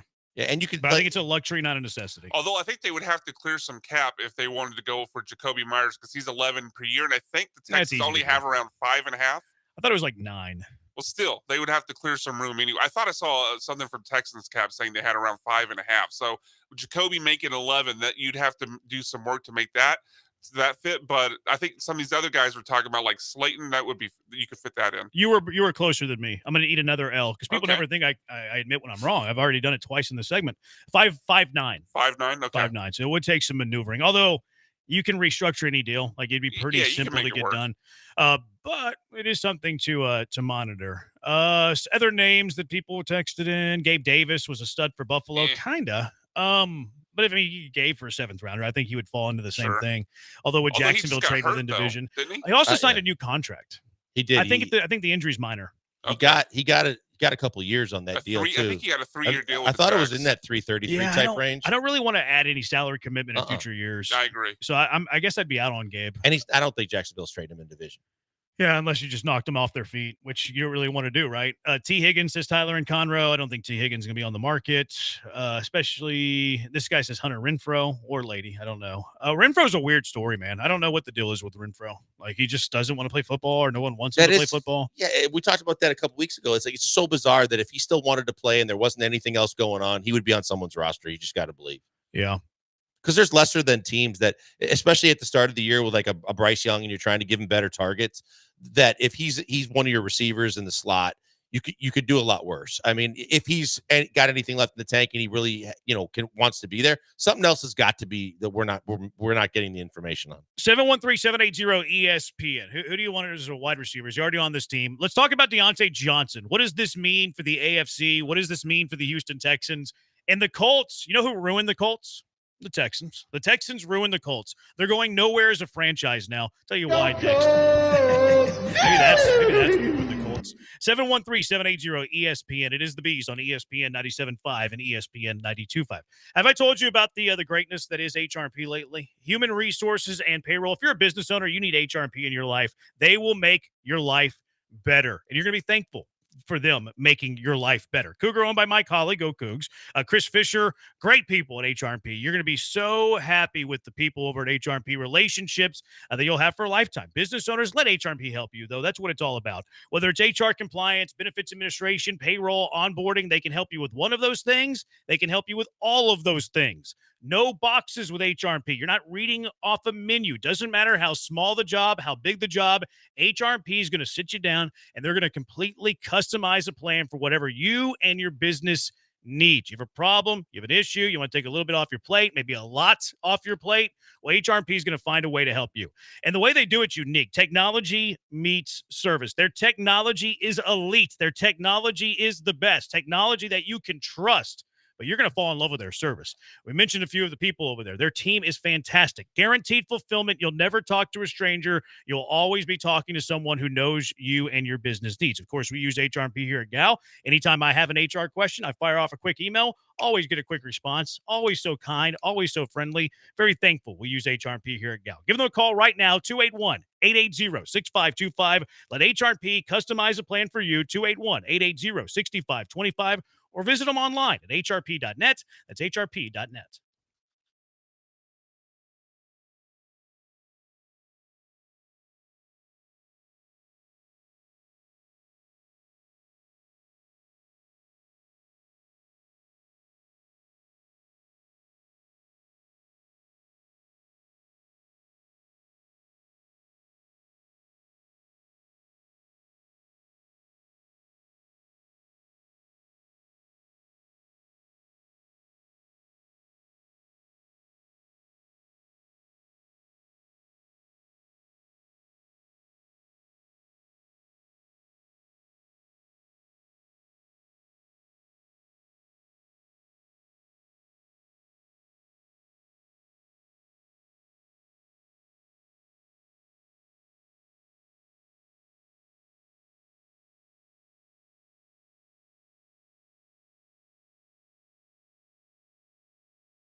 You're locked in with the Killer Bees on ESPN 97.5 and 92.5. Live from the Veritex Community Bank Studios, here's Joel Blank and Jeremy Branham. Alec Pierce, Colts won't trade him to you. Wandale Robinson, don't think they would trade you. Darius Slayton, maybe. Westbrook, a kinky from the Titans. No thanks. Tyler Boyd, no thanks. What's up with Michael Thomas? He's out of football. Nobody wants him. Wish the Texans could trade for Xavier Legette, says Ocho. I'm surprised he didn't say Brian Thomas Jr. Maybe he's trying to be realistic, even though that's not realistic. Ponder. Has Ponder texted us in a while? Maybe Ponder's from a previous life. With Nico and Tank's injury history, another receiver may be a necessity. That's a good conversation that we haven't had. Nico has been injury prone. Tank Dell has missed games in his first 2 years. So I think that's a decent argument from Ponder. Yeah, look, I mean, I think, like you said, everything's on the table right now just to try to literally, ponder what's going on, who's out there, who could you possibly upgrade. If you don't feel like it's an upgrade, then don't do anything. But if you could get a veteran that has some experience that could not necessarily fill the shoes completely of Diggs, but give you the option and as an insurance policy because of the chance for injury, go get them or at least kick the tires. 4106 is spamming our chat with Gabe Davis. Stop spamming our chat with Gabe Davis. We'll block you. Keith, who's our resident old man guy. Jarvis Landry, Marvin Jones Jr., Kenny Galladay, and James Prochet. Okay, Keith. You have a thing Julio for Jones old men. wasn't on his list. Yeah. Someone texted, might as well just ask Andre Johnson to suit up. He might have a better chance than most of that list that Keith just gave us. Lamont just tweeted that he saw him running at the park, getting in shape. Maybe we should add him. Maybe he's the old timer that we need to come out of retirement. Not what. 8592 will blow your mind even more. Rice coaching legend Wayne Graham coached Roger Clemens at Sanjak. I knew that Wayne Graham was there just in prep and stuff like that. 4952 trade 4 pieces like Marcus Jones, sneaky impact on special teams and at the back end. I do like Marcus Jones. He did play receiver in college too, so there is that. He's actually caught a pass in the NFL. I think he has scored an offensive touchdown in the NFL. Yes. Didn't he have an offensive touchdown, a defensive touchdown, and a special teams touchdown in the same year? His rookie year. It's one of very few players. Travis Hunter and Belichick was on He's the the rich McAfee man show Travis this week. Hunter. Just loves him. Oh, he was talking about him this week? Yeah, I love him too. 5535, get a freaking left guard. Okay, 2 separate conversations, 5535. We understand that you are desperate for a left guard, and that's fair. Why is everyone talking about receiver? We can rely on Mechie and Hutchinson to play with Tank. I'd rather be in on an offensive lineman, Josh Seabrook. Those two things are not mutually exclusive. Why can't you do both? Yeah. Be in on both and look around. There's nothing, no harm, no foul. And if you get both, so what? Mechie needs to step up and show why he's a second rounder. I agree with that. Allen Robinson got cut before the season started. Give him a look. There's a reason he got cut before the season started. This texture says Jalen Polk. He's a rookie. The Patriots trading a rookie receiver at the They're not deadline. going to trade him. They drafted him in the second round this year. They're not going to trade him right now. How about Tyler Lockett? No. Seahawks are in the race in the NFC West. Okay. I mean, any rookie is going to be, especially with a team like New England, is in their plans for the future on that contract and where he was drafted. That's part of the rebuild. That's not one of the guys you got to pull the plug on. 713-780 ESPN. Blankers, the Ravens traded for Deontay Johnson. How much does this move your needle in terms of Baltimore as a contender in the AFC? And how much does it move your needle in terms of how far they might have separated themselves from the Texans? Well, I think more so than anything else, it's one of the upper echelon teams in the AFC that aren't standing pat, that are still doing whatever they can to get better. And that's exactly what we're talking about the Texans doing, with a more dire need, maybe because of injury, than the other teams. We've seen the Chiefs make moves. We've seen Baltimore make a move now to where that's the more impactful thing, is that the teams at the top that you are targeting to be competitive with are making moves. And that's probably the reason why, on top of the injury, that I hope that they're more aggressive than what they might have been previously in terms of trying to upgrade this team before the deadline. Because now it's not just about you, but it's also because if you're keeping up with the Joneses are trying to do better, whether it's an insurance policy or to actually get better, to where I think it should be more of a focus for the Texans. 4106 said your mom's not mutually exclusive. That made me laugh. It's insulting, very insulting. How dare you speak of my mother, Mrs. Signs nowadays. How dare you say that? But it did make me laugh. 4106. I'm surprised that the Ravens spend resources on receivers. Like, if there's any team that, and I know that you want your best players, or you want the best players you can possibly have at these positions, and if you're only swapping a 5th and 6th rounder for Deontay Johnson, why not? But Baltimore's kind of where receivers go to die. Receivers don't have great numbers there. Now, Zay Flowers has done some things. Usually he likes to throw to his tight ends, Mark Andrews, Isaiah Likely. They're such a run-heavy team. I get that he's an upgrade over what you have. Bateman's been okay there. And that 3-headed monster is not bad. Like, if you have Zay Flowers, Deontay Johnson, and Bateman, that's a pretty good trio to go with the Likely and Andrews at tight end, and then your backfield with Derrick Henry and Justice Hill. I don't think that Deontay Johnson makes the Ravens as good as if Deontay Johnson went to a pass-heavy team. Like, if he went to Mahomes in Kansas City, I think that would have moved the needle more for Kansas City than it does for Baltimore, simply because the Ravens don't need to throw the ball to thrive. Yeah, and Kansas City really doesn't either a whole lot. But, I think it's a good move. I don't think Deontay Johnson's going to go there and, just put up these massive numbers. I think he's clearly their number 2 receiver, and I think he's closer to 3 than he is 1. I think he's closer to Bateman than he is Zay Flowers. Good move for the Ravens, especially with as cheap as you got him. You also take him off the market for some other teams in the AFC that could potentially trade for a wide receiver, but I don't think it moves the needle a ton. I would say good move, doesn't move the needle a ton. Colts announcing that they're benching Anthony Richardson. Anthony Richardson benched that little, what do we call that? The last thing? Nay? A Winnie? the neigh. I'm not a big fan of his neigh. It pierces my ears. It really hurts my ears. So I shouldn't hit the drop again? Here it comes. I mean, I shouldn't It's okay. do this. I mean, I can control the volume in my headphones, so I can control like if I hear it or not. But what do you? Cleanser? What do you? What do you make? Never quit. Dang it, Brian. Let me finish my sentence. What do you make of the Colts benching Anthony Richardson? I think that this was coming. It's been coming for quite a while. And the fact that when he tapped out this weekend, that it kind of all kind of came to a head to where they can use this as a learning, teaching moment, and also try and make their football team better in the short term, because at least with Flacco, you can throw the football a little more consistently in the middle of the field and the mid-range. And I think that Joe has shown that he's not for the long term, but he can do some things for your offense that Richardson can't right now. Richardson has looked awful. If he was playing better, I don't think that this would be an issue. But now, because of the fact that everybody's focused on him tapping out because he's played so poorly on top of it, I think for the organization, this was the right time to do something right now for the short term. It's weird that the Colts had that offensive lineman. I think it was Tim Kelly's brother, actually. What's Tim Kelly's brother name? Is it Ryan Kelly? But the Kelly, the offensive lineman, I think he's the center with Indy. He came out and was like, yeah, we don't really appreciate that. Like, he flat out said that to them. About him tapping out? Yeah. Really? He's like, it's not a precedent we want to set. Like, he flat out came out and was like, okay, he's blasting his quarterback. The moment I saw that, I was like, yeah, Anthony Richardson's being benched, because he tapped out, and how it's received is, okay, what are they going to think about this? I think he lost the team. I think Anthony Richardson, and I think it's kind of unfair, because I think Anthony Richardson's more running back than he is quarterback. Running backs come out of games all the time. I think we should probably view him more as a running back than a quarterback.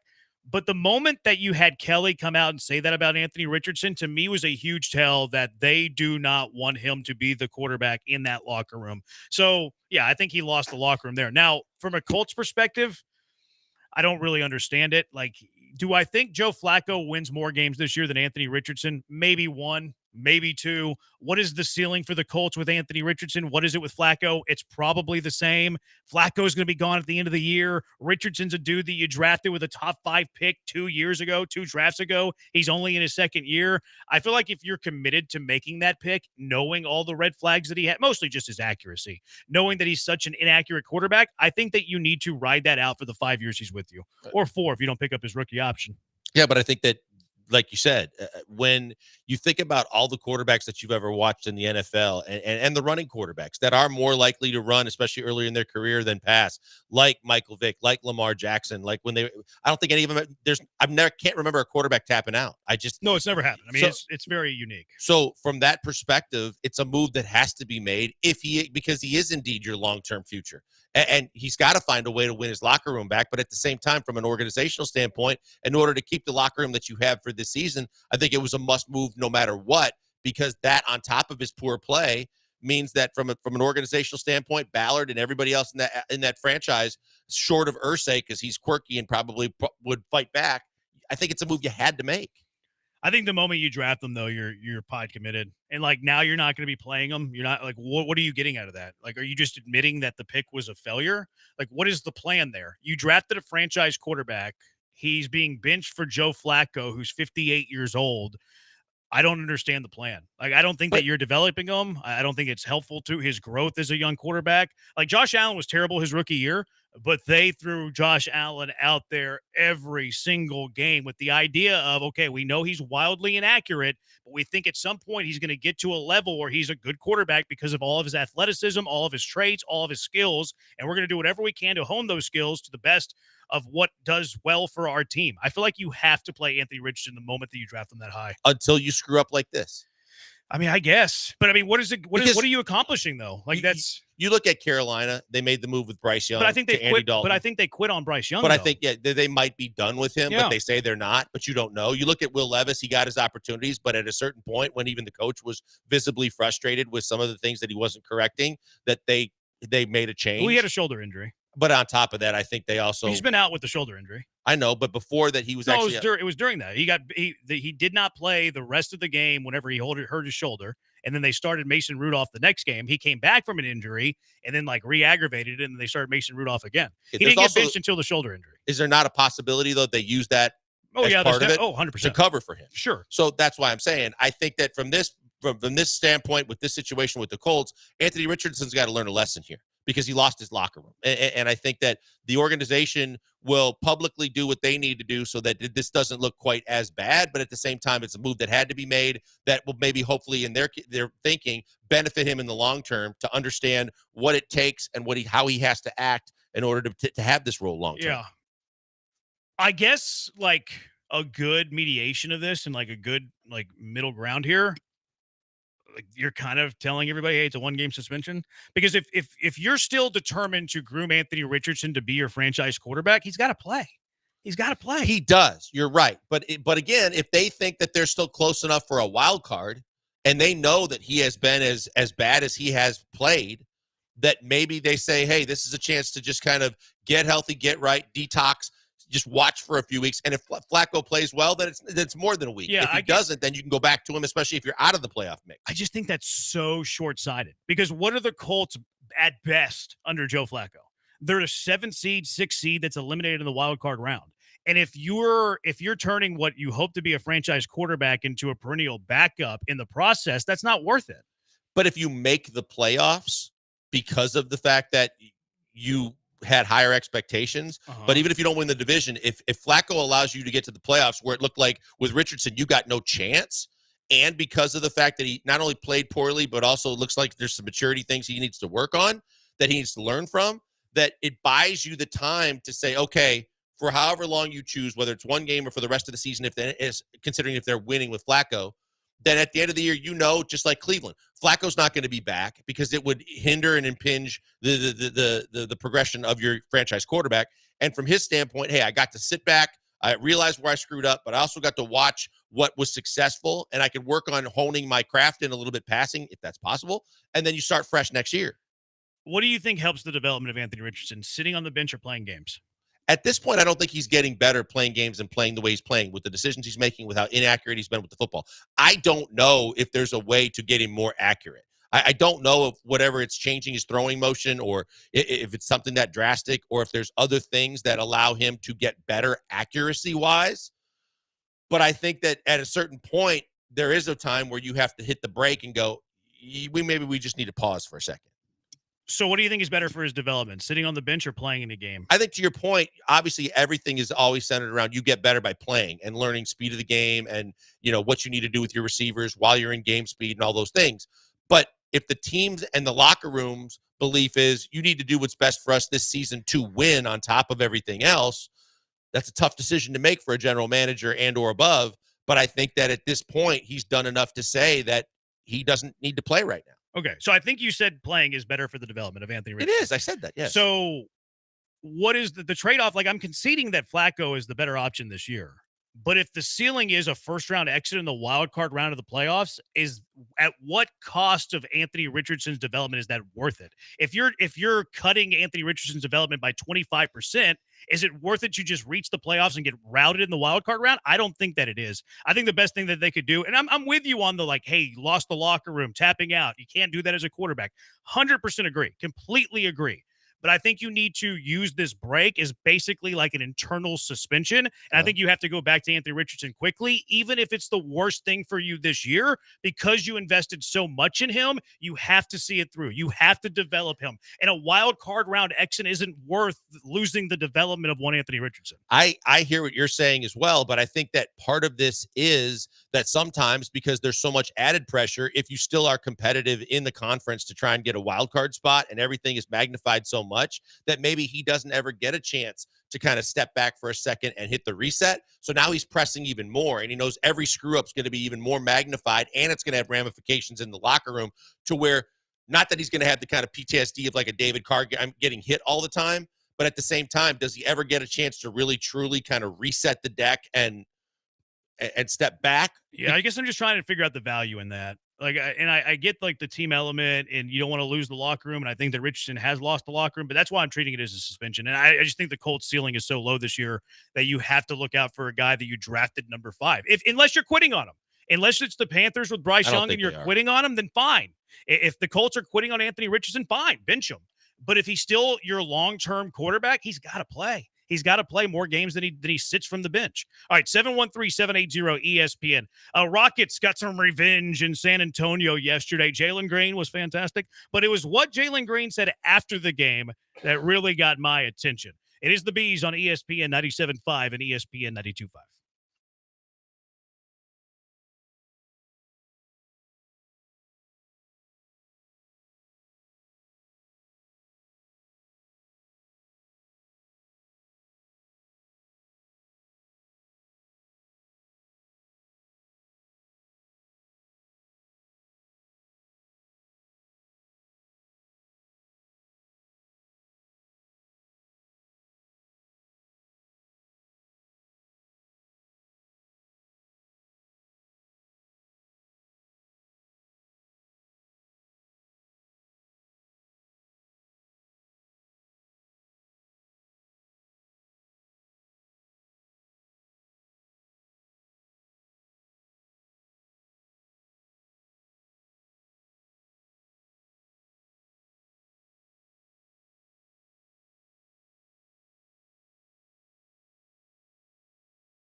You were assertive this entire game from start to finish. What can that confidence and physicality do for you in your fourth season? Get us to the playoffs. You found the Killer Bees, live from the Veritex Community Bank Studios. Here's Joel Blank and Jeremy Branham. Jalen Green, get us to the playoffs? Is this the same guy? Is this the same Jalen Green? I remember when Jalen Green was asked about his goals of his rookie year, I think even before last year. Well, I want to score this many points. Well, I want to win Rookie of the Year. Well, I want to do all of these individual things. What about this year, Jalen Green? I want to make the playoffs. Yes, Jalen Green. Jalen Green last night was fantastic. 36 points. Oh, he can't shoot. 11 for 22 last night. Oh, he can't make the three. 7 for 13 yesterday. Also got to the free throw line, hit every single one of his free throws. Kind of a revenge game after you lost the first game in San Antonio over the weekend. Loved what I saw from Jalen Green on the court, but it was what he said to Vanessa Richardson off the court immediately after the game that makes me think we are seeing the maturation of Jalen Green. It's not about the individual stuff. I'll go show you on the floor that I can do the individual stuff. I'll go show you on the floor that I'm working on my game and my game is improving. But what do I want to, what are my aspirations? What are my goals for the year? None of the individual stuff. I want to get us to the playoffs. I love it from Jalen Green. No, and you should. I think that the way he started this season is a very, very good sign about the maturity, about turning the page, about the focus, about really kind of coming into his own to show us what he can truly be. Because we were talking about just before and then right after he signed the extension about still trying to be uncertain about who he is, what he can be, what kind of player he truly is, and the value that comes with that. But he has been unequivocally their best scoring player to start the season.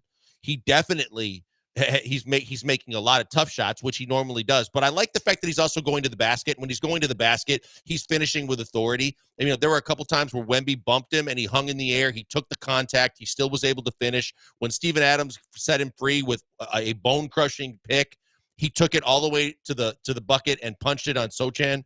I just feel like this could be the start, hopefully, of where we see him truly settle into taking his game to the next level and maybe with taking the team with him. I wonder how many people think that 13 threes is too many for Jalen Green. Because Mary's being criticized for taking 15 threes on opening night. If you want to criticize him, then criticize the head coach, because that's exactly what the coach wants. And as long as they're good threes, he encourages everybody to take as many as they can possibly take. So if you criticize, the volume of his shots from three, then criticize the head coach. Fred VanVleet had that clutch shot in. You almost blew what was a massive lead. Yeah, Tari Eason, not a smart play on Chris Paul. Made it a game, made it competitive, and Fred VanVleet was there for the clutch shot. Didn't have a great game, Fred VanVleet. Didn't have a great shooting game, Fred VanVleet. But 9 assists, no turnovers from your point guard's good, and then you made a critical shot there at the end. One of my favorite things in game that I think hasn't been talked about enough from last night's game, I like that they involved Jabari Smith a little bit more. They did. I didn't like that he wasn't getting any offensive sets. They weren't drawing up plays for him. I think it was the first shot of the game. Go to Jabari, wide open, left wing three, drills it. He had a big corner three late in the game. They went to him in the post a time or two. I think, Jabari's not your best offensive option. Obviously, Jalen Green's your better offensive option. Alpi Şengün's a better offensive option. But when those guys aren't going or they're not in the game, I want to see some stuff drawn up for Jabari, whether it's off the screen, knock down a shot, whether it's get him to the elbow, hit a shot there because I think that's a sweet spot, or give him to the post when he has a small guy on him. So that's something that I do want to see more from Ime and the Rockets. And I think look at it this way too, Jeremy, on top of what you said, there are guys, especially as they're younger, and we just talked about Jalen's maturity and development as he gets, more into the league and settles in. Younger guys sometimes need that. They need that so that they stay mentally in tune with the game, so that they feel like they truly are a part of the team. Because a lot of these young guys come into the league and they've been scoring and doing whatever they want at will all the way until they get to the league. And all of a sudden, the harsh reality is you're not the man anymore, and you're not going to get the shots you used to get. And like you said, they're not going to get plays called like they used to get called for them. The one that really stood out to me was late in the fourth quarter when I don't know if it was Jalen or Fred, but somebody used dribble penetration to kick it to him in the corner and include him, and he made that shot. And I thought that was so big for him, just from his own internal well-being too, to say they trusted me, they got it to me, and I made the shot. And that kind of will now translate to the next game too, where he can feel like he's part of this and build on it more than if he's just going through the motions and not getting his number called. Big part of it for me, too, is I hate whenever he's taking pull-up threes. Like, hey, if you're going to draw up a couple of plays, draw them up for Jabari so he's not taking these pull-up threes in transition. I don't want you to do that. Well, the other thing that you and I've talked about, too, that really frustrates the hell out of me is when they do end up getting him a possession where he's got a mismatch on him, don't settle for the fadeaway or the step back or face-up shot. Put the mouse in the house. Put the littler guy on your hip and go down and get a shot that you can get off over a smaller guy and take advantage of it. Yeah, I'm with you on that. I hate fadeaways over smaller guys. The flamingo shot from Alpi Şengün is one that I hate, especially when it comes from 18 feet. Please stop shooting that. Alpy. Aside from the fact that it's not aesthetically pleasing. Drives me. It's not successful. No, I don't it's care not if that, it looks but it looks like a clown show when he releases it. It looks like you're playing horse. He's doing it from 18 feet early in the shot clock. What are we doing here? Reed Shepherd, I think it was demoted. Maybe it was specific because of the opponent, but Reed Shepherd was not the first guard off the bench yesterday. Min Thompson's been the first guard off the bench, but Reed Shepherd had been coming in before Cam Whitmore. Not the case yesterday, and Reed Shepherd played just 3 minutes. And yesterday's going to think he was demoted. Yeah, it's possible. I think that with all these young guys and you're trying to find minutes for everybody, these things are going to happen. And Young in his first and just getting into his first year in the NBA, maybe there's a chance, for him to kind of sit back and observe for a little bit, give some other guys a chance. But I think now that, you're going to work Big Steven more consistently in terms of his availability too. You see the veteran presence is still something that's who Udoka wants to see, that he trusts. That's who he wants on the floor at key critical elements and points in the game. And that's going to cost some of the young guys as well. But I think that it's going to be a work in progress with who he figures out is into his rotation of the younger guys. And if any of y'all are wondering, can Brandon Ball, did you see what my cousin Malachi did yesterday? 15 points in 17 minutes. It runs in the family. We're cousins. Our dads are brothers.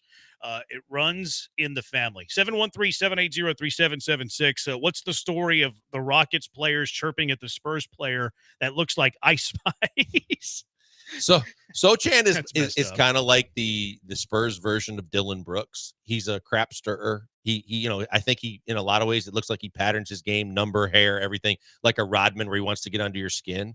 But, during I think it was after shoot around, he went out and said they asked him about, hey, you're going to play the Rockets 3 times in 12 days. And they're a young team. You're a young team. Are they a rival? And he had some choice words. Yeah, that was fun. Houston. Tonight's the first of 3 in 12 days. Is that a good thing, or would you rather have it spaced out? I don't decide the games, the schedule. So you guys forming a rivalry like 2 young teams. It's always been a rivalry. Yeah. He thought he was cute and said F Houston. And I like the fact that Fred VanVleet, as a veteran, got up in his grill after the game and started pointing in his face. And he had Steve Adams right behind him to basically say, knock that off. And if that's what it takes to stir up a little bit more energy between the two teams of a rivalry that used to be there, then so be it. I have no problem with it. I know people were losing their mind on social media this morning about the fact that, how dare he with the whole F Houston, and then, they like to see Fred get in his face. Yeah, the thing that I have with it is if you're going to get into his, I doubt that that's why Fred VanVleet was in his face. Like, if you're going to do that, well, then why did he do it the first game? He said this before the first game they played. Well, all I know is that because from what I was told too was that his parting comment was he said it again. So he basically F Houstoned again as he walked away from VanVleet, but that this was something that I don't know if someone said something after the last game too, or maybe tried to send the message, but it seemed pretty adamant that VanVleet was trying to send the message. I just have a hard time believing that a professional basketball player cares about another professional basketball player saying F the city that you play for 3 days prior. After, I think it was more to do with like his little scrum with Jabari because they got into it earlier in the game. I saw Sohan dapping up Jalen Green as they were walking off the floor. He got into it last year, I want to say, with Amen Thompson. Yeah. So I think there's bad blood. I don't think it's there what he is, said to the media. And I think that from some of the things I heard was that the players took it personal. It wasn't about the city or the organization. It was like he was basically saying F the players on the Rockets, and they took it personally. Whatever the case, look, it's always good to get a little extra at this point in the season when no one really cares about NBA basketball. Yeah. Also, the fact that you're playing them back-to-back, and they've been chippy in the past. They were chippy in the first game. They were chippy last night. They play it at home coming up soon, too. That's what I say, 3 games in 12 days. That's what the question was to associate. But here's the thing. Why? You do those when you're playing like the Lakers or a West Coast team, so you kind of minimize the travel. And you play, you play the back-to-back or you play 2 games in 3 days to kind of minimize the travel, and the team stays in the city. It's San Antonio. Yeah, the schedule part of it's weird.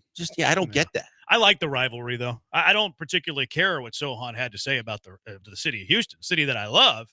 But I do like that there's a little rivalry between San Antonio and for Houston sure. whenever they play. It's a lot of fun. A lot of fun. All right, cash them or trash them. What are you cashing? What are you trashing? 713-780-3776. It's the Bees on ESPN 97.5 and ESPN 92.5.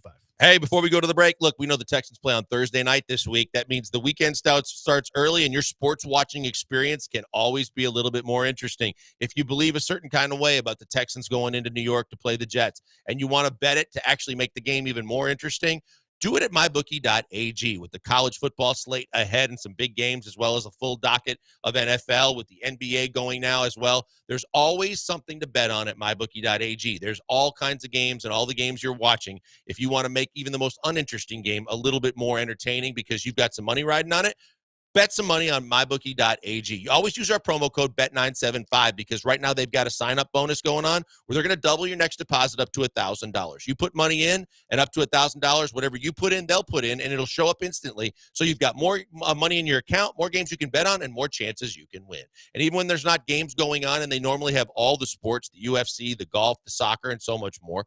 But if you just feel like some casino games as well, live dealers are also always standing by, so you can play your poker, your blackjack, and your casino games without flying to Vegas or driving to Louisiana.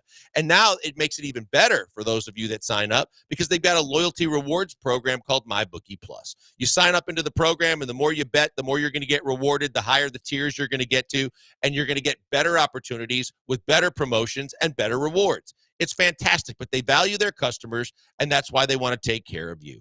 They've been in business for over a decade, so your money is safe and secure. And if you want to pay with crypto or a credit card, they'll help you out and make sure you can do it as conveniently and easy as possible. And they're always going to look after you. So remember our promo code BET975 and do what I always tell you to do. Bet anything, anytime, anywhere with the only place I tell you to do it. It's mybookie.ag, promo code BET975.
Cash them or trash them. What are you cashing or trashing with the Bees? 713-780-3776. Blankers, what are you cashing? What are you trashing? Texans make 2 trades between now and the deadline. I will I'll cash that. Nick Caserio's a willing Dylan son of a gun. That's a GM running, pick trading, free agent acquiring son of a gun. So Nick Caserio, I'll cash that. And I don't having a hard time holding these alligators down. Yeah, he's having a hard time holding those carbs down. Is what Nick Caserio is having a hard time holding down. I don't know if they're going to be of major consequence though. Like Nick Caserio is definitely the guy that would trade for a dude just to help the 53-man roster. Like he'll trade for a fifth receiver if it means improving the fifth receiver. He'll trade for a backup safety if it means improving the backup safety spot. So I'll cash that with the caveat that I don't think it's going to be like this huge blockbuster. I think people hear it and they think wide receiver and O-lineman. Sure. Right away. I think so.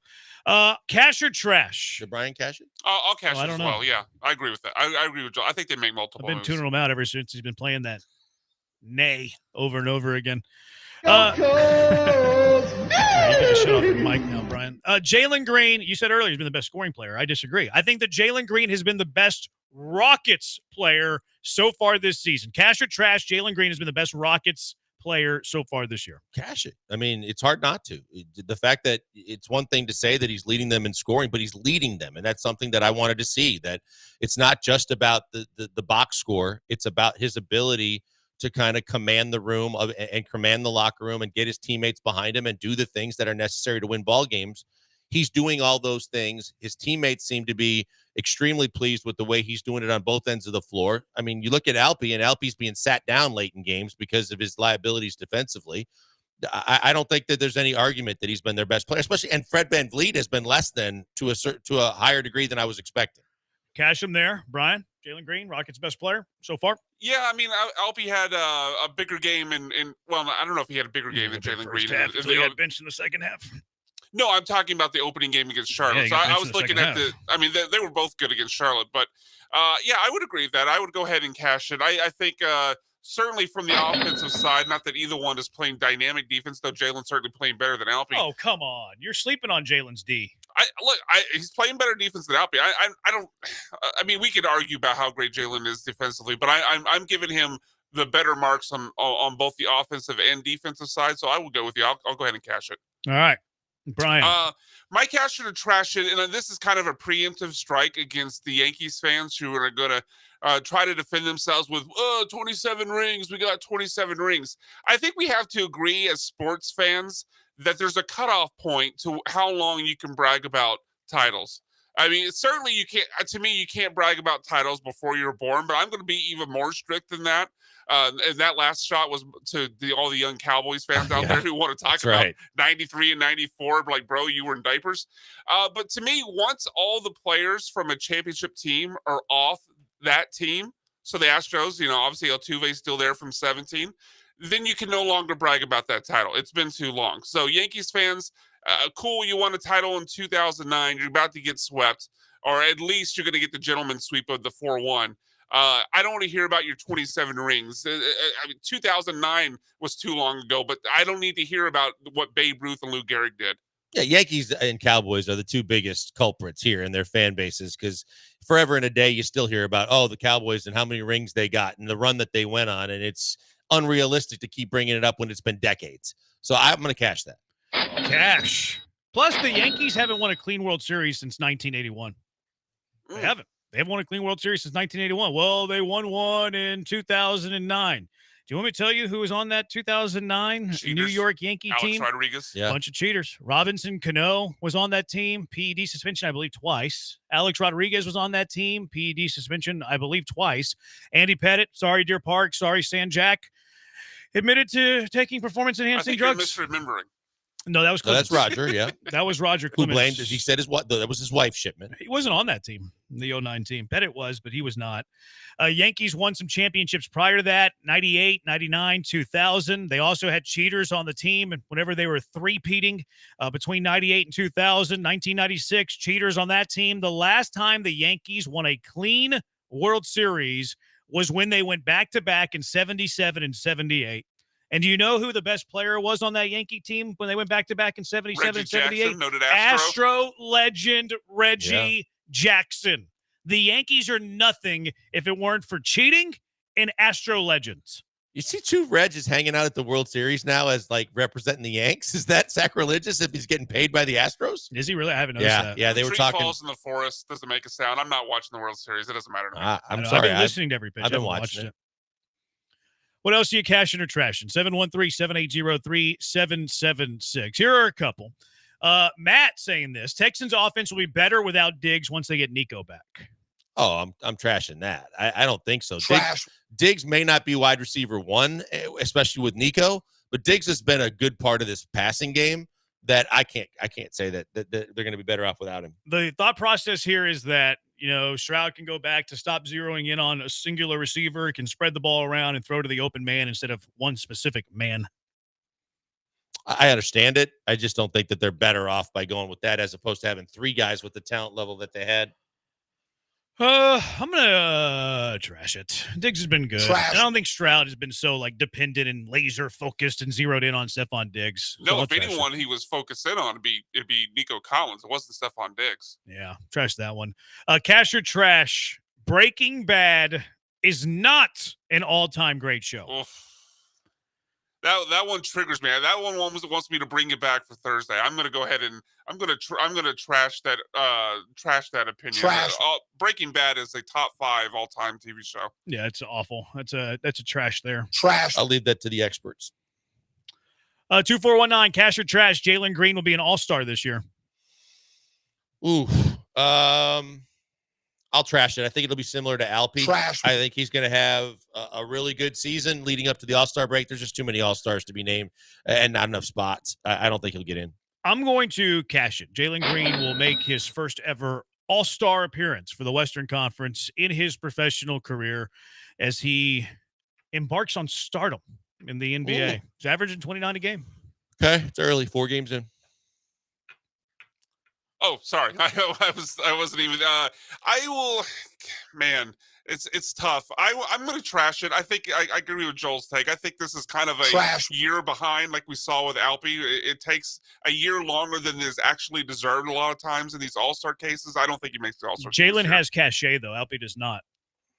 There is I don't that know. You aspect. say Alpy doesn't have cachet, but we've heard guys like Paul George and lots of the other NBA players on their podcasts raving about what they've seen from Alpy. I think he has more cachet than you're giving I'm talking about for. cachet outside of sport. Alpy Şengün does not have cachet outside of sport, whereas Jalen Green has cachet outside of sport. Alpy Şengün's not on TMZ every now and then. Oh, because Jalen Green is. Yeah. Keith, I don't know if that's the cachet he wants, though. It's attention. It's notoriety. He gets run for the fingernails, pub too. is good pub. Keith, Jeff Okudah comes back and makes an impact. Trash it. Trash. Yeah, I'm going to trash this too because unless there's an injury, hopefully I don't see him on the field. But in order to make an impact, wouldn't he have already done that by now? Well, he's hurt. Yeah, okay. He could, I don't think it'll happen, but I mean, in theory, he could come back. I don't know, last 6 games, You don't play think he's really hurt? well. That would be an impact. He's on the IR. I know. So what are you saying? Without saying. I'm saying that. You saying he's soft? I'm saying it at a certain point, they don't have a spot for him, and they don't want to admit that was probably a bad signing. They're saying that they're hiding him. Yep. I've heard that too. Cash or trash, Rockets make a trade for a superstar this season. Trash it. I think they're going to ride with what they got. And I don't think they okay. And they'll wait. If they're going to do anything, it'll be in the expiring year for both Fred and for Dylan Brooks. I'm going to trash it too because they have a superstar that is growing right you are before all our eyes. in on him, aren't you? All in on Jalen Green. I'm going to trash it as well. It's not a mid-season type of move. No, they're not. Well, they're not going to need to trade for a star because they're going to have a superstar from within. Do that mid-season. Like who would have a superstar that's giving up in the middle of the season? Yeah, the Rocket. You're right. The Rocket. Well, I mean that happens sometimes in the NBA. I know, but I just don't see it as a likelihood. That seems like an off-season move to me. Well, they're not going to need to trade for a star because we got a star now in Houston. You're a bigger fan of Jalen Green or Jameis Winston? Oh, Jameis. Jameis still? Okay. But it's close.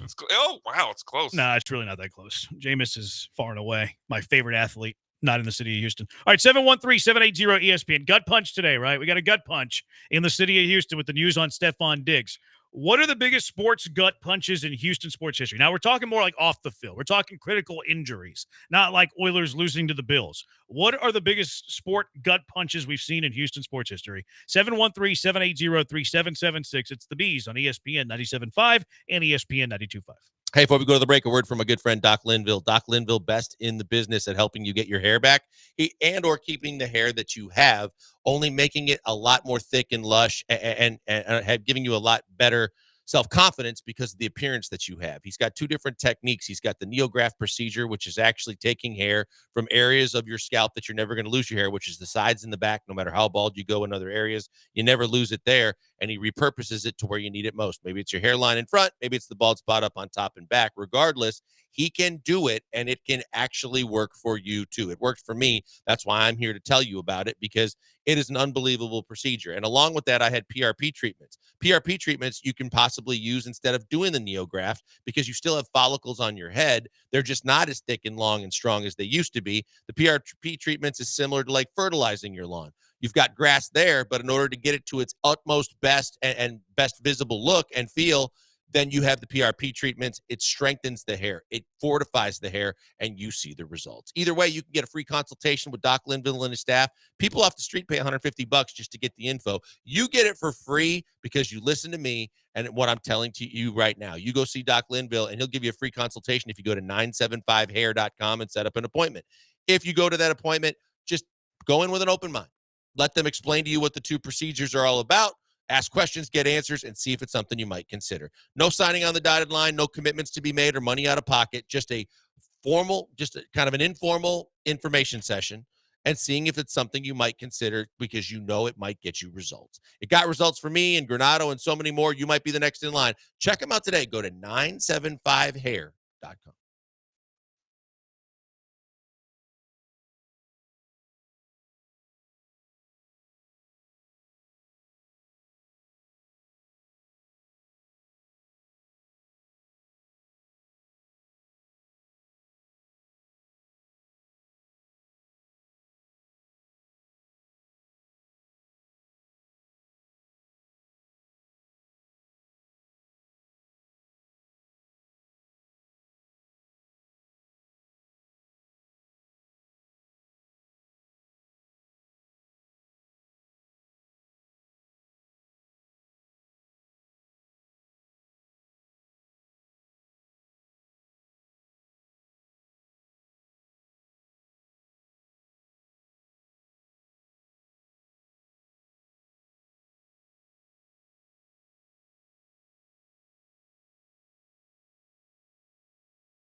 You're listening to the Killer Bees with Joel Blank and Jeremy Branham. On ESPN 97.5 and 92.5. Broadcasting live from the Veritex Community Bank Studios.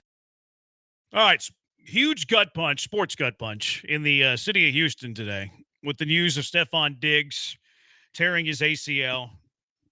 I really wish I could read body language a little bit better. But what are the biggest sports gut punches we've seen in this city? 713-780-ESPN, 1143-EASY, CP3's hamstring, 3270, Bud Adams moving the Oilers to Tennessee and renaming them the Titans. I'm actually happy he renamed them if he was going to move the team out. Now, he did keep the Oilers for a couple years, right? I think he kept the Oilers 2 years. for They were the Tennessee Oilers for 2 years. He did. Yeah, because they weren't they weren't in Nashville yet. No, they were playing at Vanderbilt Stadium. Well, I guess that was still Nashville, but they were playing at Vanderbilt Stadium. That's funny. Yeah. 713-780-ESPN. Let's go out to the HRP listener line. Lance from Baytown. What's a gut punch you got? Mine that I can think of was 2011. Mario Williams went down. We just drafted J.J. Watt. I really wanted to see what those two could do coming off the line on the defensive end. That's a good call. I did not remember that. That's a good call. Yeah, I didn't And Mario was good early in that season. I think he played 5 games, had 5 sacks. He was playing really well. They got hurt and missed the rest of the year. The Houston Texans have kind of low-key had some pretty good defensive end duos. Like Mario, JJ, we didn't really get to see that materialize as much as we would have liked. Clowney didn't really live up to the potential of being Jadeveon Clowney, but to act like he was a bad football player would be inaccurate. And then now, I mean, even last year, I mean, you had Will Anderson and Grenard who had a big year. This year you have Will Anderson and Daniil Hunter. Like the Texans have low-key had some pretty good defensive end pairings. Oh, absolutely. Even if you want to go Antonio Smith, J.J. Watt. Antonio Smith was really under the radar, a decent D lineman. 713-780-ESPN. Let's go back out to the HRP listener line. Pena, what do you got for a Houston sports gut punch? Hey, what's going on, guys? For me, it's what was it, 2012, 2011, when Matt Schaub got the Liz Frank injury. That's I think we had a really good Super Bowl contending team those years. Thank you. Have a great day. There you go. That's when you had to turn it over to T.J. Yates, right? Yeah. Well, initially Matt Leinart, he only lasted half a game, and then it became T.J. Yates. And T.J. won a playoff game, did he not? He did. Yeah. He did. Yeah. He's tied for the lead for playoff wins in Texans history. That's embarrassing.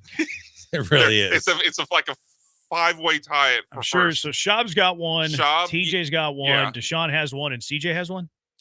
We're missing. Oh, Osweiler. You're missing Osweiler. It's a 5-way tie for first. Osweiler won a playoff game. Yeah, he beat Cincinnati. Oakland. He beat the Raiders. Remember when the Raiders were playing the third-string quarterback? Wow. Man, that's brutal. 713-780-3776. What sticks out to you, Blake? I got one for sure. That's the year that Yao had the same kind of foot injury when you had a chance to get to the Western Conference Finals, and literally had a chance to get to the finals. And that foot injury was just basically it pulled the plug on your entire season. They had the Lakers down in the series. They had a chance to win that one. They would have played Denver in the Western Conference Finals.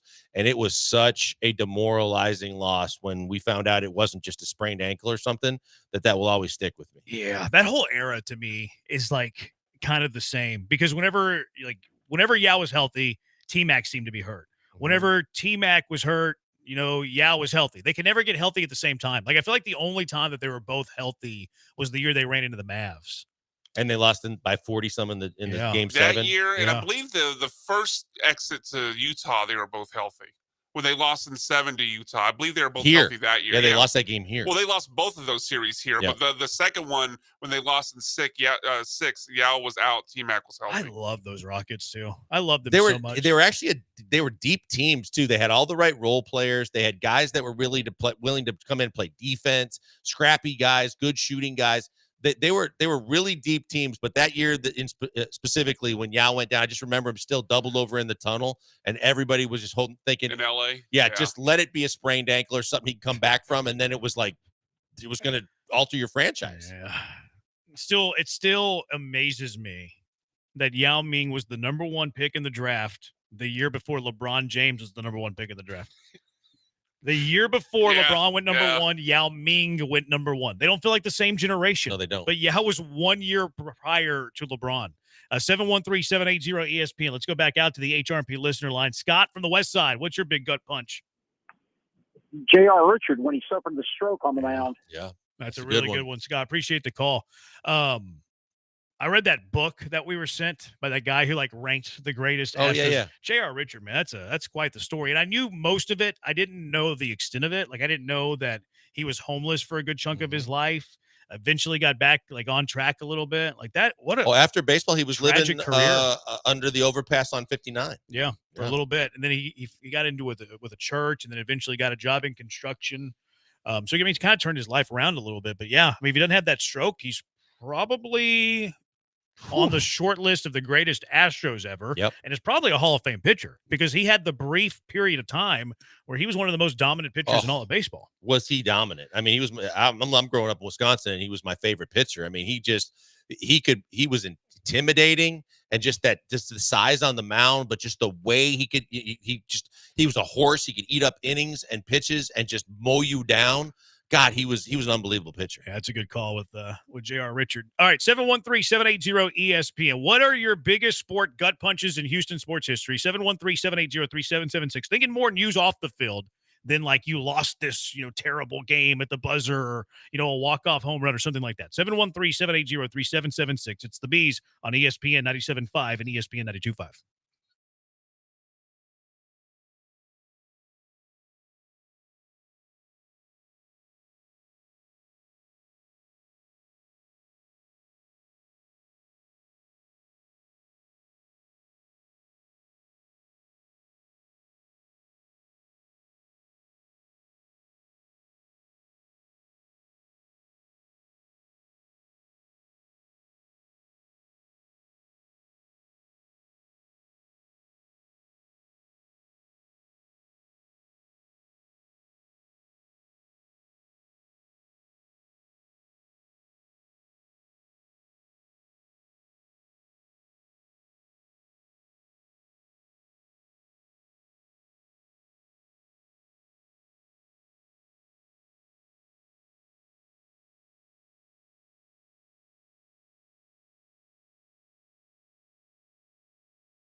You're locked in with the Killer Bees on ESPN 97.5 and 92.5. Live from the Veritex Community Bank Studios, here's Joel Blank and Jeremy Branham.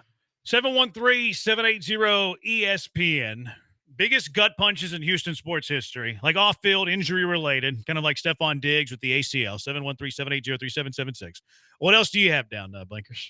I had the Justin Verlander, Tommy John injury the year that they were looking for really big things out of him, and he pitched one game. I think he pitched like 5 or 6 innings, and that was it for the season. And he ended up collecting $60 million. I was about to say, not only was it the only start that season, it was the only start on that contract. Yeah, the entire contract. That was the COVID year. Was that right? It was, yeah. It was. It was a COVID year. Yeah, and then he didn't play the next year, right after that. Mm-hmm. Yeah, because he didn't have Tommy John until late in the year. Yeah. If he had it kind of immediately. Maybe he's back of the second half of the next season or in the playoff run of the next season. And the other one He I had waited. was the McCullers, the year that after they brought him back for, early in that White Sox series, and he pitched really well, but he got hurt. And then it turned into, not only was he not going to pitch in the rest of that series or the World Series, or talk about a guy that didn't have the surgery until late, then it was the never-ending saga of Lance McCullers. That was a weird one because it was normal rest, but it was a day earlier than he thought he was going to pitch because they had to move that game to the travel day because there was rain in Chicago that previous day. So he had a full 4 days rest, but he thought he was going the next day as opposed to that day. And just kind of that elbow just never has been the same. Maybe someday it'll be the same again. 713-780-3776. Uncle Barney says losing Moses Malone to the 76ers and traded Moses to the 76ers. Not a good return either. I remember looking Did he back not at what want it was. out, though? I have no idea. I wasn't born yet. Yeah, I don't remember anything about that, but I thought maybe he wanted out. Yeah, I don't 713-780-ESPN if you know the story behind that. But yeah, they didn't get a whole lot for what I've read on it. I've never read anything saying that Moses Malone wanted out. I'm not saying that's what happened. Okay. I thought there was some kind of falling out, not as drastic as like Akeem and Charlie Thomas, but I thought that there was some kind of falling out. I think there might have been a falling out between like he and the staff, maybe. Uncle Barney says free agent. I thought they traded him. I thought he got traded to the Sixers. Maybe it was like a sign and trade though, like back in the day. 713-780-ESPN. Brian, what do you have? Obviously, a lot of the things you guys mentioned were on my list. Chris Paul, the Oilers leaving town. One that obviously we look back upon now and probably doesn't matter because we find out the guy is a scumbag and he is not any good anymore. But when Deshaun Watson tore his ACL on the day of the Astros World Series parade in 2017, and he'd been playing so well in his rookie year, that was a major gut punch at the time. Well, we look at it now, who cares? But at the time, that was a big one. I had Chris Paul's hammy on there as well because that was demoralizing for Rockets fans. Yeah, that was a tough one. Another one I think we could bring up is, does it get any bigger than the Astros not betting scandal, but the cheating scandal with the idea that they're stealing pitches? Now, I know we all believe that the Astros are being scapegoated, and we have our own thoughts and opinions. That I have facts. Sure, and I agree with those facts, but I'm just saying, like the idea that the first World Series title in Astros history, regardless of what we believe to be the truth, is now forever something we have to argue about and hear outsiders, diminish that title, is to me something that is a gut punch for me. Yeah, I don't look at it the same. I don't care about others' opinions. I don't care about like the talking heads' opinions of the whole thing. I'm a believer that everybody was sign stealing, or at least most teams were sign stealing. I think the evidence points to that. You've had a lot of witnesses that were on teams that have talked about this other places. So I just don't think it's that big a deal. I think I think there's still more to come from players, I think, as we get further and further away from it. But I think to Brian's point, if Brian Cashman's still bringing it up, that people are never going to forget it. And it sucks because it was the first baseball title in this city. The fact that you finally win the World Series, you had a great team regardless, and that is going to always stick with that title. Sign and trade for Moses. Moses signed with Philly. He matched the deal, but then traded him to Philly. The Rockets did. And they got Caldwell Jones and an 83 first-round draft pick. And with that pick, they passed on Clyde the Glide Drexler and took Rodney McCray out of Louisville. 713-780-ESPN. DeAndre Hopkins traded for David Johnson. Don't forget the second-round pick. It's a good one. Just turned into Brandon Cooks. It did. You basically got Cooks and Johnson for DeAndre. 2180, June 15th, 1985. The world's biggest rat, Mike Fiers, was born. That's good. That is a good very one. good. That's good. Ocho says that all I can think of is the stupid trade they made for Stephon Diggs. Yeah, Too soon. Come on. He's been on that, to be fair. He was on the moment the Texans made the trade for Diggs, he was one of the few that said he didn't like it. So to be fair to Ocho, he was on it from day one. He was at day one. Did that happen before the draft? Yeah.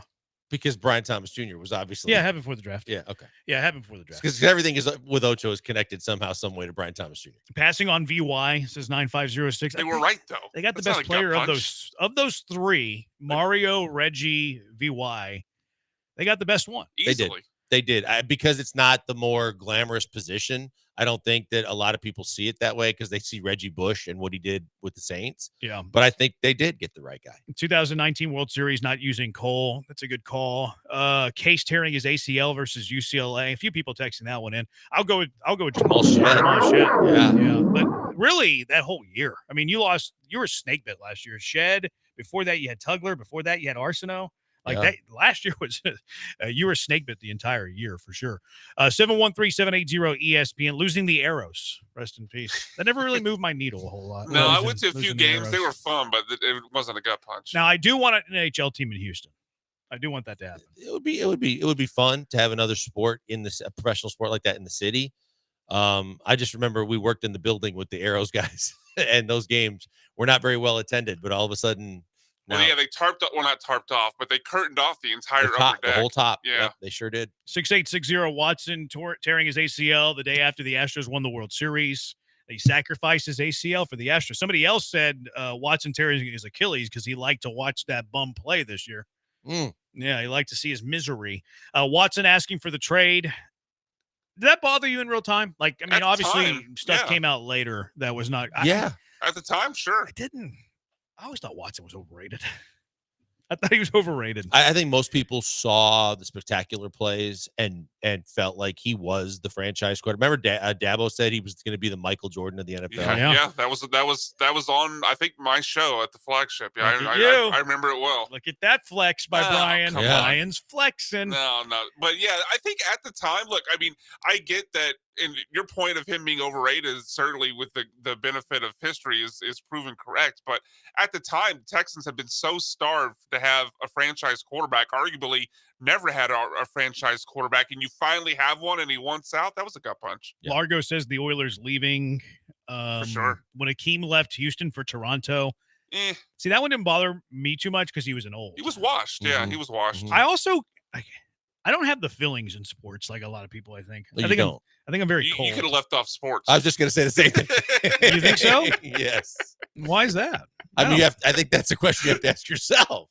Astros losing Luneau and Hinch. See, that's probably the bigger ramification of the sign stealing thing. If you don't care about the perception of it, losing, especially Luneau, losing Luneau is pretty massive. It was I wish there was an alternate reality of what we saw Luneau do with the Astros going forward, because he was aggressive. He wasn't cutting edge. He was bleeding edge. They called it. I'm very fascinated of what it would have looked like with Luneau still at the helm. Altuve robbed a home run in 2018 ALCS. Yeah, old Joe West. That one still triggers me. Mookie? Mm-hmm. Yeah. They called fan interference. Yeah. When Mookie Betts was in the fourth row. What do you mean fan interference? He's in the fourth row.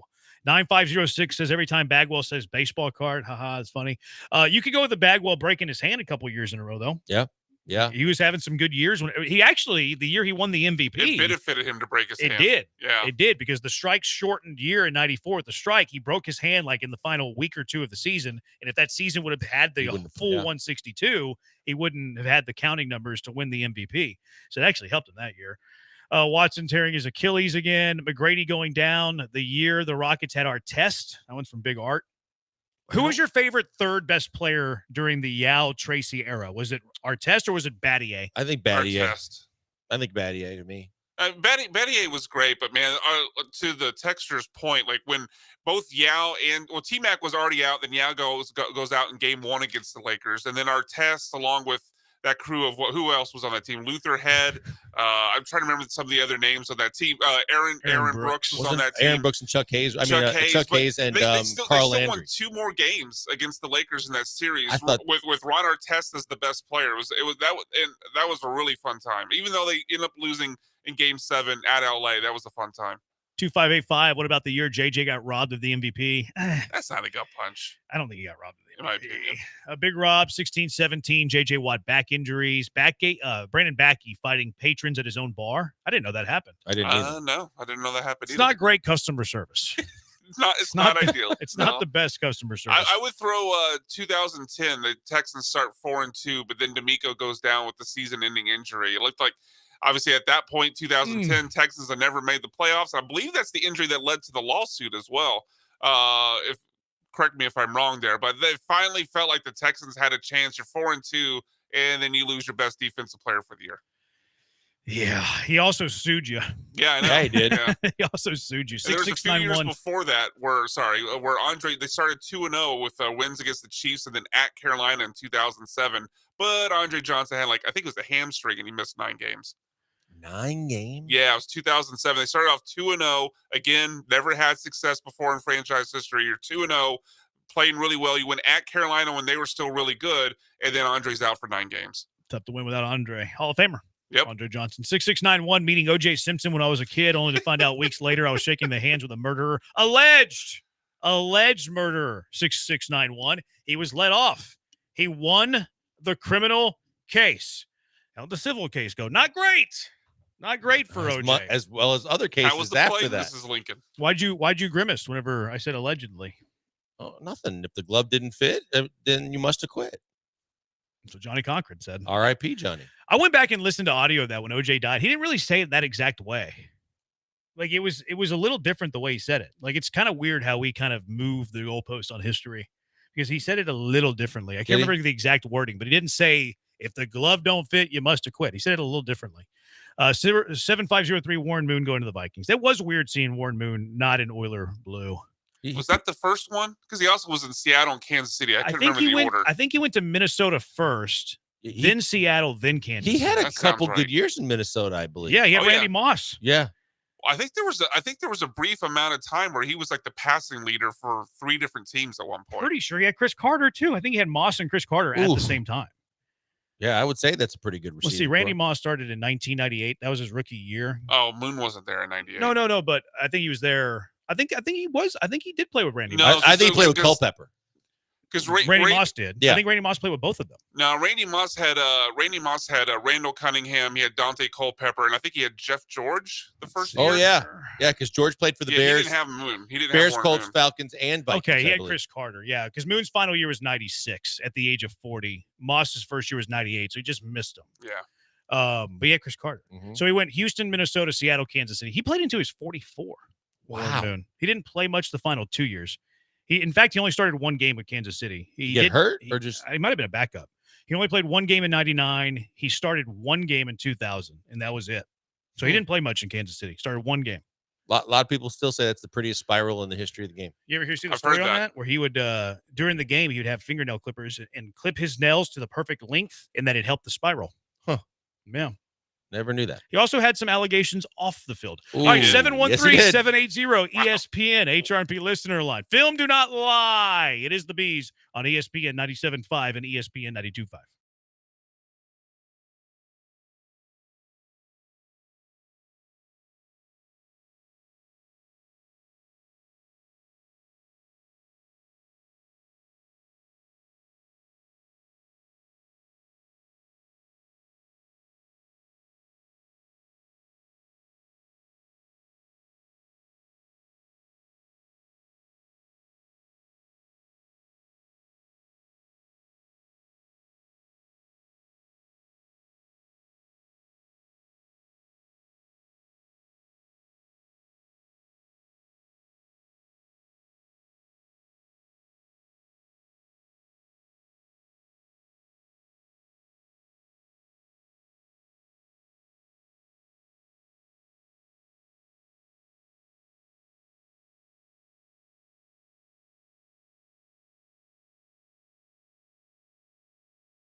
Coming to you live from the Veritex Community Bank Studios, it's the Killer Bees. On ESPN 97.5 and 92.5. Here's Joel Blank and Jeremy Branham. The U of H looking to keep it rolling on Saturday as they take on the Kansas State Wildcats. Ranked Wildcats team. Should be a lot of fun on Saturday at 2:30 inside of TD-ECU Stadium. Cougars looking for back-to-back wins, looking for their third Big 12 victory this year, which would be the most in program history.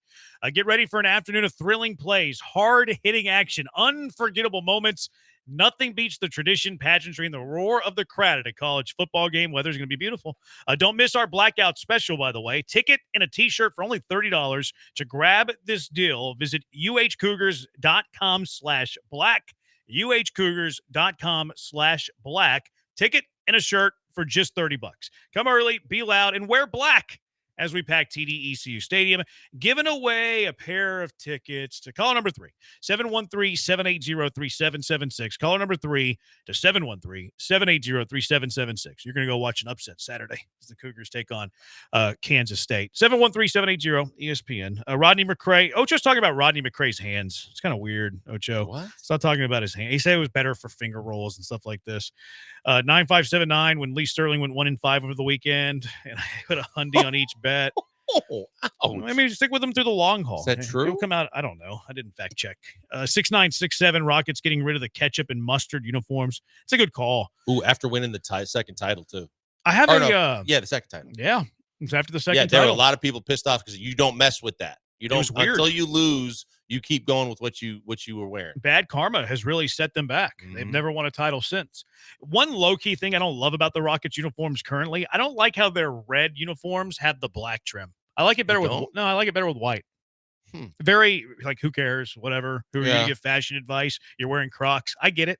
But I wish they had the white instead of the black trim. Just a little minor thing. Film Do Not Lie. Just putting in hours. It's a labor of love. And I do it for all of you, Hive. I don't do this for myself. I do this for you. Will Anderson's a stud. Will Anderson's so good at football. And he's playing it at a really high level right now, too. And he gets the sacks and he's getting the TFLs. And underrated at look at the defense or the offenses and how much they focus on Will Anderson, whether it's a tight end in motion chipping him, whether it's a running back lining up to his side, whether it's a flat out double team. They are way more worried and concerned about Will Anderson than they are about Daniil Hunter. Think about how much of a compliment that is. That offenses are way more concerned about Will Anderson than they are Daniil Hunter. That's a huge compliment. Yeah.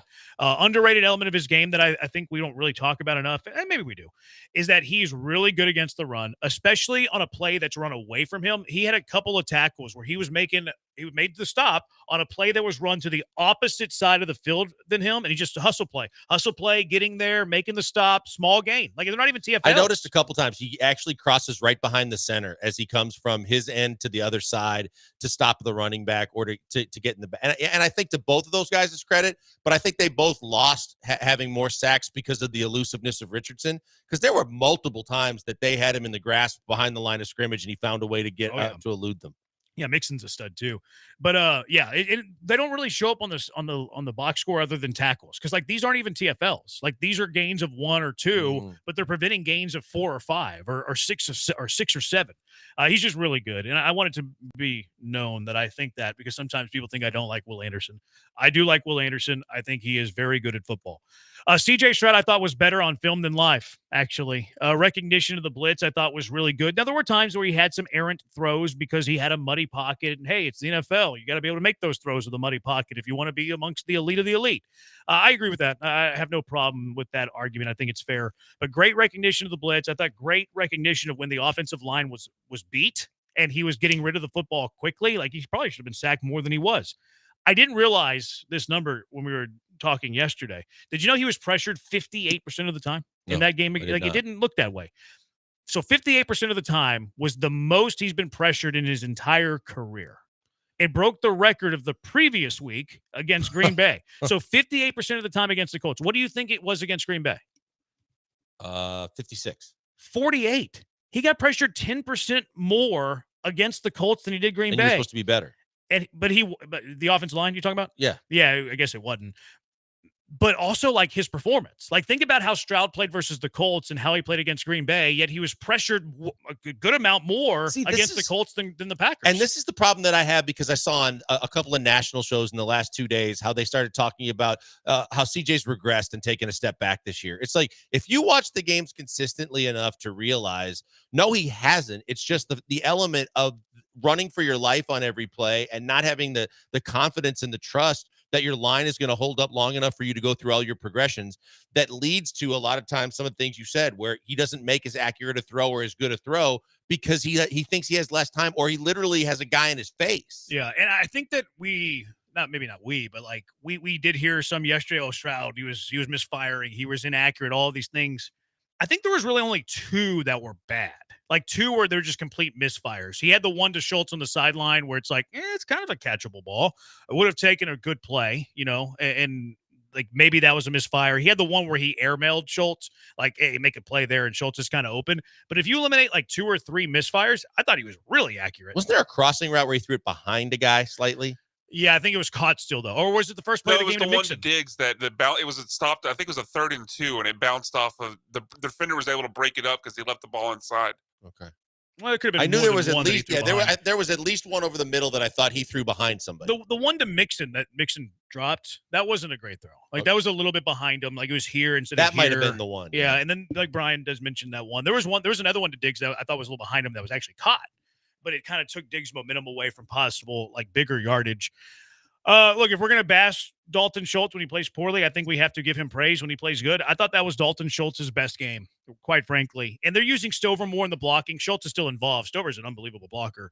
But Schultz, I thought, played really well. Like maybe it was just against who you're playing. Maybe it was them, leaving Schultz open, focusing on other things. But I thought Schultz played his best game that he's played this year. I told you my nitpickiness of that was in watching it a second time was, he made the catches, but I felt like after he made the catch, he just basically did like the bear hug around the football and made a business decision instead of getting extra yards. Yeah, there's nothing that I saw where I'm like, dang, Dalton Schultz is a dog. Right. Like there was a couple of plays where Kate Stover had the broken tackle of Grant Stewart, who Grant Stewart last week had 19 tackles, the single most in a game this year, 4th most in NFL history. Go Cougs. Cougs are dogs. But Kate Stover broke the Grant Stewart tackle and then like ran and got the first down. Stover had this like depleting block of a dude that on the Colts defense that led to a Mixon. It's actually the play that Tank Dell stopped Mixon whenever they collided. Remember that play? Kate Stover in motion just wipes out a dude on the edge and just takes him off of his cleats. Like there's nothing that Schultz is doing like that. But this was the best he looked, especially as a pass catcher. Like it's like, okay, that's the Dalton Schultz that I remember from last year. So look, if we're gonna dog Schultz, got to give him praise when he shows up on the film. Kamari Lassiter, I'm a big fan of Kamari Lassiter. I can see why the Houston Texans are big fans of Kamari Lassiter. He had this one play on a screen pass. You had a blocker in front of the guy who caught the ball.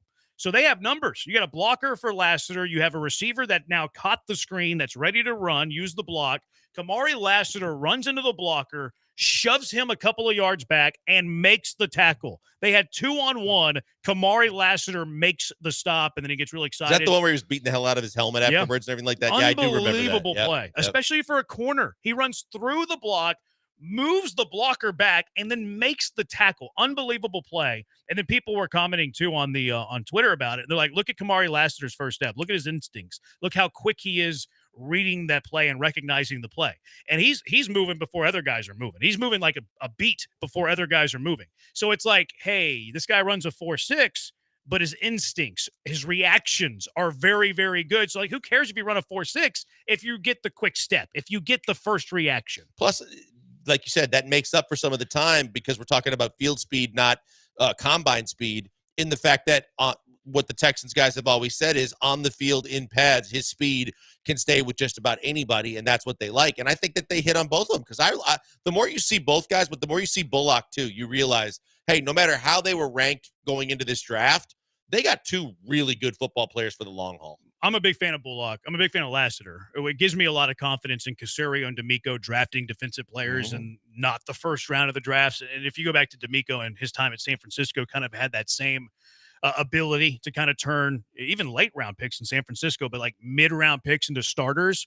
That's a good problem to have, especially in a salary cap league where you need your young players to be pretty big pieces of your team, whether it's starters or whether it's on your two deep. So that encourages me there. Bullock did get beat on that play where Josh Downs scored the touchdown, the crossing route where Petrie ran into whoever the Colt receiver was. People thought that might have been a pick play. I thought it was legal. I didn't think the Colt guy went out of his way to block Jalen Petrie. I thought he was running his route. I thought it was legal. I guess you could argue that.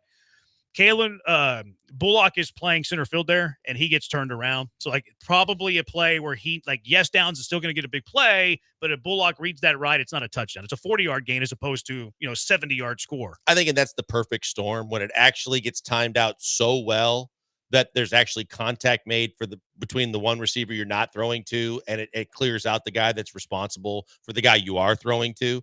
And a lot of times they're in the same vicinity, so at least they have to pause or slow down, and then you have some space to make the throw. But that was just so blatant that the timing was perfect to knock him completely off the route. Do you think it was a penalty? I don't. Not that far down the field, because it's so right off the line of scrimmage. It's really easy to tell when they're blocking first. When you're running that, you're mucking it up. You're trying to create some kind of a little mesh. Yeah, but you're never, like I said, that's a once in a long time when you actually create contact with the timing of it. Yeah, it has to be a pretty clear block. I thought he was running his route. People disagree with me there, though. 3338 disagrees with me. He says it was a pick play. Agree to disagree on that one. 5912, I saw that Lassiter covering Pittman more than Stingley was. That's not a surprise because the Texans don't travel Stingley. They play sides, yeah. Yeah, they play sides. They don't travel. So any team in the NFL, they could put their best receiver on Lassiter's side. You're going to get that matchup pretty much every time. Now, Texans do play a lot of zone. 1117, also don't Houston receivers lead the league in drop passes? I think I did hear that. I haven't seen that, but I think I did hear that in the broadcast, actually. They lead. I think I heard that on the broadcast, that they lead the league in drop passes, at least coming into this past game. I feel like I heard that on the broadcast. I could be wrong there. I'm not 100% confident on that, but I'm like 65% confident. 6181, if the Texans could fix offensive line issues with trades or benching Kenyon Green, this team still has potential to go far when Nico Collins comes back. Yeah, ifs and buts. I don't disagree with you. And they did bench Kenyon Green. It's just that Jared Patterson got a concussion on a play where it didn't look like he should have sustained a concussion, by the way. I thought that was kind of awkward. But yeah, I still think that this team has good potential, even with the Diggs injury. And I think I was realistic in saying I don't think it's going to be this year to really maximize the potential of how far this team can go. And starting next year, I think that they really can. But yeah, there's nothing that says, look, that they can compete with the team. Look, the Chiefs still have holes, although they're trying to fill them. The Ravens still have some full holes, but I think that they can compete for sure. Last thing, too, on Lassiter. Like, Lassiter is going to get beat at times over the top because he does lack that top-end speed. So if you get a receiver, like especially a good receiver that's really fast, and you just want to go, like, there are going to be times when Lassiter does get beat by that. And people are going to be, oh, this guy's a bum. He's slow. Like, you have to take the good for the bad. Like, Lassiter has a lot of strengths. His biggest weakness is that he probably is susceptible to the deep play. And we've seen times where it's happened. It just hasn't been actually, like, executed. We've seen him get burned. Mm-hmm. We just haven't seen a whole lot of plays that actually have been completed over the top. Isn't that the times where you just got to hope the safety help is there? If you have it. Right. Depends on what you call. Yeah. Yeah, I mean, because we've seen it both. But look, I mean, everybody, you can say that of everybody. There's been times where Stingley got beat. Sure. So it's going to happen. That's part of why they always say with the mentality, you got to be able to wipe that out and just play for the next play when you're those guys, because there's going to be times that those things happen. All right, 713-780-ESPN HRP listener line. Who is in your doghouse? 713-780-3776. It's the Bees on ESPN 97.5 and ESPN 92.5.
You're listening to the Killer Bees with Joel Blank and Jeremy Branham. On ESPN 97.5 and 92.5. Broadcasting live from the Veritex Community Bank Studios.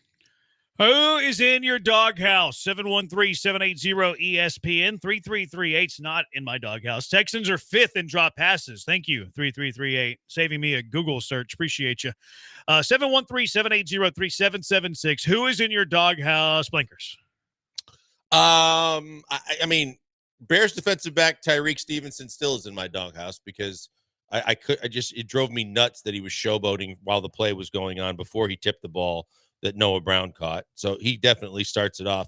And I didn't mention this one yesterday, but Saints defensive lineman Nathan Shepard, if you didn't see it, not only tried to take down Justin Herbert, but he kept trying to twist his ankle and hurt his leg. And it was just a Bush League play. I mean, if you want to win, this is I knew this was going to be your kind of play. How much do you care about winning? I don't care enough to do that. Okay. I think it's a fair answer. Just don't get that dog in you, Joel. I think we found the line. Okay.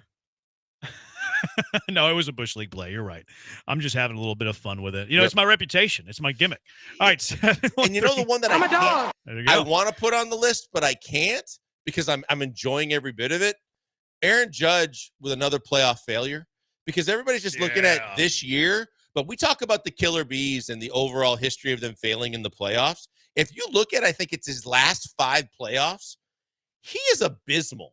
Yeah. As a playoff player. Can't hit good pitching. He's awful. Can't hit good pitching, Aaron Judge. He's a choker. Love it. He's a choker. 713-780-ESPN. Who is in your doghouse? I'm going to start off with mine. Amy Adams Skunk. She traded DeAndre Hopkins on Wednesday morning. You know when fantasy football players have their waivers? Tuesday. Do you know who dropped DeAndre Hopkins for Jalen McMillan? Your boy. Apparently both of your boys. Oh, yeah. Yeah, I didn't drop him for McMillan, but I also dropped him for Rome Odunze. Even worse. Yeah. Now, I did pick up DeAndre Hopkins back 2 days later, but it cost me $11 of my fab budget. See, and I'll get to this other complaints about this league in a second, but my league doesn't allow, if you drop someone, you can't pick him up immediately. It has to go through, I guess, a process of where he's also called waivers. Waivers. I was going to say no. I tried to. I know. I tried to add him on waivers, but when I tried it, it gave me an error message saying that you're not allowed to pick the same player up that you just dropped. He actually has to. That makes sense. Yeah, he actually has to clear the initial waiver and then he can be picked up. So when he's free, that sucks. Yeah, thanks for exactly. You. All right, who's in your doghouse, Brian? My most expensive fantasy league. I got killed for this. Or killed by this on Sunday. So I had Rico Dowdle in that league. It's a double flex league, 14-team league. So you kind of have to go deep on these.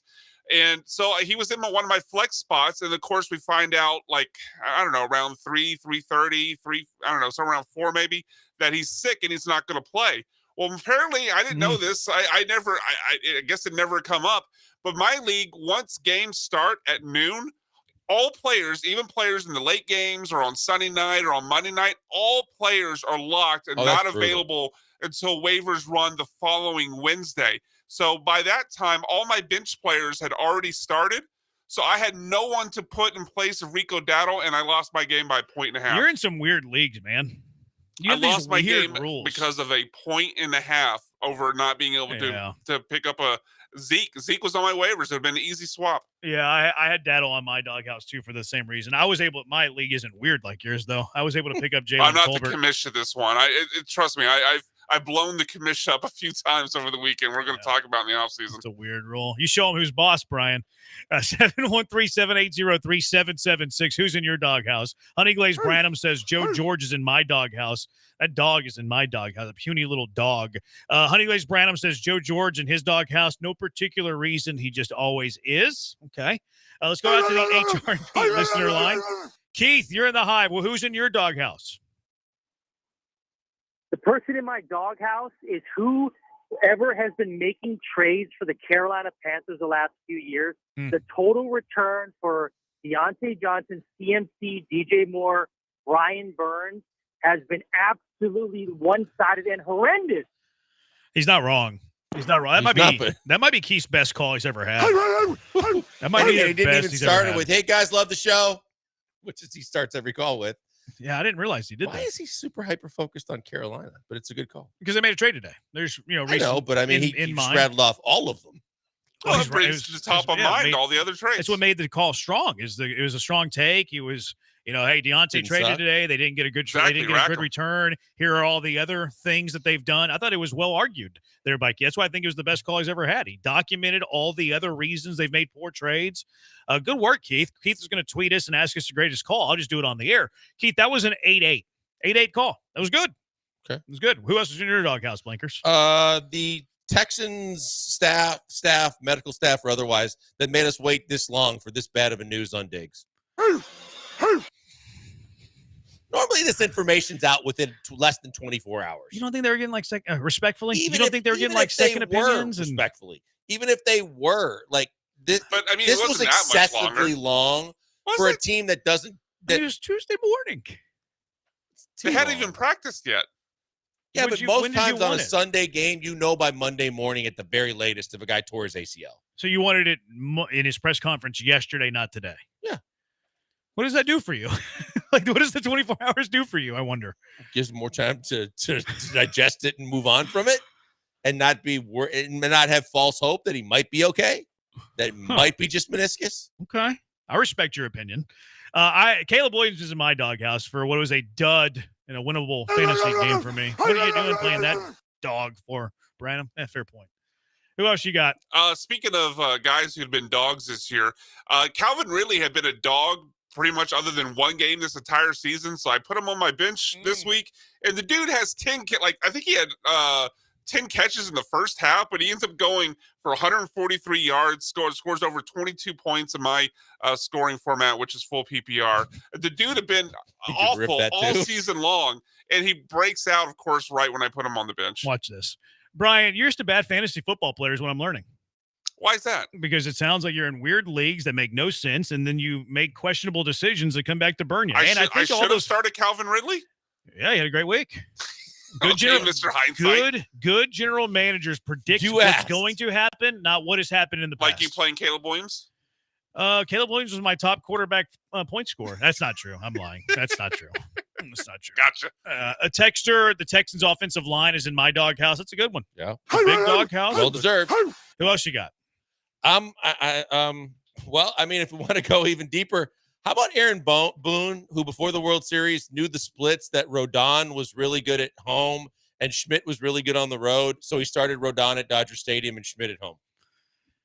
So he went against the splits? Went completely against the splits. That one's tough, though. And it backfired. How much do you believe in home road splits? It sounds to me like he's not a believer in it.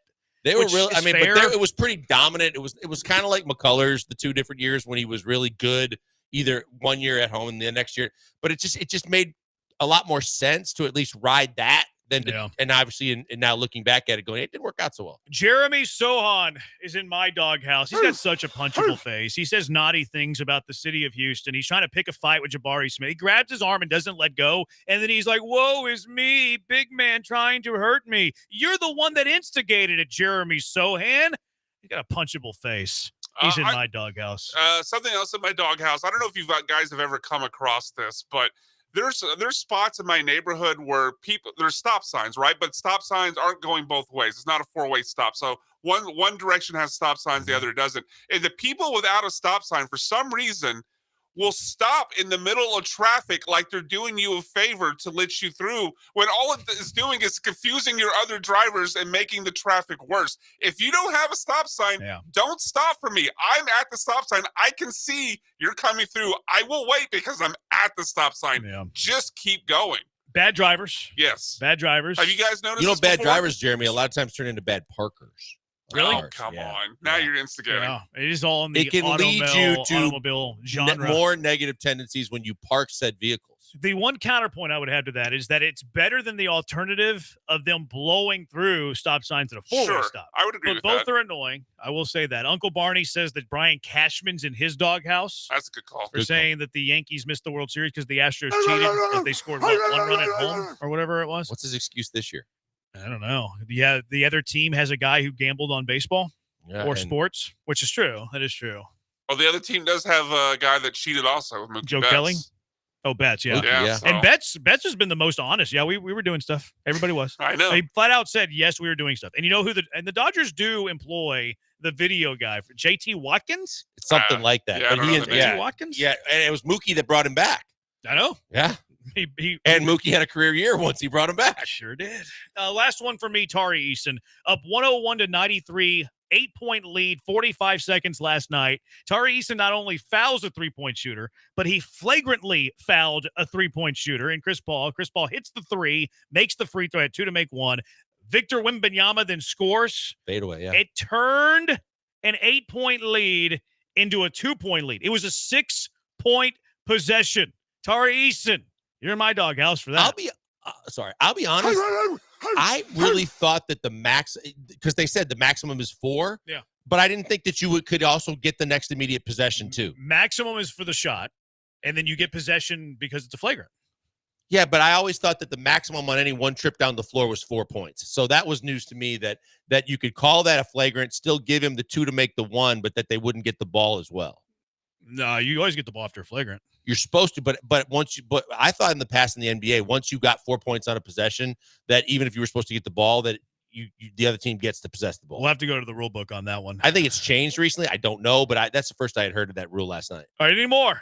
I'll put Nick Caserio and D'Amico Ryans in the doghouse for not keeping Noah Brown, instead having the Steven Sims on the roster, who's done absolutely nothing. Obviously, better options with Pierce and with Woods returning the ball, and obviously Noah Brown's on the end of the Hail Mary there from Jaden Daniels. Yeah, I put that out there on Twitter. I'm like, it's revisionist history, yes. Hindsight 2020, yes. But the Texans should have kept Noah Brown over Steven Sims, and people are arguing with me. Why? I mean, didn't they also give him guaranteed money when they signed him? Yeah, I think they lost about. I don't think they saved much. I think they lost. Was it a mill? It was just a one-year deal they had him on. Yeah, but they lost some money doing it. Like, it would have been better just to not sign him, obviously. But they lost some money doing it. Yeah, I have no idea how you could argue that. Steven Sims was literally a healthy and active this past week. Has literally been benched for the only role that he's valuable in. He's not valuable in it anymore. And he has 0 catches on the year. 0. Was that because and Skronik didn't work out? At least with Noah Brown getting healthy, you knew what he did for you a year ago and had 2 big games for you, that he could have done something. And then Dennis Allen in the doghouse of 8835. All right. Coming up next, car wreck of the day. What are you nominating for your car wreck of the day? 713-780-3776. It's the Bees on ESPN 97.5 and ESPN 92.5. All right, guys, a quick minute for Underdog Fantasy before we get to the break. How's your season-long leagues looking? Are you still waiting for Christian McCaffrey to get back? Did your team take a hit when Nico Collins hurt his hamstring? Well, that sucks, but it's exactly why the best place to play is with Underdog Fantasy. Unlike with year-long leagues, you're not working with preseason information or stuck with injured players with Underdog Fantasy. Every day is a new day and a new chance to win big money, real money with Underdog Fantasy. And the best way to play on Underdog Fantasy is with their pick'em games, where you can win up to 1,000 times your money just by choosing higher or lower on players' stats like yards, touchdowns, interceptions, and much, much more. So what are you thinking about playing tonight? Maybe playing the World Series, or maybe you want to have a pick-em entry on tonight's big Mavericks Thunder matchup in the NBA, or why not both? That's what I'm doing. Give me higher on Anthony Edwards, 19.5 points. Higher for Kyrie Irving, 3.5 assists. And then over to the baseball side, higher than half a total base for Juan Soto, and higher than 2.5 strikeouts for Luis Gil. Doesn't matter what your game is, Underdog Fantasy has your back. And just like I did, you can even mix and match your sports in the pick'em entry. And don't forget, while you're playing pick'em, that with Underdog's double flex option, you can even take 2 L's and still have your entry be a win, or cash out a winning entry early just by tapping the Win Now button to cash out your entry whenever you want. And with that type of flexibility, why would you play anywhere else other than with Underdog Fantasy? So download the app, sign up with promo code BMAC, BMAC, and deposit now to get up to $1,000 in bonus cash instantly. That's promo code BMAC, BMAC. Must be 18 plus and present in state where Underdog Fantasy operates. Terms apply. Conservative play. Call 1-800-GAMBLER or visit ncpgambling.org.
Soccer Matters, Glenn Davis coming up after us. Recap of the amazing Barcelona-Real Madrid match. El Clasico lived up to the billing.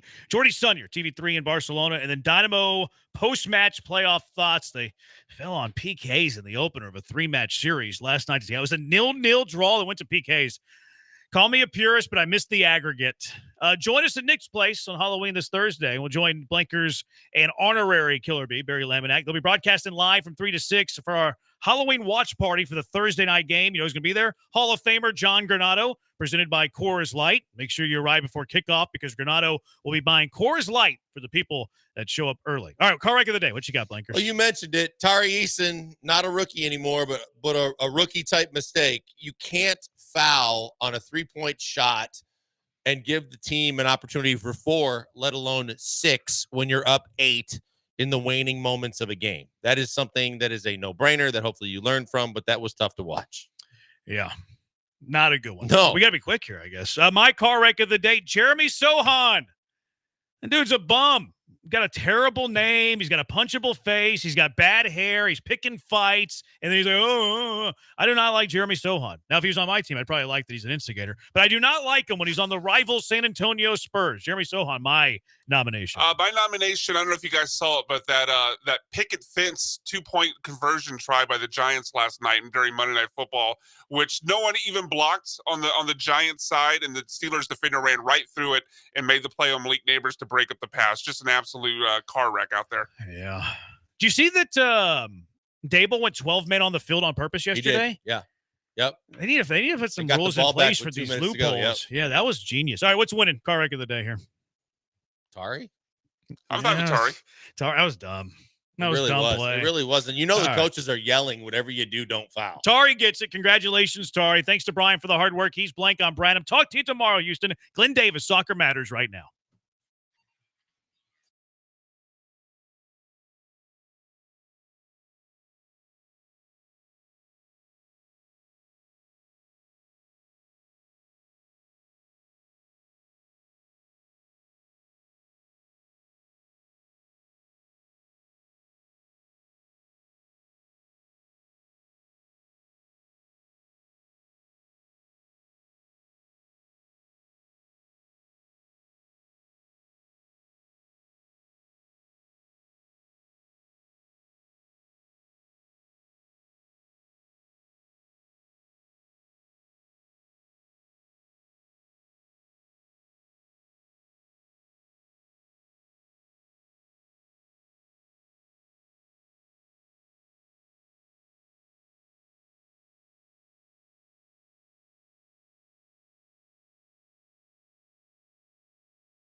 All right, we're off and running here after the Killer Bees, Joel and Jeremy and Brian McDonald. And guess what? I got the producer extraordinaire in here, Brian McDonald. Welcome into Soccer Matters, ESPN 97.5, presented by the Daspit Law Firm. Barcelona destroyed Real Madrid in all facets this past weekend. Dynamo downed in Seattle on penalty kicks, and the Ballon d'Or goes to Rodri, and Real Madrid does not show up. So we're going to talk about all this tonight. Dynamo fans, I want your take tonight on playoff match number 1 of a potential 3. It comes back to Houston 5:30 this Sunday, and the Dynamo will have to win this game to advance it and put it into a third and final game. It's funny because Jeremy's on the way out, and he asks about the playoff structure in MLS and what happened to the aggregate, and changes all the time. It's a 3-game series. The content is desired. The Dynamo are still in this. They'll have to win it at home. I expect them to be more of an attack-oriented team at home. They did not have a shot on goal last night. The one thing that is a little, I don't get, the Dynamo fan goes directly to the penalty kicks and they go to the refereeing. That's the first 2 things we go to, or at least from what I saw. That's not what lost you the game last night. 713-780-3776, 713-780-3776. At some point, you have to be accountable. And Coco Carrasquilla deserved to be sent off. I'm sorry. And I love Coco. He just got named the CONCACAF Player of the Year. But we'll get into Dynamo probably in the next segment. Again, the number to call in tonight, 713-780-3776. The good news for the Dynamo, they can turn it around at home and push it to a third game to go back to Seattle. 5:30. I got tickets to this game, Dynamo playoff tickets. So it's not over. Never is in MLS. And, do you like penalty kicks in a game 1 situation? Well, the way they have it is... I understand if it was the deciding game and the deciding game still tied, of course you do penalty kicks. But in game 1? They don't want to have draws. Yeah. And they also don't want to play the extra time since it's already a 3-game series. So it's pretty well known it's straight to penalties. And I think when Coco Carrasquilla went off, you could further see that, they were just hoping to get through it defensively and take it to penalty kicks and take their chances. But I don't know. I think maybe the club was a little bit conservative in Seattle. 2 games in a row out there, you've only had 1 shot on goal. I don't know how that can't be an issue. But to your point of blaming the refs, you can't blame the refs when you don't have a shot on goal. Well, that's kind of what I'm thinking. I mean, you have to say to yourself, did you do enough to win this game? I don't think you got wronged by the referees in this. And I don't think you can really go too hard on blaming people on penalties because we all know it's like flipping a coin. All right, so let's get into, first off, we got Jordi Sunier coming on the show tonight from Barcelona. We'll get more into the Dynamo. There's a lot of thoughts I have on that tonight. I want to get yours as well. Barcelona, 4-0 victory over Real Madrid. This was fascinating because if you remember on the show last week, I was talking about how they were going to really squeeze the game on Real Madrid. There was this talk of the high line from Hansi Flick compacting the game. I never saw 2 guys of the quality of Vinny Jr. of Real Madrid and Kylian Mbappe not be able to figure out a high line and the high offside line and the amount of times these guys ran themselves offside. I think it was 8 and 4. 8 for Mbappe, 4 for Vinny Jr. They could not figure it out. You have to almost say, are they intelligent footballers? Then they get a halftime. They must have addressed this at halftime. I mean, when you're playing against a high line, there's a couple very basic things you think about. Number one, if you're having a hard time and you're offside half the time, you either pull yourself back a little bit deeper and be a little bit more patient. That didn't happen. Or you can start moving back to the ball and holding the ball, playing it back, and then you can get a third man running out of midfield. I did not see enough runs coming out of midfield deeper from guys like Bellingham and the other players on Real Madrid. I didn't see Bellingham. I didn't see Valverde, Tchouameni. I didn't see it. I mean, how are they not making runs beyond the 2 up front, or are you just kind of sitting there watching those 2? And that's kind of what I think it was. I would imagine Carlo Ancelotti. Who's it for me to criticize him? But I would assume that he would have thought about this at halftime. Now, the other thing is, yes, Mbappe is playing as a center forward. He's not coming in off the left because that's Vinny Jr.'s spot. And I heard Patrick Kluivert, the former great striker with Ajax and the Dutch national team, talking about, he's playing central now. Maybe that's the issue. Yeah, I can see that. I think it was a good point. But I also would say, how can you not correct that? Steve McManaman, who was on the call of the game, I mean, he was just astounded. Everybody was just astounded that they couldn't figure this out. And you had to think at one point, well, they're going to get it right once and somebody's going to go in and score. It never happens. It was like watching a youth game. Kluivert pointed out the positional change for Mbappe.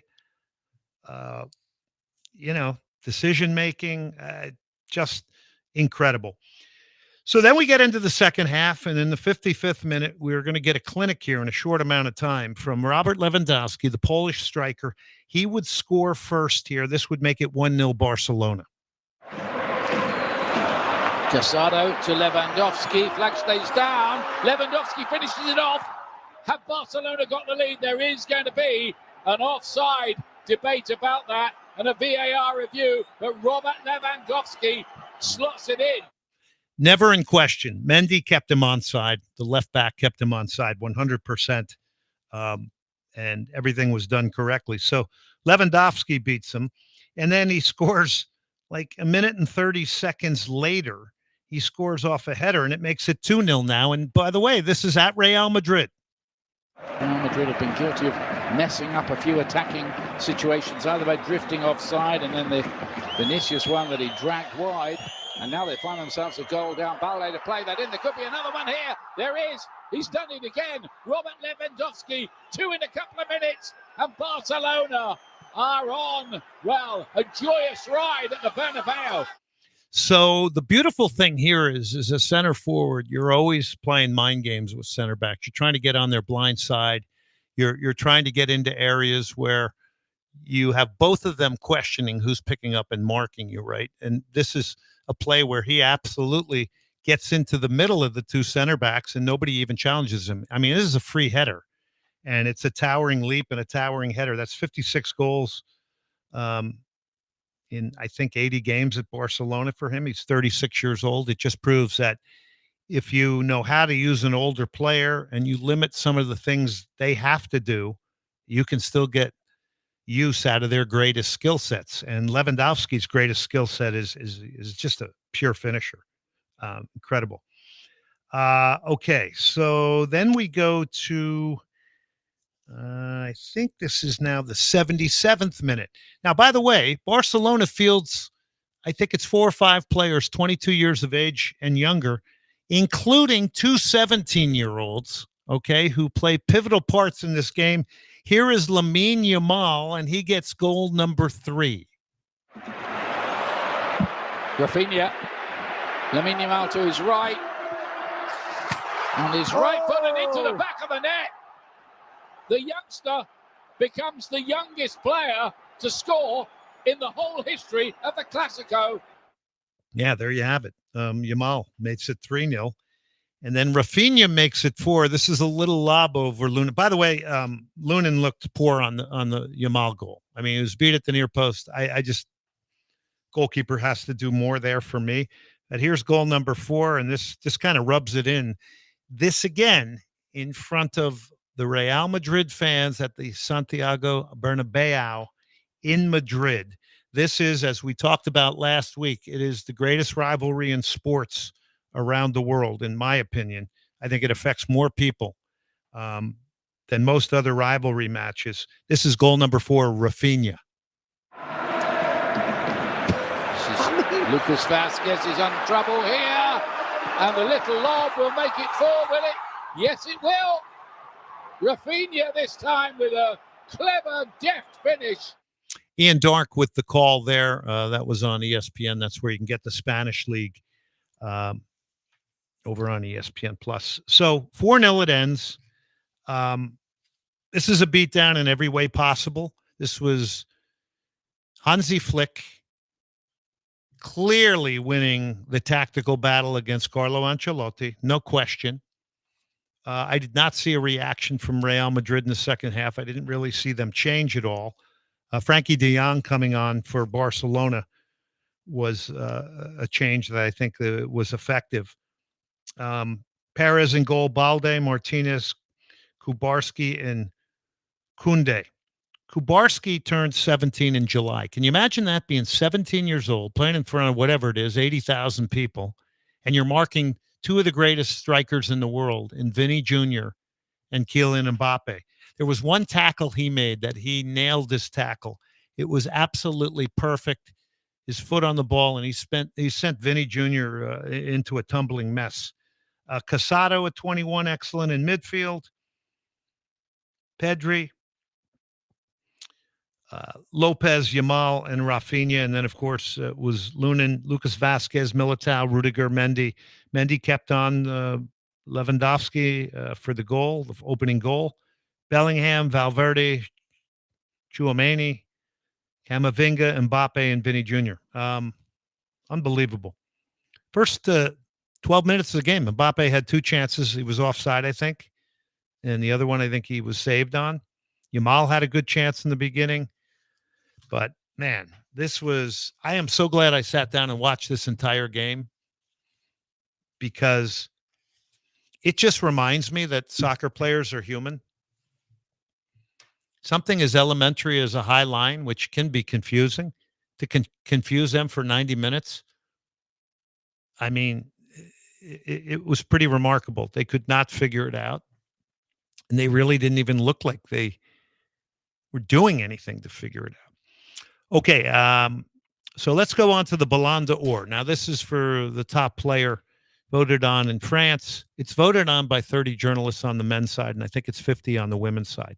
Here's the criteria, and you need to know this, okay? Because maybe this played into Vinny Jr. not getting it, because everybody's upset.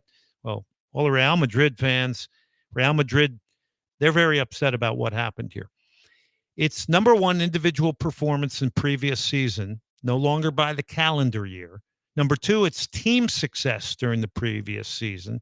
And number three, they add in player behavior and fair play during season in consideration. Vinny Jr.'s not a sportsman to me. He's constantly moaning at somebody, whether it's a player or a referee. Incredibly talented guy, no question. So Rodri got the Ballon d'Or, Manchester City. And he's not necessarily the goal scorer, but he is. And I kind of like this, that this was voted on, that a guy that's a piece of a machine and a very important cerebral piece got the award. He got it over Vinny Jr. So what does Real Madrid do? They must have got word about this. I don't know how this got out. Then they decide not to come to the award ceremony. And by the way, they also got Team of the Year, Real Madrid, and Ancelotti got Best Men's Coach of the Year. They had two award winners. It wasn't just Vinny Jr. But they decided not to come, and that had to come from the president of their club, Florentino Perez. And to me, that's just, kind of sad, right? Vinicius Jr. had and his entourage and the Real Madrid players and members, his family, were supposed to go to Paris to go to the ceremony. He had a huge party set up and everything because he thought he was a shoo-in to win it. And then once the news of Rodri's Ballon d'Or win came in to the forefront, somebody must have tipped him off. He cancels the trip. It was then decided that the rest of the Madrid camp wouldn't go. Now, that's got to come from the president of the club. And they wouldn't attend in protest. So you don't get your way, you're going to cry. I don't know. I would love for Real Madrid fans to weigh in on this, but I doubt we're going to hear anything today. I would hope so. I know a lot of the guys in the supporters groups. If you're out there, I would love you to call in, 713-780-3776. Real Madrid said that they were disrespected by UEFA and France Football. No, they were disrespected by the 30 journalists who voted on it. That's who you're mad at. They believe that if Vinicius wasn't handed the award, it should have gone to teammate Danny Carvajal. So when Rodri gets the award, he cites Danny Carvajal and says, this is partially your award too. Carvajal's also injured. Fantastic player for Real Madrid. He's Rodri and him were both on Spain when they won the Euros. I don't know. I'm getting tired of these awards things. They all seem. Are they as meaningful as they once were? I think a lot of them have been demystified. Seems to me that last time Erling Haaland might have had a claim losing out to Leo Messi, right? No one seemed to boycott that event. And again, Real Madrid were voted the team of the year and the coach of the year, Don Carlo Ancelotti, the great coach, and they decide not to come. And that tells you that's the president, I believe, who's probably stepped in there ahead of everybody. So here are the award winners, so that you know there's a lot of other awards and some very interesting ones. Okay, so Rodri won the male Ballon d'Or. I mean, he was fundamental to the way City plays, etc. Spain. Female Ballon d'Or was Aitana Bonmati. Now we're getting a whole bunch of articles now that the women's side doesn't get respected enough. I mean, this is all predictable. She's a great player, by the way. Lamine Yamal won the Copa Trophy, which is after Raymond Copa. That's the Young Player Award of Barcelona. Real Madrid won the Club of the Year, well-deserved. Emilio Martinez, the goalkeeper for Argentina, won the Lev Yashin Trophy. Lev Yashin was the famous Russian goalkeeper. FC Barcelona got the Female Team of the Year.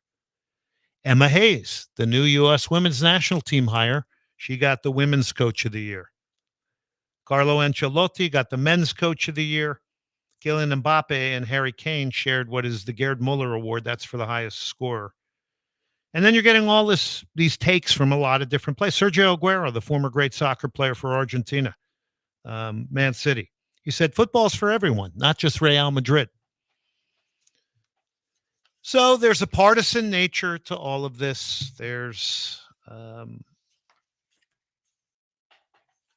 little feel of elitism, too. And by the way, I'm sure that Real Madrid isn't the first group that hasn't shown up, but I thought it was strange because they could have been there for their award as Team of the Year and Coach of the Year. Well, there you go. 713-780-3776. Flash Al Nassr are out of the King Cups of Champions in the Middle East. They lost to Al Tawan in the round of 16. Why is this important, you say? By the way, the stadium was half empty. Well, there were a lot of seats open. It's the Kings Cup round of 16 because Cristiano Ronaldo put his penalty over the crossbar in stoppage time with a chance to tie the game. How about that? He's in obscurity over there. I know he's got all the most Twitter followers in the world, but from a footballing standpoint, you want to go out like that or you want to go out like Messi? And don't tell me it's about money because who cares? Is that why you play? And by the way, Leo Messi, you know MLS and everybody is rooting for him to go as far as he can with Inter Miami in the MLS playoffs. The farther they go, the more the cash register rings, the more the awareness remains on Major League Soccer. So keep an eye on Inter Miami. They're already up 1-0 in their series against Atlanta United. Okay, we're coming back.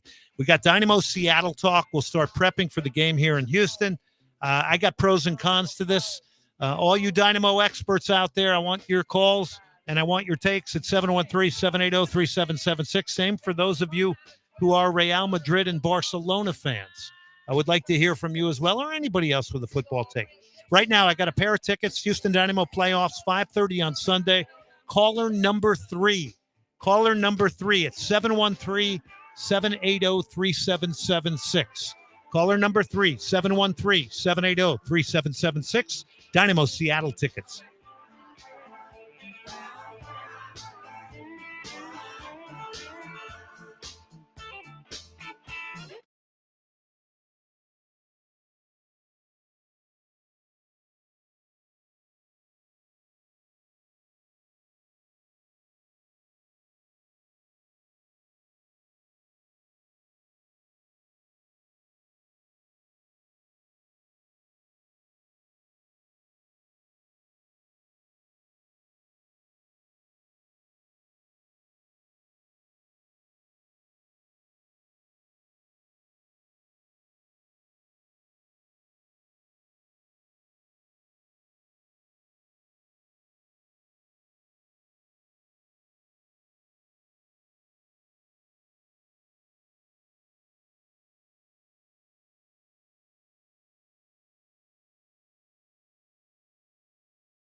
You're listening to Soccer Matters on ESPN 97.5. And on ESPN 92.5. Brought to you by the Daspit Law Firm.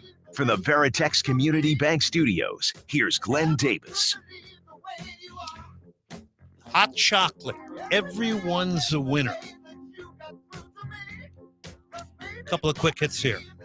Hugh O'Connor's Pub, I-10, the Marquee Entertainment Center. Get out there. Beautiful pub, British food, great whiskey offerings, beer offerings. Get out there, see Goose and Dave.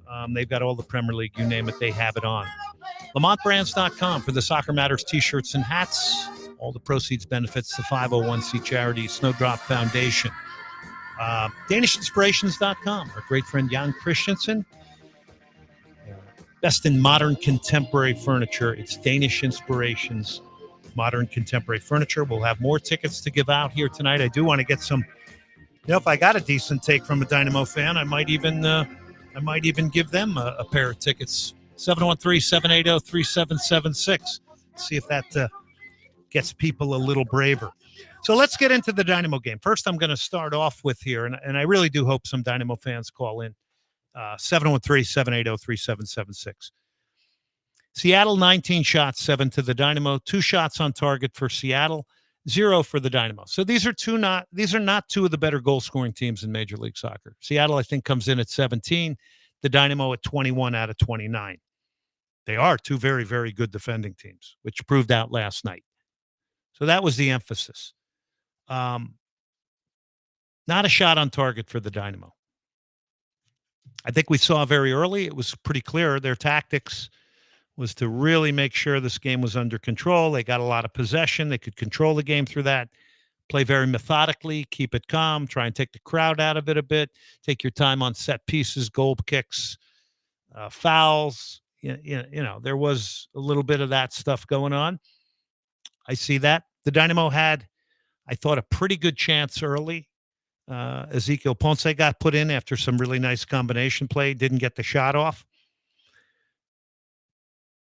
34 crosses for Seattle, only 14 for the Dynamo. 68 final third entries, 35 for the Dynamo. And again, they went down to 10 men after Coco Carrasquilla got sent off. But most of the attention I've seen from fans is on the penalty kicks and Steve Clark and the referee. I have not seen a single fan talk about the fact that the team did not produce a singular shot on goal. I mean, you're going to have to score goals to win. I don't think you can go on the margins like last year of winning in penalty kicks a lot, like in the Leagues Cup. I just don't see that happening. I see stuff about the referee.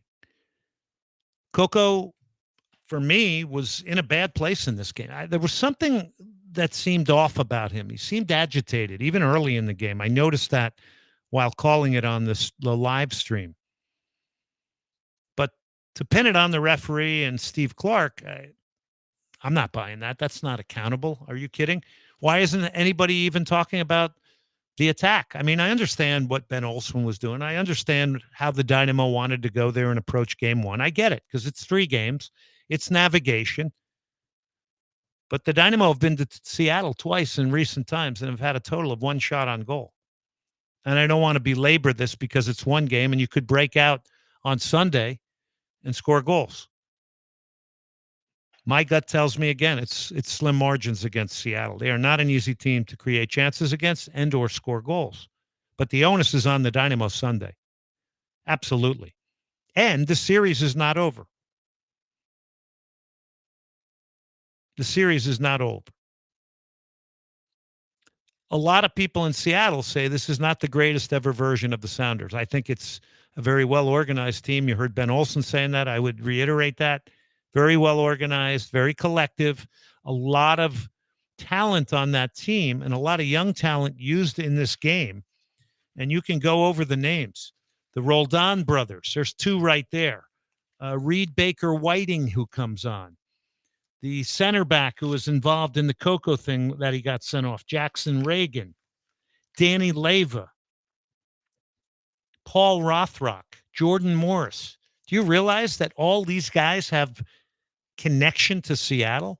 Either came through their academy or their second team or grew up playing in the area or played college soccer there? That's incredible. That's how you keep core values together. And a lot of them are American soccer players. So I'm glad the Dynamo are coming home. They're going to have to attack. That means they have to get a win by playing more attacking football. And the onus is going to be on them to attack. And then, you know what? You can take the lesson learned in Seattle in game 1. And maybe in game 3, if you can get there, you decide what you're going to change about game 1 outside of the sending off, which to me was just a lack of emotional control by Coco, who also was voted the number 1 player in CONCACAF. Amazing. But then has a meltdown. Then maybe game 3, you go in there with a different plan and you're not as pragmatic. Risk reward. But in game 3, you're going to have to go down trying to score a goal. You can't. I don't think you can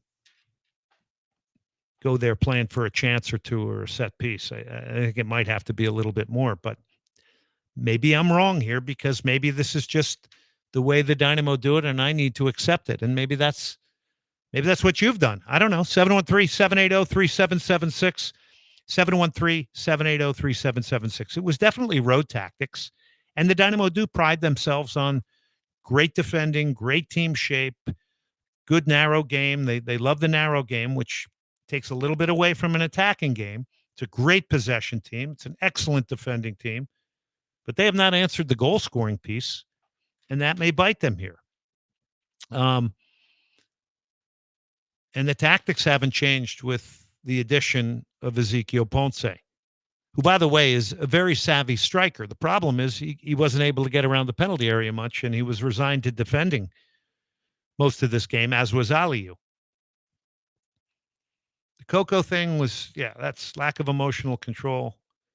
I think it was a fantastic effort to then get to the penalties, but you created your own problem with the sending off. I mean, at the end of the game, it was like the Dynamo won. Which, you get that feeling when you're fighting with 10 men. 713-780-3776. I felt sad for Eric Sviatchenko. He missed the penalty. He's been one of the best center backs in the league. He's been an outstanding signing by the Dynamo. His expertise, experience, exceptional. 32 appearances this year. He's helped. You've seen how hard he's worked to try and help the attack as well. But he's definitely been one of the best center backs in the league. I don't think he's going to get the attention he deserves.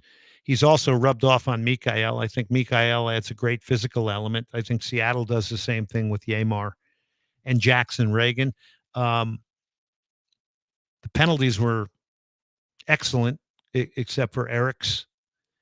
And then you got a Panenka from Raul Ruidiaz. By the way, you remember me last week saying, do not be surprised if Raul Ruidiaz plays. And he did. He didn't look particularly sharp, but he was certainly putting an effort in, and he made one of the penalties. And then he kind of looked at the crowd as if, hey, this is what you're losing because I won't be back next year. But you put the effort in. There was a great one-on-one battle with Dorsey and Rothrock. Seattle then brought on a guy that we haven't seen a lot because he hasn't played a lot. His name was Georgie Minungu. I think he's from the Ivory Coast, maybe. And he caused problems down the right. Powerful, was splitting defenders, drawing fouls, was forcing Aliyu to come back and defend and really help Franco Escobar, which, Aliyu did that, especially after the sending off of Coco Carrasquilla. Game 2, Sunday night, 5:30. Chance to push it to 3 games. Brian, what do you think? Can I give a pair of tickets out right now in the body of this second segment? Is that possible? Yeah, we can do that. All right, let's do it. Caller number 4 right now. Dynamo Seattle tickets a pair. You're going to go at 5:30 p.m. is the kick time. Sunday night. It's game 2. It's do or die for the Dynamo. I expect them to attack more at home. I think you will too. Although the margins, again, will be slim. But it's going to be on the Dynamo to win that game. Caller number 4 at 713-780-3776, 713-780-3776. The boards have been lighting up for playoff tickets. Caller number 4. All right. We carry on. Everybody likes free. I saw people talking about Daniel Steres coming into the game. I mean, I think there was an obvious reason for that. Number one, he is a defender, but number two, he's good at taking penalties, which you saw him hit a fantastic penalty for the Dynamo. So that was a big part of this. This was a game that had 6 yellow cards. You had that ruckus around Coco. Excuse me. The phones are lighting up like crazy. That means people are listening. That's good. But the issue with the Coco thing was he went high with his arm. Yes, I don't think people were throwing punches. It was a lot of pushing into the chest. And we're going to run some sound from Ben Olsen tomorrow. And we're also hoping to get Dynamo General Manager Pat Onstad on the show tomorrow. But it's a lot of pushing. But I think what separated Coco was he very aggressively went after the ball with Reagan on the ground. But then he got into a confrontation with, I think it was Albert Rushnak. And he went high around his neck and throat, which you do that. You are leaving yourself out there for interpretation from a referee. But the other thing I think people missed was he lifted his leg and knee up, trying to go at Rusnak as well. And that was not as easily seen on the replay. You really had to be sharp to do it. So big congratulations to Santiago and Judah. They have both won tickets to the Dynamo playoff game on Sunday at 5:30. So exciting times there. 713-780-3776 if you got to take on the Houston Dynamo. 713-780-3776 is the number. Okay. Saw some interesting note on the spending on, league, the compensation and that compensation for teams and their rosters has gone up 7.55% in a year. The Dynamo sit at 8 in the league overall in spend, and that's a lot of that comes in their 3 DPs. Hector Herrera, it's his option year. I don't know if he's going to come back at $6 million. I can't see that. I think he does want to come back. Then you got Sebas Ferreira, and you're locked into Sebas for another year, and he seems very much out of favor. He's getting paid very well. But the Dynamo have their center forward now. It's clear it's Ezequiel Ponce.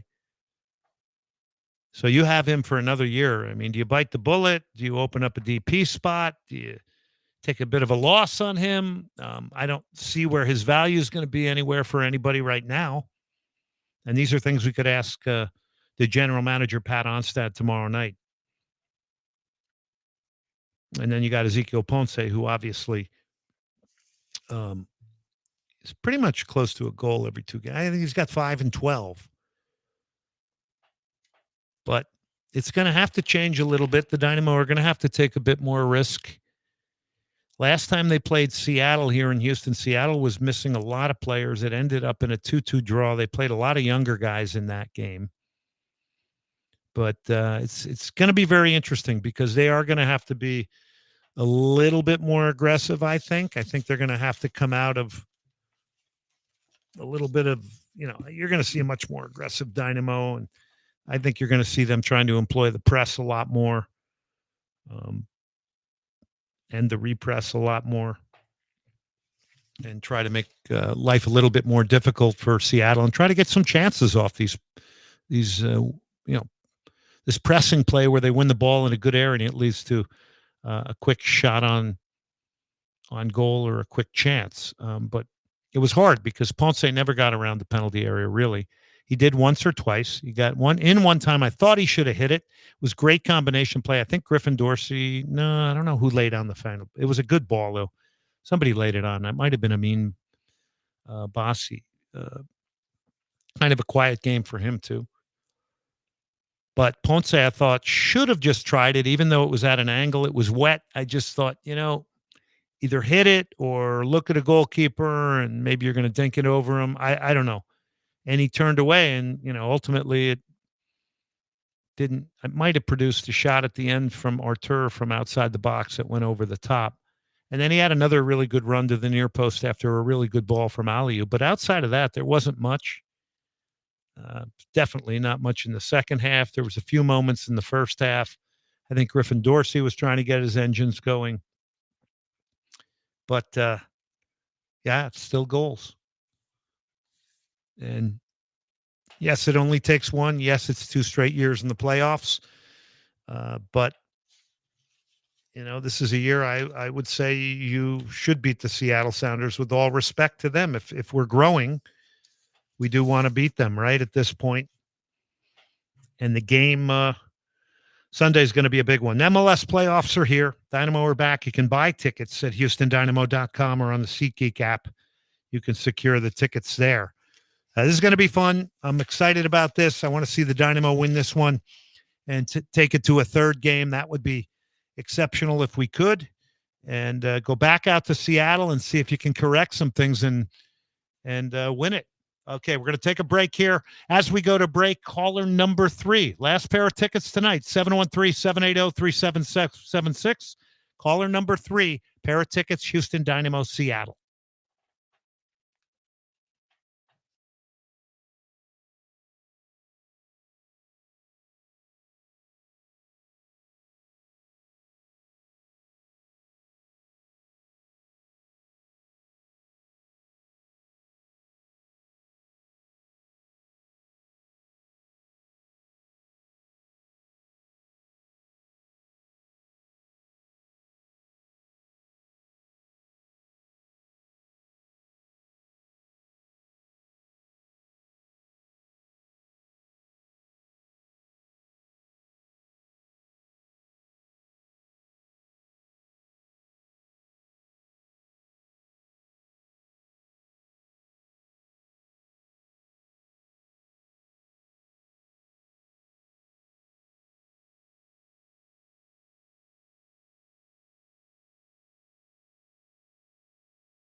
You're listening to Soccer Matters on ESPN 97.5. And on ESPN 92.5. Brought to you by the Daspit Law Firm. From the Veritex Community Bank Studios, here's Glenn Davis.